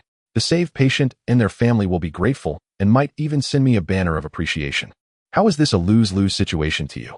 It truly reveals how dirty one's heart is when they see everything is dirty. Wang Defa completely relaxed, smugly entering his mocking mode. Tian Miao's eyes were fixed on this demon. How could he have the face to say such shameless words? Clearly they killed a young, healthy life for money. Removing a kidney to extend the life of the privileged. How could he put such actions in such a light, as if they were treating and saving people? She looked desperately at the armed guards. If she rushed forward, they would really shoot. This place was different from an ordinary hospital. Is there really no one who can put a stop to this? The operating room has gone silent. Oh, what is happening to Li Qi now? If the surgery has already begun, what meaning does all of this hold? Just as Tian Miao was about to explode, a voice suddenly rang out. If it's about rank, I believe no one here has a higher rank than I do. Tian Miao turned her head to see the person walking up the stairs, her face revealing an expression of disbelief. Uncle Yi, what are you doing here? Tian Miao's face was filled with surprise, and then she suddenly realized. Did my dad send you here? The man nodded and walked up to Wang Defa, effortlessly taking the document signed by Li Peng from his hand. Wang Defa was too frightened to move. Yi Xindu, one of the 5 tiger generals of the Northern War Zone, was notorious for his cold-bloodedness, having fought in numerous battles, his achievements enough to terrify anyone. Why is he here? Make way, I need to enter the operating room. This isn't following the rules. Slap. A loud slap landed, causing Wang Defa to cover his face and stagger back several steps. Although he held a certain rank, that title was merely nominal and could not be compared to a commanding general like Yi Xindu. In the military, obeying orders is paramount. With a lower rank than Yi Xindu, he had lost even the courage to speak. Yi Xindu cast a cold glance at him and stepped toward the operating room. Wang Yu could no longer stay silent. She knew that if he were to break in, everything would be over. Her son would never have the chance to receive the best kidney. She had spent so much money and effort solely to provide the best for her son. No way. No one in this world can stop her from saving her son. In that moment, Wang Yu felt grand, like a giant shielding her son from the storm. She was making the choice that every noble mother must make. So she spread her arms, blocking the entrance to the operating room. No entry. Surgeries are taking place inside. If you rush, and now it's murder. Who gave you the authority? Who gave you the audacity? Whatever needs to be discussed can wait until the surgery is over. If anything happens, I will take full responsibility. Yi Xindu's face showed a look of confusion. Where did this idiot come from? With such acting skills, why not go perform on stage? You look like a big monkey painted red. The earth can barely contain you. Hold her down. As his words fell, one of his subordinates lunged at Wang Yu like a starving tiger, executing a body slam. Wang Yu's head hit the ground hard. She let out a scream, instinctively reaching out to claw at him, but he would not indulge her. A gunstock smashed into her face. Wang Yu writhed in pain, blood spurting from her nose and mouth, collapsing to the ground like a dead dog. A pungent smell of urine wafted through the air. She lost control due to the beating. Li Manjiang hurried over to support his wife, wanting to say something, but not daring to raise his voice. Fearing he might be beaten too, although he didn't know them, he could tell they were powerful figures. Most importantly, he feared drawing attention. After all, he had many issues, and if investigated, the consequences would be dire. He could only whisper, how can you hit people? Is there no law anymore? At this moment, under the oppressive aura and status of Yi Xindu, the group of guards, brought by Wang Defa, silently laid down their weapons and stood at ease. Zhou Guodong and his men rushed to Li Manjiang's side and put handcuffs on Wang Yu. We are the law. The just law. Wang Yu is suspected of hiring a hitman, creating a car accident, and purchasing someone else's kidney. We now possess key evidence and witnesses, and we are formally arresting her. Li Manjiang, you also need to return and assist in the investigation. Li Manjiang's face turned ashen. How could things have turned out this way? A previously unnoticed rural kid, an unemployed vagrant, where did he get such energy? It all started with the desire to buy a kidney. He thought the conditions he offered were generous enough. How did it escalate to this point? Now both he and his wife were in trouble. What about their son? Bang! The door to the operating room was kicked open, and the people inside gasped in surprise. At this moment, Li Qi had already been injected with anesthesia and had passed out. When he heard Li Peng's voice in the operating room, he pretended to wake from a dream and lay back down. Lu Xianming didn't consider much, regardless of Li Qi's situation, whether he was in a trance or acting. As long as he was ultimately anesthetized, then his kidney and life would be decided by himself. The entire process was unimportant. Lu Xianming picked up the scalpel, ready to cut open Li Qi's abdomen. Stop! Tian Miao dashed forward, fiercely protecting Li Qi. Just one step away, her future husband's kidney was about to be removed. Tian Miao, like a little tiger, exuded a dangerous aura, glaring at Lu Xianming with an incredibly fierce expression. Lu Xianming displayed the demeanor of a seasoned hospital director. He first placed the scalpel back on the tray, stood up straight, and said unhappily, what are you all trying to do? I am performing surgery. Oh, everything must wait until I finish. If you delay the rescue of the patient, you are committing murder. Tian Miao couldn't help but laugh. How could they be so shameless? Shut your filthy mouth. This is not saving lives, but killing. Lu Xianming calmly replied, young lady, you may not understand medical matters, but you cannot speak recklessly. This person no longer has any signs of life and meets the criteria for clinical death. I need to remove his kidney for transplantation to someone in need. If I do not remove it soon, it will impact the recipient's transplant. How can the rights of the recipient be guaranteed? Can you take responsibility if something happens? Seeing Lu Xianming still rambling on, Zhou Guodong had long since lost patience and ordered the accompanying officers to directly handcuff him along with the other doctors and nurses in the operating room. Lu Xianming was still indignant, shouting that he would sue Zhou Guodong for barbaric law enforcement and for killing for profit. It wasn't until he was pushed out of the operating room and saw Wang Defa, who had just received a slap and was squatting on the ground, that his expression grew serious. He dared not say another word. Zhou Guodong saluted Yi Xindu, who reached out his hand, and the two shook firmly. "Thank you for coming, otherwise the consequences would have been unimaginable." Yi Xindu smiled. Tian Dajiang was anxious to the point of madness, urging me to hurry. He said if this matter wasn't resolved well, Xiao Miao would strip him of his beard. The two entered the operating room, looking at the still unconscious Li Qi. Liang Xindu nodded. "He shows some character. He's a good seed. I heard about the incident with the black miners at the small coal mine a few days ago. He even saved old Lu." Tian Miao nodded repeatedly. Yes, Li Qi is incredible, super formidable." Yi Xindu pinched Tian Miao's cheek. "Girls shouldn't be too protective. A look at you like a mother tiger guarding her cubs. If one day I fall on the battlefield, will you protect me like this?" "Of course, Uncle Yi, you treat me the best. I will definitely protect you well. You only have a good mouth." Zhou Guodong waited for the two to finish speaking before chiming in. "Marshal Yi, Wang Defa belongs to your system. I cannot interrogate him. I will take him back first. If you need anything, let me know, and I will arrange it." "Great. I need his superiors. This matter must have gone through the Ministry of Health. All materials related to the surgery require a supervisor's approval to be compliant.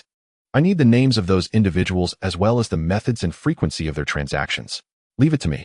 Yi Xindu exuded an iron-blooded style, decisive and efficient without a hint of hesitation. He stood up, escorting Wang Defa straight onto the helicopter. Meanwhile, Zhou Guodong brought Wang Yueli, Manjiang, Lu Xianming, and others back to the bureau for an intense interrogation. As for Li Peng, seeing Li Qi lying on the operating table, he kept trying to rush forward to ask for Li Qi's bank account password, but was stopped by the officers and had to leave the operating room, waiting in the corridor. Whether Li Qi lived or died was none of his concern. He had to get the money. Otherwise, he wouldn't even dare to go home today. His wife and in-laws would tear him apart. The hospital arranged a separate ward for Li Qi. Half an hour later, he woke up suddenly, reaching for his waist. Fortunately, there was no wound. His kidney was still there. Next to him, Tian Miao burst into laughter. "Little husband, what's wrong? Afraid your kidney is gone, and you won't be able to do bad things in the future." "Who's little? I'm telling you I'm quite grown up." "Oh, where are you big? Let me touch it." Tian Miao reached directly under the covers. I was wrong, please don't touch me." Li Qi was frightened, tightly clutching the blanket, his face flushed, resembling a young wife who had just gone through a rough time. Tian Miao laughed heartily. "You little brat dare to show off in front of us. I've pulled more poops than you've eaten meals. Did you grow up on laxatives?" Tian Miao's face turned fierce again upon hearing this, reaching out to grab again. Li Qi hurriedly held her hand, suddenly frowning. "Why does your hand smell so bad? Did you just dig up a swallow's nest?" "Get lost." Tian Miao, infuriated, wanted to hit someone, but Li Qi urgently changed the subject. "Was everything smooth?" "Regarding the matter, the outcome is good. Wang Yueli, Manjiang, the deputy director Wang Defa of this hospital, and your surgeon Lu Xianming have all been arrested. There must be high-level officials from the health department behind this, and they will also be exposed. But the process was a bit twisty. If it weren't for my father's foresight in arranging General Yi to back us up, your kidney wouldn't have been guaranteed to be safe today. We can't take such risks again next time." Tian Miao firmly grasped Li Qi's hand, looking seriously into his eyes. "I know doing this is the right thing, but standing at the operating room door, watching Deputy Director Wang Defa directing people to seal off the operating room, not allowing anyone in, my heart was racing, as if it was about to leap out of my throat. I was truly scared, afraid I couldn't save you, couldn't bring you out of the operating room alive." At this point, Tian Miao finally couldn't suppress her emotions, leaning into Li Qi's arms, softly crying. It was too precarious. If it had been a few more minutes, Li Qi might not have been able to wake up from the operating table. He looked at the girl in his arms with a heart full of tenderness. He stretched out his palm, gently patting Tian Miao's shoulder. Don't cry. See, I'm fine, right? You're amazing, you saved my life. I can't take such risks anymore, can I? No other risks are allowed." Li Qi scratched his head. All right, I'll do as you say." Only then did Tian Miao stop crying and smile. Li Qi took a deep breath and suddenly asked, "Have you thought about it? This time we might be able to convict Wang Yu and the director Wang Defa. But the surgeon Lu Xianming, as long as he maintains that he followed the normal procedures and pushes the responsibility for confirming my brain death onto the nurse, and if someone on the inside protects him, he is very likely to escape punishment." Tian Miao calmed down and thought about it. There really is such a possibility. Then our efforts would be in vain. the true killer would escape proper punishment. Li Qi scoffed, things aren't that simple.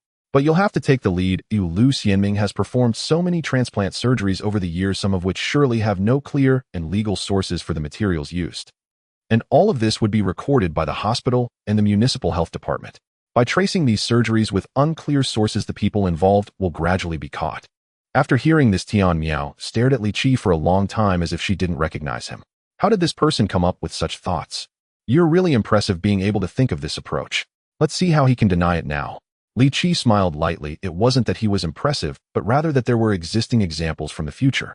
A famous professor in Huaguo published papers internationally claiming extensive experience in transplants. In the end, he couldn't provide legal sources for the materials used in several hundred surgeries and was banned by an international journal. Tracing along this line will reveal countless people behind the scenes. How far we can investigate depends on how much pressure Zhou Guodong can withstand. Tian Miao wasn't a girl who clung to romantic feelings either. After clarifying her thoughts, she told Li Qi to rest well and headed to the municipal bureau. However, Li Qi insisted on getting up, dressing, and going with her. He knew that with Lu Xianming's status, he would likely be released on bail before sufficient evidence was gathered. Once the other party felt hopeless, he might directly flee, even escape abroad. Why should he?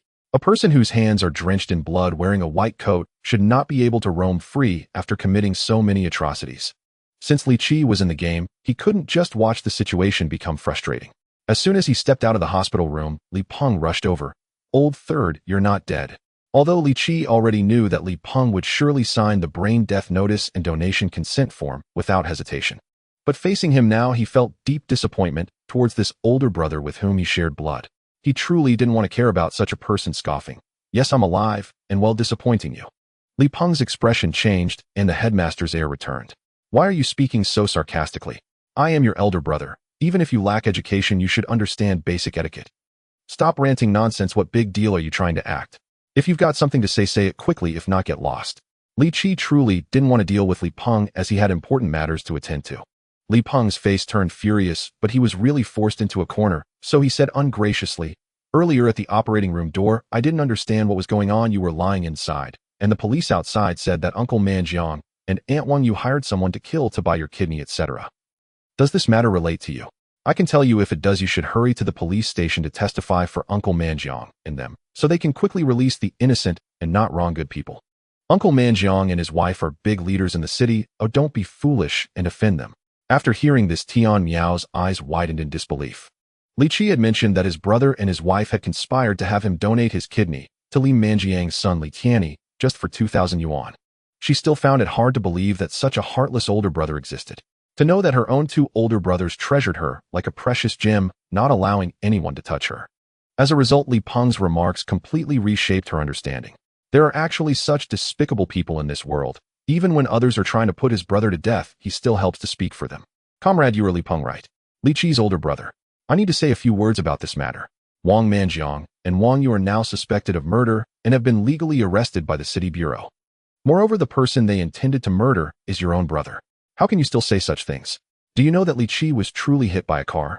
If it weren't for his good luck, he might not even be able to keep his leg now. He stood up to prevent other innocent children from suffering similar harm, from disappearing, mysteriously losing a part of themselves, and being discarded in the wilderness. How can you speak to him like this? Do you still have humanity?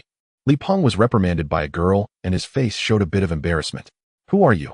What does our family's matter have to do with you? I don't know what kind of person my brother is. How can he have any proper business?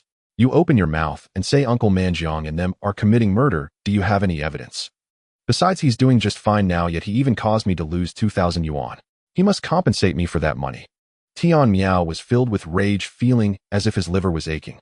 Li Peng had completely burrowed into the money pit, and he was even complaining that Li Qi had caused him a loss of 20,000 yuan.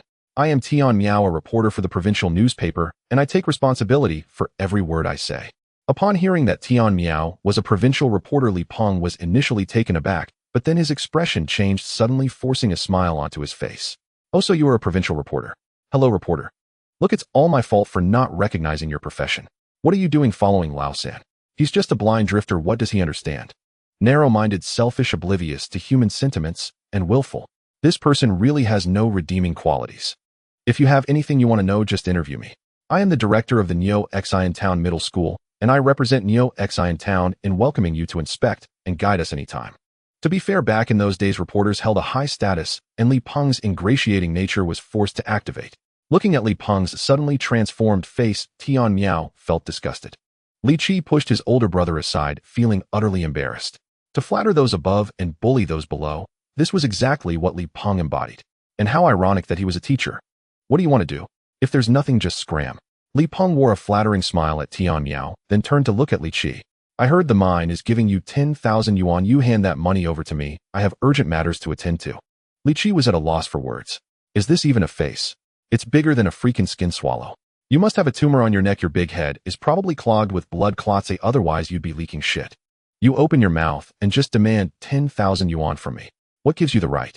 Do you even have any legitimate business? Li Peng clenched his fists tightly. If it weren't for the fact that he couldn't take on Li Qi, he would have already taken action. But now, with his wife and father-in-law's family waiting for him to bring money back, he had to patiently explain the day before yesterday the police station went to the mine to arrest people. Your sister-in-law's brother Du Ming was wrongfully accused and got swept away by the police in confusion. Isn't this nonsense? How could such an honest kid possibly commit a crime? Your sister-in-law's parents came to find me asking me to figure out a way. My suggestion is that the police must have made a mistake. Let's first take some money to bail him out. Once the police investigate and realize their error, they will naturally return the money to me. Before Li Qi could respond, Tian Miao interrupted Pa. What do you mean Du Ming is wrongfully accused?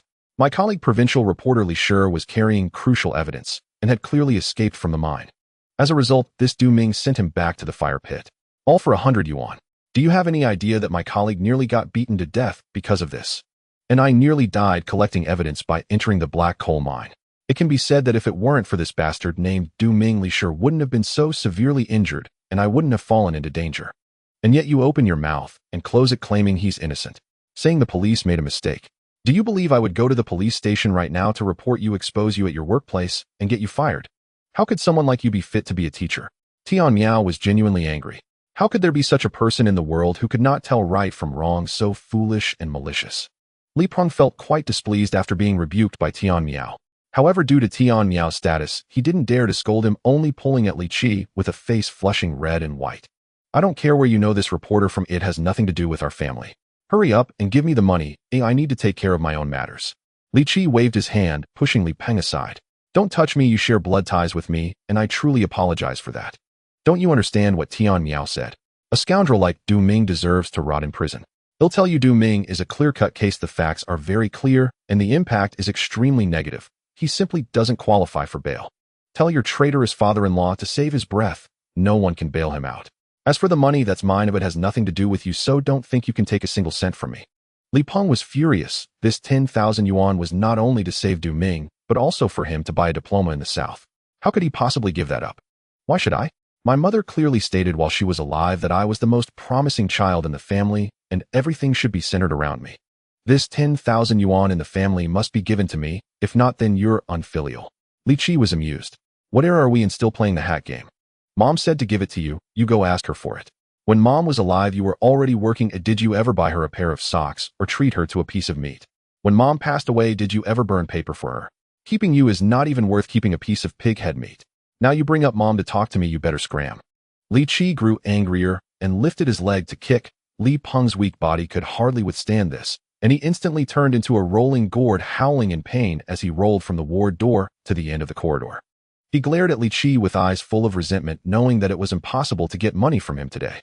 In anger, he tossed his hand and left the stairs. Tian Miao happily linked arms with Li Qi. That kick you delivered was really impressive. Does the little brother have a girlfriend? How about me? Little Li, do you want a wife? Li Qi, having just been defeated, felt his ears turn hot and broke free from Tian Miao's arm. Tian Miao chuckled, not angry anymore, right?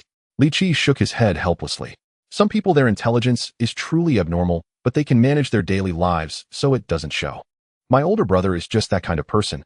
Getting angry with them is simply punishing yourself for someone else's mistakes. From now on, I'll avoid him when I see him. Tian Miao found his words interesting and gazed at him adoringly. Li Qi couldn't stand the starry-eyed expression Tian Miao was giving him and pulled her towards the city bureau. The two arrived at the bureau and waited a long time before seeing Huang Guohua. Huang Guohua's expression was very serious. The arrest of Wang Yu is facing great resistance from the city. Many higher-ups have called to plead on his behalf, and Comrade Zhou is busy dealing with it. Currently, we have 3 testimonies, including Chung Mofang's. Wang, you cannot escape the charge of hiring a killer. But concerning your kidneys, the evidence is not sufficient. Lu Xianming is very cunning and insists he knows nothing about your situation, confirming that your loss of vital signs was a nurse's mistake. He has completely washed his hands of it. Moreover, the province just called demanding we release Lu Xianming immediately. I estimate someone will come by shortly to bail him out. At this point, Huang Guohua's expression darkened. All of them knew what Lu Xianming had done, but the current evidence was simply not enough to detain him. Tian Miao articulated Li Qi's thoughts, and Huang Guohua's spirits lifted. That's a good plan. I'll immediately send someone to the hospital and the health department to seal and retrieve the materials. Li Qi suddenly interjected, but Lu Xianming will still be bailed outright. Huang Guohua shook his head helplessly. We don't have enough evidence right now, and with the province's pressure, we can only let him go home for now. After all, Lu Xianming is known as the best knife in the north with a huge reputation in kidney and liver transplants. He has very close ties with many high-ranking officials. If a talent like him is not wanted by the 203 many hospitals in the south, or even abroad, would be eager to have him. I heard that the First People's Hospital in New York City has even sent him an invitation letter. Li Qi shot Huang Guohua a sideways glance, wondering how he could still be joking at a time like this. Huang Guohua, fearing Li Qi would be disappointed, said firmly, your idea is excellent. Believe me, we will find enough evidence within 3 days. By then, we will definitely be able to bring Lu Xianming to justice. Li Qi smiled, but said nothing. In matters like this, he trusted no one. After Huang Guohua left, Li Qi said to Tian Miao, have you interviewed Lu Xianming? Do you know his address? Tian Miao was taken aback. What do you want to do? Don't act impulsively. Finding evidence is only a matter of time. Don't do anything foolish. Li Qi looked into Tian Miao's eyes, speaking earnestly. Your circle is higher than mine. You know various insider dealings better than I do. Do you think if someone is determined to bail Lu Xianming out, what are the chances he will ultimately be convicted? Tian Miao fell silent. Precisely because of her environment, she understood better than Li Qi what he was trying to convey. That is unspeakable. She could only softly say, you can't sacrifice yourself to punish a devil. It's not worth it, truly. Your future will be vast and colorful. Besides, you still have me. You promised me you wouldn't take risks anymore. As she spoke, Tian Miao's eyes turned red again. Li Qi shot her a sideways glance. What are you thinking? Do you think I'm going to sacrifice myself to take him down? I'm not a fool. Just give me his address. You don't need to worry about the rest. Tian Miao was skeptical, but still dug through her contacts and found Lu Xianming's address. It's right next to the Taihe city government. Locals call it the military district, famously known as the mayor's building. It used to be for the general station there, but later it was transferred to the locals. Only those with power and influence can reside there. There's a guard station at the entrance. Li Qi recalled that due to property rights being held by the military in later generations, it had never been relocated, ultimately becoming a prime area in the city center, with a small courtyard being sold for over 5 million. Later, several southern businessmen came and rented those courtyards, opening a famous Western restaurant and coffee street. He was very familiar with the terrain there. Knowing Lu Xianming's address, Li Qi didn't delay telling Tian Miao to stay at the police station while he prepared to leave. He felt that Lu Xianming would likely escape tonight, and he would absolutely not let such a thing happen. Li Qi got up to leave when Tian Miao suddenly pulled him back. I'm going to the guest house we stayed at last time, waiting for you to come back.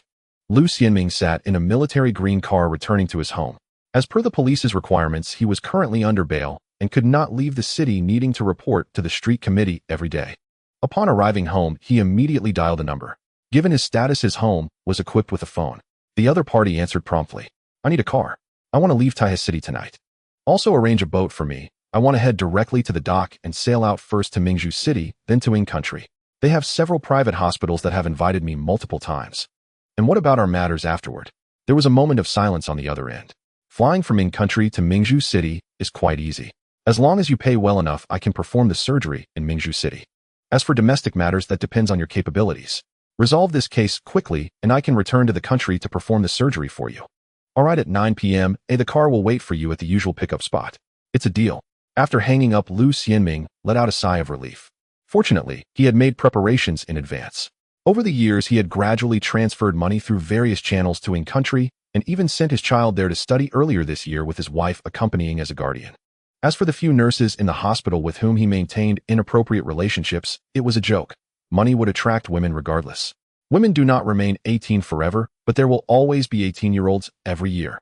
As long as he had the skills and steady hands, he would never lack money or women wherever he went. Lu Xianming relaxed, quickly packed his luggage, and took his passport.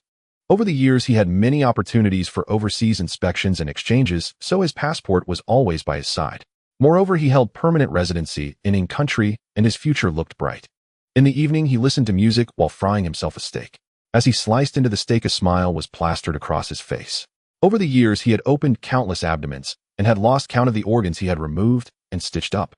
When he picked up the scalpel, his hand was as steady as a precision machine, almost as if blessed by the heavens, a talent bestowed upon him.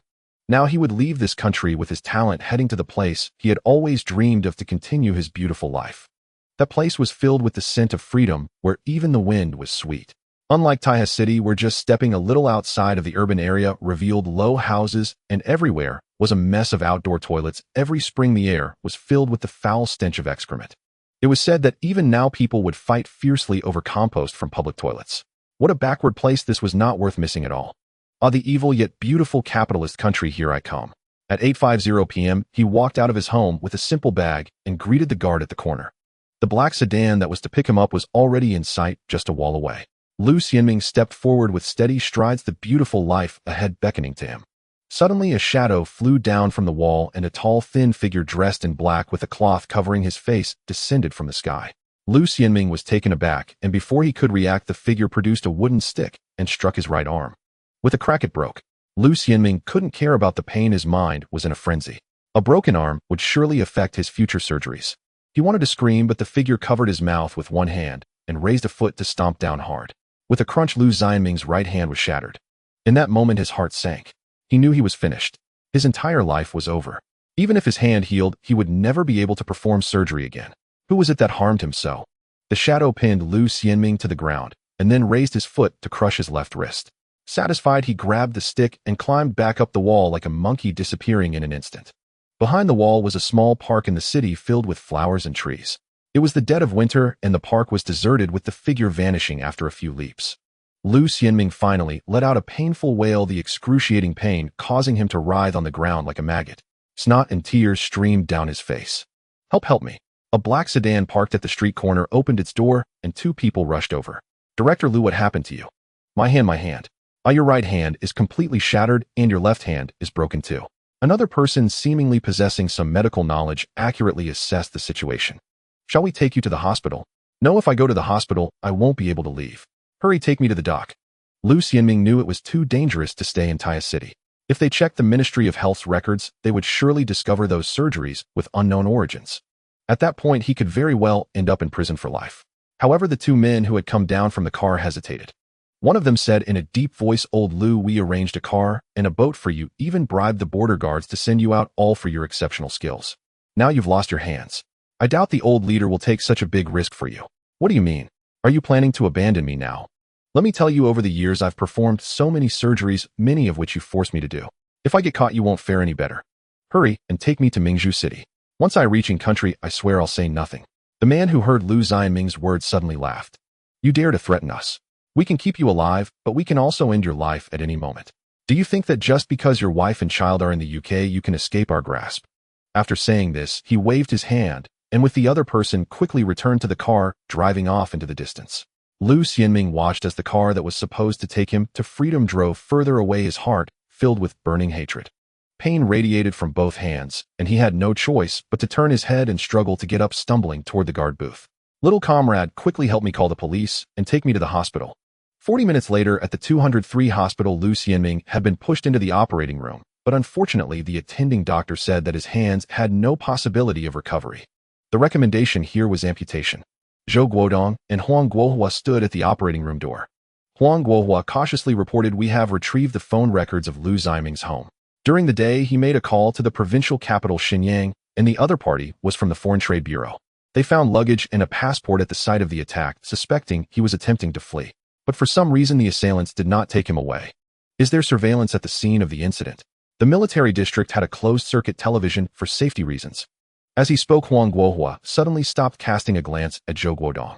Tian Miao had informed them about Li Qi's escape, so he, like Zhou Guodong, had guessed the possibility. Zhou Guodong pondered for a moment and asked, "Is that closed-circuit television still operational?" "No, it broke down during the day and hasn't been repaired yet. Hurry up and get this matter sorted out. The identities of those living in the military district are not simple. How could the closed-circuit television break down?" Make arrangements to fix it as soon as possible. They'll take care of it right away. Huang Guohua nodded vigorously like a chick pecking at rice, then left the hospital with a mischievous grin to wrap things up with Li Qi. In his heart, he muttered, "Good lad, well done." Zhou Guodong approached the window, lit a cigarette, took a deep drag, and gazed at the endless starry sky. This is truly a wild approach, Lawless. How did you come up with the idea of ruining Lu Xianming's hands? A direct hit at the core. This is more cruel than killing him. His latter half of life will be spent in endless darkness, suffering, and wailing. This move can be called a stroke of genius. Truly a benevolent heart with a diamond-hard method. Achio. Li Qi let out a big sneeze. Who is talking about me behind my back? First he threw the stick he picked up in the park onto a tree, and then found a place to burn and bury the black cloth covering his face. He carefully wiped the soles of his shoes in the snow, ensuring no traces were left behind. Having been reborn, his physical prowess was terrifying. He broke Lu Xianming's arms and crushed his hands, then climbed the wall and escaped. The whole process took just a few seconds. He felt increasingly less human. Yet inside he felt truly relieved. Such scum, since the law could not punish him, he would take justice into his own hands. How many innocent lives had been lost at his hands? How many vibrant lives had he declared brain dead before harvesting their healthy parts? Punishing such a person left Li Qi with no burden at all. Instead, he felt a sense of clarity in his Dao heart. For Lu Xianming, losing his hands was more brutal than death. His entire remaining life would be spent in pain and regret. If he could expose higher-ups, it would be even more spectacular, saving countless lives in the process. He walked to the police guest house, spotting Tian Miao waiting for him at the door. When she saw Li Qi return, already knowing about Lu Xianming's downfall, she rushed into his arms, hugging him tightly. "Li Qi, my hero, my dear little brother, take me." Listening to Tian Miao's bold words and feeling the passionate warmth belonging to a girl in his arms, Li Qi felt his whole body and a certain part of him go rigid. He said painfully, "I'm really sorry, my period just came these past 2 days, it's inconvenient. Can you wait for a week?" "Get lost." Tian Miao swung her small fist and hit his chest hard. "Are you saying you dislike me because I'm older? What are you talking about? Young and unaware of the goodness of older sisters, mistaking younger sisters for treasures? Am I such a superficial person?" Li Qi feigned a hurt expression. "I was just afraid it was too soon and you wouldn't have a good experience. You little rascal." In the end, Tian Miao had to concede. As a young woman, it was already a limit for her to be unable to restrain herself from saying that. After Li Qi's banter, she felt too embarrassed to bring it up again. Once it was confirmed that Li Qi was fine, the two held hands and entered the guest house, returning to their respective rooms to rest. The next day, Huang Guohua personally came to the guest house to invite them to Zhou Guodong's office.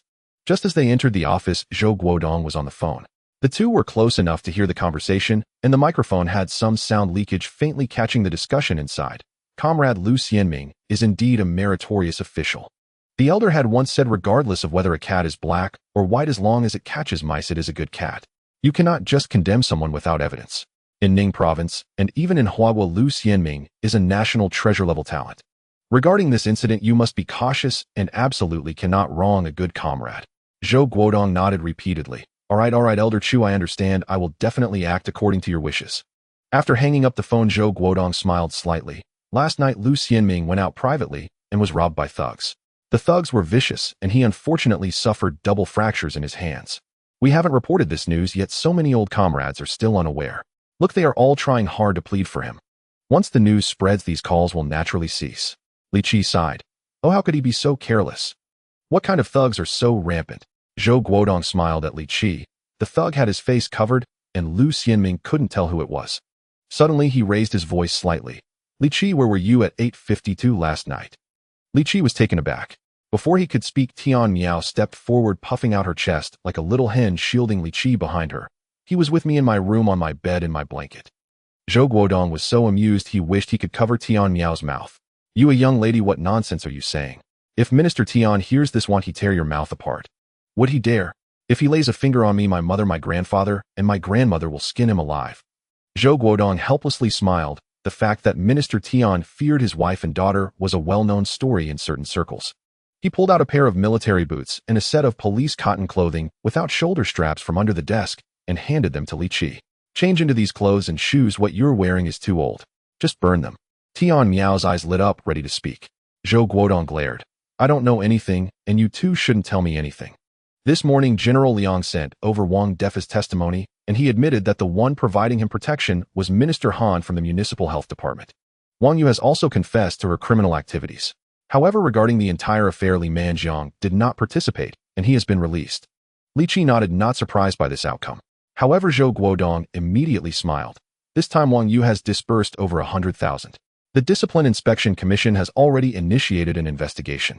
They are gathering evidence on whether comrade Li Manjiang engaged in power rent-seeking and monetary transactions. After all, the couple's combined monthly salary is just over 300, so how could they have over 100,000 to do such things? Tian Miao finally felt relieved. She then asked the most concerning question: how is Li Manjiang's son Li Tianyi doing now? From what we learned from the hospital, Wang Yu used her connections to find 2 suitable kidneys for Li Tianyi. One was a 36-year-old truck driver who died in a rollover accident.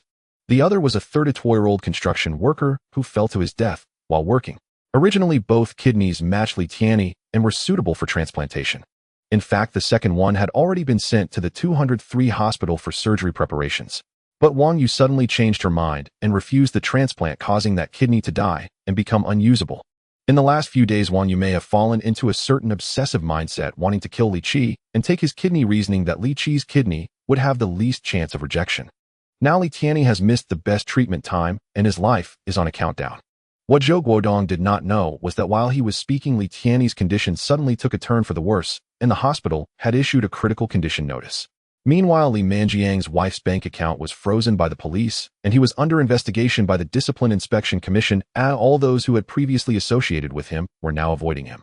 He no longer had the capacity to find a suitable kidney source for his son. He and his daughter Li Tianjin were in tears watching as Li Tianyi completely lost his vital signs. Li Tianjin gritted her teeth and said, "It's all Li Qi's fault. He ruined our whole family. I will definitely make him pay." Li Manjiang held his daughter, his eyes filled with coldness. "Don't worry, I won't let Li Qi off. Son, wait for your father. I will definitely take Li Qi's kidney and burn it at your grave. Even if you can't use it, I still won't spare him. If it weren't for him always causing trouble, how could our family have fallen to such a state? I will definitely take my revenge for you, for your mother, for our whole family." Li Tianjin suddenly looked up at her father. At that moment, it seemed she no longer recognized the man before her. After all, her father had always been gentle and patient, never showing such an expression. Li Manjiang ignored his daughter's gaze, silently calculating potential candidates in his mind. Li Qi must die to repay his son's life. Even God couldn't save him, he declared. At worst, if his identity was exposed, they would both perish. Li Qi and Tian Miao walked out of the municipal police building, and Li Qi's clothes had turned to ashes by the garbage pile behind the building. The last trace of evidence was personally cleared by Zhou Guodong. Before leaving, he told Li Qi that he had time to take his sister to his house for a visit, saying that Aunt Chiu wanted to eat the food made by Li Li. Li Qi readily agreed. While he didn't dare to let his sister work as a maid at Aunt Chiu's house, occasionally visiting to establish some gentle relations was harmless. He didn't ask Aunt Chiu if she had investigated why Zhou Guojun lied. It was none of his business, and he absolutely wouldn't get involved. Tian Miao said goodbye to him as she had to return to work. There were still many unsolved reports about the black coal mine. For this kidney trade case, she also prepared to issue a report. Regardless of the outcome, this was a joint battle between her and Li Qi. She would definitely fight to the end. Tian Miao threw herself into Li Qi's arms. "When you have time, will you come to see me in the province? I want to take you home. My dad has heard about everything you've done and really wants to meet you." Li Qi gently stroked her head and repeatedly agreed. Yet deep down he knew that he and Tian Miao were too different in family background and upbringing, and this farewell might lead to no further connections. It's not advisable to encounter someone too stunning when young. This applies to both Li Qi and Tian Miao. He kept sending Tian Miao to the train station until he found a long-distance bus back to Niuxin town. In those years, transportation was inconvenient. If one missed the daily bus, they could only wait the night in the waiting room. Fortunately, Li Qi caught the bus. He buried his head in the fur collar of the new military coat Zhou Guodong had given him and dozed off. At that moment in Niuxin town in Miss Village, Wang Cheng, like Li Qi, wrapped his coat tightly around himself. He was curled up behind a certain window, eavesdropping. Ever since that day, he took photos of Gao Jianya and saw Mo Chunfeng's voluptuous nude body. Wang Cheng's heart has been aflame. He couldn't control himself.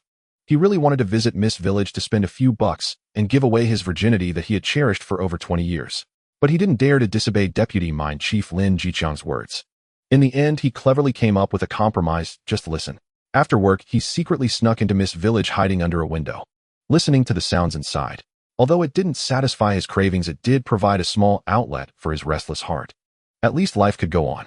This time the noises from inside were a bit brief. After only 2 minutes, Wang Cheng had just gotten into the mood when it ended. A woman on the bed turned over and asked in a coarse voice, "Lu Nung, what's wrong today? Did someone cook you? You seem so dispirited. I'll refund you 3 dimes. I can't earn that without effort. You just spent a little time with me and left." A male voice sighed from within, not knowing whether it was from happiness or emotion, as if his throat was stuffed with feathers. "When you're in a bad mood, your performance won't be good. My daughter ran home 2 days ago crying, claiming that the 3rd son of the Li family bullied her. I asked what happened. She said that Li Laosan had received 10,000 from the mine. She thought of marrying him to get a few thousand in betrothal gifts. But that brat doesn't appreciate it. He had been pursuing my Yuding for years. Now that Yuding is willing to be with him, he pretends to be aloof and refuses to marry her. This is more frustrating than if he had just been straightforward with her. You say this matter is troubling me enough. If I could marry Yuding off to him, I could at least pocket 1,000 or 800 to spend, and worst case I could take you to Shenyang and we could stay at a guest house. I've heard that guest house has good beds and the toilet is inside. You wouldn't have to go out in winter to relieve yourself. Wouldn't that stink to high heaven? Stinking a bit is better than freezing my butt off, right? That's true, but how is that any different from using a urinal?" Lu Nung was at a loss for words. The lady didn't delve into this matter further, but continued, "Lu Nung, I think you should handle it this way. You let your Yuding find a way to invite that Li boy over to the house. Don't mention dating or marriage, just say for the sake of the feelings over the years to have a little fun with him. That kind of boy can't handle it at all, and he would definitely jump at the opportunity. Then Yuding can take off her clothes and shout that he's being a rascal. You all set up beforehand to catch him.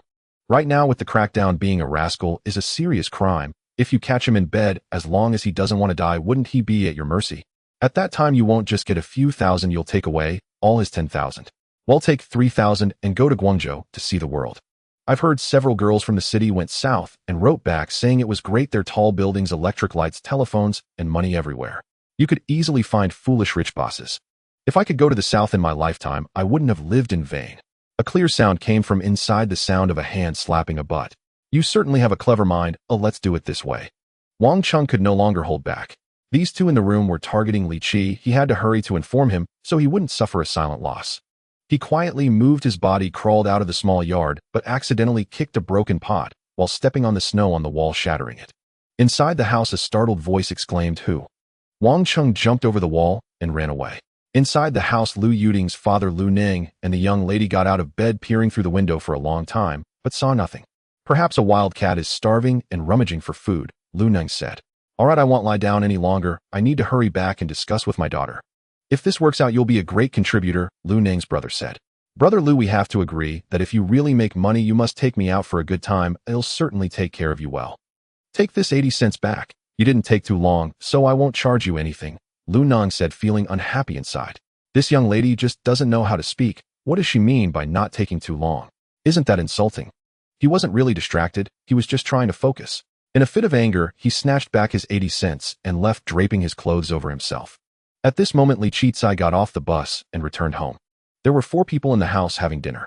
When they saw him dressed in a brand new police uniform and an obviously different military coat along with shiny military boots, they were all stunned. Lily stood up and came to Li Kai's side, touching him here, and there her eyes slightly red. "Our little brother looks so handsome in this outfit, just like a real cop. If Mom sees this, she'll definitely be happy." Li Laoan also put down his chopsticks. "Where did you steal this outfit from?" Li Qi smirked. "What do you mean by stole? I was in the city these past 2 days helping Comrade Zhou with a little task, and they rewarded me for it." Li Laoan didn't say anything but lowered his head with a hint of moisture at the corner of his eye. The 3rd son has truly set foot on the right path. He can even help the police now. After all the hardships he endured, wasn't it just for his children to have proper futures and live safely? If only his partner hadn't left so early. Li Qi sat on the edge of the Kong while his niece Gao Juanmei hurriedly brought him a bowl and chopsticks, her eyes sparkling with admiration as she looked at her uncle. So handsome. Only Lija looked a bit unhappy. He took a few bites of his food and returned to his room, glancing back at Li Kai's new clothes with envy. Sitting at his desk, he thought bitterly, "Third brother is so selfish, he didn't even take off the new coat to let me wear it. If he wore that military coat to school tomorrow, Deng Fengyan would definitely look at him differently, and maybe he could even talk to her." He felt the atmosphere at home was getting worse. Now he was still expected to work, and life was much more painful than before. Now they wouldn't give him a new bicycle or new clothes. Why is that? Clearly he is the hope for the family's future. If he does well, the whole family can benefit. Is it really possible for a useless person like the third brother to change the family situation? He knows nothing at all. Instead of working as a deputy section chief in the mine, he insists on continuing to drift in society. This person has no brains. While he was lost and thought the courtyard door was pushed open and Wang Chung barged in. Li Chizai, come out quickly, you're in trouble. Li Chizai walked out with a frown. What nonsense are you talking about? What trouble am I in? If I'm talking nonsense, why are you reacting? Where did you steal this outfit? Are you trying to impersonate a cop to scam money? Get lost, get lost. I haven't bothered you for 3 days, and you're getting cheeky, huh? Come on, come in, let me loosen you up a bit. Wang Chung entered with a grin. The two of them had been playing together since childhood, and this level of banter was nothing serious. Uncle, big sister, it's time to eat. Are you eating? Let's all eat together. Junmei, quickly call him. This is Uncle Wang. Hello, Uncle Wang. Junmei obediently tried to get a bowl for Wang Chung, but he quickly stopped her. I'm just about to head home. Ew, I need to talk to Li Chizai about something. Li Chizai put on the military coat and walked out with Wang Chung again. In Northeast China, children may not have jobs or prospects, but when they meet someone or visit someone, they must greet them. This is a courtesy ingrained in their genes. The two walked through the snowy ground toward Wang Cheng's home, where Wang Chung relayed what he had heard at the young lattice house to Li Chizai. Li Chizai frowned as he looked at Wang Chung. Did you go to the young lattice village for nothing? I'm telling you, you need to take Lin the mine manager's words to heart. You don't let the chance to marry a primary school teacher slip away and fall into a ditch instead. If you catch some disease with your dad's temper, he could really kill you. Have you been urinating smoothly lately? Are there any dirty leaks on your shorts? Get lost. You're like an old traditional Chinese doctor claiming to know everything. Are you a big shot? I can't afford the young lady. Ooh, I just went to eavesdrop. If I had known you were such a loser, I wouldn't have bothered to tell you. You'd learn your lesson after getting scammed. You can't because you're kind. Li Chizai laughed as he put his arm around Wang Cheng's neck and jumped on him. The two of them poked fun at each other in the snow for a while until they reached Wang Cheng's door, and then Li Chizai returned home. It took them over an hour to go back and forth. When he got home, his father had already spread the quilt and was preparing to sleep. Li Chizai sat on the northern Kong and thought to himself, tomorrow I'll buy a black and white TV. There's no entertainment at night. I see you look like a black and white TV. Save your money. Li Mantang shot him a sideways glance. When I buy it, you're not allowed to watch it. I will watch it, said the proud little old man. Li prepared foot-washing water for Li Mantang and placed a thermos on the ground for him to refill, then sat down beside Li Chizai. Brother, I got my divorce certificate from Gao Jinya today. Li Chizai nodded. It's good to be divorced. There isn't a decent person in that family. If you stay with them, the suffering will be ahead. You also don't need to worry after a while. When Aunt Shio helps me buy back the stall, if you're willing to work, you can start a small business. Or someday I can get a place at the entrance of the junior high school in town. You can open a small grocery store or breakfast shop. Heaven won't starve a clever person. You're so capable you won't have to worry about your livelihood. Lily nodded repeatedly. She had no expectations in her life. When she was young, she listened to her mother, and as she grew up, she listened to men. Now that she's divorced, she'll listen to Li Chizai in the future, which is quite good. The family went to bed early, and the next morning Li Chizai got up early riding his old bicycle out the door. Time to make money. These past few days Li Chizai had been pondering ways to earn money, and he suddenly recalled something. In his previous life, at his lowest point, he worked for a big brother managing a gambling machine venue. The big brother felt sorry for him and would occasionally bring him along for meals, letting him see the world.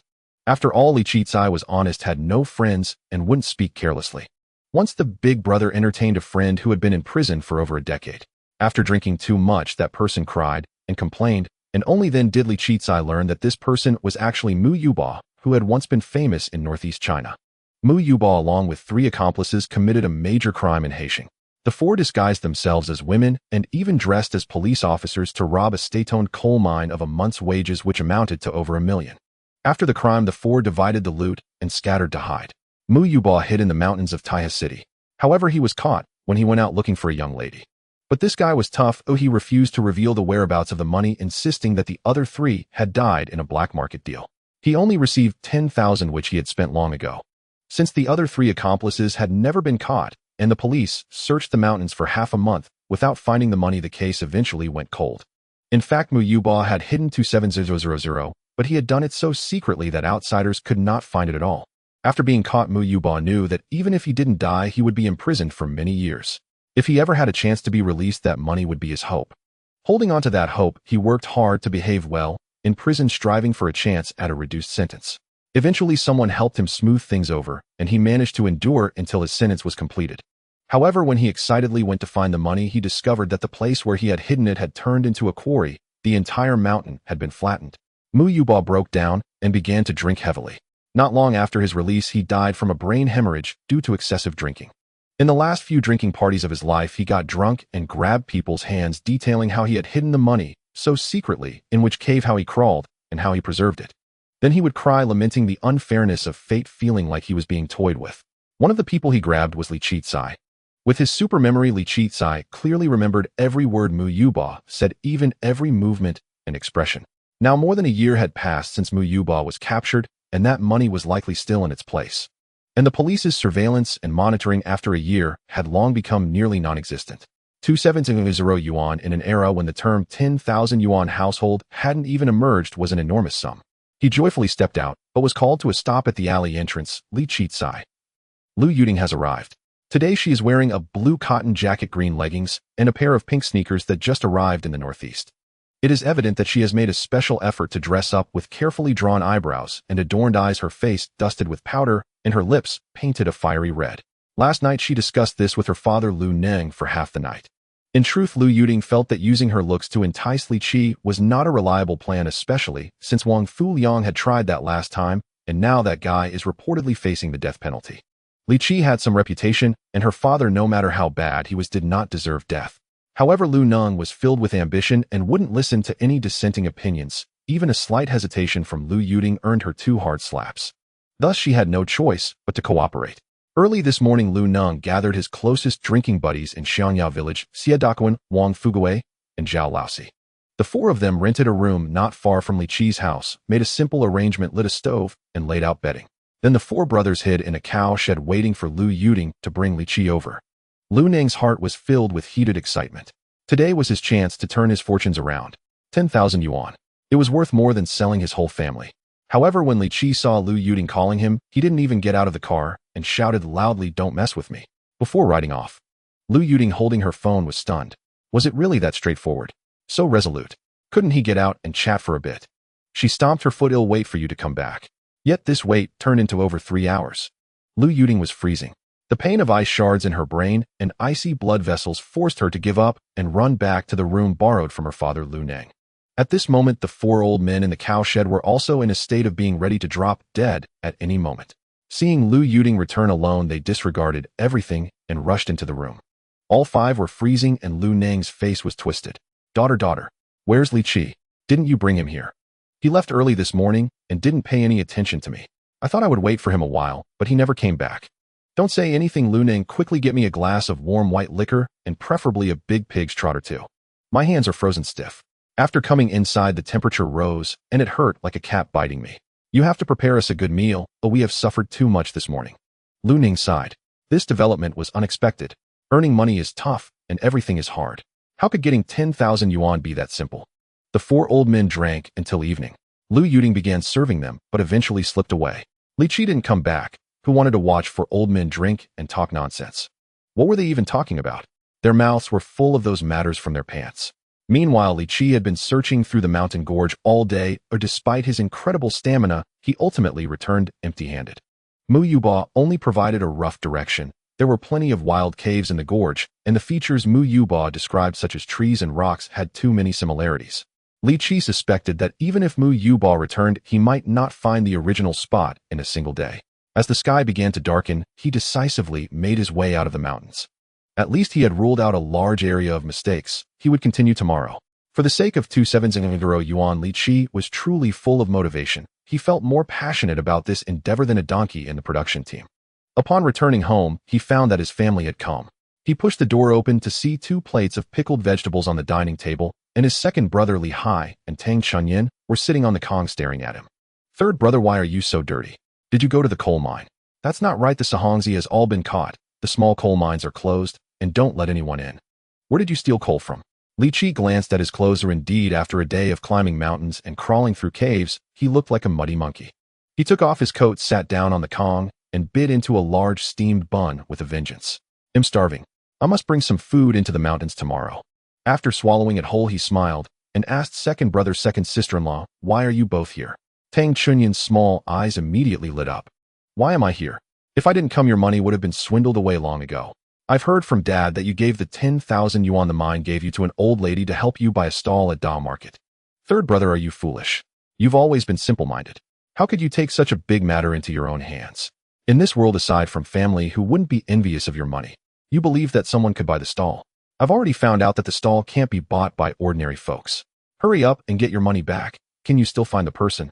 Tang Chunyan was so anxious she was gesticulating wildly, like a big monkey stepping on an electric wire, her whole body trembling. Li Qi understood the situation roughly at this point. The old man and big sister were reasonable and didn't mention that 10,000 yuan from the Peng family. Thus he slowly began to eat casually, asking the money can be retrieved, but then what? Give it to me. Tang Chunyan was so anxious her heart ached. How could this third brother be so dense? My second brother and I originally wanted to buy a stall. I've been inquiring for more than half a month. It's just a joke for ordinary folks to go register. It's a trick. If you want to buy a stall, you have to find someone. My distant cousin from my mother's side works in the market management office. I put in a lot of effort to contact him, and he said he could help us buy it. Originally, my second brother and I had saved a little money over the years, and I borrowed some from my brothers, barely scraping together 5,000 yuan. But with so much debt, how many years would my second brother and I have to work hard to repay it? Now that the mine has given you money, we don't need to borrow anymore. You get that 10,000 yuan back, give it to my sister-in-law, and she will buy the stall for you. That's not right, second sister-in-law. Your calculations are faulty. That 10,000 yuan is mine, and the stall will be mine too. You two still have to borrow money. How could you two not buy the stall? Tang Chunyan looked at Li Qi with a sense of helplessness, as if looking at a fool.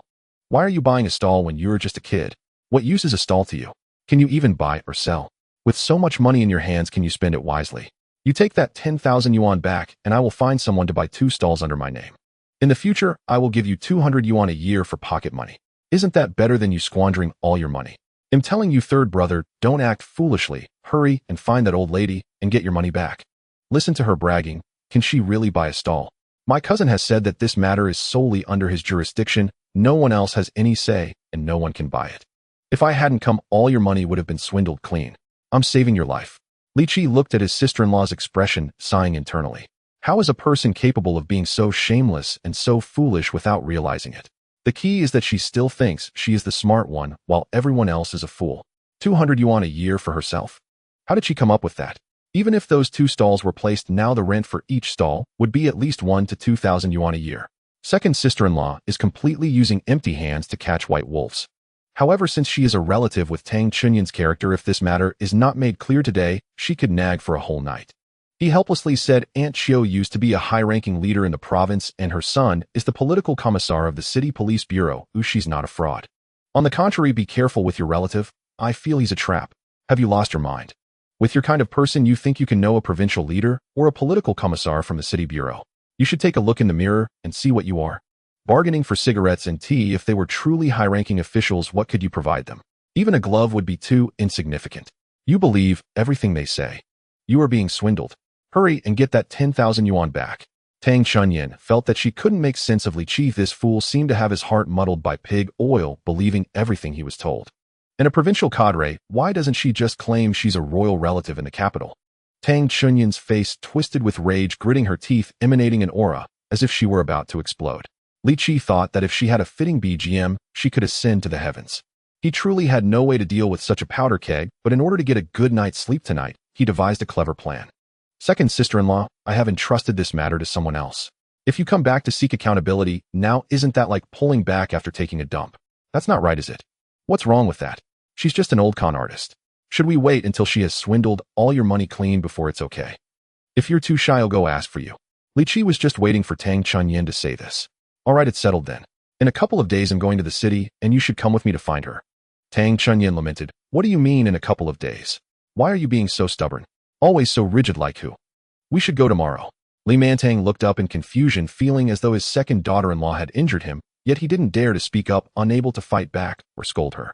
That's not feasible. I have matters to attend to in the next couple of days. In a few days I'll come find you, and we can go to the city together. Tang Chunyan was about to say something else when Li Hai tugged at her.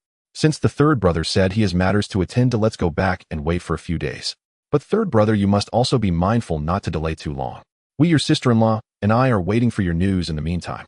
After saying this, he pulled his wife towards the door while Li Qi and Li Li quickly got off the ground to see them out.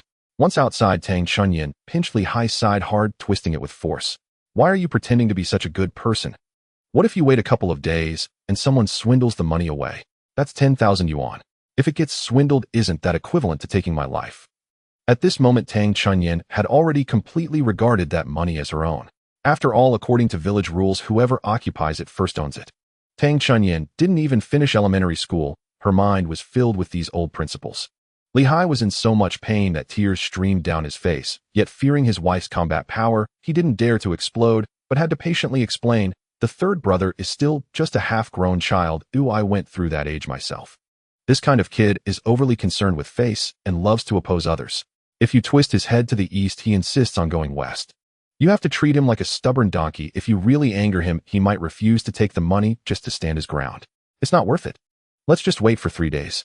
If he still drags his feet, after that he'll find a way. After hearing this, Tang Chunyin felt slightly relieved. She thought for a moment and twisted Li Hai's side again with force. You dog, usually looking so meek, yet you have a belly full of schemes. No wonder your family has the shortest member. All your wits are tied up in knots. Now tell me, have you been scheming against me or doing something behind my back? Wife, how would I dare? Li Hai was tormented by Tang Chunyin, tears streaming down his face, holding his waist and lamenting. Meanwhile, Li and Li Qi returned to the house, worriedly asking, "Third brother, are we really going to Aunt Chio's house to demand money? If this money falls into the hands of the second family, that would truly be the end of it. Even if a dragon were to call for her, she would not be able to pull it out again." Li Qi scoffed, "Sister, I have a plan. This time when we go to the city, Deputy Zhou specifically told me to take some time to visit Aunt Chio, as she said she misses your cooking. So when we go, we should bring the second sister-in-law along to let her have a look. I'm telling you, the place where Aunt Chio lives has guards at the entrance, and probably some soldiers standing guard at the door." With the second sister-in-law's shallow perspective, she would look down on those who are struggling, wanting to step on them and spit on them. But when she sees those with power and influence, she becomes spineless, almost kneeling to lick their shoes. When she truly meets Aunt Chio, she'll definitely be too scared to even fart. This matter will pass. Hearing this, Li couldn't help but chuckle, poking Li Qi's forehead with her finger. "Your mouth is like it's been smeared with poison. It's truly vicious. Tang Chunyin has made some mistakes, but it's not as bad as you say. I think Uncle is really right. I should take note of this. In the future, when other classmates argue with me, you'll respond just like that. You go away now. Don't learn the bad things, learn the good ones." Li scolded, lightly slapping her daughter's bottom. Her daughter was never afraid of her, making a face with her eyelids. Old Li, standing aside, also felt relieved. The third son was indeed different from before. Using such a strategy to deal with Tang Chunyin was indeed the most effective method. At this moment, none of them knew that Tang Chunyin would soon perform a shocking act at Aunt Chio's house, becoming famous in one battle. The next day, Li Qi set out early again. As he reached the end of the alley, he spotted Lu Yuding waiting for him. Today, Lu Yuding had changed into a different outfit. She was dressed a bit thicker, wearing a fur vest and long boots made of fur along with a fluffy white hat. It seemed that she had truly been a bit frozen yesterday and came prepared today. Seeing Li Qi from a distance, Lu Yuding couldn't care less about her pride and shouted loudly, "Stop right there. I need to talk to you. Get lost." Li Qi faced the biting cold wind and walked away briskly. Lu Yuding was left alone, disoriented in the cold air from Siberia. Who am I? Where am I? Who the hell have I offended? Even if Li Qi found her annoying, he wouldn't refuse to say a single word. She had already planned it all out. As long as she could get Li Qi into the house, she would immediately strip him of his clothes and pounce on him. Damn it, she had never suffered such humiliation in her life. Which sycophant wasn't at her beck and call? Why should Li Qi in such a ridiculous manner leave her hanging for a whole day? She had to solidify the fact that Li Qi was being lewd. Even if she couldn't extort money, she needed to ruin his reputation. All men who looked down on her deserved to die. Now she also understood that the woman from the province had no intention of dating Li Qi, she was just provoking her. Since that was the case, Li Qi, this good-for-nothing, must pay for his mistakes. Unfortunately, Li Qi once again left her without hesitation, leaving Lu Yuding waving her arms weakly. Another 2 hours passed, and Lu Yuding was frozen so much that her nose was running salty and unpleasant. The snot bubbles froze into ice shards, covering her originally delicate nose. Her face had developed frostbite. Her feet felt as though they had been bitten by dogs, and then salted, unbearably painful. Lu Yuding trudged back to the borrowed house, where her father Lu Nung, along with Xie Duko and Wang Digui, and Zhao Laosi, crawled out from under the cowshed again. The four old men huddled together, their mouths shivering. Lu Nung, why don't we just let this matter go? You and your daughter are setting a trap, and soon we'll be the three sacrificed. Damn it, if we can't call that kid tomorrow, we for one even need to move. We can just dig a pit beneath the cowshed and bury ourselves there. Zhao Laosi, who had sustained a disability from those years of movements, walked with a limp, but loved to dance the big yanko, claiming to be the #1 dance king of Nyoexine town. At this moment, frozen, his legs felt numb and his injured foot dragged along the ground like Fu Hongxiu. Lu Ning, you must treat me to a bottle of Beijing Erguotu today. Don't fucking play me for a fool with cheap liquor. My lower body has turned into an ice block and my equipment is about to freeze off. Even if you give me Yunnan Baiyao, it won't compensate for this injury. Lu Neng, helpless, pulled out the last 5 yuan from the front pocket of his pants, asking Lu Yuding to buy some alcohol and vegetables to treat the old brothers. He was also on the verge of a breakdown. He had genuinely witnessed Li Qi's doting behavior towards his daughter over the years. How could he suddenly not be able to call him anymore? If Lu Yuding couldn't call Li Qi tomorrow, all 5 of them would freeze to death. Li Qi was unaware of this, even if he knew he wouldn't care. It was all self-inflicted. At most, when the banquet started, he would drink a few more glasses of orange-flavored liquor to commemorate the 5 filthy souls. The rotten potatoes, spoiled sweet potatoes, and frozen cucumbers from the cellar were all terrible materials. Stepping on a steamed bun, there wasn't a single decent cake. He had busied himself all day and still achieved nothing, but he had roughly outlined a range. He believed that he would definitely find that sum of money tomorrow. Li Qitian descended the mountain at dusk, returning home around 6 o'clock. Upon entering the door, he saw Li Peng sitting at the edge of the Kong. "Oh, Director Li has come, what an esteemed guest." Li Qi teased his superior as he removed his military coat, caked with snow and dirt, and sat down at the dining table, picking up a bowl of rice to eat. Li Peng's eyes were devoid of light. That day he hadn't received any money, and upon returning home on the school bus, he was met with a barrage of insults from Du Li and her family. After being berated by the 3 of them, he began to question his own existence. In Du Li's words, he became nothing but trash, the most useless man in the world, a beast worse than an animal unworthy of life, a mere machine for excrement. He didn't know how to refute their words. Since the day he met Du Li, he had gradually been molded into the person he was now. Years of psychological manipulation had made him forget how to resist. The next day, he was assigned to the police station to inquire in detail about Du Ming's case. The officers clearly informed him that Du Ming's criminal facts were straightforward and he himself had confessed without hesitation, thus he did not meet the conditions for bail. He should just wait for the verdict. When he excitedly brought this news home, hoping that things could finally come to an end, he was met with even more vehement accusations. Du Li pointed at his face, exclaiming, "Have you gone stupid from studying? A good dog weighs more than you on the scales, and you can't even compare to half a decent woman. If you ask so directly, of course they will talk officialese with you. Can they teach you how to get money, find someone, and bribe the leaders to get him out? My brother is at most an accomplice to a crime, not even a principal. Why should he be sentenced?" Li Peng, having been tormented for several days, finally snapped back. "If you have the ability, go ask them yourself. Anyway, that's what they told me when I went there." Seeing her husband, whom she had trained for years, daring to talk back, Du Li became even more enraged. "Li Peng, I'm telling you, whether my brother gets out now depends on whether you can bring the money from home. I'm not asking for anything else, but you must get that 1,740 yuan back for me. Why should I give it to your brother? What face does the Lao Li family have to snatch the hard-earned money from us? If you bring that money back, I'll find a way to save my brother. This matter can still be resolved. If you come back empty-handed again, then you can get out of here. Oh, let's divorce." Li Peng was once again driven out of the house, dejectedly arriving at his father's home. At this moment, he was utterly exhausted, feeling as if he had nothing left to live for. Let it all be destroyed. He spoke softly, as if unable to comprehend Li Qi's mockery. "Old Sen, I beg you, please return that 1,700 yuan to me. I'm telling you, the police station made a mistake. How could such a good child like Du Ming be arrested as a criminal? As long as you give me the money back and let your sister-in-law find someone, Du Ming can come out. Otherwise, your sister-in-law won't let me back home." A man may shed tears, but does not easily show weakness. Li Peng's eyes were red and tears were about to fall at any moment. Li Qi looked at him with disdain. "What are you doing, a grown man? Do you want to shed a few tears like a kitten, crying like a baby? I know Du Ming's situation better than you do. Don't think that by spending 1,700 or even 1,000 yuan he will be released. That scoundrel deserves to rot in prison. What do you mean by saying to return the money? Is it your money? That's your mother's money. Your money was taken by Du Li to build a house. If you want money, go ask Du Li for it. And what do you mean by saying your sister-in-law won't let you go home? Can you speak in a language that makes sense?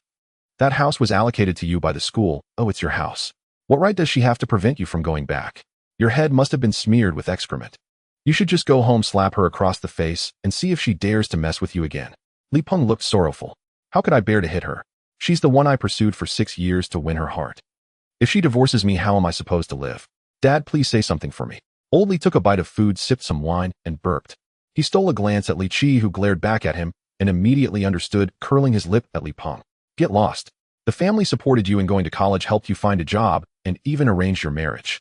Who would have thought that after all that support you would turn out to be such a disgrace, and you're even the director of education letting your own wife become such a nuisance? From now on, don't call me Dad. Raising a pet is better than raising you. And you want me to persuade old San? Oh, what did old San say wrong? Li Peng was filled with grief. Are you just going to watch me get divorced? Going south to take exams for a diploma is already out of the question, and now I'm facing divorce. What have I achieved in my life? Old Li was exasperated. Did your head get hit by a car? Or were you burned by an iron? There's not a wrinkle on it. With a wife like Du Li, does she even dare to divorce you? If she can marry the director of education at the school, their family's grave must have been bombed by a hydrogen bomb. You'd better hurry home. How can a grown man be chased out by a woman? What kind of coward have you become in our Lao Li family? Li Mantang was so furious he felt pain in his liver, he lost the desire to drink and slammed his chopsticks down on the table. Li Peng looked to his sister for help, but Li Li shook her head repeatedly, saying, I won't get involved in your guys' matters. Then she lowered her head and whispered, I think what old San and Dad said makes sense. Leisha could no longer hold back, saying, Dad, third brother, how can you be like this? Big brother and sister-in-law are family, and that brother-in-law is also our relative. When relatives have issues, what's wrong with helping each other? Why must you hold on to that 1,700 yuan so tightly, making it so difficult for Big Brother? He's about to cry. Don't you have any humanity?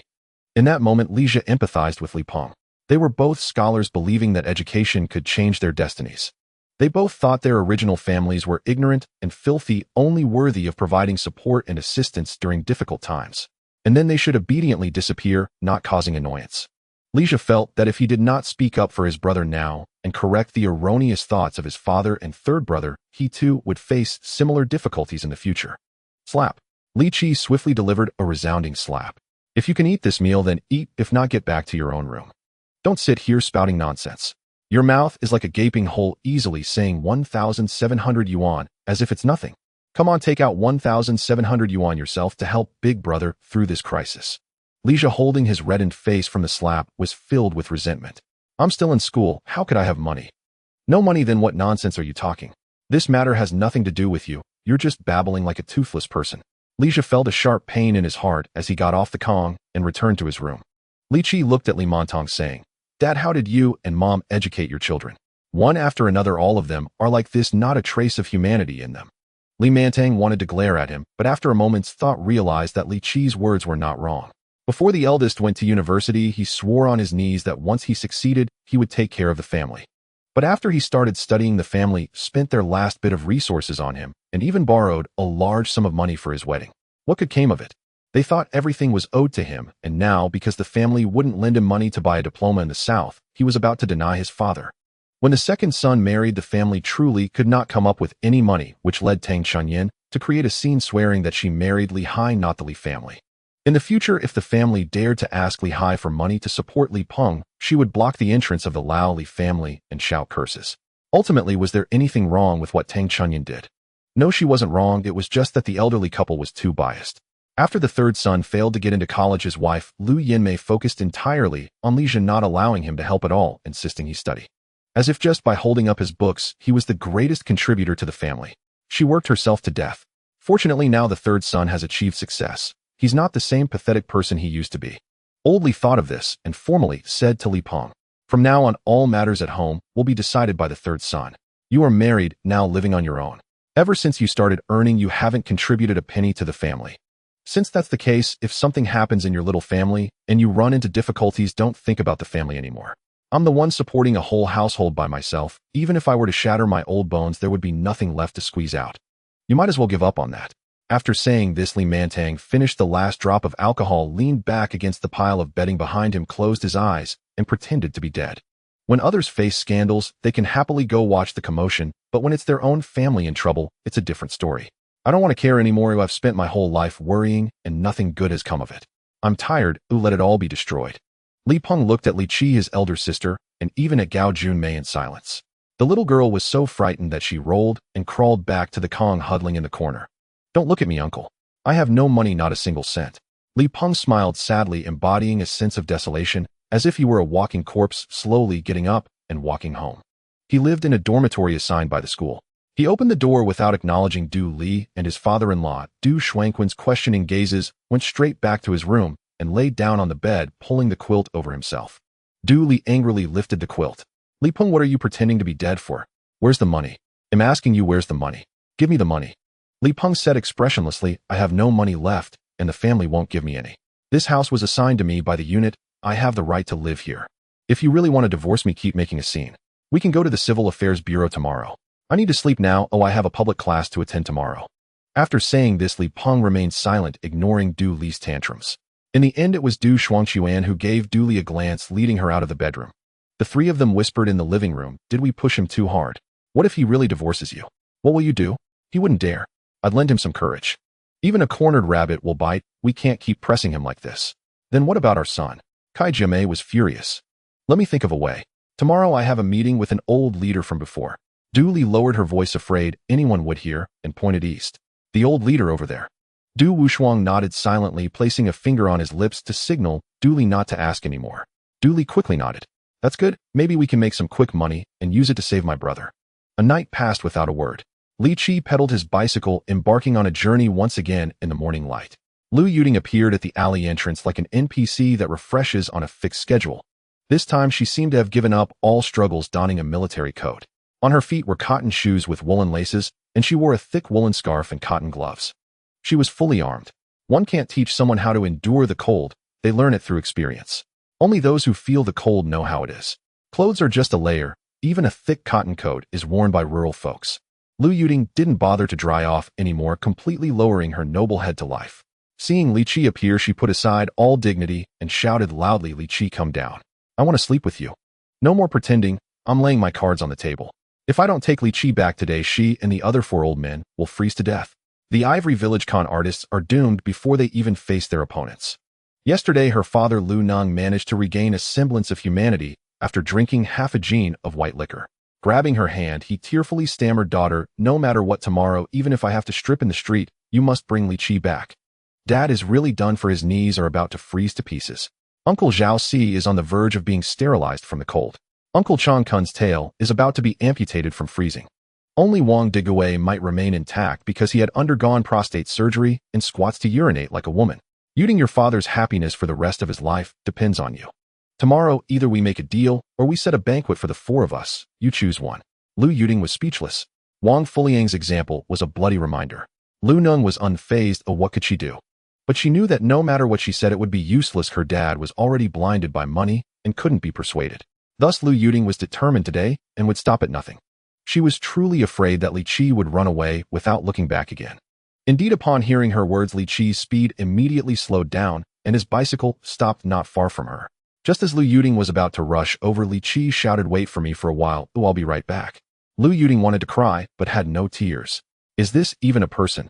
I'm looking for you to sleep, and you dare make me wait. However, since Li Qi had left a message, she had no choice but to continue standing in the snow. Waiting with hope is better than the helpless waiting of the past 2 days. An hour passed, then 2 hours, and finally 2.5 hours. Li Qi didn't come back at all. Lu Yuting finally understood. She had been played by Li Qi. That little brat never intended to come back. At this moment, even fully armed, her body was completely frozen stiff by the 30-degree below zero cold of the northeast. She walked towards the borrowed house, but it felt like her entire lower body wasn't hers. Her legs had long since gone numb as she stumbled and could no longer support herself, falling to the ground. Bang! Her head hit the low wall by the road, and before the blood could flow out, it had already frozen on her scalp. This is the Northeast, where you need to carry a stick to urinate because urine will freeze on contact with the body and you have to break it while urinating. Lu Yuting half-knelt, half-crawled back to the door of that house and saw the 4 old men already frozen stiff under the cowshed. She screamed, Dad. Lu Neng had long been frozen beyond recognition. Over an hour ago, Zhao Laosi had suggested that they should stop waiting and go back inside to warm up. But Lu Neng insisted on bearing with it for the sake of 10,000 yuan. As a result, this patience led to a big problem. The old men overestimated their ability to endure the cold, and one by one their legs froze stiff, unable to get up. Lu Yuting cried out as she tried to move the old men inside. If one of them froze to death, how would she and her dad explain it? Xie Daquan was already talking nonsense. Great-grandma, is that you? You've come to take me away. I was wrong back then. I shouldn't have revealed that my sister had hidden a few books, which led her to hang herself in the cowshed. Great-grandma, please don't hit me. My leg hurts, my leg. Quick, go outside and get a bucket of snow to rub his legs. If this goes on, he might have to amputate. Only Wang Digui could remain calm, but Lu Yuting's own legs were also frozen, and she had no strength to go out for snow. Oh, my waist, I can't move my waist. Lu Ning, if I can't find a mistress in the future, you better take care of me every day. In the small room, screams rose and fell. Lu Yuding curled up in the corner like a walking corpse, her eyes completely devoid of any spark. Several old men had lost half their lives in this operation, causing 0 damage to the enemy, but costing themselves 1,000. The 4 heroes of Ivory Village were left with some disabilities, more or less. Meanwhile, the instigator Li Qi was in a state of frantic heartbeat. He had touched something. With an excited heart and trembling hands, Li Qi finally touched it. A concealed cave with a steep slope that was difficult for an ordinary person to climb, just wide enough for a single person to squeeze through at an awkward angle. It was precisely because Li Qi could recall every word of Mu Yuba that he had years of experience in exploring caves and that he possessed exceptional skills. He couldn't help but be grateful for the gifts of nature. Inside a tightly wrapped canvas bag there lay a snakeskin pouch filled to the brim with old banknotes. 270,000. Li Qi, clutching the large snakeskin pouch, felt a sense of dreaming within his heart. Even in his past life, he had never seen so much money in 30 years because he had no legitimate job, and even getting loans online never reached such a high limit. The generous platform that allowed him to borrow didn't let him exceed 5,000. He dragged the large pouch, stepping back carefully, when suddenly he stopped. Voices were coming from the cave entrance. Du Xuanquan, did you hear that? There's movement up top. In this deep winter in the remote mountains, who would be here? Lu Commissioner, don't be so paranoid. Du Xuanquan. Wasn't that his elder brother's father-in-law? Li Qi slowly turned his head to look towards the cave entrance. The position he was in was completely dark where no light could penetrate, but there was a faint glow at the entrance. Coupled with the inexplicably enhanced senses he had after his rebirth, he could see Du Xuanquan standing with a short man clad in black leather. The man had sparse hair and a protruding belly, appearing to be in his 40s, and he looked quite greasy. He was cautiously peering into the cave, which allowed Li Qi to see his features clearly, though he looked unfamiliar. Lu Commissioner stared for a long time, seeing nothing, which finally put his mind at ease. The situation in Huagua is not what it was in our day, we must be extremely cautious. Did you manage to steal the or slag? Du Xuanquan pulled out a dark iron lump from his pocket. Yes, this was from the iron they refined yesterday, dumped in the waste pit. It was hard to obtain, I had to go through a lot of trouble buying cigarettes and alcohol for them. Lu Commissioner waved his hand impatiently. What you're saying is just to ask for more money. Don't worry, this mission is very important, and the funding is substantial. You won't be shortchanged. They'll give you 1,000 yuan up front. But let me make it clear, within 10 days you must steal a piece of steel ingot from a steel factory. What I need is the final steel after they adjust the proportions and additives. This is crucial for the Empire. We need to negotiate pricing with Huagua in half a month, and we must grasp absolute initiative. If you can accomplish this, I can apply for a bonus of 10,000 yuan for you. Hearing about the potential 10,000, Du Xuanquan couldn't help but swallow hard, his eyes shining with excitement. However, he still hesitated, saying this is really difficult. You know, the quality of the iron ore from Taihe City is high. Even the waste iron slag fetches a high price. So many people are watching this, it's already tough for me to get my hands on it. The steel factory specializes in refining special iron, and there are guards at the entrance. Getting to the finished steel is incredibly difficult. Lu Commissioner gritted his teeth in frustration. His name was Lu Chuanqi, a descendant of small Japanese nationals in Huagua, but their intelligence agency had long made arrangements for him, providing him with Chinese parents and all necessary false documentation, so except for a few individuals, no one knew his true identity. His mission was to remain undercover in Huagua for a long time. Du Xuanquan was his recruited subordinate, first because Du Xuanquan's father was an operative, and second because Du Xuanquan had no bottom line. He was only loyal to money. He would sell even his own mother for the right price. However, he was very greedy and had many bad habits. Lu Chuanqi knew that Du Xuanquan wanted to raise the price. I will consider your difficulties and report to my superiors, fighting for an additional 5,000 yuan in funding for you. How does that sound? Good, thank you, sir. Our superior hasn't changed, right? It's still Madame Guan. Silence. Can you even call her name? Remember this, I've never mentioned her name, and you've never heard it, otherwise I'll kill you right now. Lu Chuanqi's expression turned savage in an instant. 5 years ago, Du Xuanquan had completed a significant mission, and in his excitement, he chatted with the other party for a bit too long, inadvertently revealing the name of his superior. As a result, Du Xuanquan remembered it, and occasionally brought it up as leverage to demand more money. If such a breach of discipline were to leak out, both Du Xuanquan and he could be executed. He deeply regretted it, but felt helpless. 10 days from now, I'll be here waiting for you. Don't worry, I will fight for a bit more money for you. You must be careful. This mission is crucial. Your sample could allow us to earn countless riches. I'm counting on you. Lu Chuanqi, like all small Japanese nationals, bowed deeply before leaving with the ore slag, While Du Shuangquan counted the 1,000 yuan he just received twice before pocketing it and leaving as well. Li Qi remained still. Sure enough, after about 10 minutes, Lu Chuanqi returned with a small handgun, searching the cave repeatedly before cautiously leaving again. Li Qi waited another half hour listening as the outside grew completely quiet before stepping out with the snakeskin pouch. Du Shuangquan was an operative, his superior was Lu Commissioner, and Madame Guan was their high-ranking leader. Madame Guan.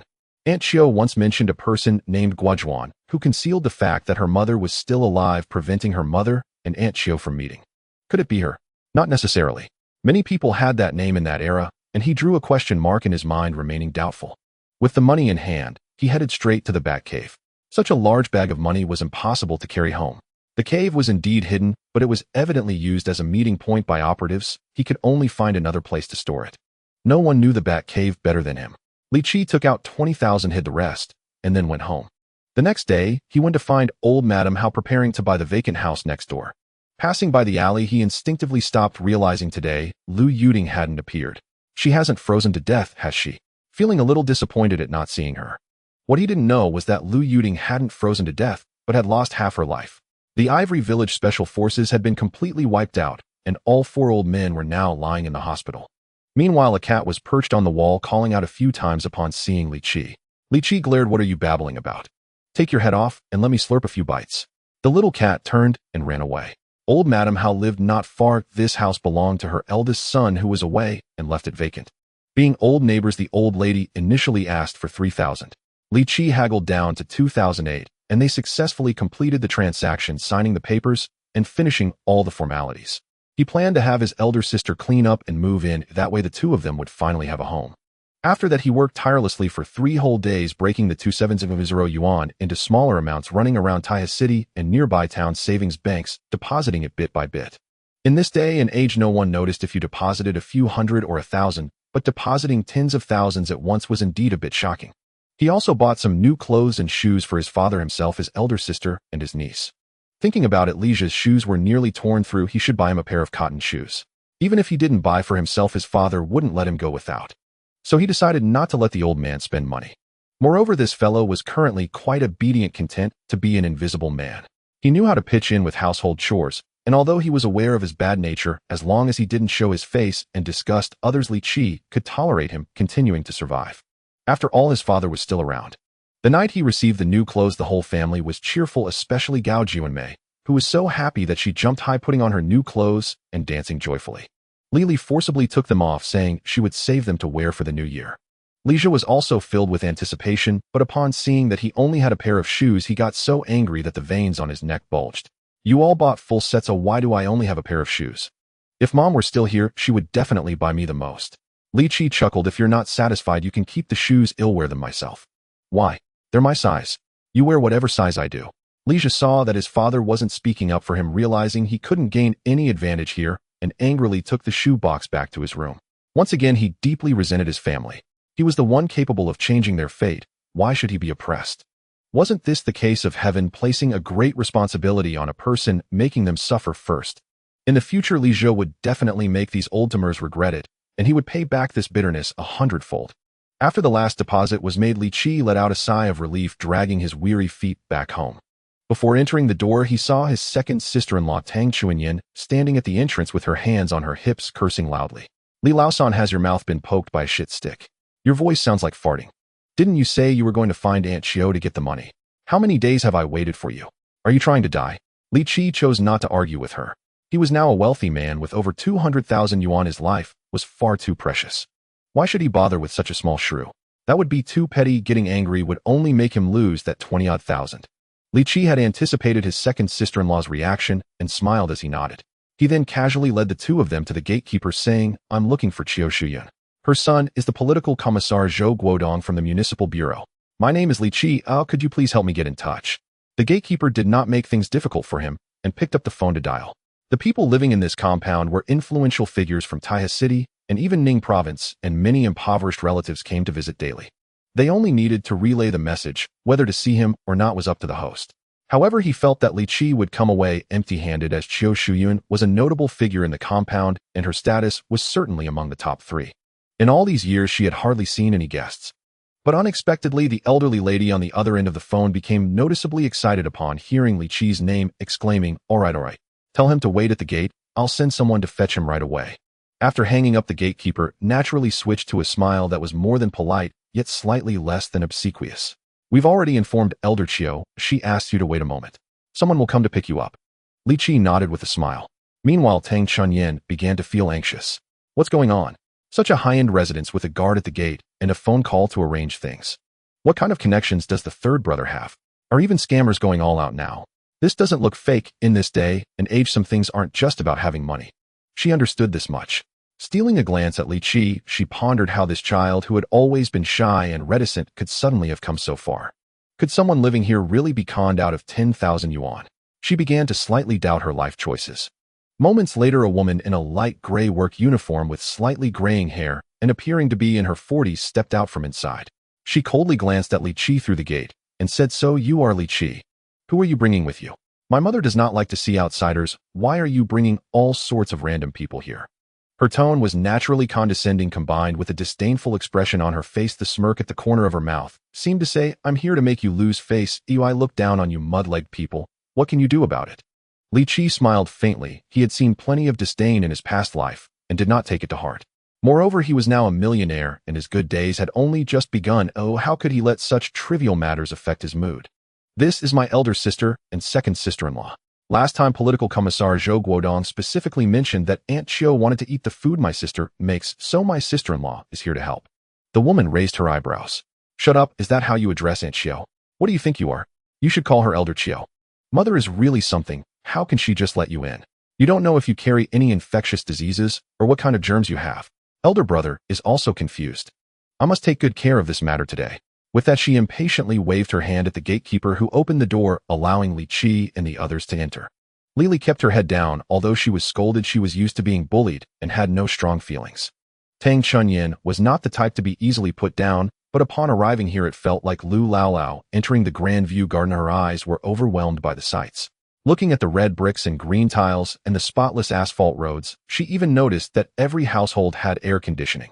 Tang Chunyin learned about air conditioning last year when her mother took her to deliver gifts to a distant relative who was said to be a high-ranking official in the city construction bureau. That official's home had air conditioning. It was said to blow cool air in summer and warm air in winter. Quite miraculous. But that official's home was nothing compared to this place. What kind of incredible luck did the third brother have to be connected to such a person?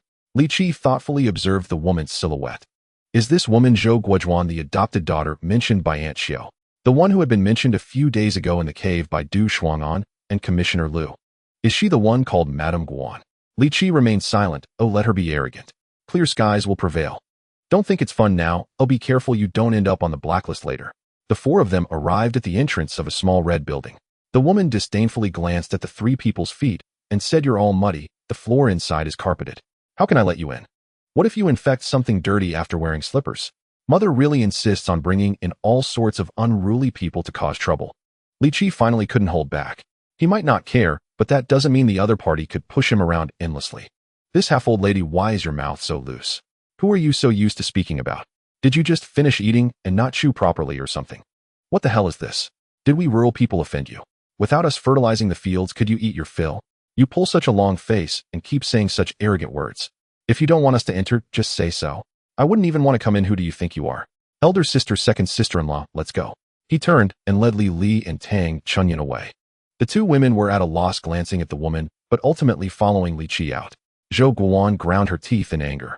For many years, because she was Chiu Shuyun's daughter and Zhou Guodong's sister, she had specifically changed her household registration and name to take on the surname Zhou. Unless someone knew the details, no one realized she was adopted. Most people thought she was Chiu Shuyun's biological daughter. Therefore, everyone who saw her had a face full of flattery and ingratiation. And she herself worked in the National Security Department. Although she wasn't in a leadership position, due to her status, it was enough to make people wary of offending her. After so many years of living in luxury, today, she was scolded by a young man. Zhou Guowan felt a sharp pain in her chest, but could not unleash it now. However, it suited her just fine that Li Qi had left, as she had learned some things, and it was very likely that Li Qi was a descendant of Lu Yanmei. Back then, in order to cut off the old lattice thoughts and prevent Lu's family from appearing and disrupting her unique status in the family, she had gone to great lengths to conceal the facts. And now that things had obviously fallen apart, the old lady had not even lost her temper at her. She secretly felt pleased, but seemed her plan had succeeded. A dead Liu Yanmei was ultimately not as important as she was. Zhou Guodong was busy with work, and the family of 4 had long since moved out. Meanwhile, the widow of Zhou Guoyang Ding Hong had her own career focusing on the province's economic work. Ultimately, in this family, Qiu Shuyun still had to rely on herself. As long as I keep Qiu Shuyun firmly in hand, I can enjoy this status forever and provide the empire with a steady stream of intelligence. When the empire notifies me to retreat, I'll dispose of Qiu Shuyun. Her later life would be filled with wealth happily spent under the cherry blossom trees. Thinking of these wonderful prospects, she opened the door and returned home. In the living room, Qiu Shuyun and her second sister-in-law Ding Hong, who was holding Zhou Xiaoyan, were waiting. When they saw her enter the house, they were startled. "Where is Li Qi?" Zhou Guowan revealed a sad smile, saying, "I went to greet him at the gate, but he might have walked slowly, and he scolded me, saying I looked down on them rural people and treated them with disdain. He said he saved my mother's life, and who am I to look down on him?"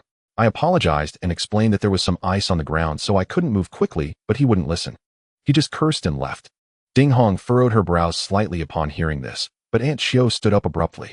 "Li Qi, that child, though his mouth is rather rude, is not a bad person. Let me go out and ask what's going on." Zhou Guowan appeared momentarily stunned. Based on her years of understanding of Qiu Shuyun, this was an extremely strong-willed old lady who despised evil and never tolerated any nonsense. She harbored a deep hatred for all sorts of social evils. By speaking this way, she had effectively sentenced Li Qi to death in front of Aunt Xiao. Yet she was actually going to confront Li Qi. Although she had seen him leave with those 2 rural women, what if? No, she needed to delay a bit to let those 3 muddy-legged people get further away. By then, the old lady wouldn't be able to find them, and she would naturally believe her. With red-rimmed eyes, she tightly gripped the doorknob, biting her lip as tears began to fall. "Mom, do you not trust me? Who are they for you to care so much? I am your daughter who has been with you for over 20 years. Our family sacrificed ourselves to protect your team's retreat back in the day. If it weren't for you bringing me out, I might still be thrown into some mass grave with my parents. How could I deceive you?" Zhou Guowan sneered inwardly. In the past, no matter what happened, as long as she mentioned how her entire family was killed by the small troop, while protecting Qiu Shunu and her husband General Zhou, Aunt Xiao would always yield to her out of shame. She believed this time would be no different. Slap. Aunt Xiao actually slapped her down. Zhou Guowan covered her face, incredulously exclaiming, "Mom, you hit me. You actually hit me for a few muddy-legged people." But she quickly fell silent, frightened, as a chilling aura suddenly emanated from Aunt Xiao. In that instant, Zhou Guowan felt as if she were facing a mountain of corpses and a sea of blood. Qiu Shinu was a female general who had experienced countless wars, having personally shot over 100 enemies, not to mention the number she had annihilated in battles she commanded. She was a woman of iron and blood. Previously, she had only been considerate of some old favors, giving Zhou Guowan face and pretending to be confused. But the other party repeatedly crossed the line, truly thinking she was unaware of the disgraceful things they had done behind her back. "In my life, no one has ever stopped me. Back in the day when the Little Devils gathered 5,000 self-defense troops and 19 tanks to block Jin City, trying to prevent me from boarding the ship, I led 800 men and broke through their lines. Today you dare to stop me at the door, preventing me from leaving. Who gave you the courage?" "Mom, I didn't mean it that way. I didn't." Zhou Guowan trembled all over, nearly wetting herself from Aunt Xiao's few words. She felt that if she didn't step aside, her head might be cracked open. All these years, she had never seen such an aura from the old lady. No wonder even her immediate superior had once said that when Qiu Shinu picked up a gun, she became the Iron Lady, and even the most powerful warriors of the empire dared not meet her gaze. At that time, she had not believed it, but today she suddenly realized that she did not truly understand Qiu Shinu. The door was opened, and Qiu Shinu stepped out. Ding Hong walked past Zhou Guowan, with Zhou Xiaoyan giving her a disdainful glance. Zhou Guoyang had always looked down on Zhou Guowan when he was alive, and so did Ding Hong. She always felt that there was a distasteful aura about Zhou Guojuan, something she couldn't quite put her finger on. However, her family had indeed saved the old lady's life, so she felt it inappropriate to make things difficult for her openly. But that didn't prevent her from looking down on her. Zhou Guowan also followed out the door and looked into the yard, her previously tense heart finally relaxing. Li Qi returned to the main gate with Li Li and Tang Chuanyan, all smiles, while Qiu Shinu had already taken Li Qi's hand. "Child, my good child, why didn't you come in?" He felt too embarrassed to come in after saying such rude things. Zhou Guowan nearly shouted in fury, rushing up to Qiu Shinu and glaring at Li Qi with eyes that nearly spat fire. She believed the other party would understand her meaning. If he dared to speak out of turn, she would definitely make him pay. Li Qi completely ignored her, smiling at Aunt Xiao as he said, Aunt Xiao, this ugly old lady, said we are country folks, that our shoes are dirty and we carry bacteria and viruses on us. It's easy to infect you with some filthy disease if we enter the house. I really couldn't stand her ugly face, so I left. But then I thought I came to see you after all, so I should at least greet you before leaving. And that's why I came back. Zhou Guan was outraged. How dare he speak bluntly like that? Did he not know he was Aunt Xiao's daughter, a staff member of the National Security Bureau, part of the upper society they could never hope to curry favor with? You're talking nonsense. I never said those things. You shameless country bumpkin, you only know how to stir up trouble. Who taught you that? You a beast lacking parents, how dare you say such things? Aunt Xiao was also somewhat puzzled and glanced back at Zhou Guan. Isn't she just a small old lady? Li Qi grinned and replied, how can she not be? She looks older than you and is even uglier. With that face in our village, she could only marry the village idiot or someone with sequelae from a stroke. Anyone capable wouldn't even look at her. Ding Hong couldn't hold back her laughter anymore. This child really knows how to speak and should say more. Zhou Xiaoyan leaped into Li Qi's arms, exclaiming, Big brother, you were so handsome that day. You single-handedly took down several bad guys. Can you teach me martial arts?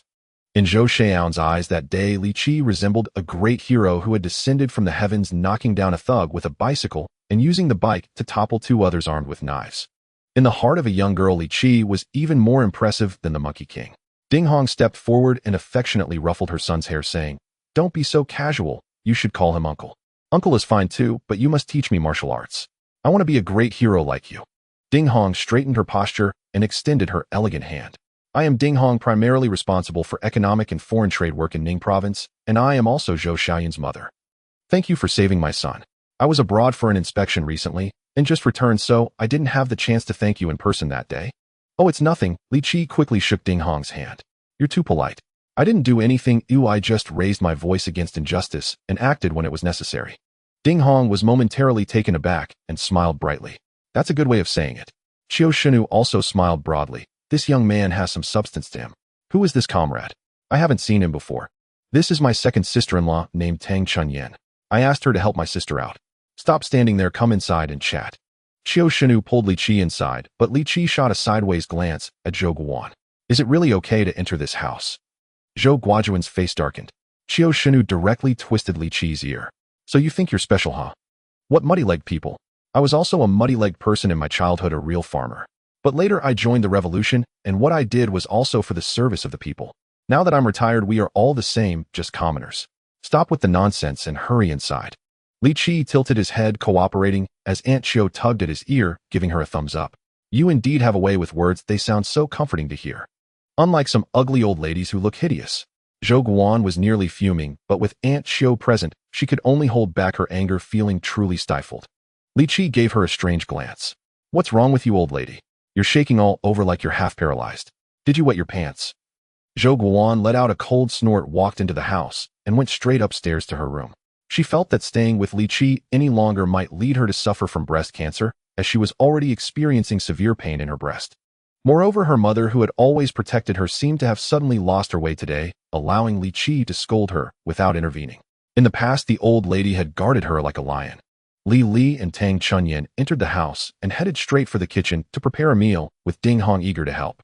Qiu Shuyan grabbed her and said, Second sister-in-law, please don't go. Do you remember last time when you said Ning province developed a pressure cooker and insisted on making me braised pork and stewed eggs? As a result, when we entered the kitchen, the pressure cooker exploded, shattering several panes of glass. We don't even know if you were stewing eggs or missiles. The brigade commander stationed at the bridge even called me specifically to ask if our family was developing some new weapon that needed to be reported to the state. Ding Hong's face flushed, twisting her waist and acting coy. Oh, Mom. That was just an accident. Why do you always bring that up? Last time you didn't cook the green beans properly, and the eldest ended up in the hospital. All right, Mom, I won't go to the kitchen anymore. Is that okay? Can we not talk about my dark history? Li Qi shook his head. That's not dark history. Those are your past experiences, which will surely transform into light, illuminating the way forward. Ding Hong's face lit up with joy. You still understand me. He understands nothing. If it weren't for him, I would have gone to the hospital that day. I had no appetite, otherwise you would have sent me away directly. When Xiao Laotai saw Li Qi, her mood brightened, her mind often drifting to his mother Lu Yanmei. At that time, two young girls of similar age would huddle in the room chattering about their respective worlds. Lu Yanmei admired Qiu Shuyan's ability to navigate and fight in various places, while Qiu Shuyan envied her whimsical nature, her skills in hunting, her knack for trapping deer, and her ability to fish in rivers. Lu Yinmei proudly claimed that she could even slaughter pigs. At that time, Qiu Shuyun genuinely admired Lu Yinmei. Sometimes she would even wonder if Lu Yinmei, born in her own family, would be more valiant and adept in battle. After all, the courage and determination that girl possessed were things she had never witnessed in her life. In the kitchen, Li and Tang Chunyin were taking out vegetables and meat from the refrigerator. They rummaged through the cupboard for various seasonings. Li quietly asked second sister-in-law, "Why didn't you ask Qiu Laotai about that 10,000 yuan matter?" Tang Chunyin's face showed a complex expression. "Eldest sister, don't make me feel small. Am I a tiger or a leopard? With such a person, can we even be fooled out of our 3 melons and 2 dates? If they dropped a sesame seed, we could pick up a watermelon. It's not even on the same level, not a match." That Qiu Laotai looks at the third like she's looking at her own son. The third has encountered a benefactor. In the future, our old Li family will rely on the third's good fortune. Li smiled and said, "No more focusing on cooking. It's still my brother who is impressive," bringing Tang Chunyin along so she could see for herself and understand everything. 1,000 arguments at home are no match for seeing it here. However, Tang Chunyin immediately said, "Eldest sister, if that woman keeps jabbering at us during dinner, I'm ready to give her a beating." Li was startled and exclaimed, "Second sister-in-law, please don't cause a scene here. Do you know what kind of place this is and what level of official that person is? The third has only just met someone who appreciates him. Don't ruin the third's future just for your own satisfaction."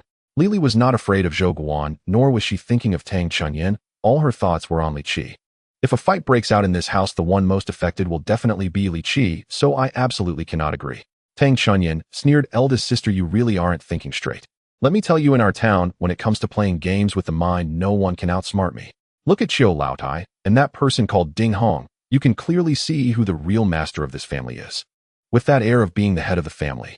And that woman, when she talks to us so casually, yet when she looks at Qiu Laotai and Ding Hong, her waist bends unconsciously. This indicates that she holds no real authority in this house. Moreover, just now, when Li Qi scolded her, both the old lady and Ding Hong showed delight in their eyes. This shows that they have long been displeased with her. It's just that they have class and upbringing, so they don't care to stoop to her level. At this moment, it's time for people like us to take action. What are we? Farmers, barefoot ruffians. If I take her down, the old lady and Ding Hong will surely be pleased, though they will have to scold me and even blame Li Qi, but afterwards they will treat Li Qi even better. Tang Chunyin's well-reasoned arguments left Li completely bewildered. Second sister-in-law, think it over. This matter won't work. Don't mind it. Telling you is pointless. You wouldn't understand anything. Just rest assured, if I create a scene, it will only benefit Li Qi and not harm him. Right now, I hope for Li Qi's good more than you do. You weren't paying attention. That person named Ding Hong is in charge of the economy in our province, definitely more capable than my useless relative. In the future, the third will be my ancestor. If he tells me to go east, I will absolutely not go west. If the third gives me even a bit of help, I won't have to worry about my brotherly high for the rest of my life. Li was utterly confused. A lot of what Tang Chunyin said was completely beyond her comprehension. This made her reflect on Tang Chunyin's life wisdom, gained from over a decade of market experience. In just a few minutes, she had grasped the relationships and subtle psychological games between Qiu Shiyun, Ding Hong, Li Qi, and Zhou Guan. In the hustle and bustle of the market, there are often capable people. At this moment, outside in the room, Qiu Laotai exchanged a glance with Ding Hong, who smiled knowingly, then took out a file folder from the room and handed it to Li Qi. Taihe Market will be the second largest agricultural products and byproducts hub market in Ning Province after the Shengjing Shengfa vegetable and fruit wholesale market. This news has only circulated within a very small circle, as the next 5-year plan is still under review and approval. I am very surprised that you could know this news. Mom said you want to buy 4 stalls. The old leader in charge of this area happens to be an acquaintance of mine. I sold him a bit of face and he will give you a 20% discount. He secured 5 adjacent stalls for you in the core area. Later, he will have the construction team cover the outer wall and roof for you, connecting the 5 stalls. Each stall is about 60 square meters, so 5 stalls total 300 square meters. What do you plan to do with such a large stall? Li Qi wiped his hands, took the file folder, and placed it on Zhou Xiao's lap.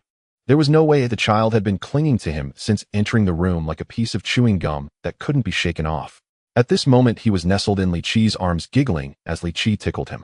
It seemed he lacked paternal love since childhood and took Li Qi as a substitute. Li Qi pondered for a moment and said seriously, in the future, as roads continue to expand and trucks become increasingly advanced, the transportation industry will become immensely prosperous. There will come a day when fresh fruits and vegetables from the south can be transported to the north in just one day, entering the homes of ordinary people. The value of Taiha market does not lie in the present, but in a few years from now. By that time, the annual rent for these 5 stalls will be an unimaginable figure. I am a mundane person who I love wealth. I am a lazy person, so I won't manage it myself.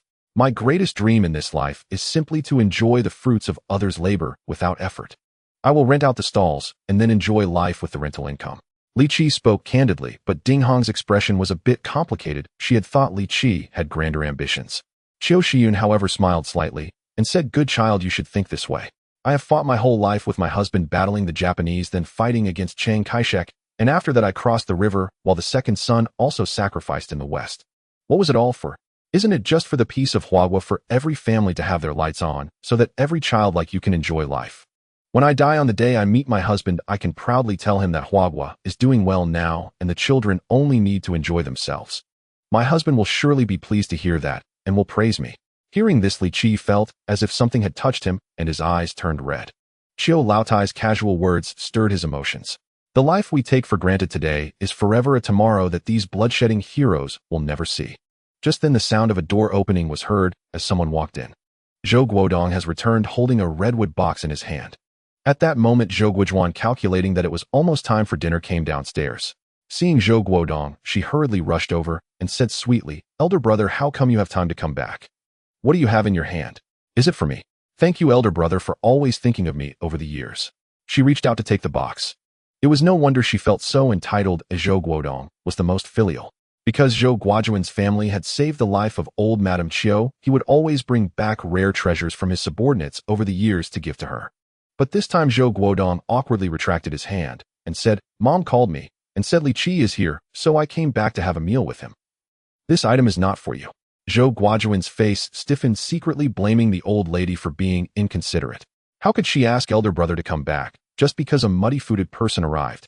Didn't she know how busy he was with work? What a muddled old woman. However, she still wore a bright smile in front of her elder brother. After all, Zhou Guodong held a special position, and much of the intelligence was extracted from her conversations with him. "Ah, then it must be a gift for Mom, right? Can I take a look? I'll keep it for her." As she spoke, she reached out again to take the box, but Zhou Guodong had to retract his hand once more. "It's not for Mom either, Guan. Don't block the door. Li Qi is inside. I have something to discuss with him." Zhou Guojuan's face revealed a look of sorrow. "Elder brother, it's just that I haven't seen you for several days and I've missed you a bit. Is that too much to ask? Is Li Qi more important than me?" Li Qi, sitting on the sofa, sighed inwardly. Was this old lady really so doting on her younger brother? Zhou Guodong really didn't want to get entangled with her. He extended his hand, gently pushed her aside, and walked into the room. A fleeting look of resentment flashed in Zhou Guojuan's eyes. She thought she was hiding it well, but old Madame Qiu had keenly noticed. In the past, she hadn't considered this aspect, but now Zhou Guojuan's issues were becoming increasingly apparent. Li Qi quickly stood up. "Elder brother Guodong." "Shut up, how dare you call him elder brother? Who do you think you are?" Zhou Guojuan's emotions, which she had just managed to stabilize, completely broke down. Zhou Guodong, who had initially wanted to sit beside Li Qi with a smile, finally showed anger on his face. "Guojuan, why are you making such a scene? Li Qi saved Mom and Xiaoyan. Oh, what's wrong with him calling me elder brother?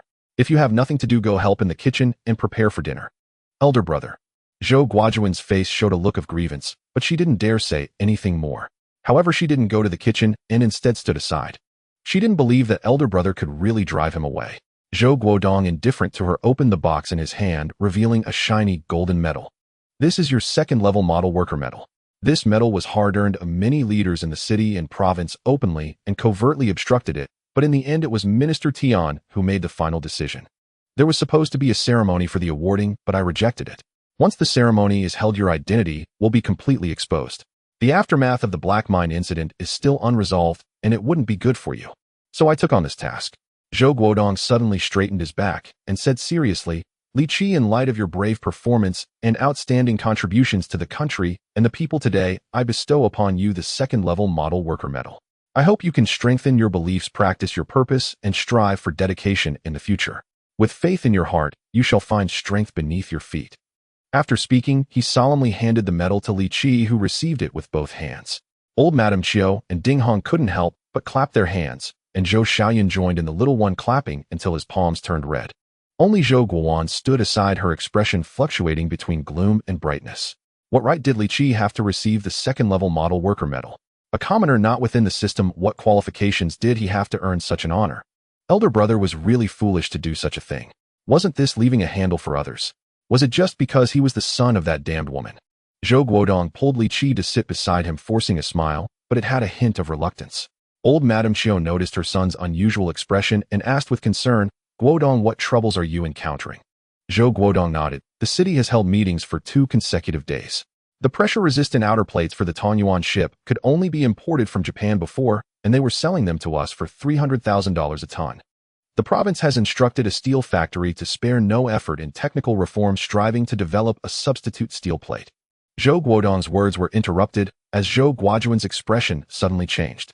"Elder brother, how can you discuss such an important matter in front of him? This is against the regulations." Before Zhou Guodong could respond, old Madame Qiu spoke up. "Li Qi is a second-level model worker medal recipient. Oh, what's wrong with him?" Hearing this, "You've worked in the National Security Bureau for so many years. Have you ever received a certificate? If we're talking about breaking the rules, you standing here is breaking the rules." Seeing the old lady speak, Zhou Guojuan dared not interrupt again, but her face still showed discontent. Zhou Guodong frowned. What was wrong with this adopted sister today? She was particularly annoying. He continued, "However, just yesterday the Japanese unilaterally announced that they would raise the price of the pressure-resistant outer plates by $400,000 a ton. And they even made a special call to Maka saying that there were major issues with our smelting process and that the core additives were completely wrong. No matter how hard we tried for another 100 years, we couldn't produce qualified pressure-resistant outer plates. What a disgrace. Our Taiha city possesses top-tier iron ore in the world, yet we can't produce a usable steel plate. The provincial leaders are furious and have ordered the steel factory to come up with a feasible improvement plan within 3 months." After Zhou Guodong finished speaking, Ding Hong also chimed in. "We have also received notification to cooperate fully with the steel factory's task. During this period, we must strive for any hope at all costs. The city is already arranging the next steps for seeking technical support abroad." Zhou Guodong nodded. "You've worked hard. However, we now seriously suspect that the other party has obtained the smelting formula of the steel factory through spies, which is why they are so unscrupulously squeezing our necks." Upon hearing this, Li Qi suddenly recalled the iron slag that Du Shuangquan had handed over to Commissioner Liu that day in the cave. Was it such a coincidence? Perhaps the Japanese had figured out the technical progress of the steel factory by analyzing the composition of that iron slag. In a few days, Du Shuangquan would be handing over the finished iron water cooling ingots to Commissioner Liu. If he succeeded, wouldn't that lead to even greater losses for the country? Thinking of this, Li Qi glanced at Zhou Guojuan. Was this ugly old lady the Mrs. Guojuan that Commissioner Liu had mentioned? Now was not the time to discuss this. At this moment, Li Li, wearing an apron, was about to call everyone to dinner and happened to witness this scene. She couldn't help but wipe her eyes. Her younger brother was becoming more successful, able to discuss matters with high-ranking leaders thanks to their mother's blessings from the heavens. She steadied her emotions and softly called out, "The food is ready, you let's eat." Upon hearing this, old Madame Qiu was overjoyed and almost ran to Li Li's side, linking arms with her. "Hurry to eat. Ever since that day I had the buns you made, I've found everything else tasteless. I've lost weight these past few days." Li Li looked at the kind old Madame Qiu, thought of her own mother, and her eyes turned red.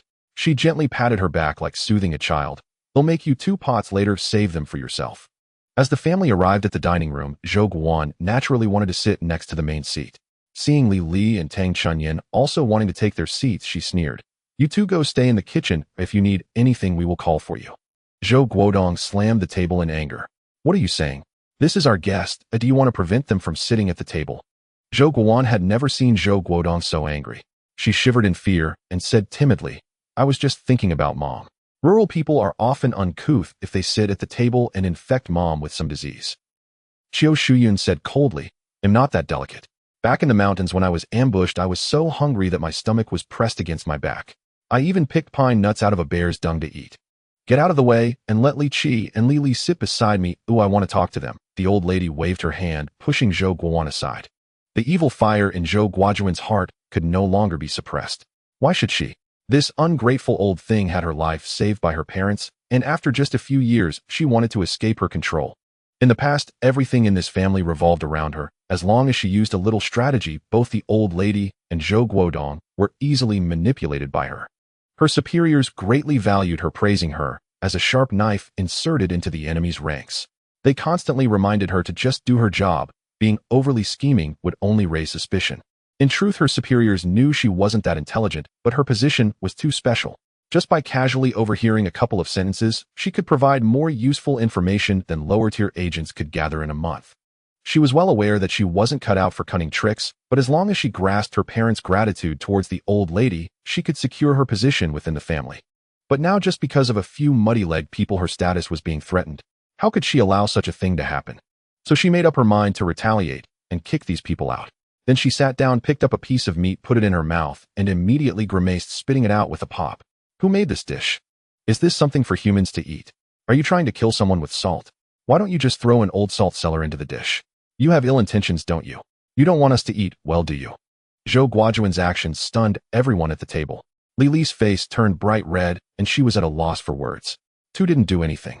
Tang Chuanyin, sitting opposite, Zhou Guojuan suddenly displayed an eerie smile upon hearing this. I've tolerated you for so long, and I was just waiting for the chance to deal with you, and now you walk right into it. She stood up, pointing at Zhou Guojuan's nose and cursing loudly, which dog basket forgot to fasten their belt and exposed you. Old Aunt Qiu hasn't even touched her chopsticks, and you're already tasting the saltiness. Are you a eunuch in front of the emperor? Showing off your donkey-faced self? Who are you trying to kill with that salt? Have you grown a tongue?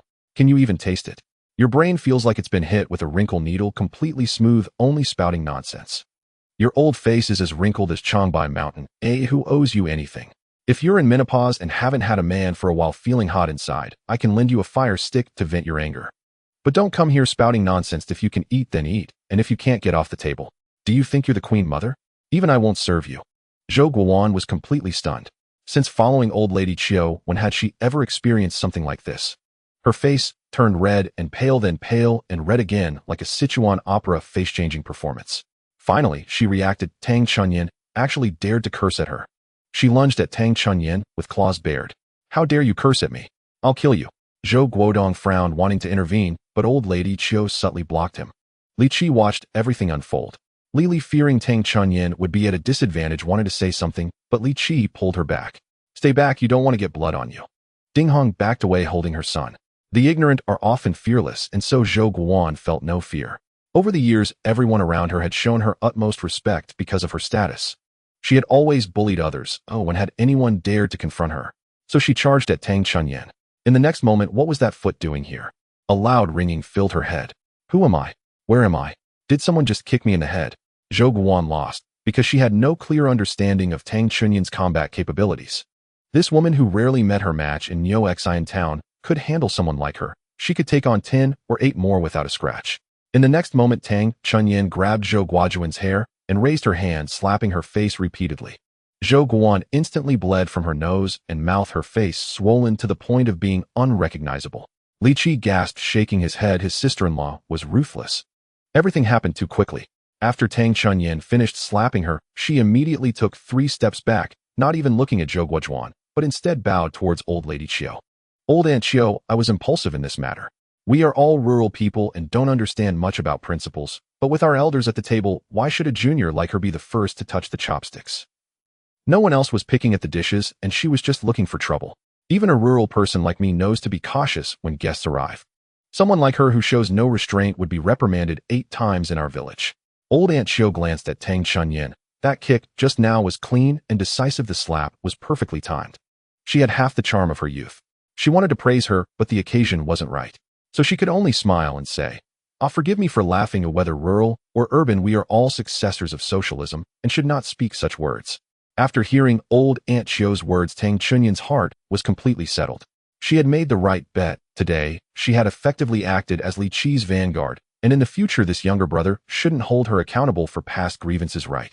Oh my, how high-ranking is the political commissar of the city bureau. Personally awarding medals to her younger brother, he must have a bright future ahead. I can't show off to him anymore. I'll have to curry favor with him from now on.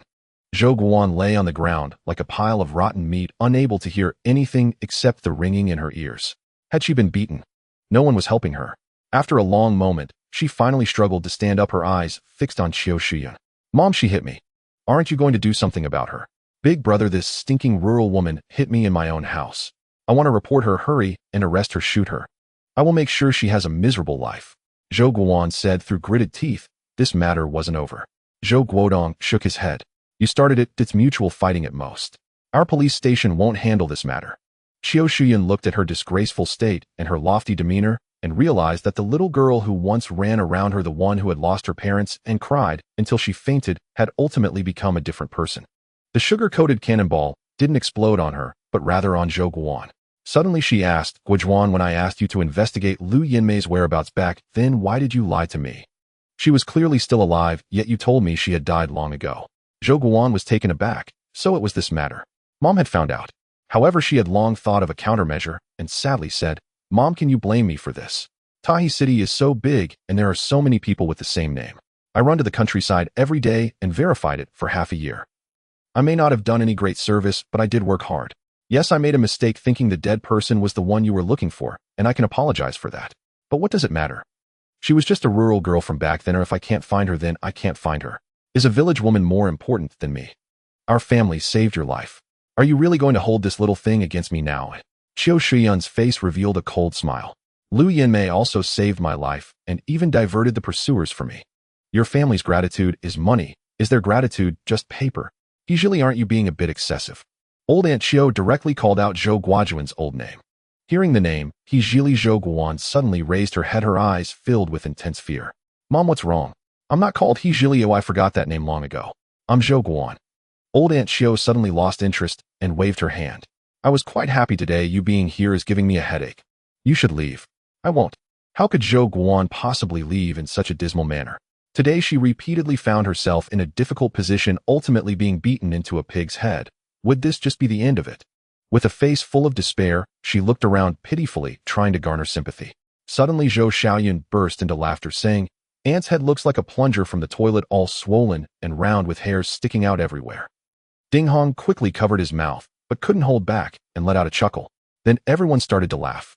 Zhou Guowan completely lost face and, feeling utterly humiliated, grabbed her bag and ran away. Watching her retreating figure, Tang Chunyan awkwardly rubbed her hands together, saying, "Aunt Qiu, you see how this matter has turned out? I feel guilty. It's not your fault she brought this upon herself. It's better that she leaves so we can enjoy our meal properly." Since discovering that Zhou Guowan had deceived her, Aunt Qiu had been observing coldly. Over the past few days, she came to realize that this child had long since changed. Thus her attitude towards this adopted daughter subtly shifted. At this moment, she was the first to sit down, prompting everyone else to hurry back to their seats. Aunt Qiu first served a piece of pork rib to Zhou Xiaoyun and then urged everyone to eat. Ding Hong found the food extraordinarily delicious. Li Li's cooking was nothing special, just ordinary homestyle, but it was not too salty or bland, perfectly cooked, imbued with rich flavors from the pot that stirred the appetite. Normally, she only ate one bowl of rice, but she ended up serving herself another. Zhou Xiaoyun simply poured his rice into the plate with eggplant, slurping it up like a little pig, devouring it with gusto. Aunt Qiu too rarely ate so much, especially that winter melon soup, which was exceptionally bright and delicious, earning her endless praise. Seeing his mother enjoying her meal, Zhou Guodong felt pleased. The more he looked at Li Qi and Li Li, the more he liked them, contemplating how to persuade Li Li to come home to take care of the elderly. However, he had to resolve Zhou Guojuan's issue first, otherwise he would feel embarrassed to bring it up himself. The meal was enjoyable for both hosts and guests. Afterward, Ding Hong volunteered to wash the dishes, and Aunt Qiu nodded, saying, "She can do this job, at least she won't ruin the kitchen." Ding Hong blushed deeply, and Li Li and Tang Chunyan wouldn't let her handle it alone, so the three of them went into the kitchen. Zhou Guodong nodded to Li Qi, inviting him into a small reception room. "There is solid evidence regarding Wang Yu's hired murder. A verdict will be announced soon, and the prison term won't be less than 15 years. However, something occurred in between. Li Qianni died in the hospital due to an unexpected situation." Upon hearing this news, Wang Yu completely broke down and appeared to have gone mad. "Your uncle Li Manjiang has been suspended and is under investigation, but my subordinates say his movements have been quite mysterious lately, meeting with certain people. It seems he still harbors intentions to overturn Wang Yu's case. Wang Defa's case will be judged by an internal court, and the punishment will certainly be more severe than that of Wang Yu. The two nurses who came to pick you up at Niuxian town are considered accomplices. Besides forfeiting all their illegal gains from these years, they will also serve 8 years in prison. As for Liu Xinming, his hand is completely incapacitated, and he is currently detained in the hospital. He has the most problems, the most complex issues, and is under the greatest pressure. Many high-level officials are contacting him, fearing he might speak out. Moreover, I've heard that his wife and child abroad have gone missing, suggesting someone is trying to use this to blackmail him. Currently, the Ministry of Health is facing various obstructions in collecting evidence. But please believe me, we will investigate thoroughly," Zhou Guodong declared earnestly. His character is upright, supported by the identity of his parents, so regardless of the pressure, he will pursue this matter to the end. If it were an ordinary person in his position, they would have likely been transferred long ago. Li Qi said nothing the case had already passed, and regardless of how it ended, at least in the next few years, no one in Tai City would dare to organize such matters. His original intention was merely that.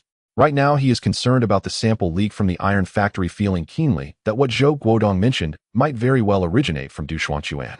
He opened his mouth carefully, saying, "Brother Guodong, you know that the iron factory is not far from my home. But you might not know how they handle the molten iron that has been refined." "Oh, I truly don't know this." Zhou Guodong's eyes lit up, sensing that Li Qi was not merely engaging in small talk. Taihe City has a mother river called Gongzhou River. The Taihe steel plant is built right by the river. They constructed a small dam there. The molten and leftover iron are directly dumped at the dam's edge. If the volume is large, it will also cool down the water of Gongzhou River. When they pour the molten iron at night, one can see the flames shooting into the sky from afar, illuminating half the town with a red glow. Li Qi paused for a moment. If someone knew when the iron factory dumped the molten iron or residue and took advantage of the gap when the iron had just cooled and before the second batch of wastewater or leftover water arrived to pry away a piece of waste residue, could they analyze the composition of this waste residue to determine whether the iron factory's smelting technology had reached a certain stage? If the other party were even more ruthless, contacting the factory laboratory to steal a cooling ingot of finished steel, wouldn't they be able to fully understand the current technological level of the iron factory? Zhou Guodong suddenly stood up, grabbing Li Qi's arm firmly. "What do you know? Li Qi, this matter is too important. You must understand that every year the small factory takes away tens of millions in foreign exchange through overpriced pressure-resistant panels, but we have to grit our teeth and suffer this great loss for the development of our navy. If we can cut off their source of intelligence, at least we will have leverage to negotiate with them." Li Qi nodded, but his mind wandered to greater thoughts. In his previous life, he had entered the Taihe steel plant. That was 20 years later, when he was woefully short of money, and the Taihe steel plant was expanding, hiring a large number of workers. Coincidentally, the person in charge of hiring was his middle school classmate. Thus, he forged a fake discharge certificate, bought 2 packs of cigarettes for the handler, and signed a contract to enter the factory. By then, the domestic iron and steel smelting technology had made tremendous progress, and many specialized fields, including the steel plates used for spacecraft, were gradually achieving localization. The workshop he entered was responsible for providing raw molten steel for the military's pressure-resistant special plates. When he joined the factory, everyone was exasperated. Originally, hiring veterans was to emphasize physical fitness and the ability to endure hardship working on the production front lines. However, by that time, he was already quite weak, struggling to carry 25 kilograms of silicon additives to the furnace, needing several breaks in between. From the workshop director to the team leader, they all found him a headache. At that time, the factory had just imported a spectral metal composition analyzer from Germany, and before the molten steel underwent further processing, the composition had to be adjusted, requiring sampling to test whether it met the standards.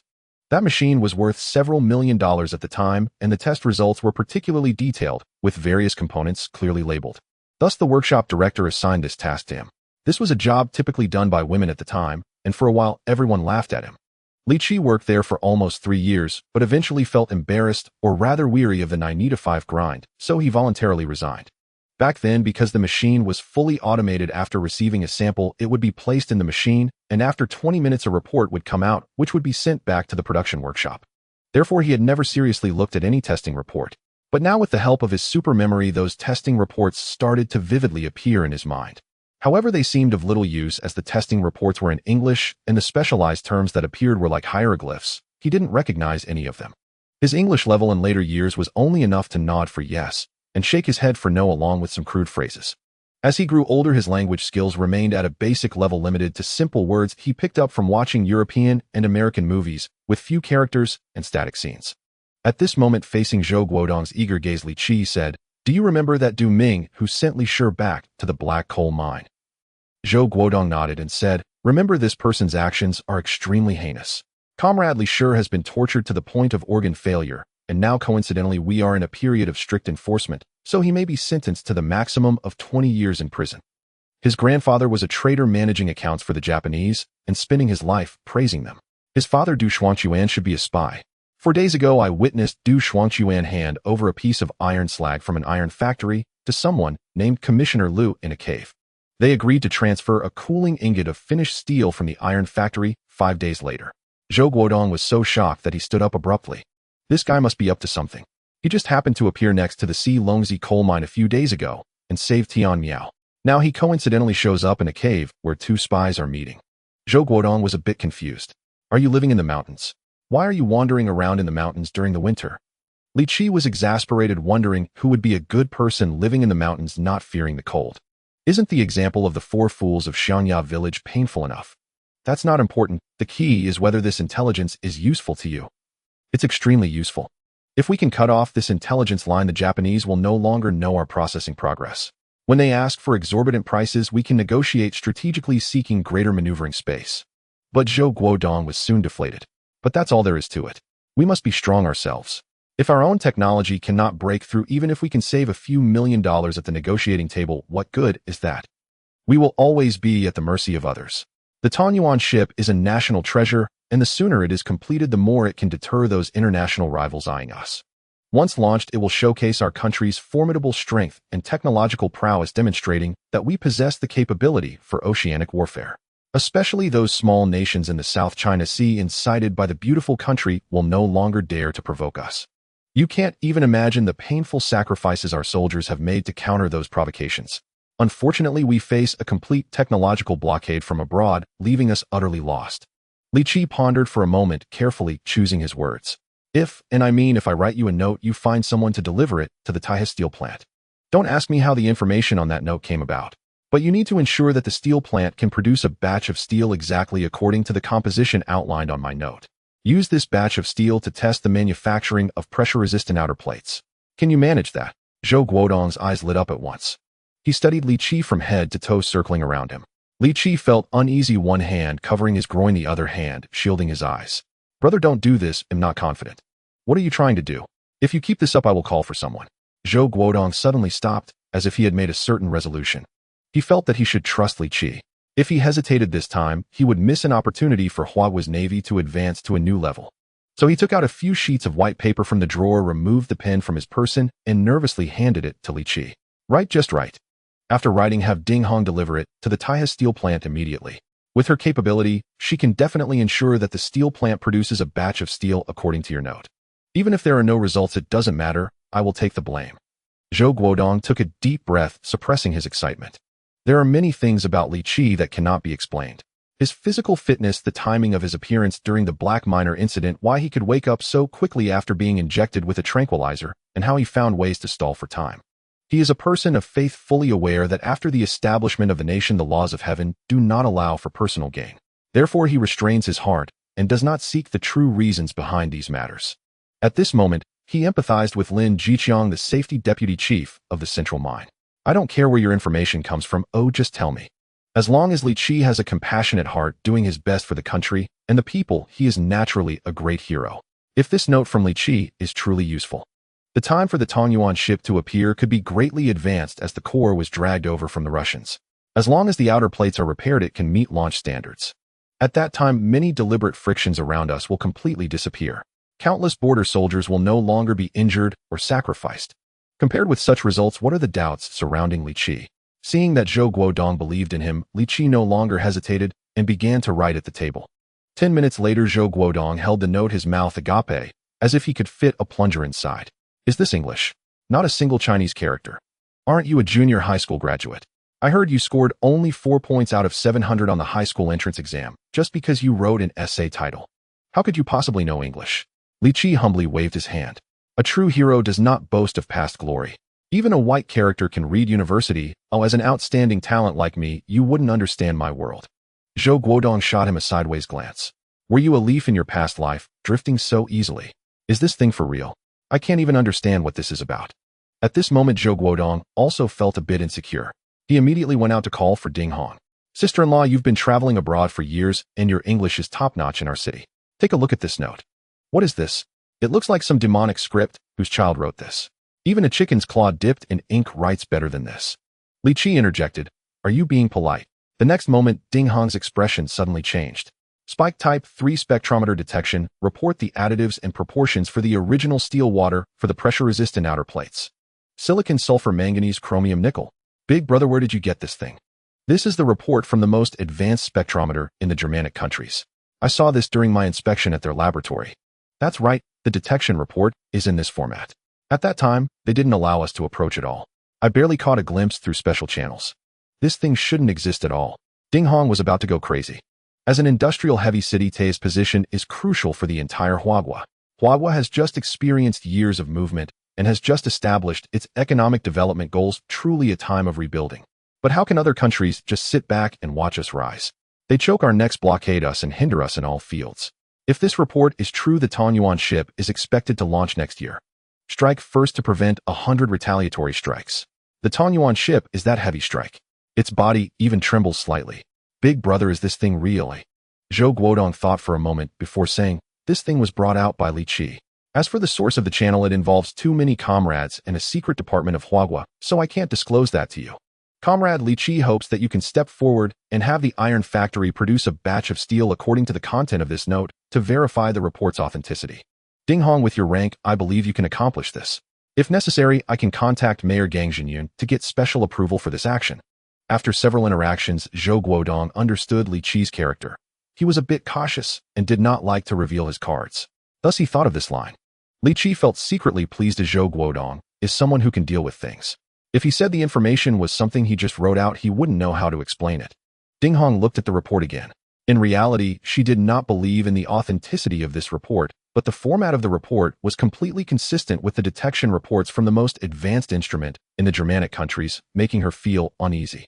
No one understands Zhou Guodong's character better than him. He is a staunch patriot, steady, and having a broad outlook is the unchanging tone of his character. Since Zhou Guodong can support Li Qi, she doesn't mind taking a crazy risk. Thus she revealed a determined look in her eyes. Rest assured, I guarantee that I will complete the task. If this report is real, it would be an epic-making leap for our Taihe steel plant and our entire Huagua military industry. Li Qi, come with me to the Taihe steel plant. You should be present for this historic achievement and witness the miracle happen with your own eyes. When Ding Hong spoke these words, she discreetly rubbed away the ink stains on her fingers. The pen used by her elder brother was a gift from her, and the paper in the room was also provided by her, so the document in her hand was clearly just written by Li Qi. She had just returned from abroad and heard from her mother-in-law about the things Li Qi had been doing lately, feeling that her mother-in-law was exaggerating. After all, her mother-in-law had been recounting the story of Liu Yanmei for many years, and Li Qi was Liu Yanmei's son, which gave him a certain prestige in her mother-in-law's eyes. However, since the other party had saved her son, that was a monumental kindness. A woman who had been a mother would understand what such grace entailed. Thus her initial impression of Li Qi had soared to new heights. She never expected that in the end she was too narrow-minded and limited in her perspective. If the contents of this paper were confirmed to be valid, how significant would Li Qi's contributions be? To be honest, if it came to merit and reward, Li Qi would undoubtedly be honored, and at that time, even the administrative governor of Ning province would not be qualified to bestow a medal upon him. A group of old leaders would need to have a showdown first. Stop. Ding Hong dared not think further. Everything would wait until verification was complete. She thought for a moment, quickly picked up another piece of paper and translated the contents on the spot, writing out a second document. Li Qi kept nodding, looking at the others. His writing was like his character, each stroke exuding vitality. Zhou Guodong thought for a moment and nodded, agreeing that Ding Hong was right. At the moment of success, Li Qi should witness it in person. So he said in a deep voice, Li Qi, you go with Ding Hong. Don't worry about your elder sister and second sister-in-law. I will send a car to take them home. Li Qi nodded, and after Ding Hong finished translating the report, she carefully folded the original and put it in her pocket, then eagerly grabbed Li Qi's hand and ran out the door. As they passed through the living room, Aunt Chiu was talking to Li Li and Tang Chunyan. When Zhou Xiaoyan saw Li Qi, he rushed over saying, Uncle, play with me. Ding Hong pressed his head down and pushed him back to his grandmother. Son, Mom has important business, so I'll borrow your uncle for a couple of days. You play with Grandma. Aunt Chiu understood Ding Hong's character. She was a typical workaholic, transforming into a workaholic monster whenever there was serious business. What new miracle had Li Qi created this time? She kindly gave Li Qi an encouraging smile, saying, Go on, kid, don't embarrass your mother. Ding Hong was driving a red Santana, which was a rare sight back then, and she personally opened the passenger door for Li Qi. Li Qi looked out at the thick night outside the window, feeling a slight sense of unreality. Ding. Call me sister-in-law. From now on, no matter the occasion, you must call me sister-in-law. You saved Xiao Yun and Mom, and you are the son of Mom's benefactor. We are family now. Okay, sister-in-law. What if the factory people refuse to conduct the experiment? After all, a furnace of molten steel is quite costly. You don't need to worry about that. I still have some influence in this regard. The two soon arrived at a steel factory. Ding Hong had a special pass driving directly to the office building and taking Li Qi into the factory manager's office. The factory manager Xing Shuai listened to Ding Hong's words and looked at the so-called inspection report, his expression showing difficulty. Director Ding, this puts me in a tough spot. You know that our furnace is currently running 24 hours a day for that task. The provincial government has issued a military order requiring us to come up with a feasible plan within 3 months. Currently, the workers are on 3 shifts, and some of the experienced workers haven't had a day off, and who knows how long their eyes are nearly going blind from working hard to complete the first phase of testing as soon as possible. Your composition list is completely opposite to our current testing direction. Although I don't understand the technology, this thing looks unreasonable. I need to consult with Director Yang. Ding Hong nodded, saying, I will call Director Yang Xinhua. She picked up the phone, not only calling Director Yang Xinhua of Taihe Steel, but also directly contacting several senior leaders in the province.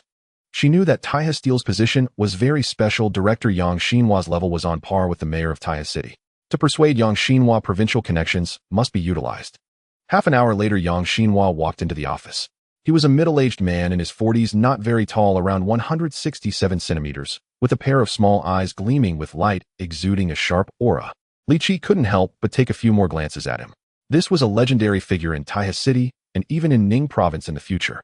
A few years later, when economic reforms began, many state-owned enterprises and large collectives went bankrupt and workers lost their jobs. Yet under his leadership, Taihe Steel not only avoided being eliminated by the times, but instead made rapid advancements, developing from a scale of over 10,000 workers into a super factory with more than 100,000 employees. It became a nationally renowned steel enterprise. At its peak, Taihe City was divided by the Princess River. Half was Taihe Steel, and the other half was other city buildings. Taihe Steel became a major taxpayer in the province, creating countless millionaires. Some people even joke that Director Yang was a time traveler or had foresight. Otherwise, how could he accurately seize every critical moment in history, allowing Taihe Steel to always be on the fast track of development? Some of his decisions and actions could no longer be described as miraculous. They were clearly divine feats. Especially when he retired, he decisively gave up $1.2 billion in company shares and went to Mongolia to secure 3 new iron mines for Taihe Steel. This saved his life in the investigations that followed years later. In his previous life, Li Qi had no right to face someone of this caliber. At this moment, Yang Xinhua had already begun to shine. Before coming, he received phone calls from 3 important leaders, including his direct superior Meng Xiangqian, the Minister of Metallurgical Industry. He was instructed to cooperate with Ding Hong's work without regard to the consequences. So he came with a bit of temper. He first shook hands with Ding Hong, then upon seeing Li Qi, without much thought extended his hand to Li Qi as well. Li Qi shook Yang Xinhua's hand, and the fleeting feeling of unreality disappeared. This life was turning out well. He could even shake hands with the old factory manager.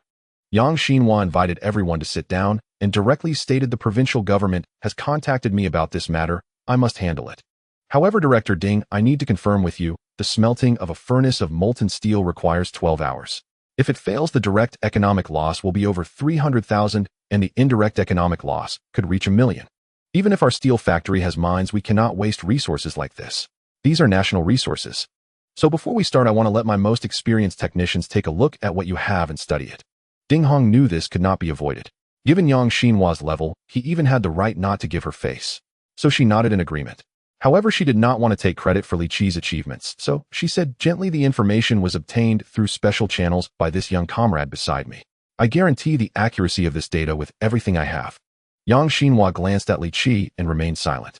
In a short while, 6 experienced workers in dark blue uniforms and cotton jackets entered the factory manager's office. Xing Shuai did not waste any words, saying, here is a piece of paper for you to take a look at. The province requires that you conduct an experiment by smelting a furnace of steel according to this formula. Director Ding said that the steel produced from this formula, once cast, would become qualified pressure-resistant outer plates. Hiss. The 6 experienced workers collectively inhaled sharply. They had been working on pressure-resistant outer plates for nearly 3 years, and to this day, they had no clue. No matter how hard they tried, the products they produced were simply unqualified. They couldn't even meet the minimum usage standards. Thus, the country had to continue importing from Japan. Every meeting, the higher-ups looked at them with hopeful eyes, making them feel embarrassed all over. But this matter involved numerous difficulties, from the formula to the process. They had been exploring for 2 years. Although there was some progress, it was not significant. Today, a layman presented a piece of paper and claimed it could solve their problem. Was this just empty boasting? Young and inexperienced, they thought to themselves. The 6 senior technicians silently scoffed, but could not voice their thoughts, taking the translation report provided by Ding Hong and reading through it one by one. Yang Xinhua asked the oldest master, "You having read it, what do you think?" "This is nonsense." Yu Qingzu was so furious that his hands trembled. "This is bureaucratic nonsense. This is the blind leading the blind. This is a waste of the country's resources and wealth. Who produced this document? Simple-minded and clumsy, it's obvious you've been hit by doors too often. It's completely irrelevant. Why even bother to make it? No need to test it. I already know it won't work. It goes completely against our research direction. It's pure nonsense." Li Qi was displeased. This old man spoke so harshly. "Old comrade, you're being a bit too dogmatic. How can you say it won't work without even giving it a try?" Yu Qingzu slammed the table and stood up. "I have over 30 years of experience in iron smelting. I've been practicing for 2.5 years just to perfect the pressure-resistant outer plate. During these challenging days, I haven't taken a single day off. I spent 2 spring festivals in the factory. Based on my experience, there's no need to even look at the finished product. It simply won't work. Who taught you to add nickel and chromium to molten iron? Are you joking?" Li Qi scoffed. "So you've spent over 30 years not understanding this simple issue, failing for decades, and you still think you're quite glorious? 2 years without going home is something worth boasting about. If you're on the wrong path, the farther you go, the more you fail, you understand." The other technicians were feeling uneasy seeing Li Qi so assertive. One of them, Lei Yaoguo, spoke up. "Young man, you shouldn't speak so harshly. Old Yes skills are renowned not just in Taya City, but even in the province, having been invited multiple times to guide steel mills across the country. He is a national model worker.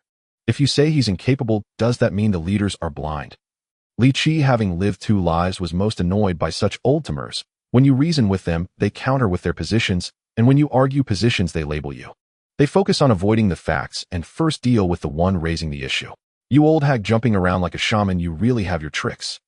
You're dismissing the matter without discussing it. Well, why don't you just label me? You flap your big mouth with lips like a donkey, smelling as if something died in your mouth. How disgusting. If you have the ability, then produce the pressure-resistant outer plate. If not, just shut that filthy mouth of yours. Lei Yaoguo was so angry his eyes nearly bulged out, but he didn't dare to act in front of the factory manager and deputy factory manager. The other 4 technicians exchanged glances. Li Qi's combativeness surprised them. Setting aside the technical details, he truly was a talent in verbal sparring. One called Zhai Heli hesitantly spoke up. "How can you use such language? It's so lacking in quality." Li Qi shot him a sidelong glance. "I have to spar with people like you under the same roof. What quality can I have?" Zhai Heli promptly shut up. Not being able to retort was better than being scolded by Li Qi in front of their ancestors. Yang Xinhua rubbed his forehead. His intention was to have the experienced colleagues persuade Ding Hong to resolve the situation. This was a critical moment. The provincial military order was on the table, and every minute was invaluable. To remelt a batch of molten steel would take more than 10 hours, a loss he didn't want to bear. But seeing 6 key technicians silenced by Li Qi's scolding, this tactic was clearly failing. He was not indecisive. He slammed the armrest of his chair. Then it settled. Lao Xing arranged the workshop immediately and strictly follow the formula to remelt a batch of steel. "Do we have all the materials?" Xing Shui nodded. "Yes, we have everything, though some materials shouldn't be added at this stage. We have some in the hot rolling workshop, I can transfer them over." He said this intentionally. Many items on Li Qi's paper were completely contrary to current knowledge. Unfortunately, his little scheme was as effective as a mute courting a blind person. Li Qi and Ding Hong did not respond. Yang Xinhua turned to Ding Hong. "Director Ding, the results won't be ready for at least 12 hours. By then it will be midnight. You go back first or wait for my call." "No, I'll wait here." Ding Hong shook her head firmly. She knew that if the experiment succeeded, it would be a moment worth recording in history, and she didn't want Li Qi to miss it. Yang Xinhua nodded. "I'll handle other matters first and return in 12 hours. The 6 old technicians angrily returned to the workshop to guide the smelting of the new molten steel. Yu Qing's old face was as angry as an expired pig's kidney turning purpler. In the cold weather, his head emitted steam, truly infuriated. "Nonsense, this is bureaucratic inefficiency, a pure waste of our precious time." Lei Yaoguo fanned the flames from the side. "Factory manager Xing and factory manager Yang aren't speaking up for us. It's truly a collusion. I won't go home today either. When the molten steel is finished and goes to hot rolling, it will definitely shatter. At that time, I'll have to ask that brat in front of both factory managers where he sprang from. So arrogant. If I don't make him feel ashamed, I won't share his surname. Right, we're not going home either. We'll all head to the factory manager's office at midnight to deal with him together." Yu Qingzu nodded. "As soon as news from the hot rolling side comes through, I'll report him to the province for delaying the operation." Xing Shui watched the 6 old masters leave and heard their words nodding secretly. He knew Ding Hong's status, but even the highest leaders shouldn't act so recklessly. What time is it? Such actions that delay production processes can be considered treason on a grand scale. However, he still maintained face arranging an office for Ding Hong, and Li Qi sending over water and biscuits and arranging for the cafeteria to prepare some meals. Once they were left alone, Ding Hong suddenly slapped Li Qi on the head. "You little brat, where did you learn all that foul language? I tell you, if this succeeds, you must not use such words in front of many old leaders in the future." Li Qi quickly raised his hands in surrender. "Sister-in-law, don't hit me anymore. I won't dare again. I swear." Ding Hong shot him an annoyed glance. "What if you dare again?" "If I dare again, I'll swear again." Ding Hong couldn't help but laugh. "You're really quite cheeky with me." She pulled Li Qi over and gave his back several hard slaps, causing her hand to hurt. Li Qi smiled. "Sister-in-law, don't bother. Your slaps are like tickles to me." Ding Hong took a sip of water to cover her embarrassment and suddenly asked, "You're so casual with everyone, not taking anyone to heart, but when looking at Yang Xinhua, your expression is different, filled with admiration and acknowledgement. How come you've interacted with him?" Ding Hong was puzzled. How could Li Qi know someone as tough as Yang Xinhua? Li Qi quickly shook his head. "I truly don't know him, but I have a very secret identity. I am a sage. I can see things about this person that others can't." Ding Hong immediately became interested. "I'm honored. What can you see?" Li Qi knew they had to stay there for 12 hours, so they couldn't just stare at each other. Since Ding Hong was in charge of economic work, he figured he could share some insights. Currently, the South is conducting pilot reforms, which will soon sweep the nation. It won't take long. Many old enterprises in Taihai City will be eliminated by the times. Factories like chemical plants, central mines, and pharmaceutical companies that benefited from the planned economy will dismantle and reform, leading to layoffs. But Taihai Steel Plant will not. Instead, it will thrive, developing ever better. When Taihai Steel Plant grows to a scale of hundreds of thousands of people and builds several large furnaces, the existing procurement system left over from the planned economy will no longer meet demand. By then, freight and logistics will thrive, and countless companies producing various instruments and meters will emerge in the South. The raw materials and instruments required for Taihai Steel Plant will rely on some imports, while others will be purchased from across the country through various intermediaries. In the near future, the first batch of people doing business with the steel mill through connections will achieve pure profits reaching tens of millions annually. The exchange of money and power will become common and public, and it won't be prohibited.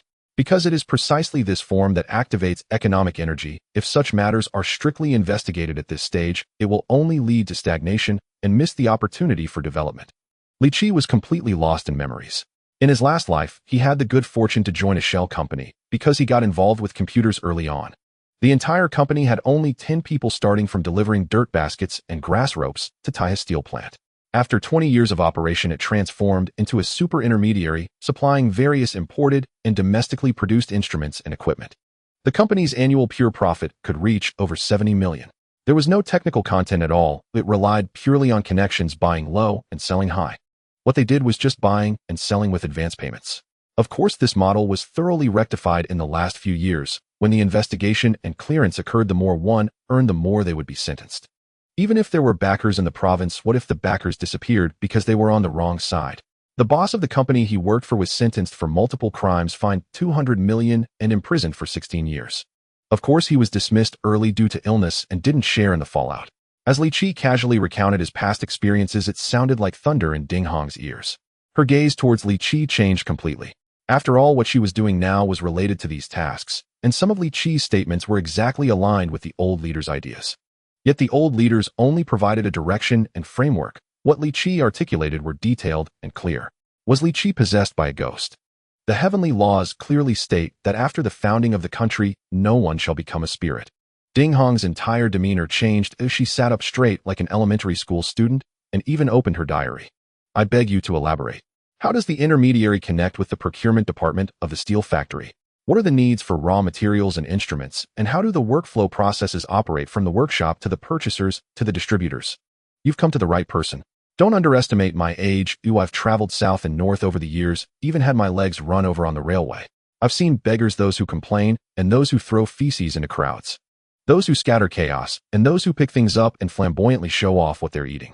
Just listen as I weave this tale for you." Ding Hong felt the urge to hit someone. What a mess this is. How did Li Qi's brain even develop like this? Li Qi stopped teasing her and began to combine his experiences with the context of the times, gradually breaking down complex ideas and feeding them into Ding Hong's mind. Sometimes a concept or a process needed to be explained repeatedly for Ding Hong to vaguely grasp the essence. It was indeed a bit too advanced. Those who had just stepped out of a planned economy found it hard to understand such completely free and open market activities. In a previous era, for instance, the bakery and the candy factory were right next to each other, but if someone from the bakery directly traded bread for candy with the neighboring factory, they would all end up in jail. They had to wait until the bread and candy were produced, then send them to the city, even to the province, and then have them uniformly redistributed from the province back down, so that the leaders could send candy to the bakery and then send the bread to the candy factory. This was the system of Hua country in the past. No one could complain. Ding Hong's notes kept accumulating, and Li Qi found it hard to stop. One question after another was thrown out, leaving Li Qi astonished at how quickly Ding Hong absorbed the information and responded. Within a few hours, she had completely understood all of Li Qi's thoughts and could even draw inferences and present her own insights. Li Qi couldn't help but feel amazed. He simply couldn't compare. After all, she had a formal education, a solid foundation, rich experience, and had studied abroad for several years. Ding Hong quickly grasped the essence of the problem. In fact, Li Qi had also contemplated this path during his downtime in recent days. Given his connections with Zhou Guodong and Aunt Xiao, he could register a company to carve out a small piece of the supply chain at the Taihe steel plant. Making a couple of million in pure profit each year wouldn't be difficult. The saying goes, rely on the mountain to eat from the mountain, rely on the factory to eat from the factory. It didn't matter how strong a dragon you were, you couldn't compete with the local snakes. As for the risks, as long as he could retreat quickly enough, the risks wouldn't catch up to him. He could even register a company under Li Mantang's name to avoid future issues. Tricking the old man was always the simplest, most brutal, and effective method. After all, by the time accountability came around, Li Mantang would be over 70, likely able to evade scrutiny. However, he ultimately gave up. His rebirth was like a butterfly. Each flap of its wings could change certain things. He didn't want to take that gamble. Since he could earn enough to travel the world in a secure manner, why take unnecessary risks? Whether entering the military, police, or government, once reaching a certain level, one would lose some degree of freedom to go abroad. In his far-reaching considerations, he wanted to travel the world with ease. Every morning marked the beginning of the next chapter of his life, worth cherishing. Time flowed like water, and their discussions grew increasingly profound. Ding Hong's thoughts became clearer as they extended from the future of the Taihe steel plant to the entire industrial structure of Taihe City and the future economic pillars of Ning Province. Neither of them noticed that outside the slightly ajar office door stood a not very tall, yet exceptionally upright figure who had been there for a long time. Yang Xinhua had long since returned. He was busy until the end of the workday, reflecting that it was inappropriate to leave Ding Hong, who had significant energy in the province, alone at a steel factory.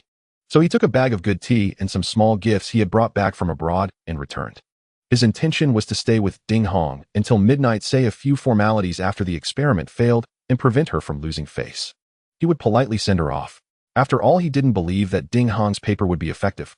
It was common for outsiders to guide insiders, while some higher-ups meant well, good intentions could lead to fatal mistakes.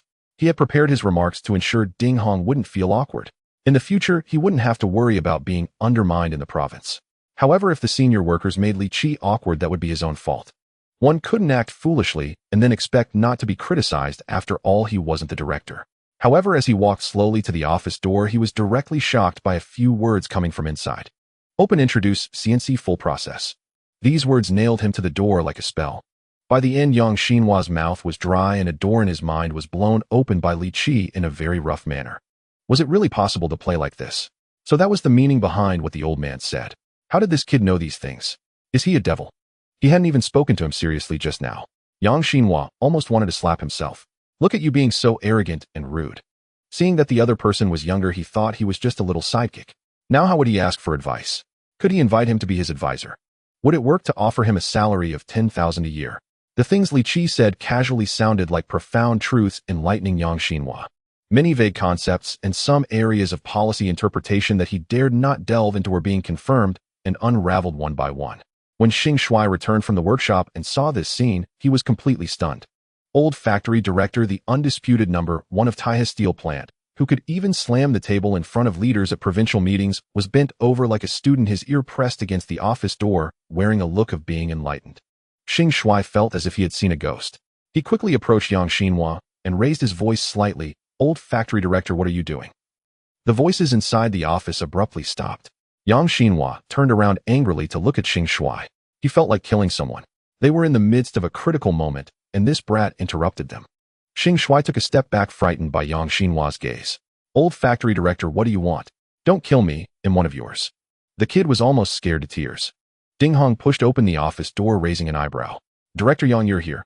Why don't you come in?" Yang Xinhua quickly raised the tea and gifts in his hands. "I didn't want you and that young comrade inside to be hungry, so I specially brought you some good food. Xing Shuai, hurry up and boil some water and bring my set of purple clay teapots from my office." "Run quickly." Xing Shuai rolled his eyes, secretly cursing, "You're so noble, so impressive, treating me like a runner." Ding Hong was also a bit surprised. Yang Xinhua's attitude was a bit off. However, she quickly thought that since the office door wasn't closed tightly, maybe he had heard Li Qi's words outside. If that were the case, everything made sense. Soon Yang Xinhua confirmed her guess as the old factory director rushed into the office in a few quick steps, almost running, and grabbed Li Qi's hand. "Young comrade, let me introduce myself again. I am Yang Xinhua, the factory director of Taihe Steel Plant. You just said that ores from Australia can be used, and that forming our own ocean transportation and foreign trade company is the most economical solution. Let's discuss this in detail." Li Qi met Yang Xinhua's eager gaze, momentarily taken aback. Daliao City is a port in Ning Province, and even in the north capable of accommodating ocean liners. In the future, Yang Xinhua established the Beijing Group, boasting a fleet of over a dozen giant vessels at its peak, specializing in importing cheap iron ore from Australia to manufacture basic steel structures and other products, significantly lowering the cost of its products. The premium iron ore from Taihe City was processed into special steel plates, supplying not only domestic military and aerospace industries, but also generating foreign exchange through exports. This was a stroke of genius in the steel empire, uniquely crafted by Yang Xinhua. Is there something personal involved here? He suddenly felt an absurd sensation. In the future, people praised Yang Xinhua as a business genius who, like a prophet, laid out several divine strategies. Could it be because of today? However, Li Qi quickly pulled himself back from his reverie. Having been reborn and given such an opportunity, it was impossible for him to remain silent. After all, he could claim that his insights were derived from celestial observations. Could he be taken to task for that? He organized his thoughts and began to speak freely. "Director Yang, I know you provided over 10,000 jobs for the people of Taihe City. You are a true benefactor. There's no need for such formality between us. You can just call me Shaoli. As for the port matter, I'd like to share some of my immature thoughts." Blah, blah, blah. Yang Xinhua listened for a while before suddenly raising his hand. "Stop, wait a moment, let me grab a notebook to jot this down." Ding Hong silently tore a few pages from her diary and handed them over along with a pen. Yang Xinhua expressed his immense gratitude. Ding Hong also sat down, opened her diary, and began to write vigorously. Time passed unnoticed until a police jeep stopped outside the office building and Zhou Guodong emerged. He was there to bolster Ding Hong's authority. Throughout the afternoon, he was overseeing the illegal miner case while meticulously arranging the interrogation of Lu Xianming, aiming to uncover more culprits in that industrial chain. Then he received several calls from provincial leaders. The topic was consistent. Ding Hong had gone a bit overboard this time. They urged him to convince Ding Hong to stop immediately. Wasting even a furnace of molten steel was unacceptable, and she shouldn't continue to delay the production of the iron factory. After all, that terrifyingly high-ranking Elder Qi was in Ning Province, presiding over negotiations for purchasing pressure-resistant outer plates from Zaireizi. Meanwhile, Zaireizi had raised the price of the pressure-resistant outer plates to 4 euro per ton, but remained unsatisfied, delaying delivery, as if they were planning to increase the price further. Elder Qi was very eager to see the iron factory create a technical miracle, and now, with Ding Hong causing chaos, she was wasting a significant portion of the day, making everyone in the steel system irritable. Zhou Guodong felt quite anxious. Although he had blind faith in Li Qi, he couldn't shake off a tinge of worry. What if it failed? If it weren't for this critical juncture, even if Li Qi failed, he could easily erase the impact. It could be considered just a normal technical reform that didn't succeed, but had substantial reference value. Such reports are not hard to write. However, now that so many high-level officials from the entire province were focused on this matter, the nature of the situation had changed. Once a mistake occurred, it would not only affect Ding Hong's future, Li Qi could even be pushed out by malicious individuals to take the blame. After all, some high-level officials are in their positions precisely because they have dedicated their lives to mastering the art of deflecting blame. Zhou Guodong arrived at the front of the office building heavy-hearted, and just then saw Xing Shuai coming out. Both being from Taihe City, they had interacted quite a bit and considered each other friends. He hurriedly asked, "Have you seen my sister-in-law and the young man she brought?" Xing Shuai's face darkened as he pointed upstairs. In the innermost office on the third floor, Director Yang is there as well. After saying that, he turned to leave. Xing Shuai felt aggrieved. Just moments ago he had brought in tea sets and was scolded several times by Director Yang for knocking on the door 3 times. Yang questioned whether he knew how to knock and if he couldn't be more gentle. What if he disturbed the young comrade's thoughts? Was there gossip? Now the entire iron factory was holding its breath, with many people anxiously waiting for midnight to see the young man's embarrassment. A few veteran technicians, fearing they wouldn't be able to insult Li Qi effectively, had already sought out the older women responsible for packing and cleaning in the factory for emergency training and insults. Why did it seem like the old director was about to betray them? How shameful. At this moment, Xing Shuai, united with the entire iron factory against a common enemy, had begun to view Zhou Guodong as a hypothetical adversary. Zhou Guodong also sensed the change in attitude from the other side, feeling even more anxious. He grabbed Xing Shuai's arm. "Old Xing, tell me the truth, how is it going? Did that little short guy Yang Xinhua give my sister-in-law a hard time?" Xing Shuai's nose crinkled in irritation. How could Yang Xinhua give your sister-in-law a hard time? The old director was practically in cahoots with Ding Hong. He shook off Zhou Guodong's hand, replying irritably, "Just go see for yourself, and you'll know." He turned and walked away. Zhou Guodong watched his retreating figure, secretly astonished. Why is he walking like that? That posture can't be good for a man's dignity. A grown man walking with a twist, wearing such tight pants with the legs tucked into his shoes. And why did he have that peculiar scent? Is old Xing's orientation a bit off? He shook his head, dismissing the thought. Old Xing's child was about to start middle school, so it shouldn't be the case. As he ascended to the 3rd floor, his anxiety grew. Old Xing's odd attitude made him increasingly worried. If Yang Xinhua truly used his power to pressure Ding Hong, what should he do?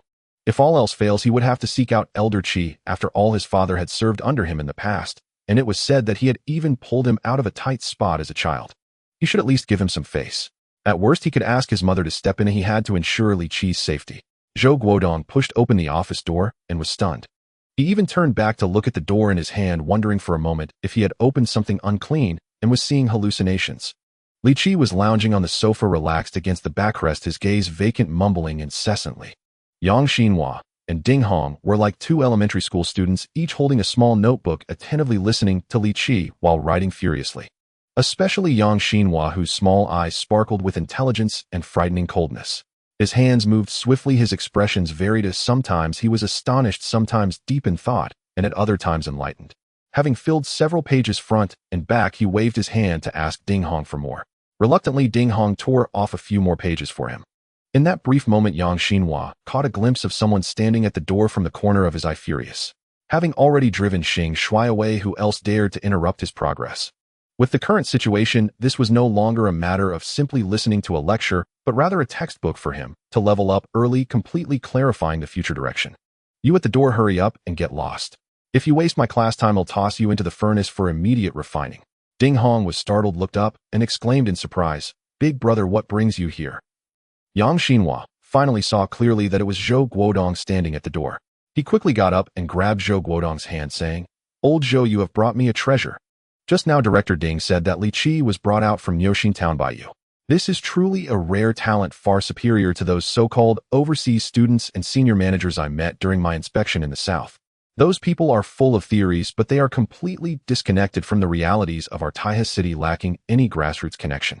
Look at Comrade Li Qi. Every word he speaks is for Taihe city, crafting grand blueprints tailored for Taihe Iron and Steel Factory, making my blood boil with excitement." Zhou Guodong let out a long sigh, feeling relieved. He glanced at Li Qi, nodding repeatedly in his heart. This kid always manages to create miracles. Who is Yang Xinhua? He is a veteran who participated in the last war. His wife was the 6th most important person in Ning province back then, and she has now been reassigned to the capital. This person is extremely ambitious and has a strong rebellious spirit, never yielding to anyone at work, which earned him the nickname Yang Cannon nationwide.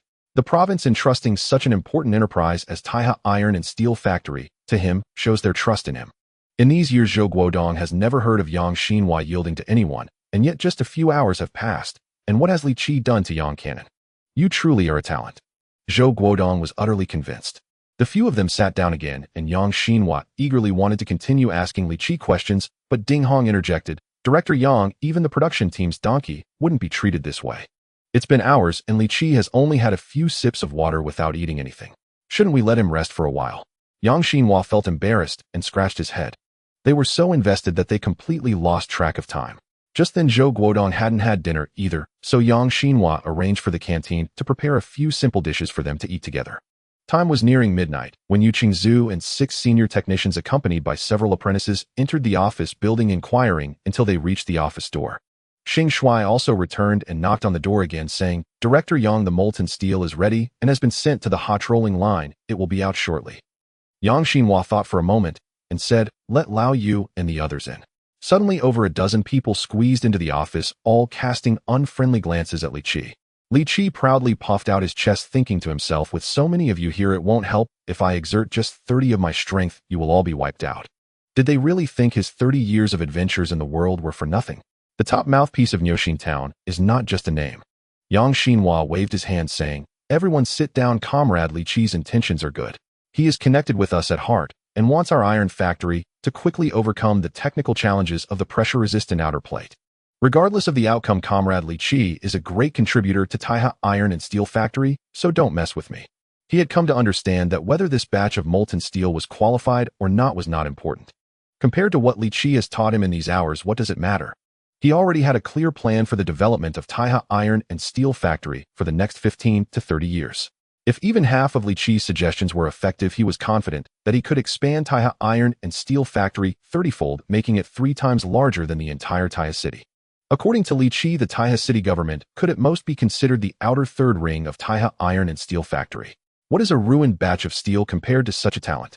If the provincial leaders dared to come and demand accountability, he would be the first to jump up and defend Li Qi. Xing Shuai and Yu Qingzhu exchanged glances, both somewhat stunned. What is going on? Did the old factory director really betray them like this? What kind of magic does Li Qi possess? The two of them had deeper concerns. The old factory director was not one of their circle, so why was he suddenly so protective of this young boy? Aside from infatuation or lust, they truly couldn't analyze any other reasons. If this matter didn't involve something inappropriate, what exactly was it? It's truly perplexing. In the office, the two groups faced off. After less than half an hour, the sound of hurried footsteps approached, and a worker rushed upstairs panting. Yu Qingzhu felt a thrill of joy if finally the messenger had arrived. Based on his experience, the steel produced from that composition could not possibly go to the hot rolling line. It would definitely turn to stone and shatter at a touch. As brittle as a rice noodle. The worker pushed open the office door and shouted, "It's done." Yu Qingzhu did not give him a chance to continue speaking, immediately interjecting, "I told you, if a person has no hair on their lips, they are not reliable. Even foolishness has its limits." "What is this about?" "Done." He grabbed the worker by the collar. "Repeat what you just said. What do you mean by done?" The worker shook off his hand and ran directly to Yang Xinhua saying, "Old factory director, it's done. The steel plate from hot rolling."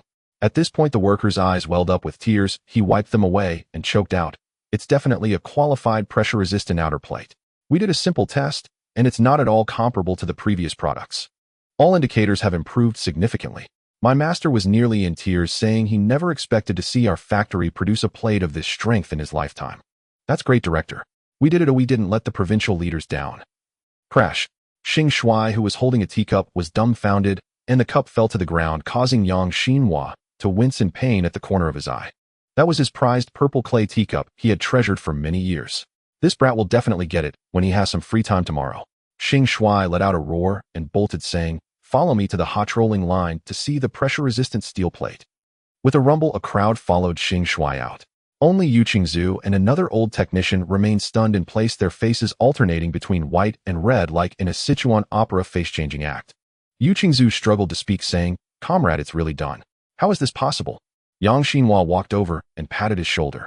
In fact, he himself was also shocked. This result was entirely beyond his expectations. But since it had come to this, he still put on a serious face and said, "Old Yu, if you make a mistake, you must admit it. Stand up straight to take the punishment and apologize to Li Qi." Lao Yu, being an old worker, was not so sentimental. He quickly accepted reality and directly approached Li Qi, speaking in a low voice. "Comrade Li Qi, please don't blame me for my harsh words. Now that the facts prove you are correct, you are a great benefactor to our iron factory. In these past few years, the leaders above have been urging us constantly, and we have been embarrassed ourselves, working day and night just to quickly produce the pressure-resistant outer plate.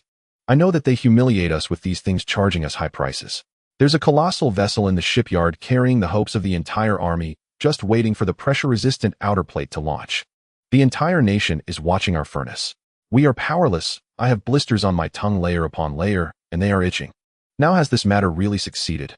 Lao Ye's voice grew more unsteady, suddenly covering his face with his hands, tears streaming from between his fingers, and he nearly collapsed to the ground.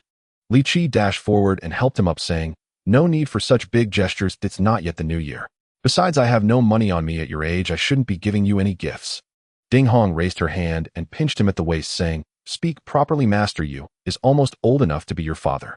Yu Qingzu, feeling ashamed, held onto Li Qi's hand, saying, "This young hero, I was wrong.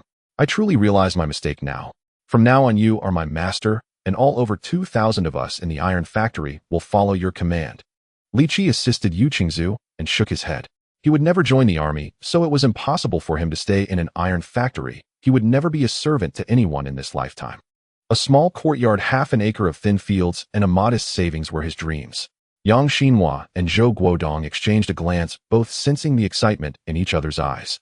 It's a breakthrough. Neither of them expected that Li Qi could actually achieve it, as Zhou Guodong felt at least a third of hope, thinking that perhaps success was within reach. Yang Xinhua had never considered this outcome. Yet Li Qi had created a miracle on his own, potentially speeding up the progress of the Tanyuan project by a decade. Thinking about the subsequent impacts, Yang Xinhua was so excited that his hands trembled.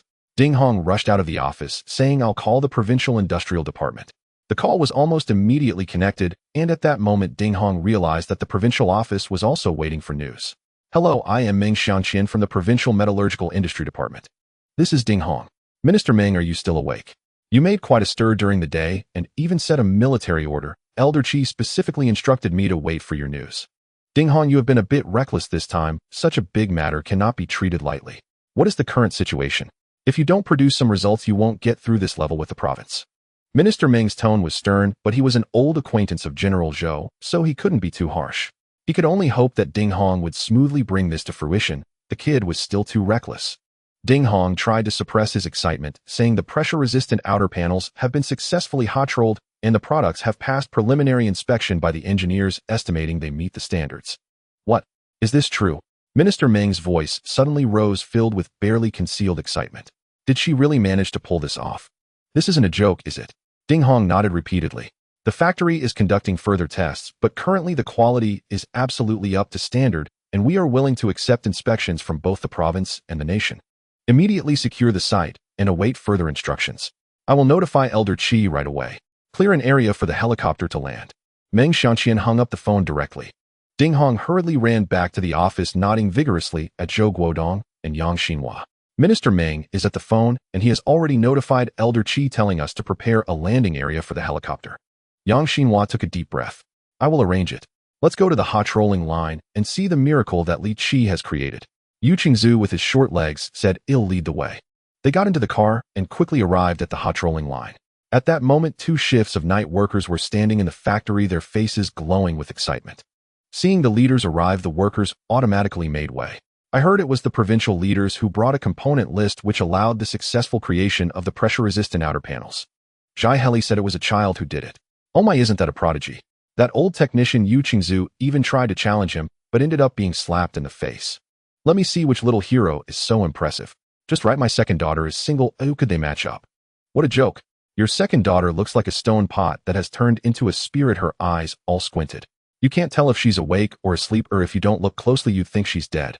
Her body is all butt and waist fatter than a pig slaughtered for the new year. How could someone like that match a prodigy? Damn your mother, if I don't beat you to death today, I won't take your surname." The workers were in a clamor, all gathered outside to watch the excitement.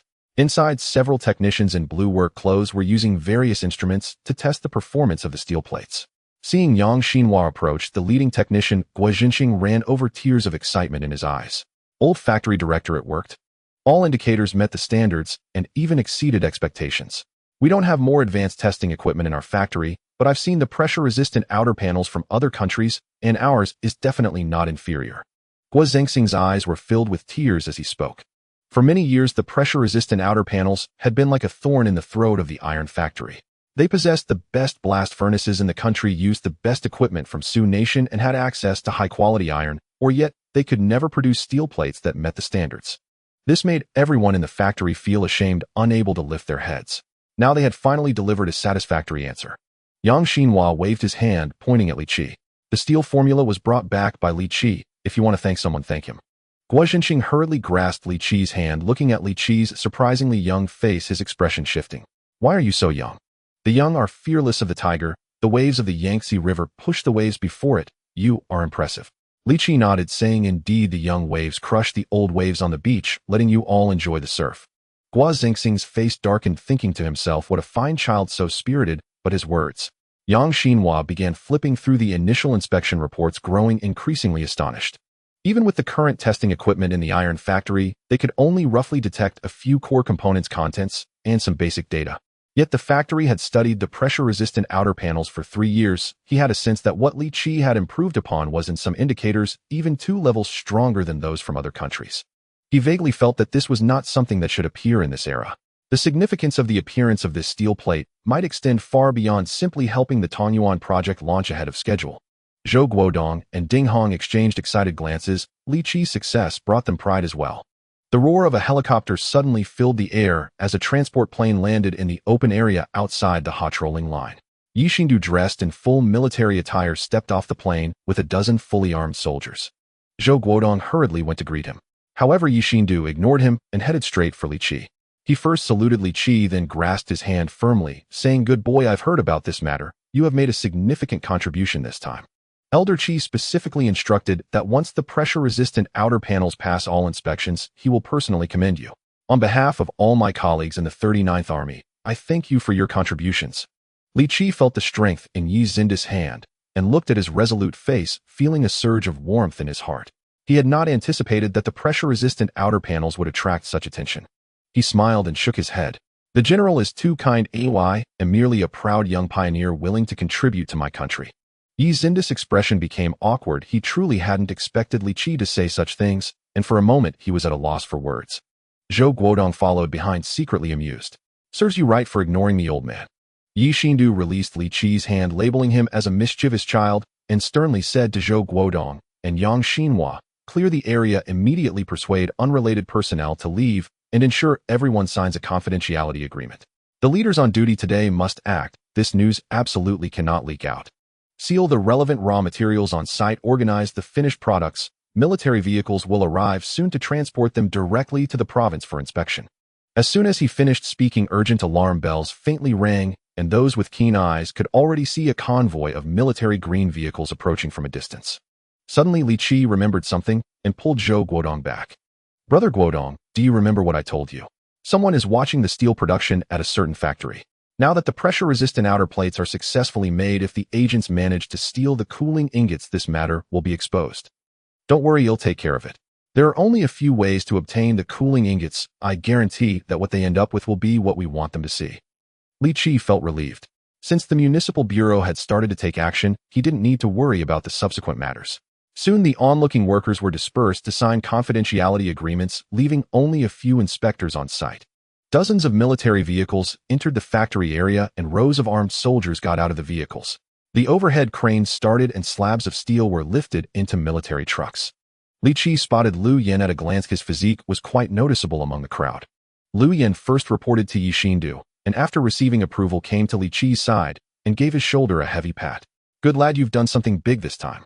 I've heard that even Elder Qi knows about your great achievements. All 3 of our special forces units have been called up for escort duties. This kind of thing hasn't happened in decades.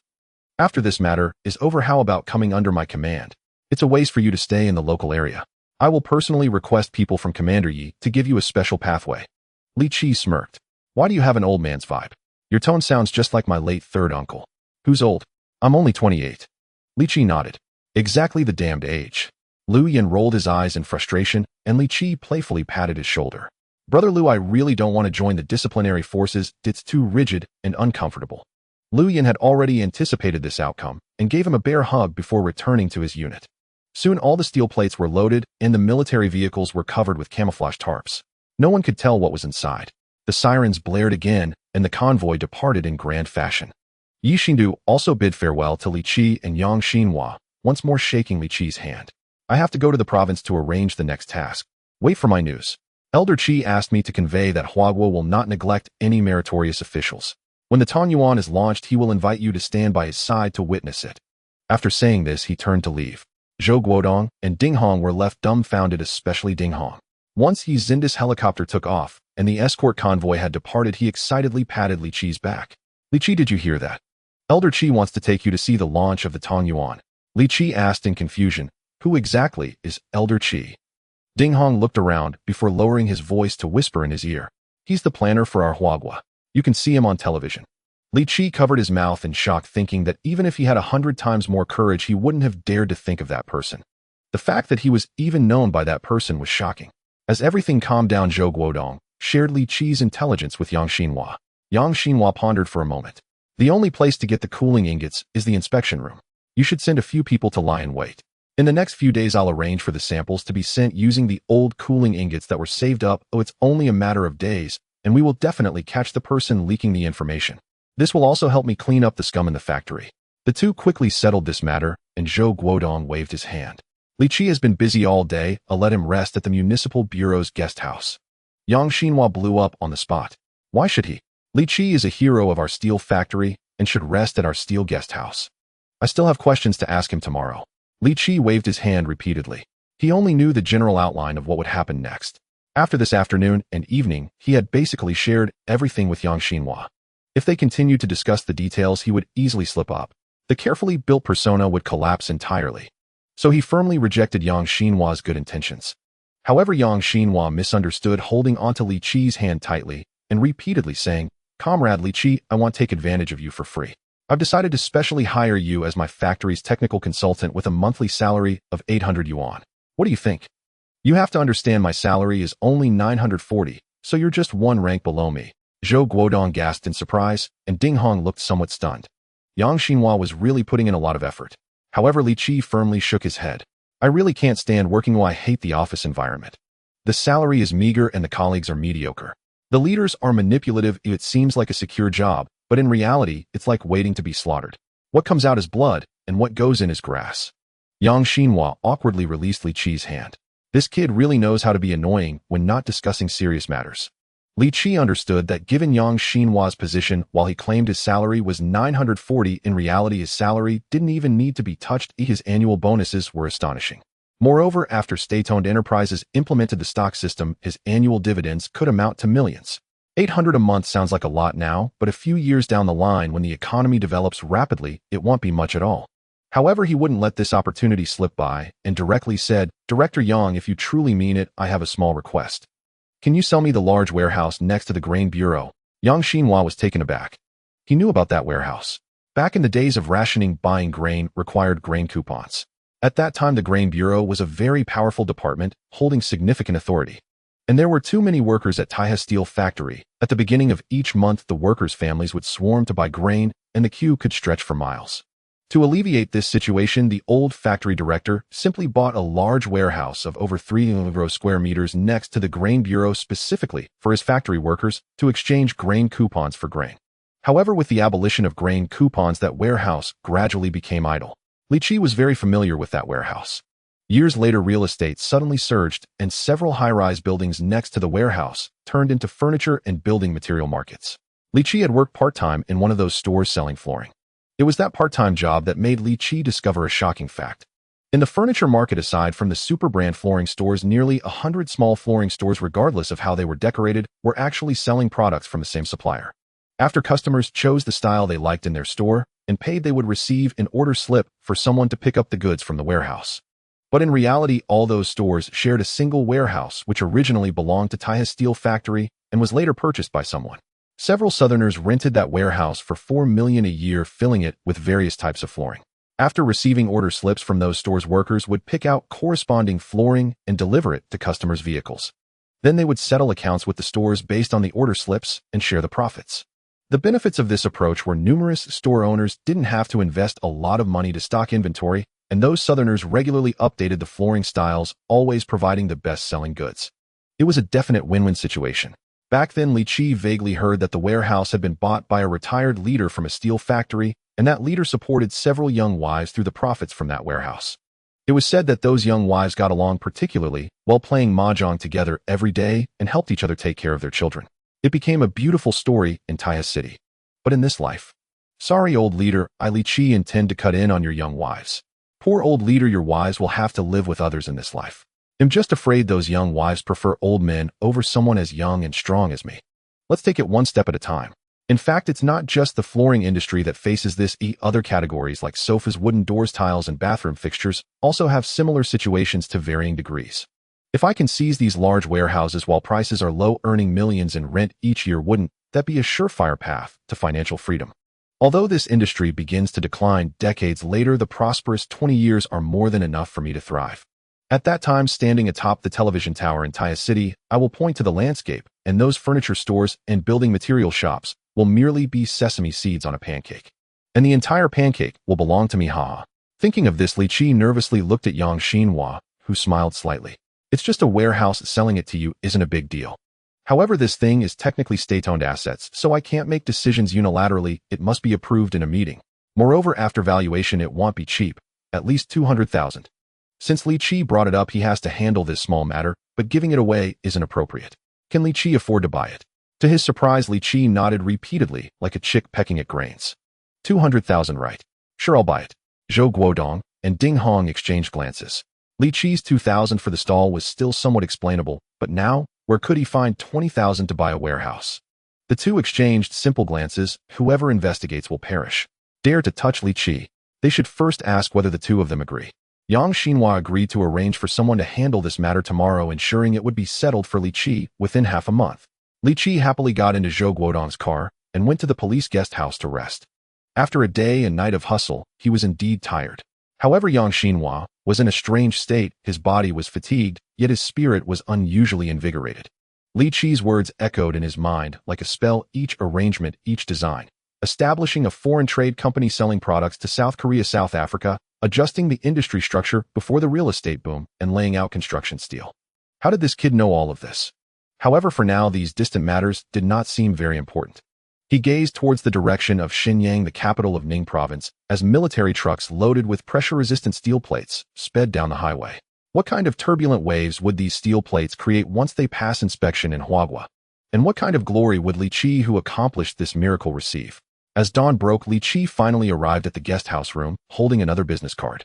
Director of the Ning Province Foreign Economic and Trade Bureau, Deputy Director of the Finance Department, Deputy Leader of the Provincial Reform and Opening Up Group, Ding Hong. My second sister-in-law is more impressive than Brother Guodong. After putting away the business card, he insisted on taking a hot shower and fell directly onto the bed to sleep. Little did he know, in an inconspicuous small house in northern Taihe City, Li Manjiang and Lu Chuanqi were sitting face to face. Lu Chuanqi handed a Type 64 pistol to Li Manjiang. Oldly, you've kept a low profile for so many years. I always thought you could endure until retirement and come back to the country with me. At that time, the two of us could be neighbors, and we could drink together when we have time. You need to think clearly. Once you step out, there's no turning back. I handed you some gold bars, Li Manjiang said, stroking the cold pistol in his hand, a chilling smile appearing at the corner of his mouth. My son is dead. My wife collapsed after hearing this news in the detention center, and now she's gone mad. My family was completely destroyed because of that ungrateful brat. How could I possibly let him live?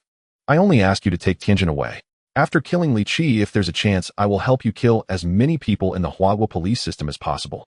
Lu Chuanqi nodded. For days later, after handing over the steel water cooling ingots to Du Shuangqiuan, his task in Huagua would come to an end. The organization would arrange for him to return to his small life through special channels. At that time, he would be a national hero, and he would spend the rest of his life in wealth and honor. Taking away Li Tianjin is a trivial matter. That woman has a good face and figure. When the time comes, she will be all alone in a foreign land. Isn't it easy for him to violate her? Thinking of this, a lewd glint flashed in Lu Chuang's eyes. Li Manjiang stood up, hid the pistol, and drove home, dialing a phone number. Where's Li Qi now? He's at the City Bureau guest house, arrived this morning. This is the last time I'll help you. Don't contact me again. The other party almost hung up impatiently, and a cold smile appeared at the corner of Li Manjiang's mouth. It's not like I was begging you before to get a project. You stood at my doorstep for half a month just to wait for Wang Yu. Now you treat him like a monster and avoid him at all costs. The saying that a person's true nature shows in adversity has been deeply felt by him these past 2 days. It's useless to beg anyone. I still have to rely on myself and the relationships I've secretly built with the small days over the years. He changed into an old cotton coat and put on a brown dog fur hat resembling a pilot's helmet with flaps on both sides, covering his ears tied under his chin. He hunched over, making it hard to recognize him, even to someone very familiar. Li Manjiang had been in contact with Lu Chuanqi for years. In his position, even some ordinary news could make Lu Chuanqi willing to pay a huge price. Gradually, he began handing over some top-secret documents to Liu Chuanqi in exchange for several gold bars, which Wang Yu then gradually transferred to her overseas account through her familiar company. The couple had long made plans if no one discovers them, they would live like emperors in the country. Once exposed, they would immediately flee overseas to enjoy a free life. Unfortunately, all their plans were ruined by Li Qi. A fire burned in Li Manjiang's chest. He wanted to use that fire to ignite Li Qi and burn it for his son. He staggered to the outside of the city bureau guest house, found a hidden corner, and huddled up. Next to him were two vendors, one selling steamed buns and the other selling tofu pudding. He quietly waited for Li Qi to appear. Li Qi was awakened by a knock at the door. Upon opening it, he saw Zhou Guodong standing outside. "Take me to that cave. Big brother, you're coming to my house at night. Is there nothing else to do? What time is it now? Are you a workaholic? If you're a workaholic, don't drag me into it. I knew it. I definitely cannot enter your system. They won't even let people sleep well." Zhou Guodong ignored Li Qi's complaints. In the morning, the comrades went to the steel factory and have already identified a suspect. Jia Bin, who works in the laboratory and is from Tubigo village, is a major suspect. This person is a gambler who owes Du Xuanquan a lot of money. It's pretty much confirmed that Du Xuanquan will get the steel water cooling ingots through him and hand them over to the Liu commissioner you mentioned. I've already arranged for people to monitor Jia Bin closely. I'm afraid they will complete the transaction in the next few days, and Du Xuanquan will deliver the goods to the Liu commissioner ahead of time. So we need to head to the cave you mentioned as soon as possible. I will arrange personnel for monitoring. Li Qi sighed deeply and began to wash up. Even at this moment, he still hadn't brought up the matter of Zhou Guan. After all, in that era, there were quite a few with the name Guan. He couldn't suspect Zhou Guan based solely on a name. After all, she had been with Aunt Xiao and Zhou Guodong for decades. What if he eventually finds out it was a misunderstanding? How would Aunt Xiao and Zhou Guodong look at him? Just because someone treated him poorly, he would label them a spy. False accusations can lead to imprisonment. He couldn't commit such a morally damaging act. The two went downstairs, and Li Qi asked, "Can I eat something first? There's a vendor selling steamed buns across the street. He'll go by you two to eat on the way." Li Qi sighed deeply. He wouldn't join the disciplinary forces even if it killed him. These people really have no humanity when they get busy. He and Zhou Guodong exited the guest house, heading straight for the steamed bun stand, when suddenly a figure in the corner next to the stall sprang up, drawing a gun and decisively shooting at Li Qi. With a bang, Li Qi fell to the ground. Zhou Guodong, being from the military, reacted promptly when the gun fired, lowering his head to draw his weapon from his waist. Bang, bang, bang. Zhou Guodong fired 3 shots in quick succession, and Li Manjiang collapsed into a pool of blood. 2 police officers jumped out of a police car across the street, both of whom had come with Zhou Guodong to mark the cave's location. Hearing the gunshots, they drew their pistols and rushed over to protect Zhou Guodong. "Can you check if he's dead?" After saying this, Zhou Guodong turned and lunged towards Li Qi. "Li Qi, you can't die. Speak to me." Zhou Guodong pressed himself against Li Qi, his back drenched in sweat from the tension. If something were to happen to Li Qi, how would he go home to face his mother? How would he explain this to Elder Qi? A hero who made such a tremendous contribution to Huahua meeting his end due to his own negligence. No matter what, he couldn't repay this responsibility, even with his life. At that moment, Li Qi groaned. "Guodong, your body is simply exceptional. You look slim in clothes, but when you take them off, there's muscle. You're pressing down on me like a bear. I can't breathe." Zhou Guodong was so overjoyed, he nearly jumped up. "You're not dead. Pooey, pooey, pooey. Good people don't live long, while those who are wicked live for 1,000 years. I, the young master, am notorious, so I must have many blessings." Li Qi said this lightly, but he was also drenched in cold sweat. The moment Li Manjiang raised his gun, he felt a burning sensation at the tip of his nose, hot and itchy. Almost instinctively, he fell backward. Even so, with a loud bang, the bullet whizzed past him, almost grazing his nose. Had he reacted just 1 second slower, his head would likely have been cooked to a crisp, falling to the ground only to be stomped on. The world is too dangerous. Have I been a bit too reckless lately? After being reborn, my only goal is to preserve my life and, by the way, make a little money. Why is it that I keep being met with life-threatening situations? At this moment, one police officer, seeing that Li Qi was unharmed, spoke up. "Report, political commissar. The person is Li Manjiang, shot in a vital area by you and is already dead." He was holding a police issue 64 pistol. The officer did not continue, but Zhou Guodong's heart surged with shock. Every police gun has a serial number. Where did Li Manjiang get such a lethal weapon? How could he possibly have obtained a police firearm? After confirming several times that Li Qi was fine, he asked Li Qi if he needed psychological counseling, but Li Qi decisively shook his head. Having died once in his past life, he truly felt that such a close brush with death was behind him, leaving no psychological shadow. Zhou Guodong was also amazed at Li Qi's strong mental fortitude. Thinking quickly, he finally said decisively, "Li Qi, you'll have son Guijin drive you up the mountain. You tell him the location of the cave entrance, but don't get too close, and make sure to clean up all traces before you leave. I need to take Li Manjiang's body and firearm back to the bureau. There's a major case here." Li Qi nodded in understanding, and so the group split into two paths. Li Qi and a police officer named Sun Guijin went up the mountain to confirm the location and time of the meeting between Du Shuangquan and Commissioner Liu from a distance. Li Qi led Sun Guijin around several circles, confirming several advantageous locations for observation and surveillance, and found several paths for entry and exit. After Sun Guijin remembered all the details, the two of them finally cleaned up various traces and slowly descended the mountain. After descending, Sun Guijin directly took Li Qi back to Niuxian town. When they passed by the entrance of the middle school, Li Qi suddenly shouted, "Stop the car." After his rebirth, Li Qi's eyes had clearly become sharper. He distinctly saw a middle-aged man across from the town's middle school putting up a large newspaper on the door of a house. In these times, aside from couplets, nothing else was posted on doors. Putting up a newspaper meant it was either for rent or for sale. Sun Guijin quickly stopped the car. Not understanding, he got out with Li Qi. As they approached, they indeed found it was for sale. Li Qi felt ecstatic. This location was simply ideal. Within a few years after economic development, parents would start to spend money on their children. Waiting at the school gate to sell a few pens, notebooks, pencils, erasers, and snacks. This wouldn't make one rich overnight, but it was certainly much better than a dead-end job.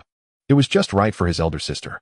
He vaguely remembered that in his last life this spot was bought by someone named Long Air, who had a great business mind, making money from everything, even selling individual cigarettes to students.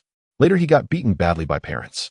Seeing the police car stop at the door, the middle-aged man showed a hint of vigilance in his eyes. Upon seeing Sun Guijin's police uniform, his whole body tensed slightly. This wasn't due to guilt for wrongdoing. In those years, the common people were somewhat intimidated by officials, especially the police. Li Qi quickly put on a big smile. "Brother, are you selling your house?" The man glanced at Sun Guijin again, then looked at Li Qi, thinking it was strange that an adult was silent while a child initiated a conversation. However, he was indeed in a hurry to sell the house, so he replied, "Yes, are you interested in buying?" "Yes, I want to buy." "How big is the house and how much?" The young man opened the door. "Come in and take a look yourself." In fact, in later years, Li Qi knew the layout of this house. 3 main rooms facing the street, over 100 square meters, with a tiny backyard that had been neglected, and a small back room with a Kong. Long Air had set up a television in that small room and had a VCR, charging 1 yuan per person to show videos to the kids. Many students from Niuxian town watched martial arts films and gangster movies for the first time in that small room. Later, Long Air lost his mind and showed adult videos to the students as well. He was beaten half to death by parents. To be honest, it's a miracle that Long Air is still alive. There was nothing to see, so Li Qi quickly entered the negotiation phase, where one talks about money without getting emotional. The middle-aged man was straightforward, saying that he and his parents were about to develop in the south, and they had already bought train tickets for the day after tomorrow. He had no relatives here, so the house needed to be sold quickly. They finally settled on a price of 6,400 yuan. Sun Guijin drove them to the bank to withdraw money, then took care of all the paperwork. While processing the property deed, the staff flipped through the old deed and casually asked, "This is a street-facing property. Should it be registered as residential or commercial?" Upon hearing this, Li Qi's CPU nearly burned out. Was it that casual? You must know that when it comes to demolition in the future, residential properties simply exchange for apartments, while commercial properties can exchange for storefronts. Even if it's just for compensation, the compensation for commercial properties is far more than for residential ones. To think that during this era, street-facing houses could be directly registered as commercial properties. He decisively replied, "Register it as commercial. Commercial costs an extra 106 yuan. No problem. Paying an extra 106 now would be worth more than 1 million later during the relocation." This truly touched on his knowledge blind spot. If that's the case, he would have to choose street-facing properties for his future purchases. In a decade or so, when he exchanged for a row of storefronts, how much rent would he collect every year? Niuxian town's largest landowner, no matter if it's a restaurant, barbershop, pharmacy, foot massage, or tea house, KTV, all would be working for him. Upon receiving the property deed and seeing the casually written words "commercial," Li Qi felt genuinely excited.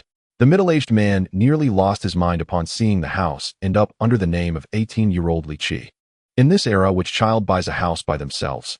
But he couldn't care less. The house was sold, peace was restored, and he just needed to keep the money safe and leave. At this moment, Sun Guijin was also amazed at Li Qi's capabilities, being able to take out 6,400 to buy a house. Although he knew a bit about Li Qi's situation, he didn't think too much about it and dropped Li Qi off at home before leaving.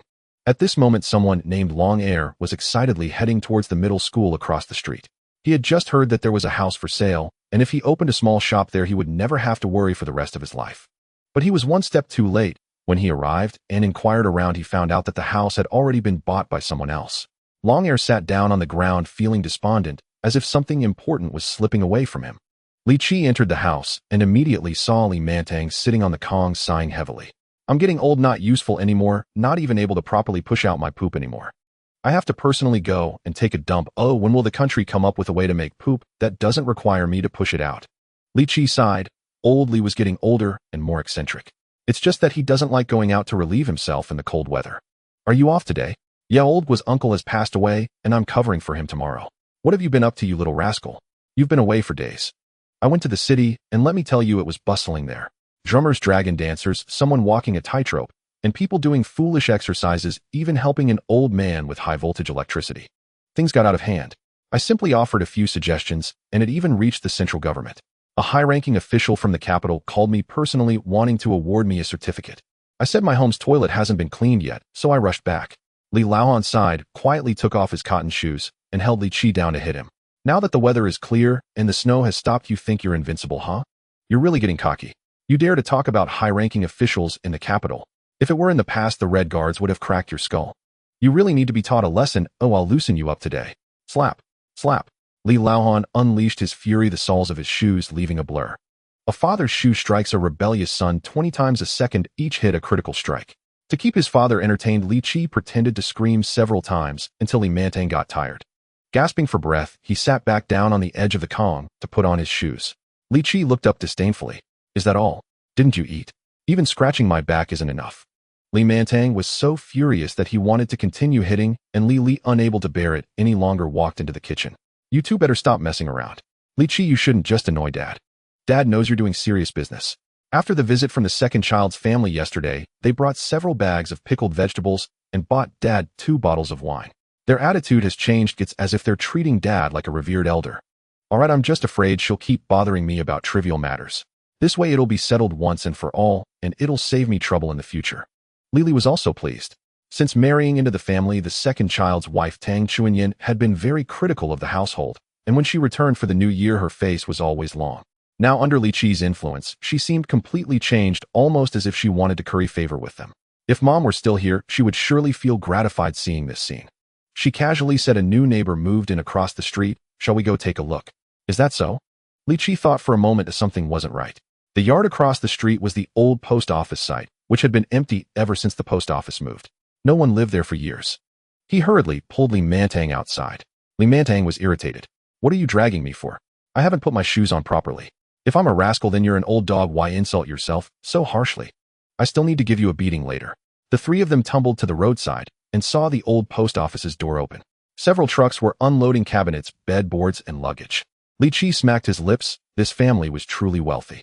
Nowadays, people moving houses sometimes couldn't even fill 2 carts, but this family filled several trucks with just furniture.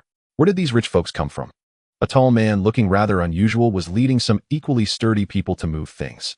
A graceful young woman, stunningly beautiful, accompanied by a girl over 170 centimeters tall, whose large eyes sparkled with a face as smooth and pale as ivory. Li Chi sighed. Lu Yuding's status as the village beauty was in jeopardy.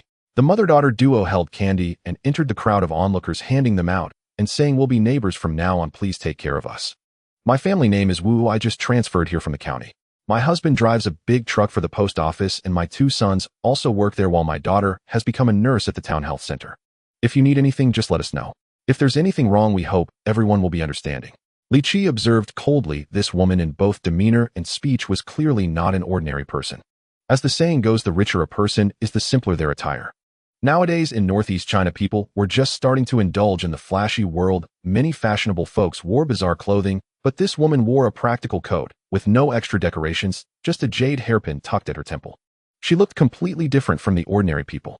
A crowd of onlookers, Uncle Air Baoju's mom, Aunt Wu, Uncle Baogan, and other elderly folks on the street, were all grinning and praising this wife for being considerate. In his previous life, this family did not move to Neo-Exine town. What was going on? While he was lost in thought, the woman and her daughter approached the 3 of them. The woman greeted Li Mantang and handed Li some candy. The tall girl carefully scrutinized Li Chi. Suddenly her eyes shone, and she deliberately picked out 2 pieces of milk candy and handed them to him. "Hello, big brother, my name is Wu Wei. What's yours?" "Li Qi. Your name sounds lovely. I work at the town health center. I work 1 day and take 2 days off. When you have free time, take me out to play." "Ouch, Mom, why are you pinching me?" Wu Wei jumped in pain, her 2 little rabbits trembling in front, making it hard not to steal a glance.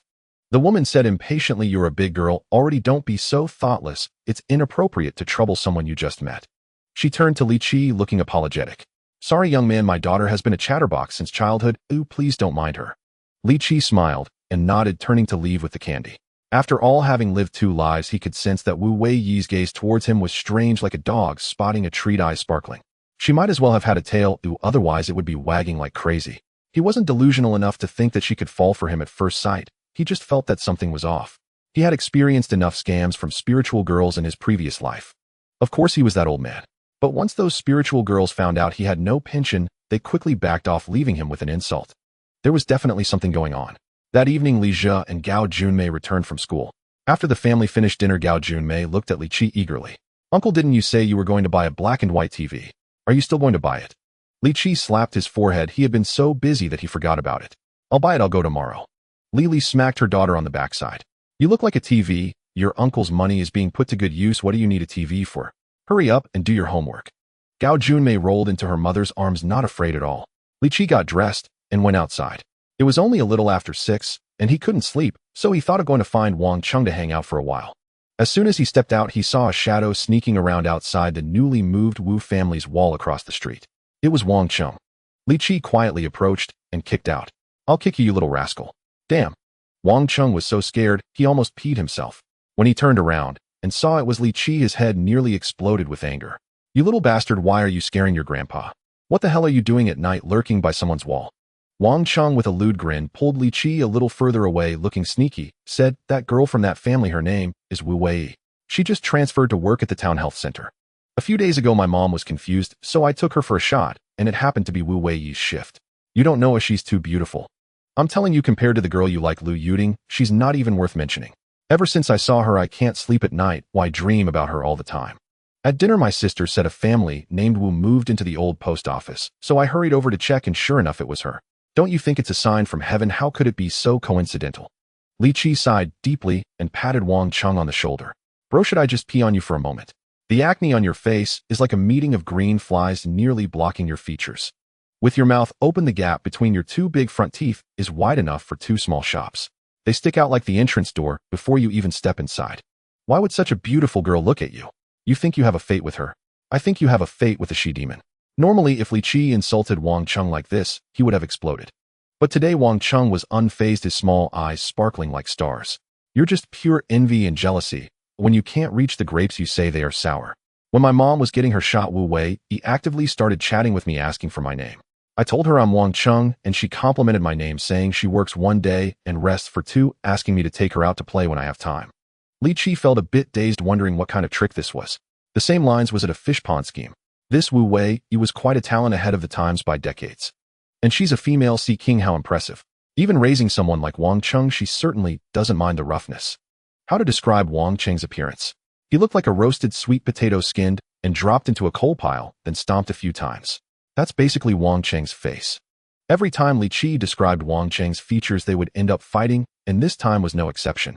They poked at each other in the snow for about an hour. Finally, the youthful energy was spent, and they squatted together at the base of Wu Wei's house wall. "I want to have 3 children with her in the future, one named Wang Jin, one named Wang Ben, and one named Wang Mang. As long as you're happy."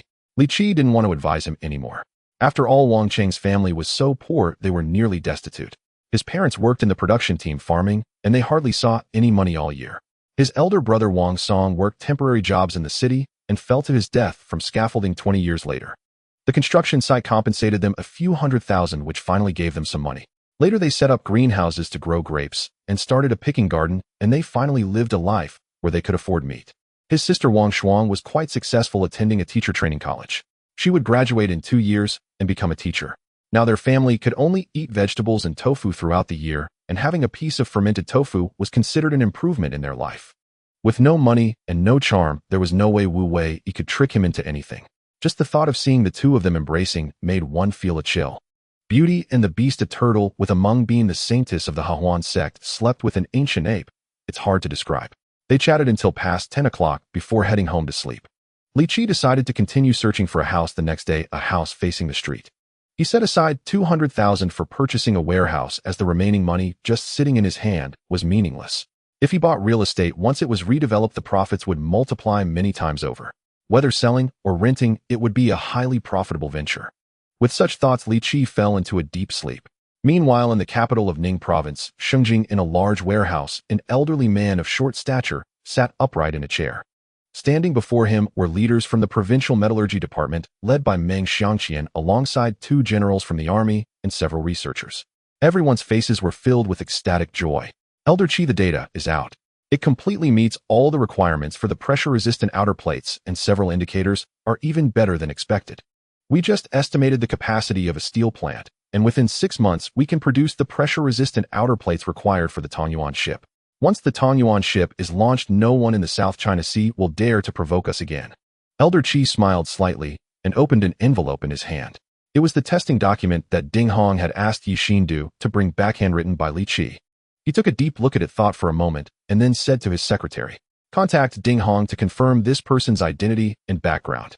Once the political review is cleared, I want to apply for a Republic Medal for him to be submitted for approval to the State Council." The secretary stood up in shock. The Republic Medal has only been awarded 8 times since the founding of the nation. However, thinking about the Suntabalanche Tongyin, the secretary felt relieved. This person deserves this honor. Elder Qi stood up and addressed everyone in the room. "Give it your all, overcome all difficulties. The Tongyuan must be launched within a year. Guaranteed to complete the task." As everyone dispersed, Elder Qi remained standing like a pine tree. At that moment, his figure stood tall, like a giant towering over all. He glanced again at the bizarre testing report in his hand, murmuring to himself, "Kid, no matter where your abilities come from, a black cat or a white cat, as long as it catches mice, it's a good cat. As long as you are wholeheartedly for Huagua, I don't mind placing an even heavier burden on your shoulders." The next morning, Li Qi woke up, quickly splashed some water on his face, and rode his jingling bicycle out the door. Then he froze for a moment. He even rubbed his eyes. At the place where he had met Lu Yuding a few days ago, surprisingly, there was a different NPC. Wu Wei, he was standing there. Damn, such audacity. Doesn't she know that the coordinates have bad feng shui? Didn't she inquire ahead about how Lu Yuding is doing? It would be mild to say she would freeze into pulmonary edema. Wu Wei saw Li Qi and called out hesitantly, "Li Sangu." That voice was soft and tender, like a cool breeze on a June day, or a cup of warm water on a frigid winter day. Li Qi felt as if someone was gently digging into his ear with a cotton ball. He shuddered at that moment. So unnerving. Wu Wei, he was on a whole different level compared to Lu Yuding. Li Qi didn't dare to stop. He gestured a middle finger at her. "You are dripping black oil from your armpits, and have mud on your soles, completely filthy.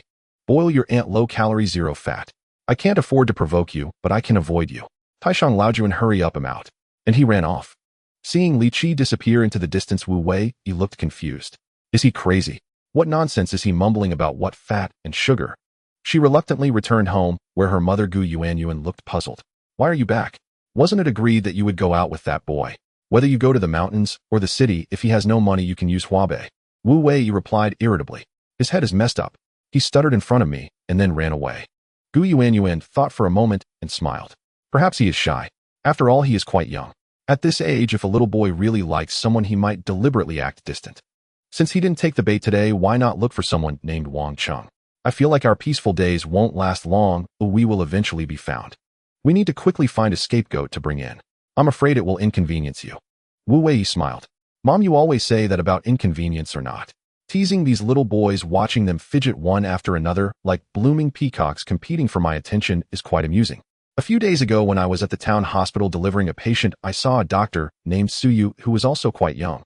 I deliberately brushed against his hand once, and his face turned red to his neck. He was probably completely flushed. Gu Yuanyuan thought for a moment. If he's a doctor with such a good job, his family might not agree to him marrying into ours. Wang Cheng is more suitable, his family is struggling. Or that Li Laosan, his mother passed away early and his father is just a street sweeper raising 2 older sons. There's definitely no money to marry off his son. Once he enters our family, we can forge some documents, shift all the blame onto him, and then report him. Hand over 1/3 of the things, and use another third to negotiate, ensuring he gets executed quickly. This way our family will be completely cleared. We can head straight to the south and enjoy a life of luxury and peace.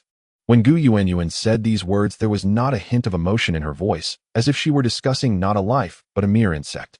Meanwhile, Li Qi, who was already arranged to be executed, wandered around for a long time, but couldn't find any houses for sale.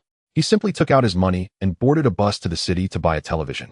Upon reaching the big mall, he inquired, and the domestic black and white television was 800 yuan for a 12-inch model. The imported Sony color television 16 inches was 2,400 yuan. The prices were within Li Qi's expectations, and he had enough money on him. However, there was no stock.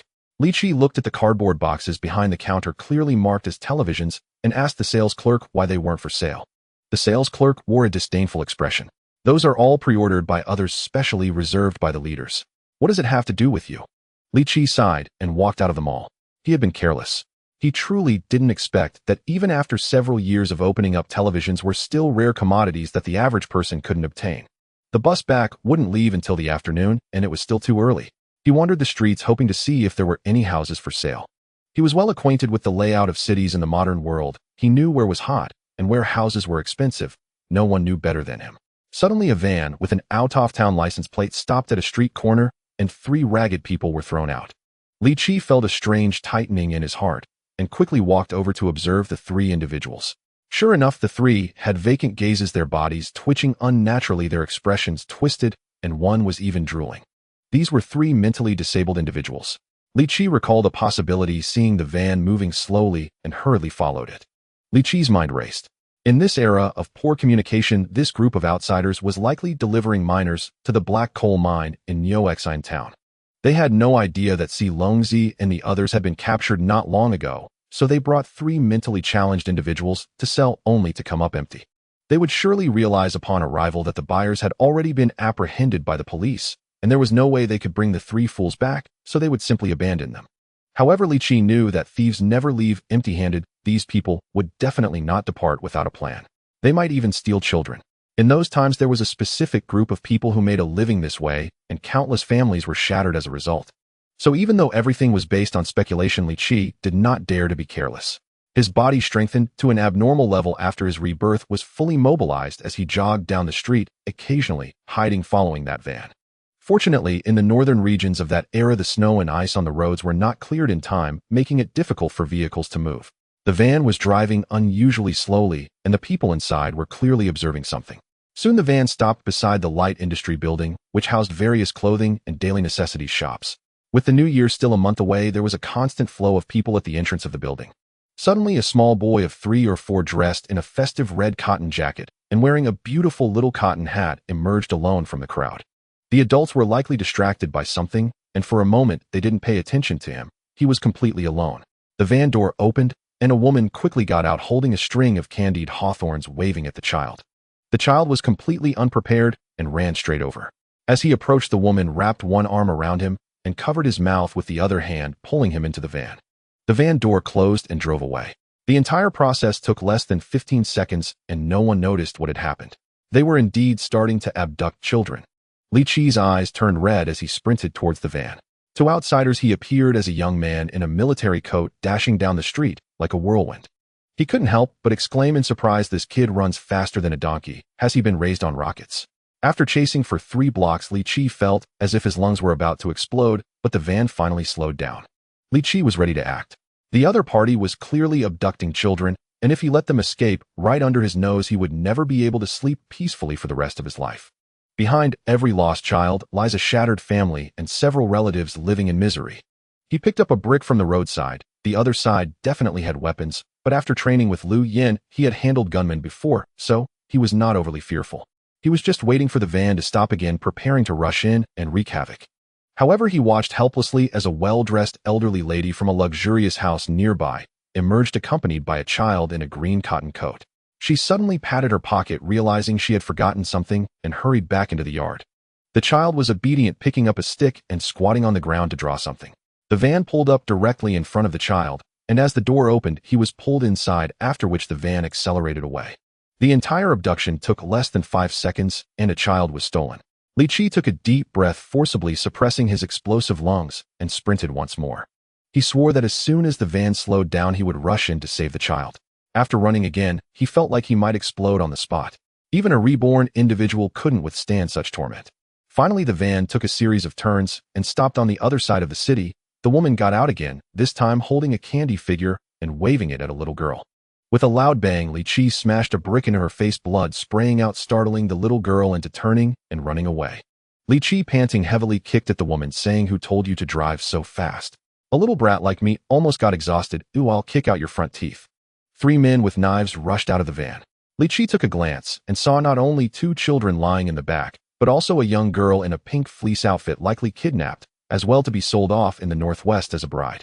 In the remote mountainous areas of the Northwest, entire villages were filled with relatives of the same surname. Once a person was sold and it was difficult to rescue them. Even years later, there were still cases of entire villages violently resisting the law. The 2 children and the young girl lay motionless, likely drugged. Ah! With 3 agonizing screams, the 3 men couldn't hold out for 10 seconds under Li Chi's hands and collapsed to the ground. It was no joke. After special training with Lu Yin, Li Chi could easily crush ordinary people. He dealt ruthlessly with the traffickers, breaking a leg of each, making them cry out in agony. To prevent the driver from escaping, Li Chi kindly piled the 3 men at the van's door, half of their bodies inside and half outside. Suddenly, a burning sensation rose in the back of Li Chi's head, and his heartbeat skipped a beat. He had just experienced this feeling a few days ago when Li Manjiang shot at him. Damn, in this day and age, do child abductors have guns too? He pushed hard with his right foot, moving his whole body half a meter to the left. Bang! The van driver holding a gun was stunned to see Li Chi dodge the shot. Does this guy have eyes in the back of his head? Before he could aim again, Li Chi had already circled to the side of the driver's seat, yanked the door open, and directly broke the arm that held the gun. Then came a thunderous punch. Take that! Li Chi felt the man's jaw shatter beneath his fist, but he didn't care. Those who abduct children for profit do not deserve to live.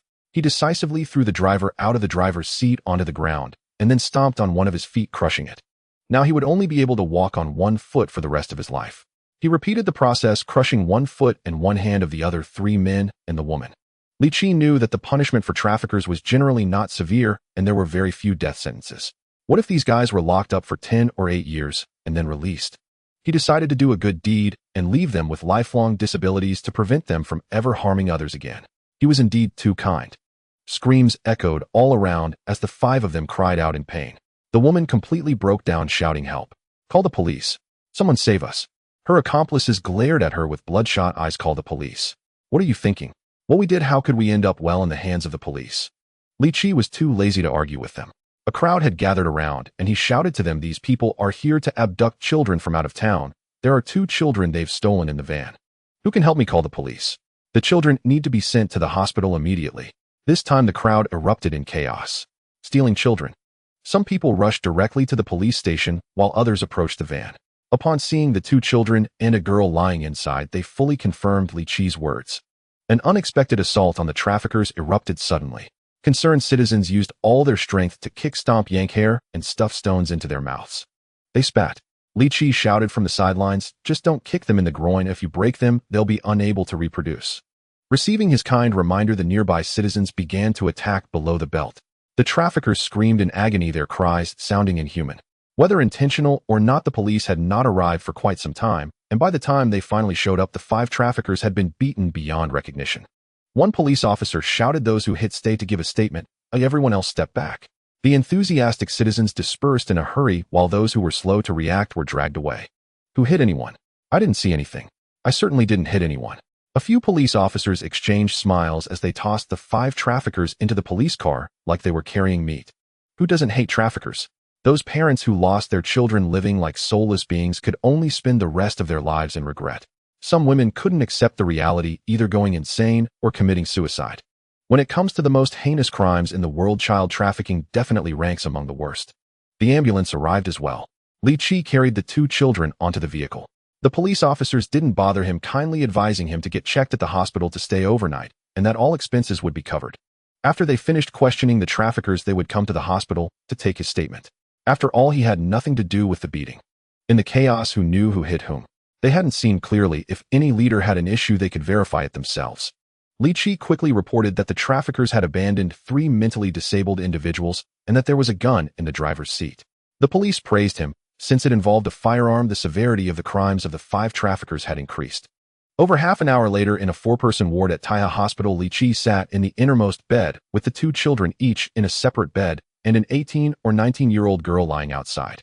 All three had been drugged and had just undergone stomach pumping. They had not yet woken up, but their conditions were stable, and a nurse was guarding the ward.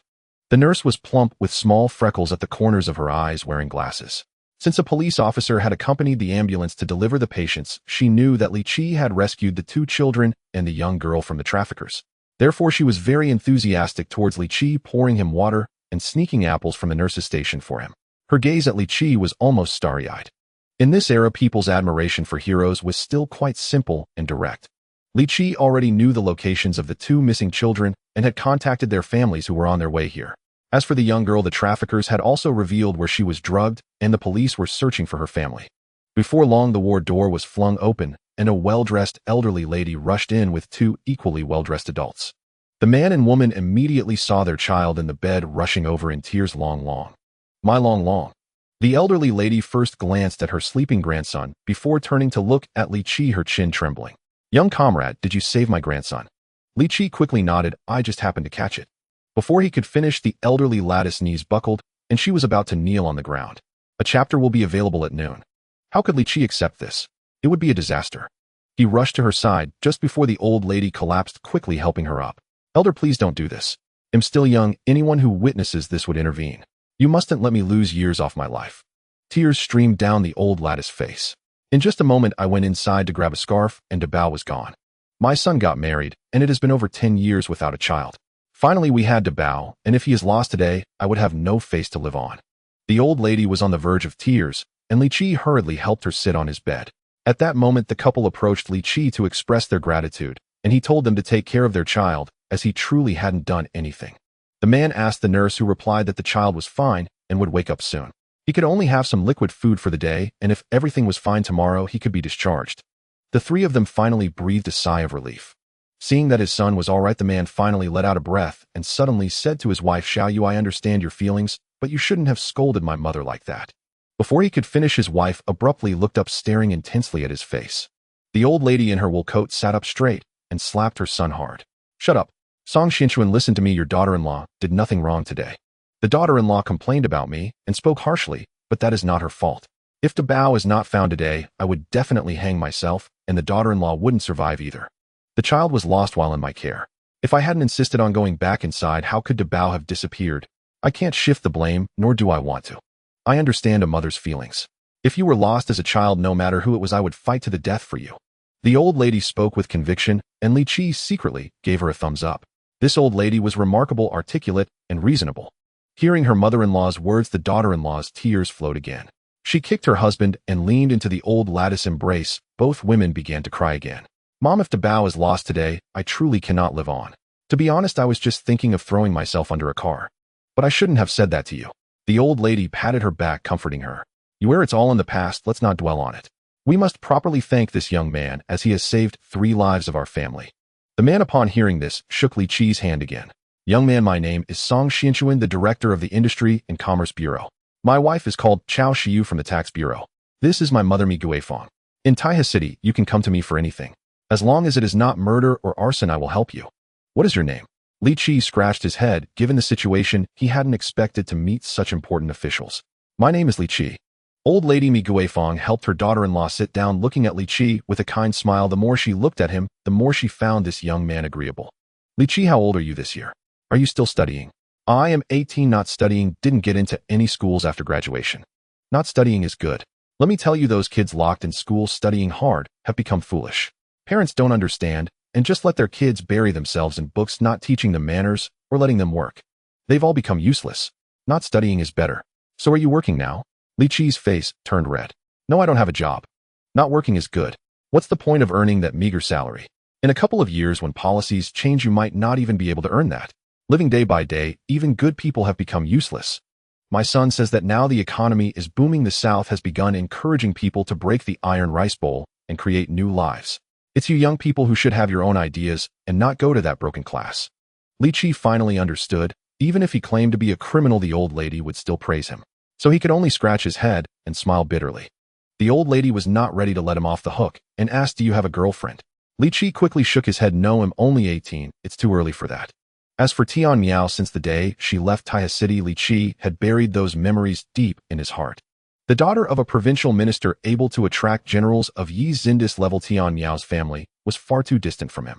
In the future, he might have a fortune of $1 billion, travel across the beautiful landscapes of the country, go to South Africa to chase the great animal migration dive at the Great Barrier Reef, spend 2 months trekking the Alps, and explore Banff National Park. But the leap in class cannot be achieved with mere rental income. He did not want to embroil himself in unnecessary troubles. Upon hearing this, old lady Mi Guifeng was overjoyed. Not having a girlfriend is good. There are plenty of young girls in our compound. Once I return, I'll slowly pick out the best ones for you. When the time comes, if you fancy anyone, will help you matchmake. Li Qi smiled bitterly. Annie, please don't joke. I'm just a rural kid. My father sweeps the streets. I have no diploma and no job. I'm just a wanderer not worthy of the girls from your compound. The old lady waved her hand dismissively. What does having a job matter? Besides the Public Security Bureau and National Security Bureau in the city, you can choose any other place.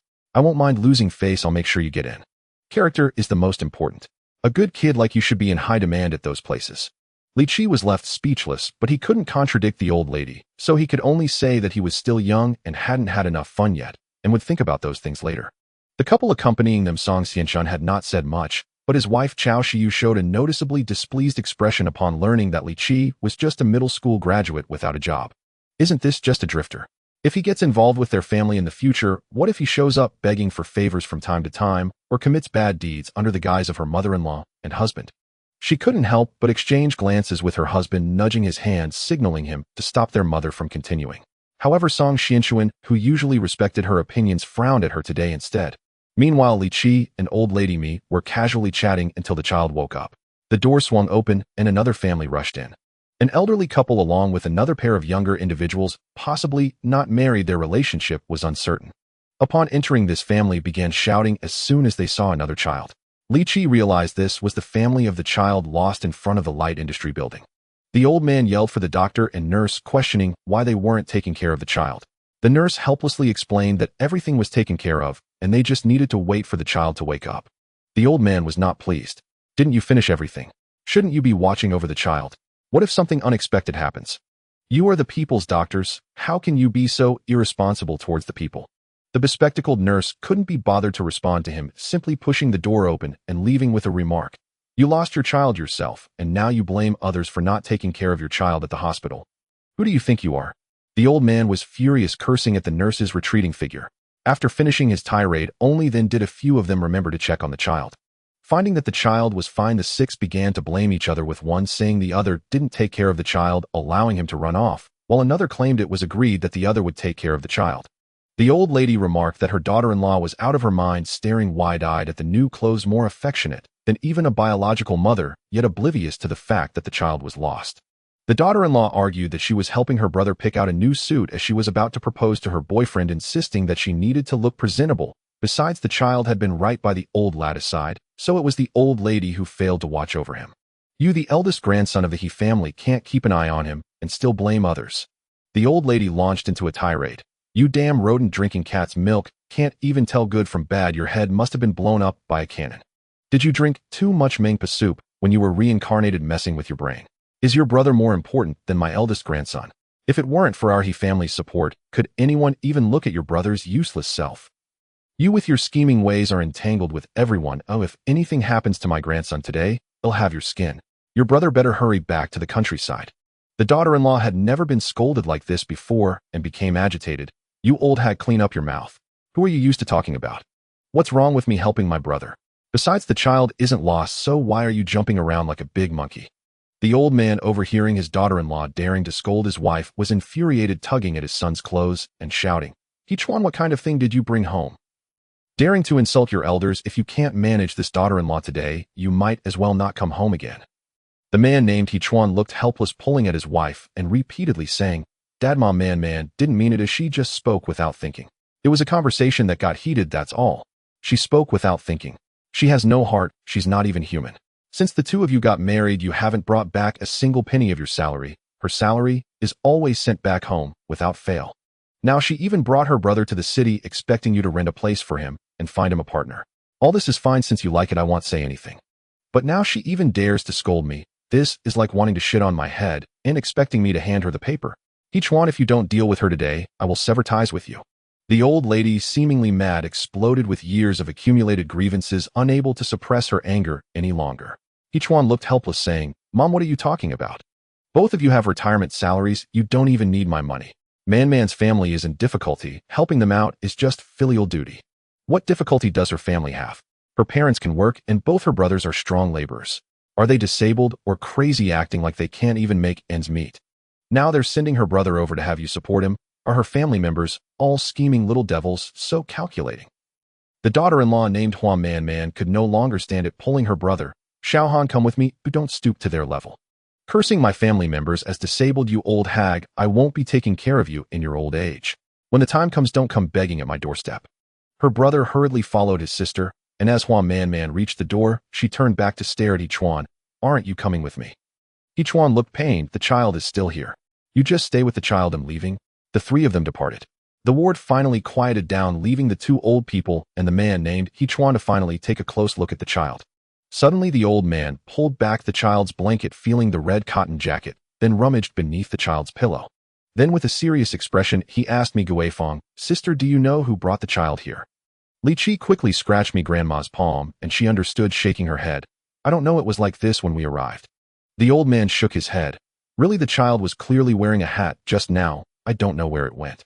I need to ask for compensation from whoever took it. That hat was quite expensive."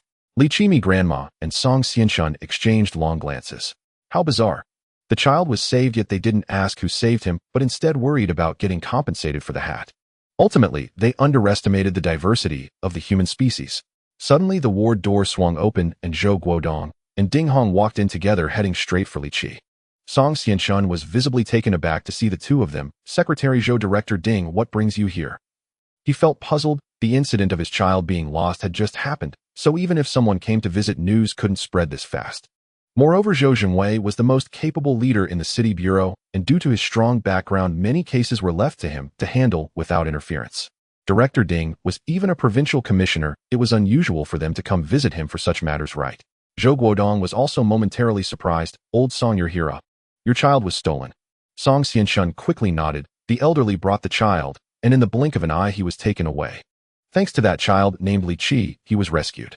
Zhou Guodong's expression turned serious. These traffickers are becoming too rampant, utterly depraved. With the new year approaching, people are on edge.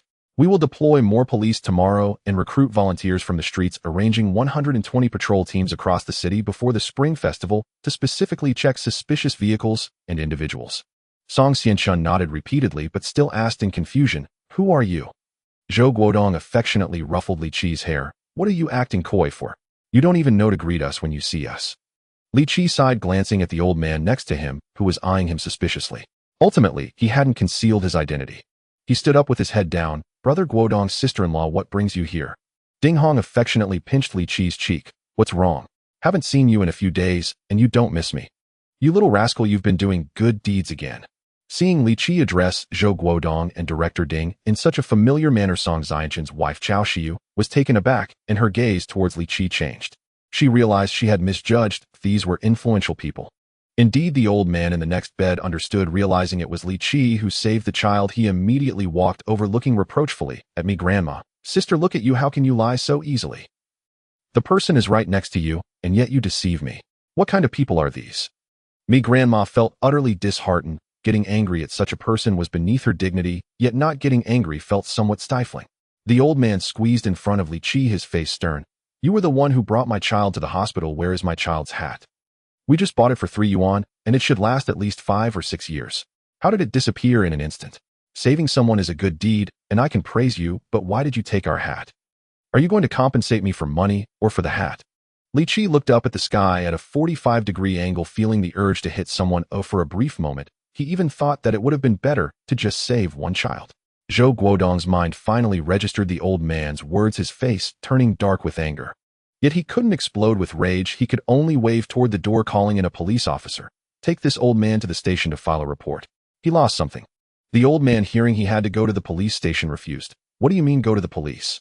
I just want my hat money. If can't you just give it to me?" Zhou Guodong wore a cold expression. "The child was taken by traffickers. You should be asking them for your hat. They'll have someone take you to the station to personally ask those traffickers who took your hat." When a police officer entered from the door, the old man realized he was really going to be taken away, and he no longer dared to speak, retreating back to his child's bedside, with a face full of resentment, continuously muttering, "I don't want it, oh I don't want it. What kind of person is this, losing a perfectly good new hat?" His son He Chuan grabbed him, constantly signaling him to be quiet, and the old man reluctantly fell silent. Zhou Guodong patted Li Qi on the shoulder. "I heard in the station about the case of the traffickers. Just asking a few questions led me to guess it was you. Only you could do something like crushing the hands and feet of those people in Taya City. Come out with me for a moment. Oh, I have something to discuss with you." Li Qi, Zhou Guodong, and Ding Hong stepped out of the hospital room. Zhou Guodong suddenly took a closer look at the girl lying on the outermost bed. Li Qi shamelessly pulled at his arm. "No way, Guodong brother, she's in a coma. Even if she's warm, it's still wrong to do that." Zhou Guodong understood, pulling Li Qi out of the room to whip him with his belt. Li Qi quickly begged for mercy and tried to run away. But Ding Hong helped hold him down, and the two of them started punching and kicking him. "This kid has a mouth too sharp." Watching the three outside the ward laughing and joking, Chao Shiyu showed a puzzled expression. "I didn't expect that a rural bumpkin with no education or job would have such a good relationship with two big leaders." Her husband Song Xianshun spoke with slight dissatisfaction. "How does someone with no job or education affect you? You were just making faces at me, afraid he'd stick to us. Even if he's a farmer, he saved the lives of our family of three. How can you look at him with such a despicable gaze?" Chao Shiyu felt her face heat up from her husband's scolding, yet she refused to admit her mistake. "I'm just considering you. Your position is what it is. What if he oversteps his bounds?" Song Xianshun shook his head in disappointment, feeling uncomfortable that his wife was still so stubborn. At that moment, He Chuan from the neighboring bed leaned over. "You're Director Song from the Industry and Commerce Bureau, right? I'm He Chuan from the District Education Bureau. Once I went to the city with our director for an expanded meeting, and our two units sat together. Director Song, what a coincidence. Your child was also captured by human traffickers. We truly have a connection. Director Song, is your son okay? Our two kids have suffered together. This must be heaven arranging us to meet. Where do you live? I'll visit your home tomorrow to see the child." Song Xianshun cast a disgusted glance at He Chuan. This scoundrel, his wife, insulted his own mother, and he still spoke up for her. His father is even more of a weirdo. Li Qi saved his grandson's life, yet he only cares about compensation for his hat. This family huddled together is like vomit from someone who's had too much to drink, splattered onto feces and frozen into a lump indistinguishable in its disgust. He frowned and stepped back 2 paces displeased and said, "You should take good care of your child. I don't have time to talk to you." Mi Guifeng looked approvingly at her son and smiled. Meng Chuan, however, was blushing with shame. Returning to his child's bedside, his eyes brimmed with resentment. These big leaders are truly inhumane. He greeted them politely, yet they made him lose face. He was so polite to that Zhou Zhongwei and Ding Bureau, truly a snob, flattering those above while bullying those below. At this moment, Zhou Guodong and Ding Hong finished beating Li Qi and were rubbing their wrists. Li Qi grinned. "Why do you both look like you haven't eaten? Are you here to tickle me? You better shut up, you've delayed the serious matters." "What serious matters? Why do I feel like you two have nothing serious to discuss? One is a political committee member from the city bureau, and the other is a director in charge of the provincial economy, constantly crowding around me for what? I'm the wind, you're the sand. I'm cabbage, you're melon. I'm dung, you're the green flies. I'm Daolong, you're the grasshoppers." Ding Hong took deep breaths repeatedly, trying to calm herself. This unfortunate kid, it didn't take 3 minutes for him to become annoying. "Old Chi has spoken and wants to give you an honor you could never have imagined. But now there's a problem. Once this honor is announced, the whole country will know your name. However, it will be quite awkward during the publicity. The fact that you scored only 4 points in the entrance exam will definitely be dug up. This is truly unacceptable. There's no way to cover it up.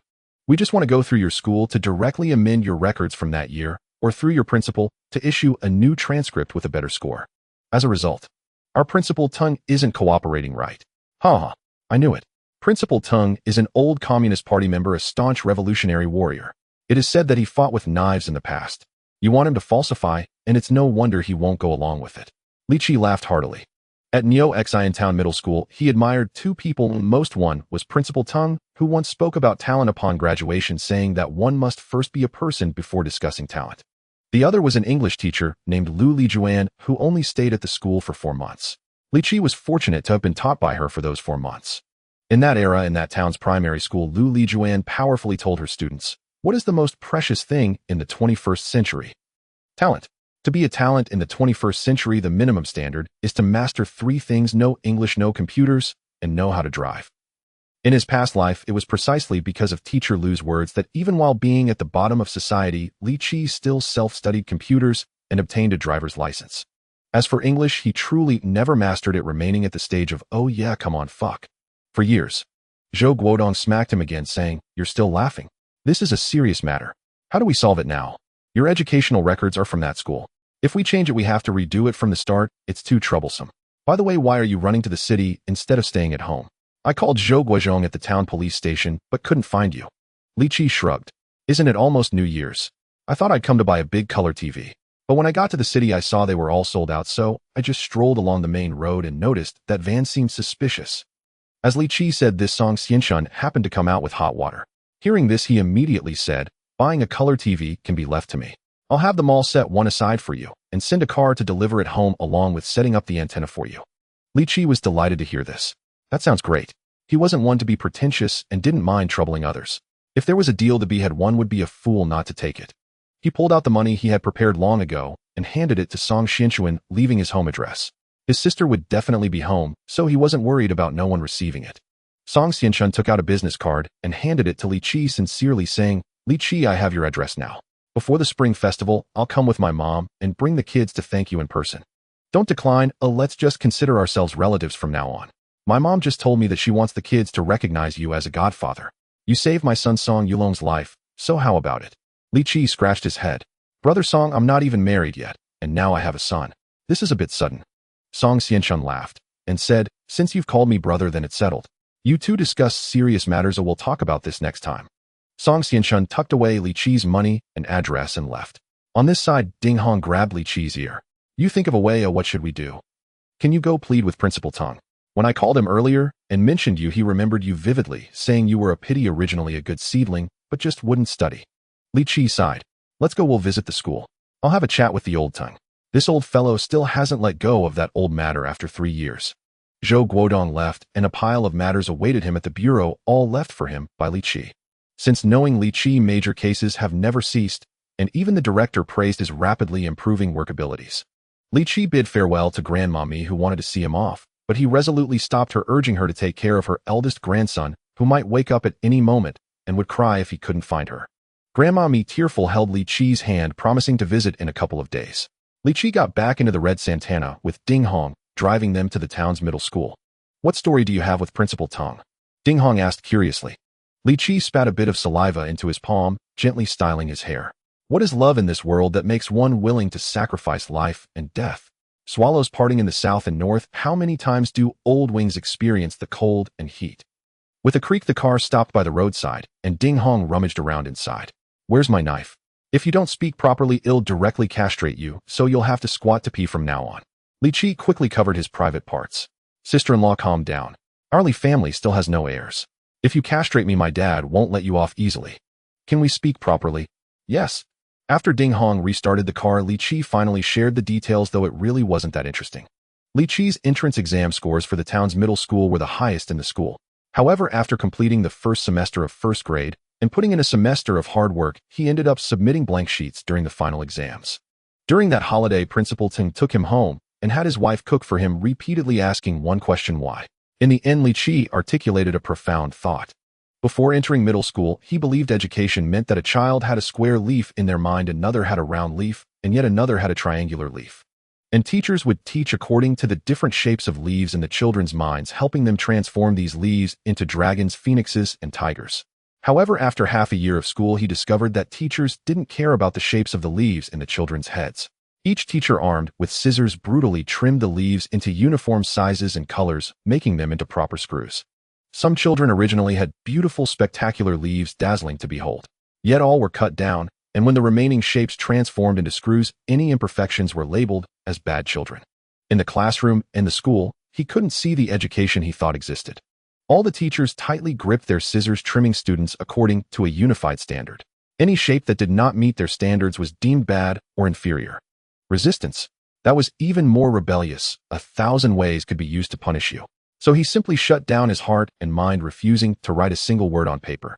He even stopped speaking as he found this world terrifying. He feared that if he opened his mouth, the leaves in his mind would be snipped away.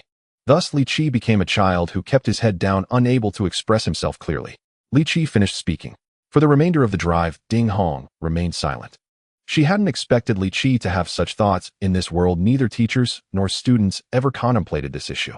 Because everyone knew that this was fundamentally unchangeable, and rather than suffering from it, it was better to try to accept it to excel within these rules, so as to eventually break free. Yet Li Qi understood that once a person's thoughts were shaped into the forms that others desired, it would be impossible to break free. This is Hua country. Doge emoji for survival. Ding Hong's car had a few small passes allowing them to enter the campus smoothly. The two directly headed upstairs, following Li Qi to the principal's office. Passing by Li Peng's office, Li Peng rushed out. Li Qi, what are you doing here? I haven't received my salary yet. Once I do, we'll definitely deliver the money to you. I tell you, this is a school, don't cause any trouble. Since that day of confronting Du Li, Li Peng felt that his standing in the family had actually improved. His father-in-law and mother-in-law no longer pressured him to go home for money, and Du Li's attitude had softened. However, sleeping was a bit difficult. Since his in-laws wouldn't return home, he and Du Li had to sleep on the floor in the living room. It was freezing at night, and waking up was more exhausting than working a full day. However, he could endure it as long as Du Li didn't scold him. A life could go on. He just felt that his father-in-law was sneaky, sometimes bringing home bottles of good wine and good cigarettes at night, only to take them out early the next morning, not knowing what he was up to. He thought that Du Shuangquan must still be busy with matters concerning Du Ming. That was better. If they could solve it themselves, they wouldn't come to pressure him. Li Qi was too lazy to deal with this brother, snorting coldly through his nose. You stay there, I'll kick you to Hainan Island with one fart, so you can see the ends of the earth. Today's matter has nothing to do with you. Step aside. Li Peng saw his brother's poor attitude and wanted to educate him further, but upon seeing Ding Hong, he instinctively shut his mouth. After all, he had worked in this system for several years, and the aura of the higher-ups was still familiar. Ding Hong's oppressive presence was too strong. He even stepped back a few paces, angrily returning to his desk and slamming a pen down. What's up with this third child lately? He's always associating with people who look like high-ranking officials. It's really heartless, so why not introduce me? He's just an unemployed drifter. No matter how many leaders he knows, what's the use? If I could be recognized by the leaders and rise to prominence, my family would also shine with glory. Little did he know what one could discuss with leaders and what one couldn't. He was truly oblivious to the situation. Ding Hong and Li Qi knocked on Principal Teng's office door. Principal Teng was a serious old man nearing 60. With graying hair, neatly combed, dressed in a Zhongshan suit, every button tightly fastened, and a straight posture, it was clear he had served in the military. Ding Hong slightly bowed her head. Principal Teng, I spoke with you on the phone this morning. I represent the provincial department.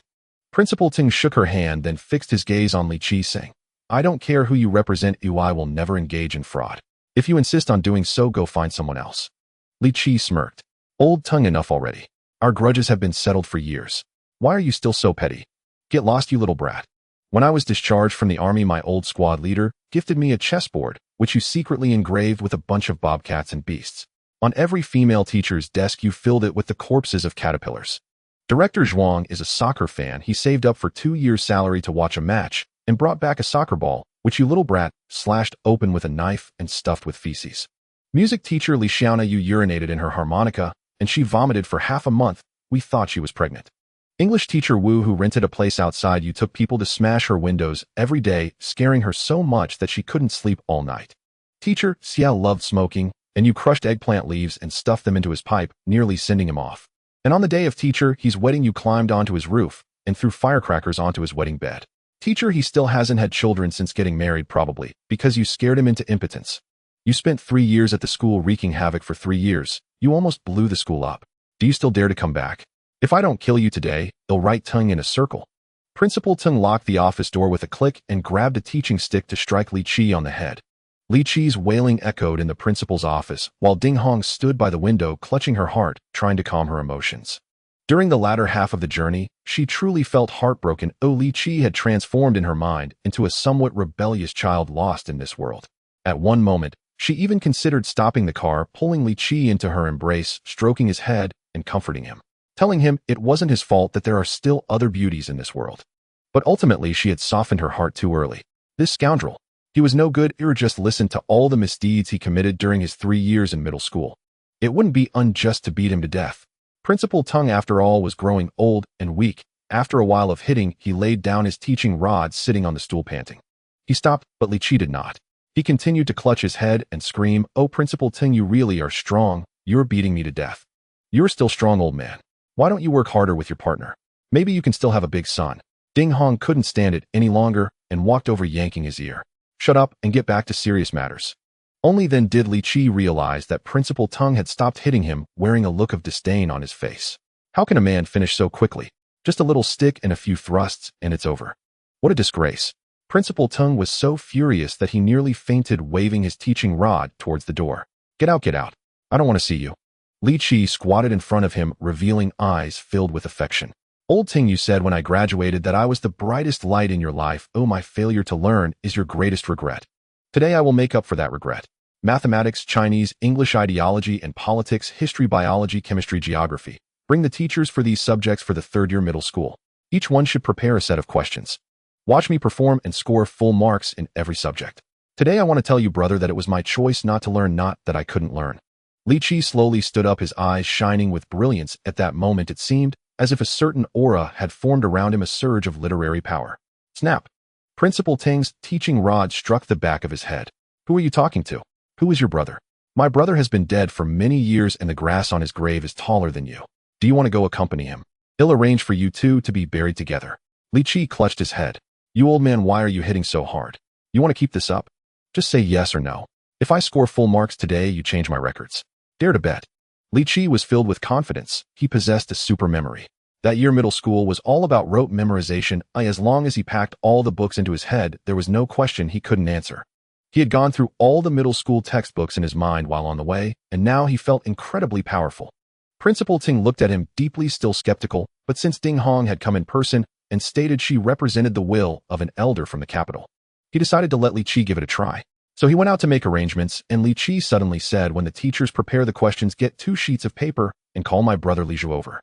This brat has always looked down on our family, thinking he is the future star. Today I will let him see what a genius really is." Principal Tung nodded. If you fail, you'll be a negative example, and you will embarrass yourself in front of your brother, never able to hold your head high again. Moreover, the small old man will never be defeated." Soon several teachers for the graduating class finished preparing the questions. The one in charge of the ideology and politics paper was Li Peng, who upon hearing that Li Qi was going to perform live felt a pang of pain in his chest. This brat doesn't know his own weight.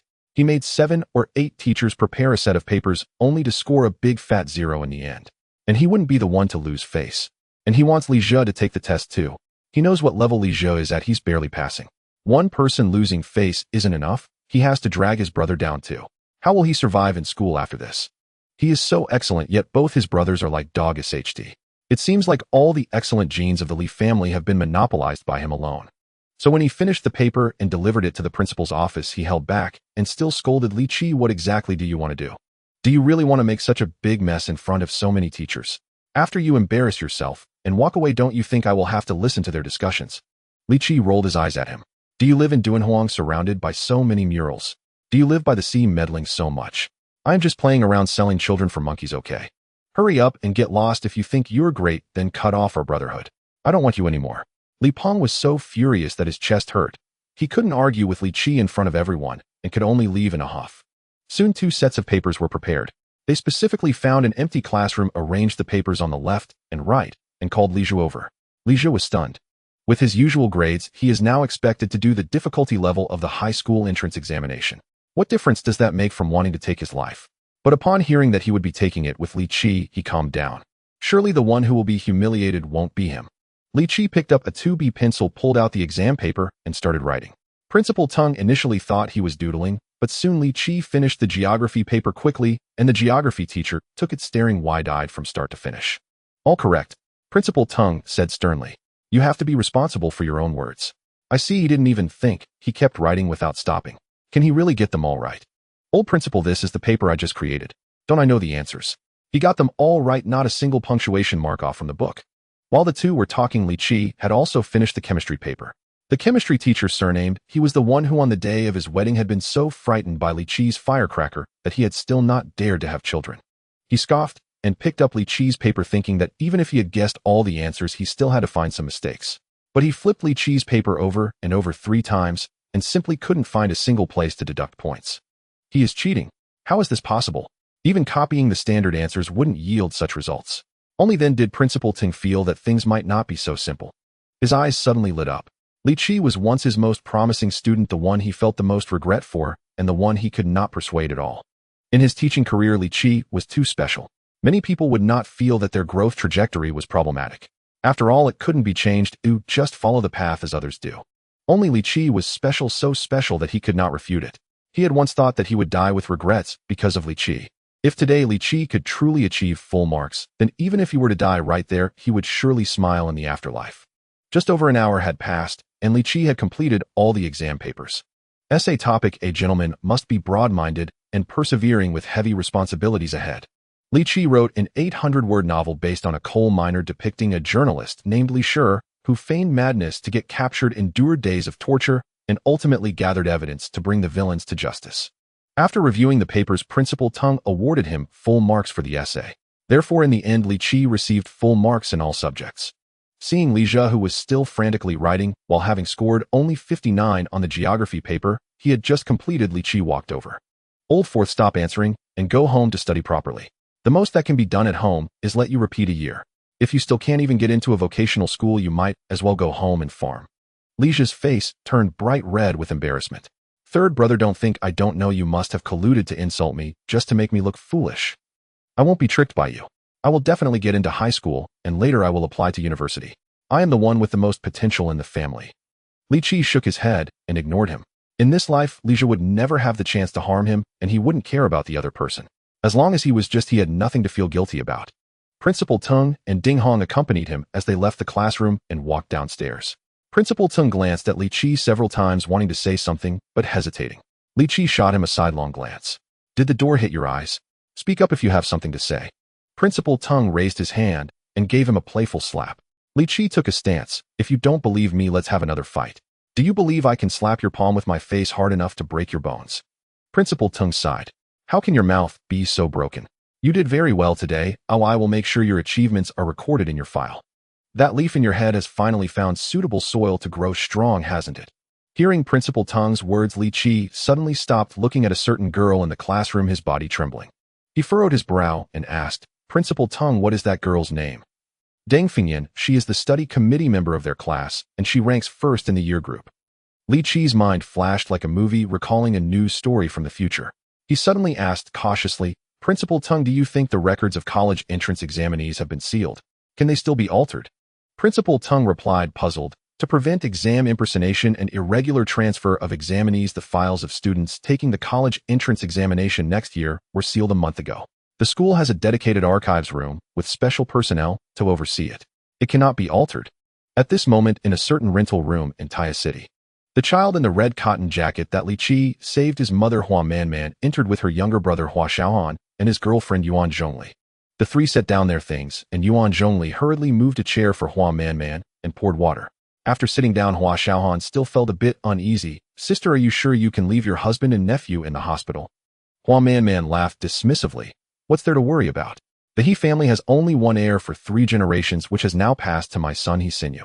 Since the doctor said there's no problem, we just need to wait for him to wake up. What could possibly go wrong? If I stayed there, I'd just be ordered around. It's better to finish your matters first. Tomorrow is your engagement day. I must prepare you nicely. Yuan Zhongli smiled obediently. Sister, there's no need to do this. Xiaoan has a formal job at the Education Bureau, and my family is quite satisfied with him. Especially since you helped me get into university. I've been graduated for 2 years and never thought I could still go to college. Hua Manman smiled proudly. This is no problem at all. He only has this ability. A month ago, when the files were sealed, I replaced your photo and other information into it. You can rest assured this matter is solid. Hua Xiaoan asked in confusion. If it can be replaced, why not replace it with a good student? I heard that Lily replaced someone who was just above average. Hua Manman said, frustrated. The kids who score well might go to Qingbei or other good universities, and their families watch them closely. If you swap out their scores, they will definitely come looking for trouble later. You have to choose someone who can get into university, but is not too conspicuous, preferably from a rural family. That's easier to handle. Yuan Zhongli chimed in. Yes, sister's arrangement is very thoughtful.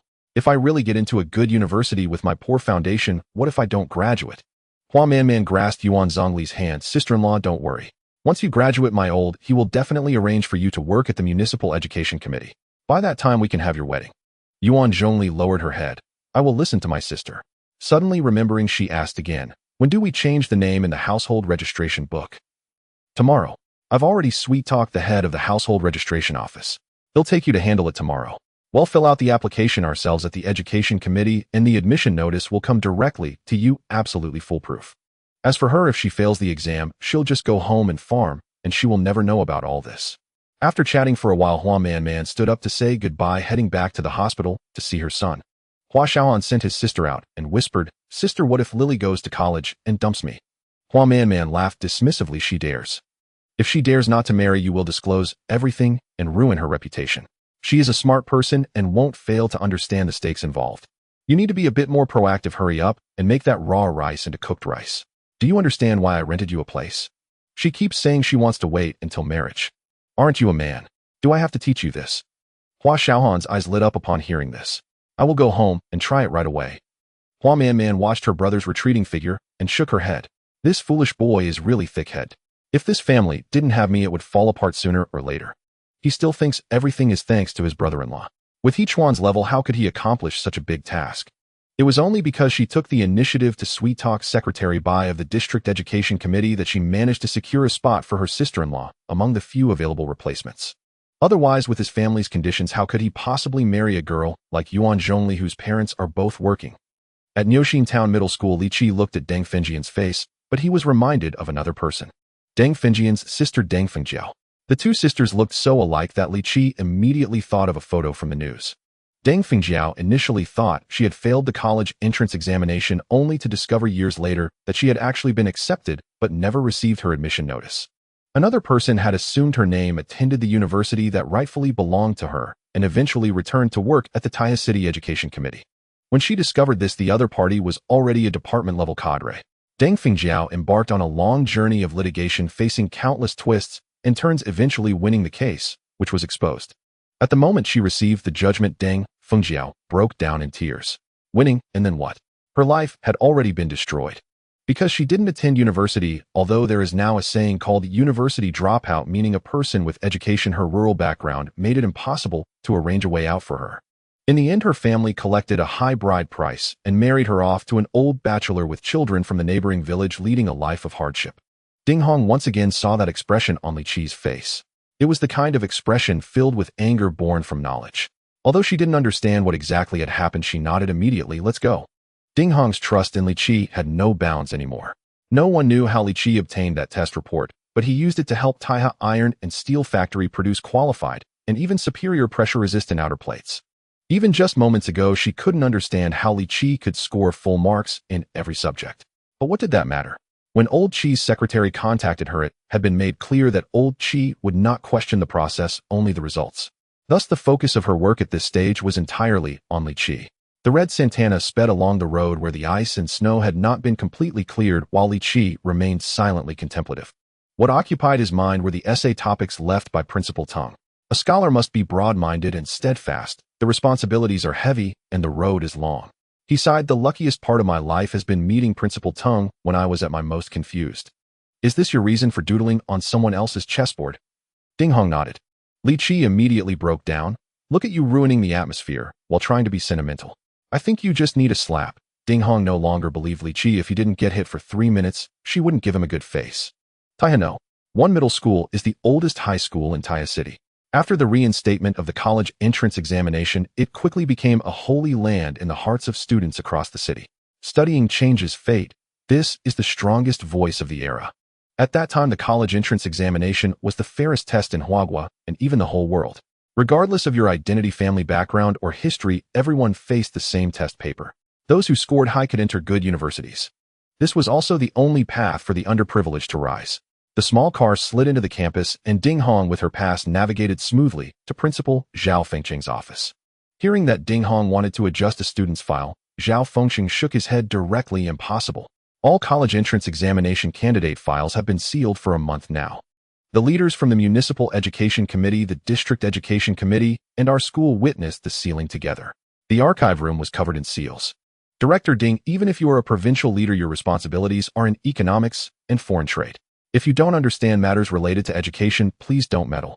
Zhao Fengqing's voice grew louder, and the vice principal sitting in the adjacent office heard the commotion and walked in. "What's going on?" Li Qi suddenly asked. "Who are you?" "I am Vice Principal Sun Yimei, not responsible for teaching, mainly in charge of student management, teacher management, school management, and file management." Li Qi nodded, recognizing that this was the very woman responsible for modifying Deng Fengjiu's file in his previous life. As for who instructed her, that was hard to say, because she was very tight-lipped and took all the blame herself. So he casually said, the provincial office wants to investigate a student named Deng Fengjiu's file involving some confidential events. Sun Yimai's face visibly paled, alternating between ashen and flushed. Li Qi noticed her fingers trembling uncontrollably. The temperature in the office wasn't high, yet beads of sweat suddenly streamed down Sun Yimai's forehead. She forced herself to calm down and raised her voice. Nonsense. Deng Fengjiu is a college entrance examination candidate. Her file has long been sealed according to the law. The college entrance examination is the most important matter to the state. How could you possibly access the candidate's file? Even if you want to see it, you have to wait until after the college entrance examination, when the children have received their admission notices. Li Qi scoffed internally. By the time they received their admission notices, the files would go to the universities with the students, and then there would be no evidence left. After Sun Yimai said this, her footsteps began to retreat. She said to Principal Zhao Fengqing, Principal, I will call the district education committee right now. Some bureaucrats are extending their reach too far, trying to harm students participating in the college entrance examination. Such things must never be allowed to happen. I need to report to higher authorities. Zhao Fengqing's expression was also grim as he stared intensely at Ding Hong. However, Li Qi suddenly said, Principal Zhao, I trust your integrity. Could you take me to that archive room with the seals right now? I won't do anything. I just want to take a look at the door. Also, could I borrow your phone? I want Director Ding to make a couple of calls. Zhao Fengqing didn't know what scheme Li Qi was plotting, but seeing Ding Hong's face, he snorted and said, Fine, let's go to the 5th floor. As the two left the office, Li Qi vaguely heard the sound of Sun Yimai making a phone call in the adjacent office. Reborn, his senses had been heightened, and he faintly discerned Sun Yimai saying, Got it, okay, I'll find a way to extract her file. He didn't mention the other people, so the blame for breaking the seal will fall on these two. She wasn't reporting, she was clearly discussing countermeasures with her accomplices, a certain leader in the district. Arriving at the archive room door, seeing that the seal was still intact, Li Qi breathed a sigh of relief. Zhao Fengqing's face was ashen. What exactly do you want to do? Li Qi wore an inscrutable smile on his face. Principal Zhao, have you ever considered that if a certain child's file in this room was altered after the college entrance examination, another person could impersonate them and attend the university that this child was admitted to? This child's life could be stolen by another connected and capable individual. Would you say this is fair to the child? What nonsense are you talking about? How could such a thing happen? The students' files are sealed by 3 departments together. The admission notices are ultimately issued by the education committee to the school, and class teachers personally hand them to the students. How could they be swapped? Don't make subjective assumptions and say such baseless things. Zhao Fengqing was about to go mad. Where did this brat come from spouting nonsense here? He was almost pointing at Li Qi's nose, accusing him of swapping students' identities. Who would dare to do such a thing? That would invoke divine wrath, like being born without male organs. He had lived a lifetime and had never heard of such an outrageous thing. Li Qi shook his head and remained silent. Time ticked away, and just as Zhao Fengqing was about to erupt and take Li Qi away, the sound of running echoed from the end of the corridor. Sun Yimai came running with 2 people in security uniforms. Upon seeing Zhao Fengqing, she clearly froze. Principal Zhao, what are you doing here? Zhao Fengqing was even more bewildered. What are you here for? Sun Yimai looked at Li Qi and Zhao Fengqing guarding the archive room door, her mind racing with countless thoughts. Today's events were likely to be hard to conceal. Now she could only act first, grabbing Deng Fengjiu's file and ensuring that the other side had no evidence left. This year she was definitely cursed. She would have to find a fortune teller to break the curse in a few days. She had done this for years without making a mistake. How could she be caught this time? Thinking of this, Sun Yimai steeled herself and said, I just spoke with Secretary Bai of the District Education Committee on the phone. Secretary Bai instructed that several student files are very important and should be extracted to prevent damage. I'm sending them over right now. Zhao Fengqing's head felt like it was shrinking upon hearing this. Sun Yimai, what are you talking about? The college entrance examination candidate files are sealed by 3 departments together, and the seals on the door cannot be opened. Secretary Bai has no authority to extract any student's files. What on earth is going on? At this point, he also sensed that something was amiss. A fierce look appeared on Sun Yimai's face. Principal Zhao, any issues, please return to your office now and call Secretary Bai personally to inquire. He will give you a reasonable explanation. I'm just a messenger. Since Secretary Bai has arranged this, I have to carry it out. As for the seal, it was Director Ding who brought people to remove it. Oh, what does that have to do with me? She saw Li Qi still blocking the door and impatiently waved to the 2 security guards, hold this person down and open the archive room. Zhao Fengcheng was furious and spread his arms to protect the door behind him. I want to see who dares to move. You want to break the seal? Are you rebelling? The two guards exchanged glances at Sunny Mei, who urgently shouted, hurry up and act. If this matter is handled properly, I will have secretary by transfer both of you to the District Education Committee. You won't be treated unfairly. Upon hearing this, the two guards hesitated no longer and quickly pulled Zhao Fengcheng away. Zhao Fengcheng stumbled and fell to the ground just as he was about to damage the seal on the archive room. Li Qi sighed, Sunny Mei, right? Have you gone mad? Your personality is so reckless. With such a big mouth, why don't you go inflate tires on the roadside? That would earn you some money. Letting two guards into the Education Committee. Is it your family's business? As he spoke, Li Qi grabbed the heads of the two guards. They wanted to resist, but felt as if their heads were caught in a vice, unable to move. Li Qi held one head with each hand, smashing their faces together. With a loud crack, their faces collided and blood splattered like a shattered dye vat. The sickening sound of their bones cracking filled the air. The two guards' noses caved in and several of their front teeth fell out. They could not cry out, collapsing to the ground, clutching their faces and convulsing in pain. Li Qi kicked them away. These insignificant characters were not true villains, they merely followed orders. However, if it weren't for his extraordinary physical abilities after being reborn today, he would have had to watch helplessly as they took the archives and later be framed for tearing the seal. So were they truly bad? Should they be dealt with? Li Qi didn't want to ponder such philosophical questions as he walked step by step towards Sunny Mei. Sunny Mei screamed in fear, what do you want to do? I tell you, I am the vice principal of No. 1 high school, and behind me stands Secretary Bai of the Education Committee. If you dare to touch me, I will make sure you suffer a terrible fate. Li Qi kicked her in the lower back. Sunny Mei let out a miserable scream, collapsing to the ground, clutching her waist, unable to get up no matter how hard she tried. This move came from the Black Dragon 18 techniques, using a subtle force to dislocate the lumbar vertebrae.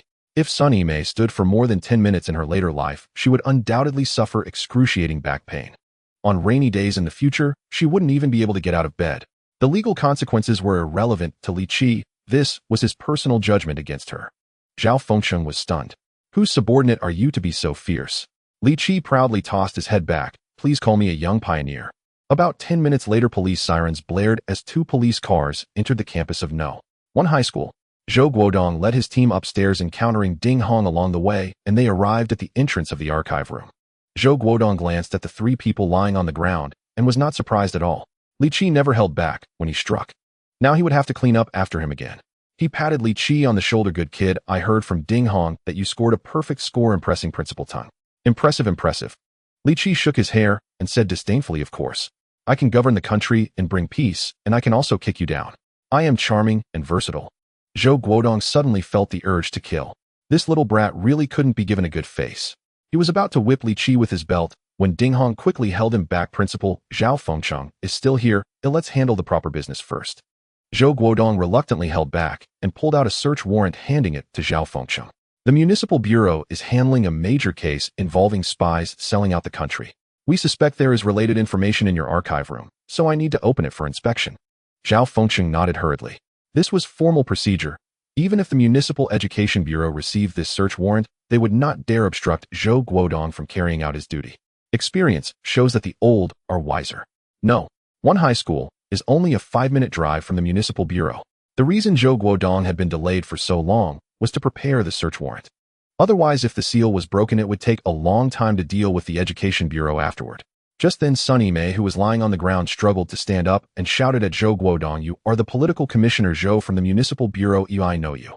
I advise you to think carefully. Today's incident is not just observed by Secretary Bai of the District Education Committee, but also by other leaders from the Municipal Education Bureau. You cannot bear the consequences of this. If you leave now, I can pretend that nothing happened, but if you continue to be stubborn, your fate will be very tragic. Your future, your position, your political life will all be completely lost due to today's wrong choice. Sunny Mei spoke firmly because she was the one who replaced the files of the students this year, and she had done the same for the previous years. She knew that most of the people involved behind this were children of a certain level in Huagua. Although the true upper echelons of Huagua did not need to use such channels, they had their ways to bypass this line. Yet, even the energy required to operate in such levels would absolutely not allow such matters to be exposed. Whoever investigates this will die. Zhou Guodong seemed to have not heard her at all, glaring at Li Qi. What are you thinking? Do I need to go find you the key? Li Qi laughed loudly, kicked open the door of the archive room, and several people filed in. With Zhao Fengcheng's help, they quickly found Deng Fengjiu's file. As he pulled out the file and revealed the photo, Zhao Fengsheng was stunned. This is not Deng Fengjiao. He quickly realized, casting an incredulous glance at Li Qi, trembling with anger. How dare they? In broad daylight, this is the Huagua College entrance examination. How could they extend their dirty hands here? Zhao Fengsheng was completely lost in thought, recalling a boy from the graduating class he had taught 2 years ago, who came from a rural background and studied hard. He had thought that the boy could at least get into a police academy and have a bright future, but unexpectedly he performed poorly and did not make the cut. Afterward, the boy cried out that he had performed well and he was unwilling. However, his family had no money to send him to repeat the year. On the day Zhao Fengsheng took the boy home, he secretly shed tears. What a good child, how could he have done poorly? Now it seemed that he had obviously performed well enough to enter the police academy, yet his life had been stolen away. Zhou Guodong and Ding Hong were also too shocked to speak. Ding Hong was so furious that her chest heaved. It was too horrifying. Such things, if it weren't for Li Qi revealing it and bringing her the evidence, she would never have believed it. Zhou Guodong gritted his teeth and said, "Investigate, it must be thoroughly investigated. No matter who is behind this, I will get to the bottom of it. This is too atrocious, too rampant. Our Huagua's clear skies have been muddied by this group of beasts." Zhao Fengsheng was the first to recover, looking horrified at the other files in the archive room. Just now Sun Yimei said she wanted to take away several files. This indicates that the problem is not just with Deng Fengjiao. Tomorrow I will bring people to recheck each file, and I will request the District Education Committee and the Municipal Education Bureau to recheck all college entrance examination candidates. Not just our no. 1 high school, but also no. 2 high school no. 5 high school and no. 17 middle school must all be rechecked. Zhou Guodong nodded. Our municipal bureau will cooperate with you. Anyone who dares to oppose this, I will investigate them thoroughly. I will expose all of you, returning the lives that rightfully belong to those outstanding children. Li Qi glanced at the photo in the file again and suddenly said, "We've seen this woman before." Zhou Guodong and Ding Hong exchanged a glance, both feeling a bit dazed. "When did we see each other?" "At noon, in the hospital." They are the family of the child in the middle bed wearing a red cotton jacket. A total of 6 people from their family arrived: the grandparents, the parents, and 2 young individuals who were the younger brother of the child's mother and his girlfriend. The woman in this photo is the younger brother's girlfriend. After being reminded by Li Qi, Zhou Guodong also immediately recalled. "Yes, that's the woman. Li Qi, how does your brain work? You're truly a treasure. You might as well join our reconnaissance team. It's a waste to have you wandering around outside." Li Qi shook his head vigorously. "I won't go. The work hours are fixed, and the off hours are random, with no day or night, no holidays. Why would I give up my carefree days to be your workhorse? My salary for 10 years isn't even enough for a year's rent for a shop. However, I can be your consultant. Oh, just find me when you need help. In the future, if we benefit, I share. If there's meat, you grow. I won't lie to you, so don't lie to me either. What do you think? I think you just need a good lesson." Zhou Guodong scratched his head in distress, wondering how this kid could be so annoying. Ding Hong covered her mouth and laughed, as she had known this would be the outcome. When Zhou Guodong arranged for someone to go to the hospital to inquire about Yuan Zongli's whereabouts, the He family had already left with the awakened child. If it weren't for the nurse noticing, they wouldn't have wanted to pay the hospital fees, claiming the child was not treated at their request. The hospital had admitted the child without their permission, infringing on their rights. Whoever arranged the treatment should be the one to pay. The family caused quite a commotion at the hospital for a long time. By then it was already late, and the officers did not continue the arrests. This resulted in the actual capture of Yuan Zhongli happening 3 days later. It was this time difference that allowed Hua Manman to change the name on Yuan Zongli's household registration. This also led to the people from the household registration office being arrested along with them. Consequently, both Yuan Zhongli and Hua Manman were taken into custody awaiting trial. The affair between Hua Manman and certain leaders was also exposed, leading He Chuan to angrily report that Hua Xiaohan entered the Education Bureau through nepotism. Hua Xiaohan's file couldn't withstand scrutiny and was directly dismissed. As a result, Hua Manman's parents caused a commotion at the He family's house, battling evenly with He Chuan's parents. Both families suffered injuries, and He Chuan was hit on the head with a brick, leaving him half paralyzed and drooling. Poor He Xinyu, who had a prosperous start, lost his mother overnight and had a disabled father. Li Qi was still unaware of these matters. The subsequent events were no longer his concern, as he needed to go home. He declined Ding Hong's kind offer, insisting he wouldn't let her drive him back to Niuexine town. What a joke, treating a provincial leader as a driver. He insisted on going to the train station himself to wait for a bus. Ding Hong returned home, contemplating everything that had happened since she met Li Qi. Of course, the most crucial were the words of Secretary Qi that had been relayed to her. Secretary Qi still wanted to exert pressure on Li Qi, but the timing was not ripe yet, so further observation was needed. She finally made up her mind and dialed a phone number. Director Wang, it's me Ding Hong. Oh Xiao Ding, I heard you are carrying out Secretary Chi's special mission. How come you have time to call me? Director Wang, you should know roughly who the target of my special mission is. Secretary Chi's intention is to award him the highest level of medal. Today I just finished filling in the first gap in his file. The next step is to arrange which university he should attend or which position he should take. Everything is to serve the publicity tone a year later, focused on how to establish his identity well.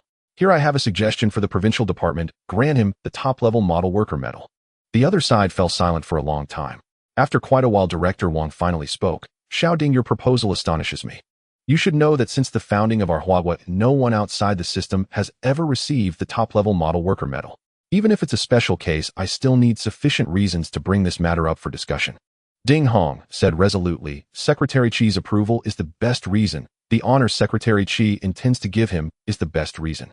If you grant him the top-level model worker medal, you are essentially alleviating Secretary Chi's worries. His identity and the honor he is about to receive still have some disparity and will definitely attract criticism. The provincial department's top-level model worker medal can suppress much of the criticism. Director Wang fell silent for a long time, eventually sighing. Alleviating Secretary Chi's worries is my duty. However, this matter will definitely need to go to the meeting for a vote. If you really want to push it through successfully, you still need to find Director Ling and Director Su. It would be best if your mother-in-law Old Xiu could intervene and try to bring Director Bu on board as well. Alright, I guarantee I will accomplish the task. Ding Hong hung up the phone feeling exhilarated. Zhou Guodong had once commented on Li Qi, saying he had the heart of a bodhisattva and the means of a diamond. After completing today's tasks with Li Qi, Ding Hong's heart was completely filled with this young man. Every time she thought of the originally exemplary rural youths being shamelessly replaced in their lives, her eyes would well up with tears filled with rage. No matter how Li Qi accomplished this, she only knew that he had stopped all of it.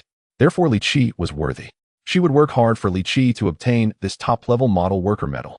At this moment, night had fallen. Li Qi got off the bus and returned home. From a distance, he saw that their small courtyard was filled with people. In this day and age, anyone who buys a television can attract the attention of all the neighbors, not to mention that Li Qi had bought a large color TV. It's not about how expensive it is, the key is that there were only a few in the big mall and money couldn't buy one. Uncle Air, Aunt Baozhu, Aunt Wu, and Uncle Lao Jin all brought their families to watch. There were more than 20 children from the neighboring families gathered densely around Li Qi's house. The room was simply too cramped, and in the cold weather the children were pressed against the windows, peering through the plastic sheets to see the glowing screen inside. Director Song had given orders, so someone specially set up the antenna for Li Qi's house and tuned the signal. At that time, only 3 channels could be received: 1 central channel, 1 local channel, and 1 education channel.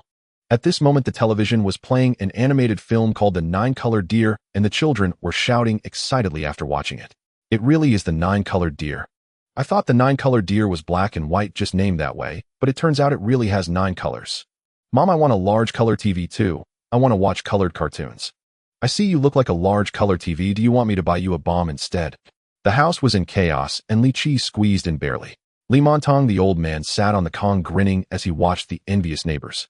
Ever since his wife passed away, the neighbors had increasingly looked down on him. It was simply because he was poor. In these times, being poor and wearing torn clothes meant that everything he said was wrong. If you wore a mink coat and a watch, everyone praised your good character. Now the third son had become successful, buying a house, a shop, and a large color TV. This was 100 times better than the first son, who only knew how to enjoy his own life, completely disregarding the suffering of his father and 2 younger brothers. From now on, he could just stay at home and support the third son. He saw Li Qi enter the house and cheerfully called him over to sit beside him. The 2 of them sat together, watching their noisy neighbors, feeling for the first time in 3 years that the Li family was finally living with dignity. Li Qi glanced at the small room. Li Jie didn't join the fun, having locked himself in his room. He probably felt too embarrassed to face anyone after being beaten up during the day. Wu Wei also came sneaking up to Li Qi's side, her eyes seemingly filled with tears, half angry and half resentful as she looked at Li Qi. But the result was like showing flirtation to a blind person. Li Qi didn't wait for her to get close. He turned and ran, blending in with the other neighbors. Wu Wei bit her lower lip in anger. Aunt Wu had seen everything and spat Hatue. As her spit hit the ground in the Tahi City Hospital, the girl whom Li Qi had saved opened her eyes. Tian Wan sat up in confusion. Who am I? Where am I? Where are my glasses?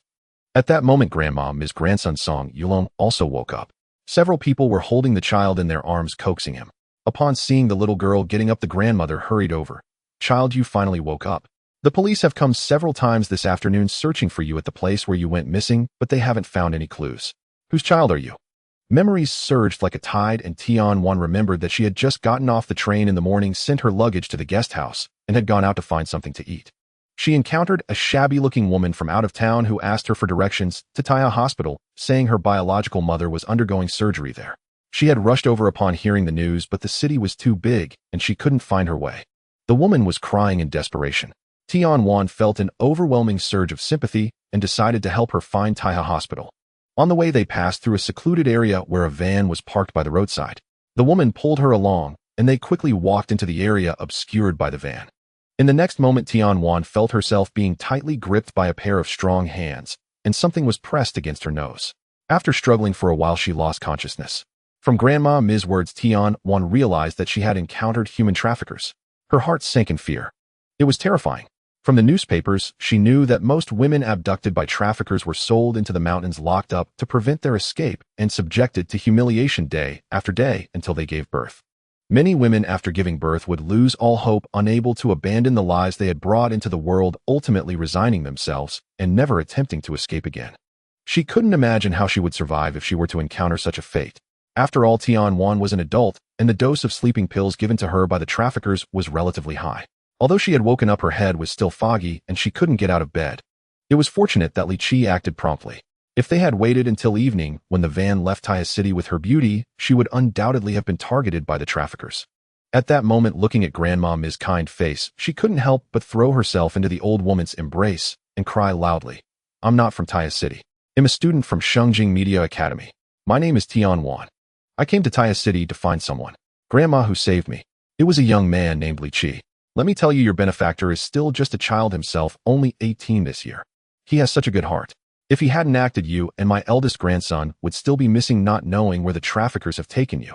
If anything happened to my grandson, I would have followed him by now." Li Qi. Tian-Wan sat up straight in shock. Is he the 1/8 meters tall, exceptionally handsome, and speaks in an unusual manner, living in the sanitation workers' housing in Xiangxin town?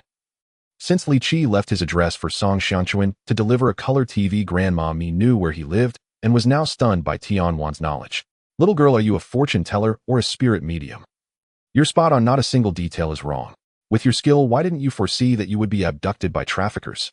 Tian-Wan looked at Grandma Mi with clear eyes. "Are you polite, or are you just saying nonsense?" "Grandma, our school doesn't teach those skills you mentioned. I was just eager for the holiday and couldn't stay at school. Recently, several major news stories have come out of Taya City, so I thought I would come over to see if I could find any news material." Her daughter-in-law Chao Shiyu helplessly walked over. "Mom, the little girl just woke up and needs to rest. Please stop asking her so many questions. It's late and Daba is also awake. You should go home and rest early. Come back tomorrow morning. I'll stay here with Shanchuan." "You can stay here. You're usually so busy with work. The child has slept with me since he was little. Whenever he feels sleepy, he asks me to hold him." Chao Shiyu looked embarrassed. "Thanks for your hard work, Mom. I'll hold him to sleep tonight. If you hold Daba, then who will hold my son?" "Oh, Mom, what are you talking about?" Chao Shiyu's face turned red with embarrassment, and she conceded defeat. Grandma Mi indeed did not leave and returned to the bed where Li Qi used to sleep, lying down fully clothed. Tian-Wan felt a complete turmoil in her heart. How could it be such a coincidence? She came to Taya City specifically to find Li Qi. Tian-Wan's father, Tian De, is the younger brother of Tian Miao's father, Tian Dajiang. However, he did not serve in the military, instead working in a research institute. Tian-Wan and Tian Miao grew up together, both strong-willed, competing for everything. Whenever Tian Miao got a new doll, Tian-Wan would insist on having one just like it. If she wasn't allowed to, she would cry for an entire day and night until she foamed at the mouth. There was once a boy from a big yard who treated Tian Miao especially while flattering her every day. Tian Miao was completely oblivious, which made Tian-Wan anxious. After a whole lot of green tea, she managed to win the boy over. She thought Tian Miao would be furious, but in fact Tian Miao never acknowledged the matter, which made Tian-Wan so angry that she kicked the boy away. Tian Miao studied media, and Tian-Wan also wanted to become a reporter. However, her grades were not as good. Tian Miao graduated from the capital's media university, while Tian-Wan only managed to get into the provincial media academy. But this did not stop her from secretly competing with her sister in her heart. In recent days, her sister had completely stolen the spotlight with the black mine workers case and the news about the cracked waste, making a strong impact in the province and even the entire country. Tian Miao was so busy she barely had time for herself and was just invited to Beijing for a symposium. Tian was certainly unwilling to accept this, so she began to carefully study her sister's 2 reports, even deliberately going to her uncle Tian Dajiang's house to probe for information from the old man. Uncle Tian Dajiang, rich and experienced, did not fall for her tricks, but Aunt Mao Qiuping was not very guarded with her words. Ultimately, she caught a few loopholes in her questions and successfully analyzed that both reports that brought her sister fame were closely related to a person named Li Qi. Isn't this just the definition of a child of fate? In the small Taya city, 2 such influential events occurred because of one Li Qi. Tian felt her opportunity had come. If her sister Tian Miao could dig up 2 reports from Li Qi, surely she could manage to write one herself. Once her health recovered, she would go to Shaanxin town to find Li Qi. After a night without conversation, the next morning Li Qi woke up to find Li Zhou already in the kitchen, helping his eldest sister start the fire. Junmei also got up, rubbing his eyes and brushing his teeth. As for the house next door belonging to old Hao Li had almost finished tidying up in the past few days. Li Qi thought for a moment and said, "Eldest sister, let's tidy up that shop across from the school these days and open a small grocery store before the new year." Li Zhou suddenly looked up. "What shop?" Li replied, "Your third brother bought a house across from your school. We plan to open a small grocery store. There's a small room in the back with a stove. I plan to set up a kitchen there so you won't have to bring lunch anymore. You can eat there and it will be warm." Li Qi suddenly remembered they could also set up a small dining table. With Li Li's cooking skills, hiring 10 or so students and setting up a few bunk beds in that small room for the kids to eat and rest during lunchtime would also bring in some income. At this moment, the country was entering a period of great development. It could no longer be said that opportunities were everywhere. The entire nation was sitting on a whirlwind soaring high into the sky. Eldest sister was diligent and hardworking. No matter what she did, she would never live poorly. Li Zhou's eyes lit up at this. "Then I want a share of this shop." Hearing Li Zhou's words, Li was clearly taken aback. "Fourth, what are you saying? That belongs to your third brother, bought with his money. It has nothing to do with us." Li Zhou cast a disdainful glance at his elder sister. "It has nothing to do with you. You are a woman. Once married, you are like spilled water, naturally excluded from the distribution of family assets. But I am a member of this family. This family is one entity, and I certainly have the right to share in its wealth." Li Zhou spoke as if it were a matter of course, and Li Qi did not waste words. He grabbed him by the collar and lifted him up, opening the door to the outside, finding a pile of snow and unceremoniously pushing him headfirst into it. Li Zhou's mouth, ears, and collar were filled with snow, freezing him to the point of shivering all over, his eyes instantly bloodshot as he glared at Li Qi like a starving wolf. "Why do you get to hit me?" Li Qi grinned. "This isn't hitting. If I really wanted to hit you, you wouldn't get out of bed for 3 months. If you still don't understand, go outside and eat some shit to cool down. My stuff is always mine, and it has nothing to do with you. In this family, you don't need to worry about anything. If you can study well, then do it. If not, I'll send you to the construction site to move bricks. The family won't support a good for nothing like you." Li Zhou's face revealed a look of contempt again. "You are legally ignorant. I have a share in everything in this family. That's what the law stipulates." After saying this, he pushed the door and left. Li Qi shook his head, realizing that this guy's foolishness was increasing. One day, he would have to get old Li to transfer the house to him. Otherwise, when it came time for redevelopment, he might really have to share something. Let him have his grand dreams. With a person like this, the chances of him ever getting a bit of advantage in his hands is slim to none. In those days, children didn't need to be sent to school. Gao Junmei had his fill and happily set out with his school bag. Children absorb nutrients quickly. During these days at Li Qi's house, Gao Junmei had eggs and meat to eat, and his little face, visibly flushed with health, looking more spirited. Li Qi and Li exchanged smiles, carrying buckets, rags, and other tools. Li Qi rode his bicycle, taking his elder sister towards the town school. This house had been uninhabited for years, and it was in shambles. Li Qi had already thrown out 2 large piles of trash, thinking about opening a supermarket and a small eatery with one room for shelves and another for tables.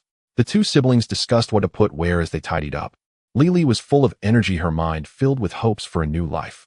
At noon, the 2 went to a snack shop and ordered 2 meat dishes, eating until they were greasy. But when it came time to pay, Li was pained to find that the 2 dishes cost over $1. "If we bought meat, we could get a huge chunk. We can't spend money like this. Tomorrow I'll bring over pots and pans and light the stove in the back room so we can cook ourselves. This is too wasteful." Li Qi chuckled and didn't say anything. His elder sister had grown accustomed to hard times and wouldn't change overnight. He thought it best to go along with her. After all, he was fine with whatever he ate as long as he was full. After a day of busy work, they returned home before dark. Li still had to cook for the family, while Li Qi, having nothing to do, played with a stick poking at the ice. Neighbor Wu Denyang approached. "Li Qi, come here, I have something to tell you." "What is it, Denyang?" Li Qi said with a cheeky smile as he approached. "Here she comes with gossip and a scoop. As the most gossipy woman in 5 miles, Wu Denyang had spent her life mastering the art of gossip, and there was no one she couldn't jabber about. Her mouth was like a weapon capable of leaving people full of holes. Anyone she gossiped about ended up a complete mess with their armpits dripping oil and their soles covered in dirt. Wu Denyang's classic opening line arrived on cue. "Li Qi, I'm only telling you this, so don't tell anyone else that I told you." Denyang, I'm tight-lipped. I wouldn't even tell my mom if she came to me in a dream at midnight. Wu Denyang shot Li Qi a sideways glance. How did this kid manage to gossip even about the ancestors? It was creepy. She leaned closer to Li Qi, lowering her voice deliberately. "That old Wu family is definitely suspicious. I inquired at the post office. Their background is very complicated. The man is called Wu Dexing, and his great-grandfather was a scholar who studied abroad. His grandfather was considered a red capitalist who was later killed during the Cultural Revolution. As a result, his father somehow got close to high-ranking officials, and during the campaign against the Four Olds, he was surprisingly a minor leader. He also has an elder brother who is said to be doing quite well in the provincial city. His wife, Gu Yuan, is even more impressive.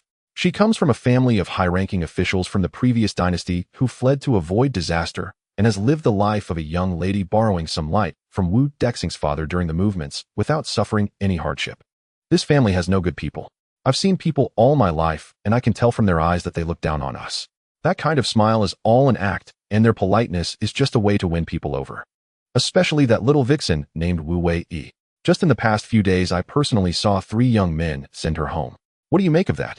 Yesterday, I noticed that little vixen looked at you strangely. Li Qi, your mother was best friends with me back then. Denyang has watched you grow up. Oh, I can't just stand by and watch you jump into a fire pit. That Wu Wei is truly no good. If she tries to seduce you, you must resist. You are young and can't resist a woman's seduction.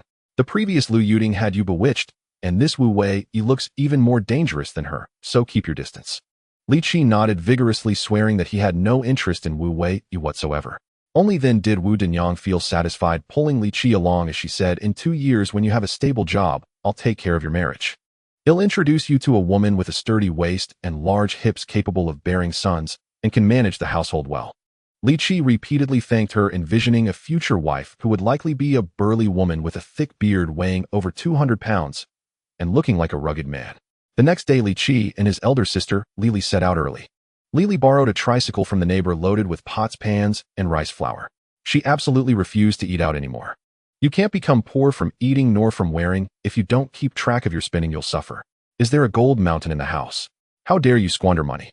Li Qi did not argue with his sister, realizing she needed time to adapt to the new life, but he also felt a subtle sense of melancholy. The store was too dilapidated. Everything felt greasy and sticky. Li Qi felt that even if they worked for a week, they would barely manage to clean it up. It would be great if someone could help. As he thought about this, his gaze casually swept over the corner of the wall. Lu Yuding had been there, Wu Wei had been there, and even a little cat that didn't let him pet it had appeared there. Suddenly, Li Qi froze. A wild woman had appeared in the corner. She was wearing a light brown leather coat wrapped in a snow-white scarf with a delicate wool hat on her head and leather boots on her feet. The girl had delicate features with a head of shiny black long hair, cascading down her back, exuding a sense of health, refinement, and an aura of regularity. When she saw Li Qi come out, she first looked him up and down, then cheerfully asked, "You must be Li Qi, right?" Li Qi nodded slightly. "Who are you?" "My name is Tian Weiner. I am Tian Miao's cousin. Don't you remember me? You saved me the day before yesterday." Only then did Li Qi carefully examine Tian Weiner, and indeed, she was the little girl thrown into a van by human traffickers that day. This world is both vast and small. It turns out she is Tian Miao's sister. However, he felt a sense of vigilance as experience told him that women who appeared at this location were usually not good news. "Do you need something from me?" "There's no need for me to repay the life-saving grace with my body. After all, those chasing me could line up from here to the capital, and you wouldn't have a chance." Ignoring Li Qi's nonsense, Tian Weiner confidently approached him and extended her hand. "Let's formally introduce ourselves. I'm Tian Weiner, a student at the Provincial Media College. I'm a senior this year and have already started my internship. My cousin Tian Miao has published 2 significant articles next to you and was invited to Beijing for a seminar. I don't want to be left behind. So starting today, I want to follow you and dig up a weighty scoop. Let's work hard together. What are you doing today? Be sure to take me along. He'll do anything." Li Qi felt overjoyed, grateful for nature's gift. A wild laborer had come to his door. "Get in the car. Sit next to my sister." "How do I sit?" Tian Weiner, having lived for 20 years, had truly never ridden a donkey backwards. Li Qi moved the pot and rice bag aside, went home to fetch a cushion, and placed it on the metal rack beside the vehicle. He gestured for Tianweiner to sit down, and with a stiff leg, she stepped onto the tricycle and sat down hugging her knees. Lily sat across from her looking at this city girl with a gentle expression. Her brother was indeed promising. This little girl looked like she stepped out of a painting, yet she came all the way to this poor place to play with Li Qi. And she wanted to be his sidekick. If they had children in the future, she would surely do nothing but take care of them. This girl had delicate hands like spring onions, surely incapable of handling any messy work. The eldest and second brothers had been married for many years, but neither of their wives showed any signs of pregnancy. No one knew what was going on. If the third brother could have a son, it would surely make their father happy. With this thought, Lily asked Tianweiner, "Girl, what year were you born, and at what time? I'll calculate your birth chart to see if you're compatible with my brother." At this moment, Tianweiner felt a bit uncomfortable. Li Qi pedaled the tricycle like a donkey, moving swiftly as the cold wind cut against her face like knives. When she opened her mouth, the cold air rushed in like ice cubes straight into her throat. "Sister, I can't speak." "Woo woo woo." Lily quickly waved her hand, signaling that she didn't need to respond. A girl from the big city was indeed delicate. How could she look like she wouldn't survive the day just from riding a tricycle? Finally, after Li Qi pedaled hard for over 40 minutes, the three arrived at a house opposite the town's middle school. Tianweiner was completely frozen, feeling a chill inside her bones, and her fingers ached as if bitten by a cat. She stumbled off the tricycle, nearly falling into a snowbank. Unable to maintain her poise and spirit any longer, she hunched over, hands stuffed in her sleeves, and gritted her teeth to ask Li Qi, "What are you doing today?" "I'm looking for a big scoop." Li Qi opened the door. "Today's main task is to clear out this room." Lily quickly and efficiently moved the cooking utensils to the backyard, while Li Qi started the stove, naturally telling Tianweiner to go and break some branches from the trees by the roadside for firewood. Tianweiner worked outside for half a day and only managed to find a thin stick the length of her forearm. Li Qi sighed. "Do you know what this is?"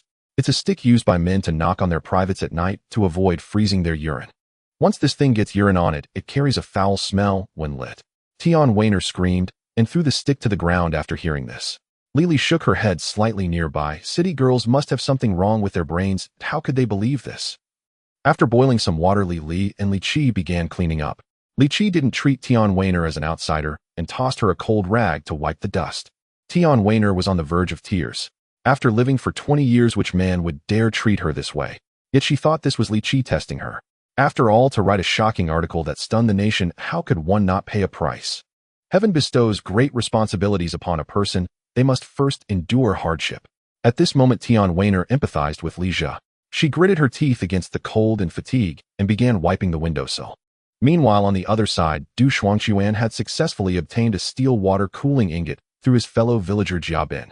In the past few days, he spent several hundred yuan buying cigarettes and alcohol for Jia Bin, even purchasing a radio, and took him to Taya City for a day of fun, finally managing to coax Jia Bin into bringing out a small steel ingot.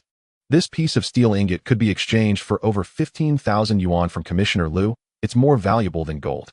Figuring the time was about right, Du Shuangquan changed into a tattered cotton coat, cotton gloves, and put on a dog fur hat, looking just like an ordinary farmer going into the mountains to gather firewood.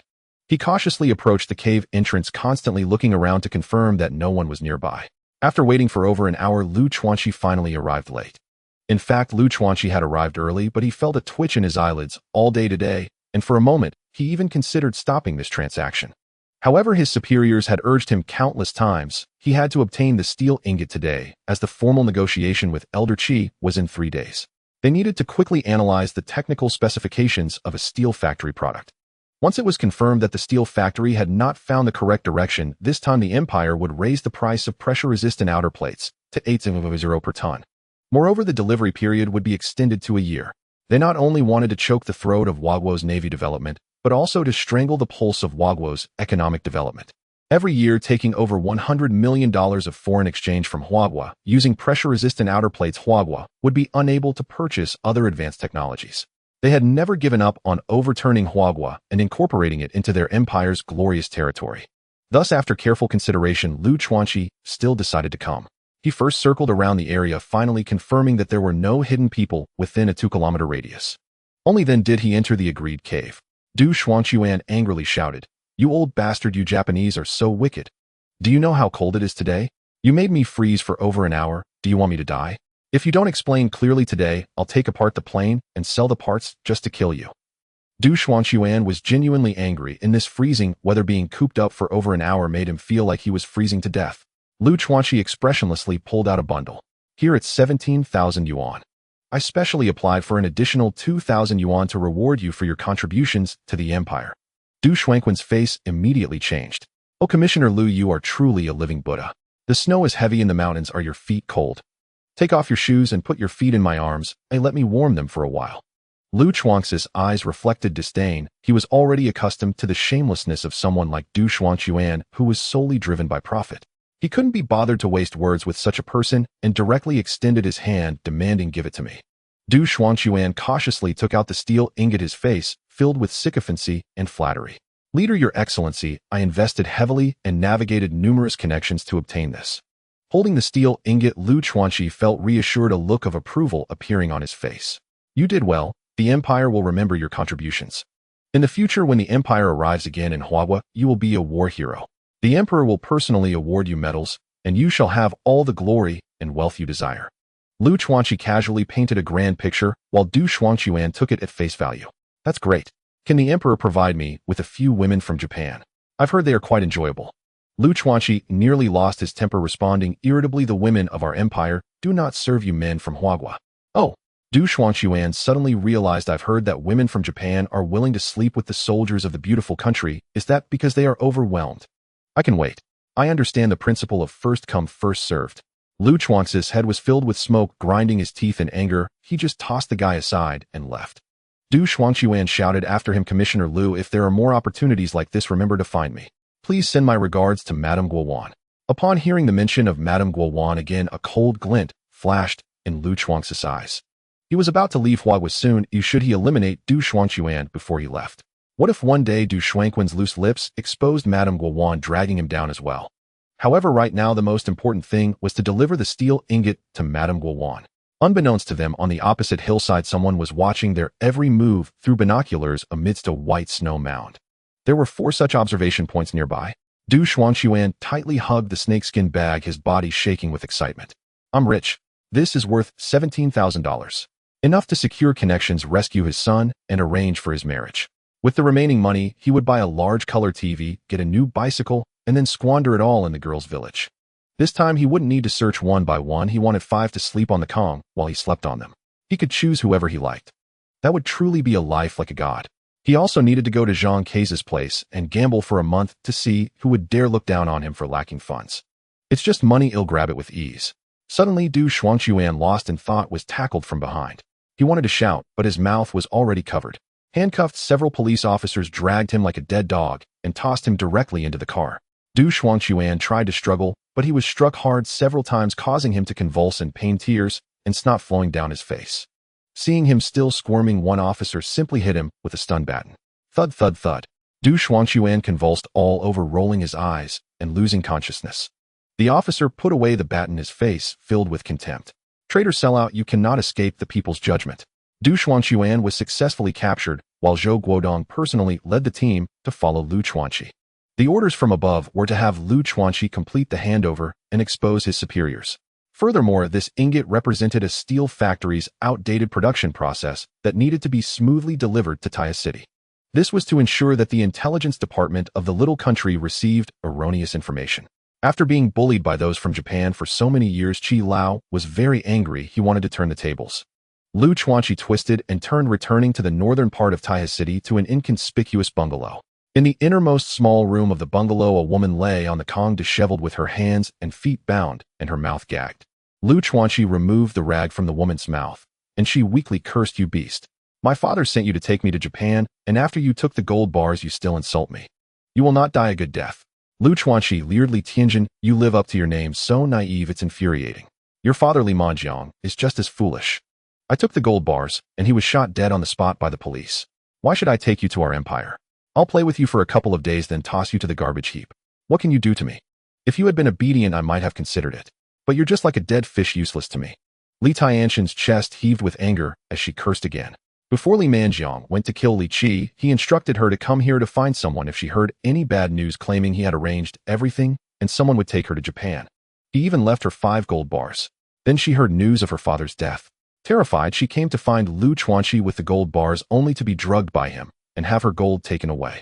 He bound her hands and feet again and for days he had been insulting her, torturing her with strange poses and props. Seeing Li Tianjin still unyielding, Lu Chuanqi covered her mouth again and then pulled down his pants, leaning over her. Only around noon did Lu Chuanqi finally leave the room satisfied. He moved a stool and leaned against the low wall, carefully peering outside through a hole in the wall. Finally, at the appointed time, he saw Zhou Guowan dressed in a light gray work uniform, her hair half white, appearing at the alley entrance. Lu Chuanqi did not reveal himself at all. The organization had made it clear that Zhou Guowan was important, yet unstable, with serious personality flaws. Apart from the liaison, no one was allowed to meet with her. He gently pushed the steel ingot out through a hole in the wall.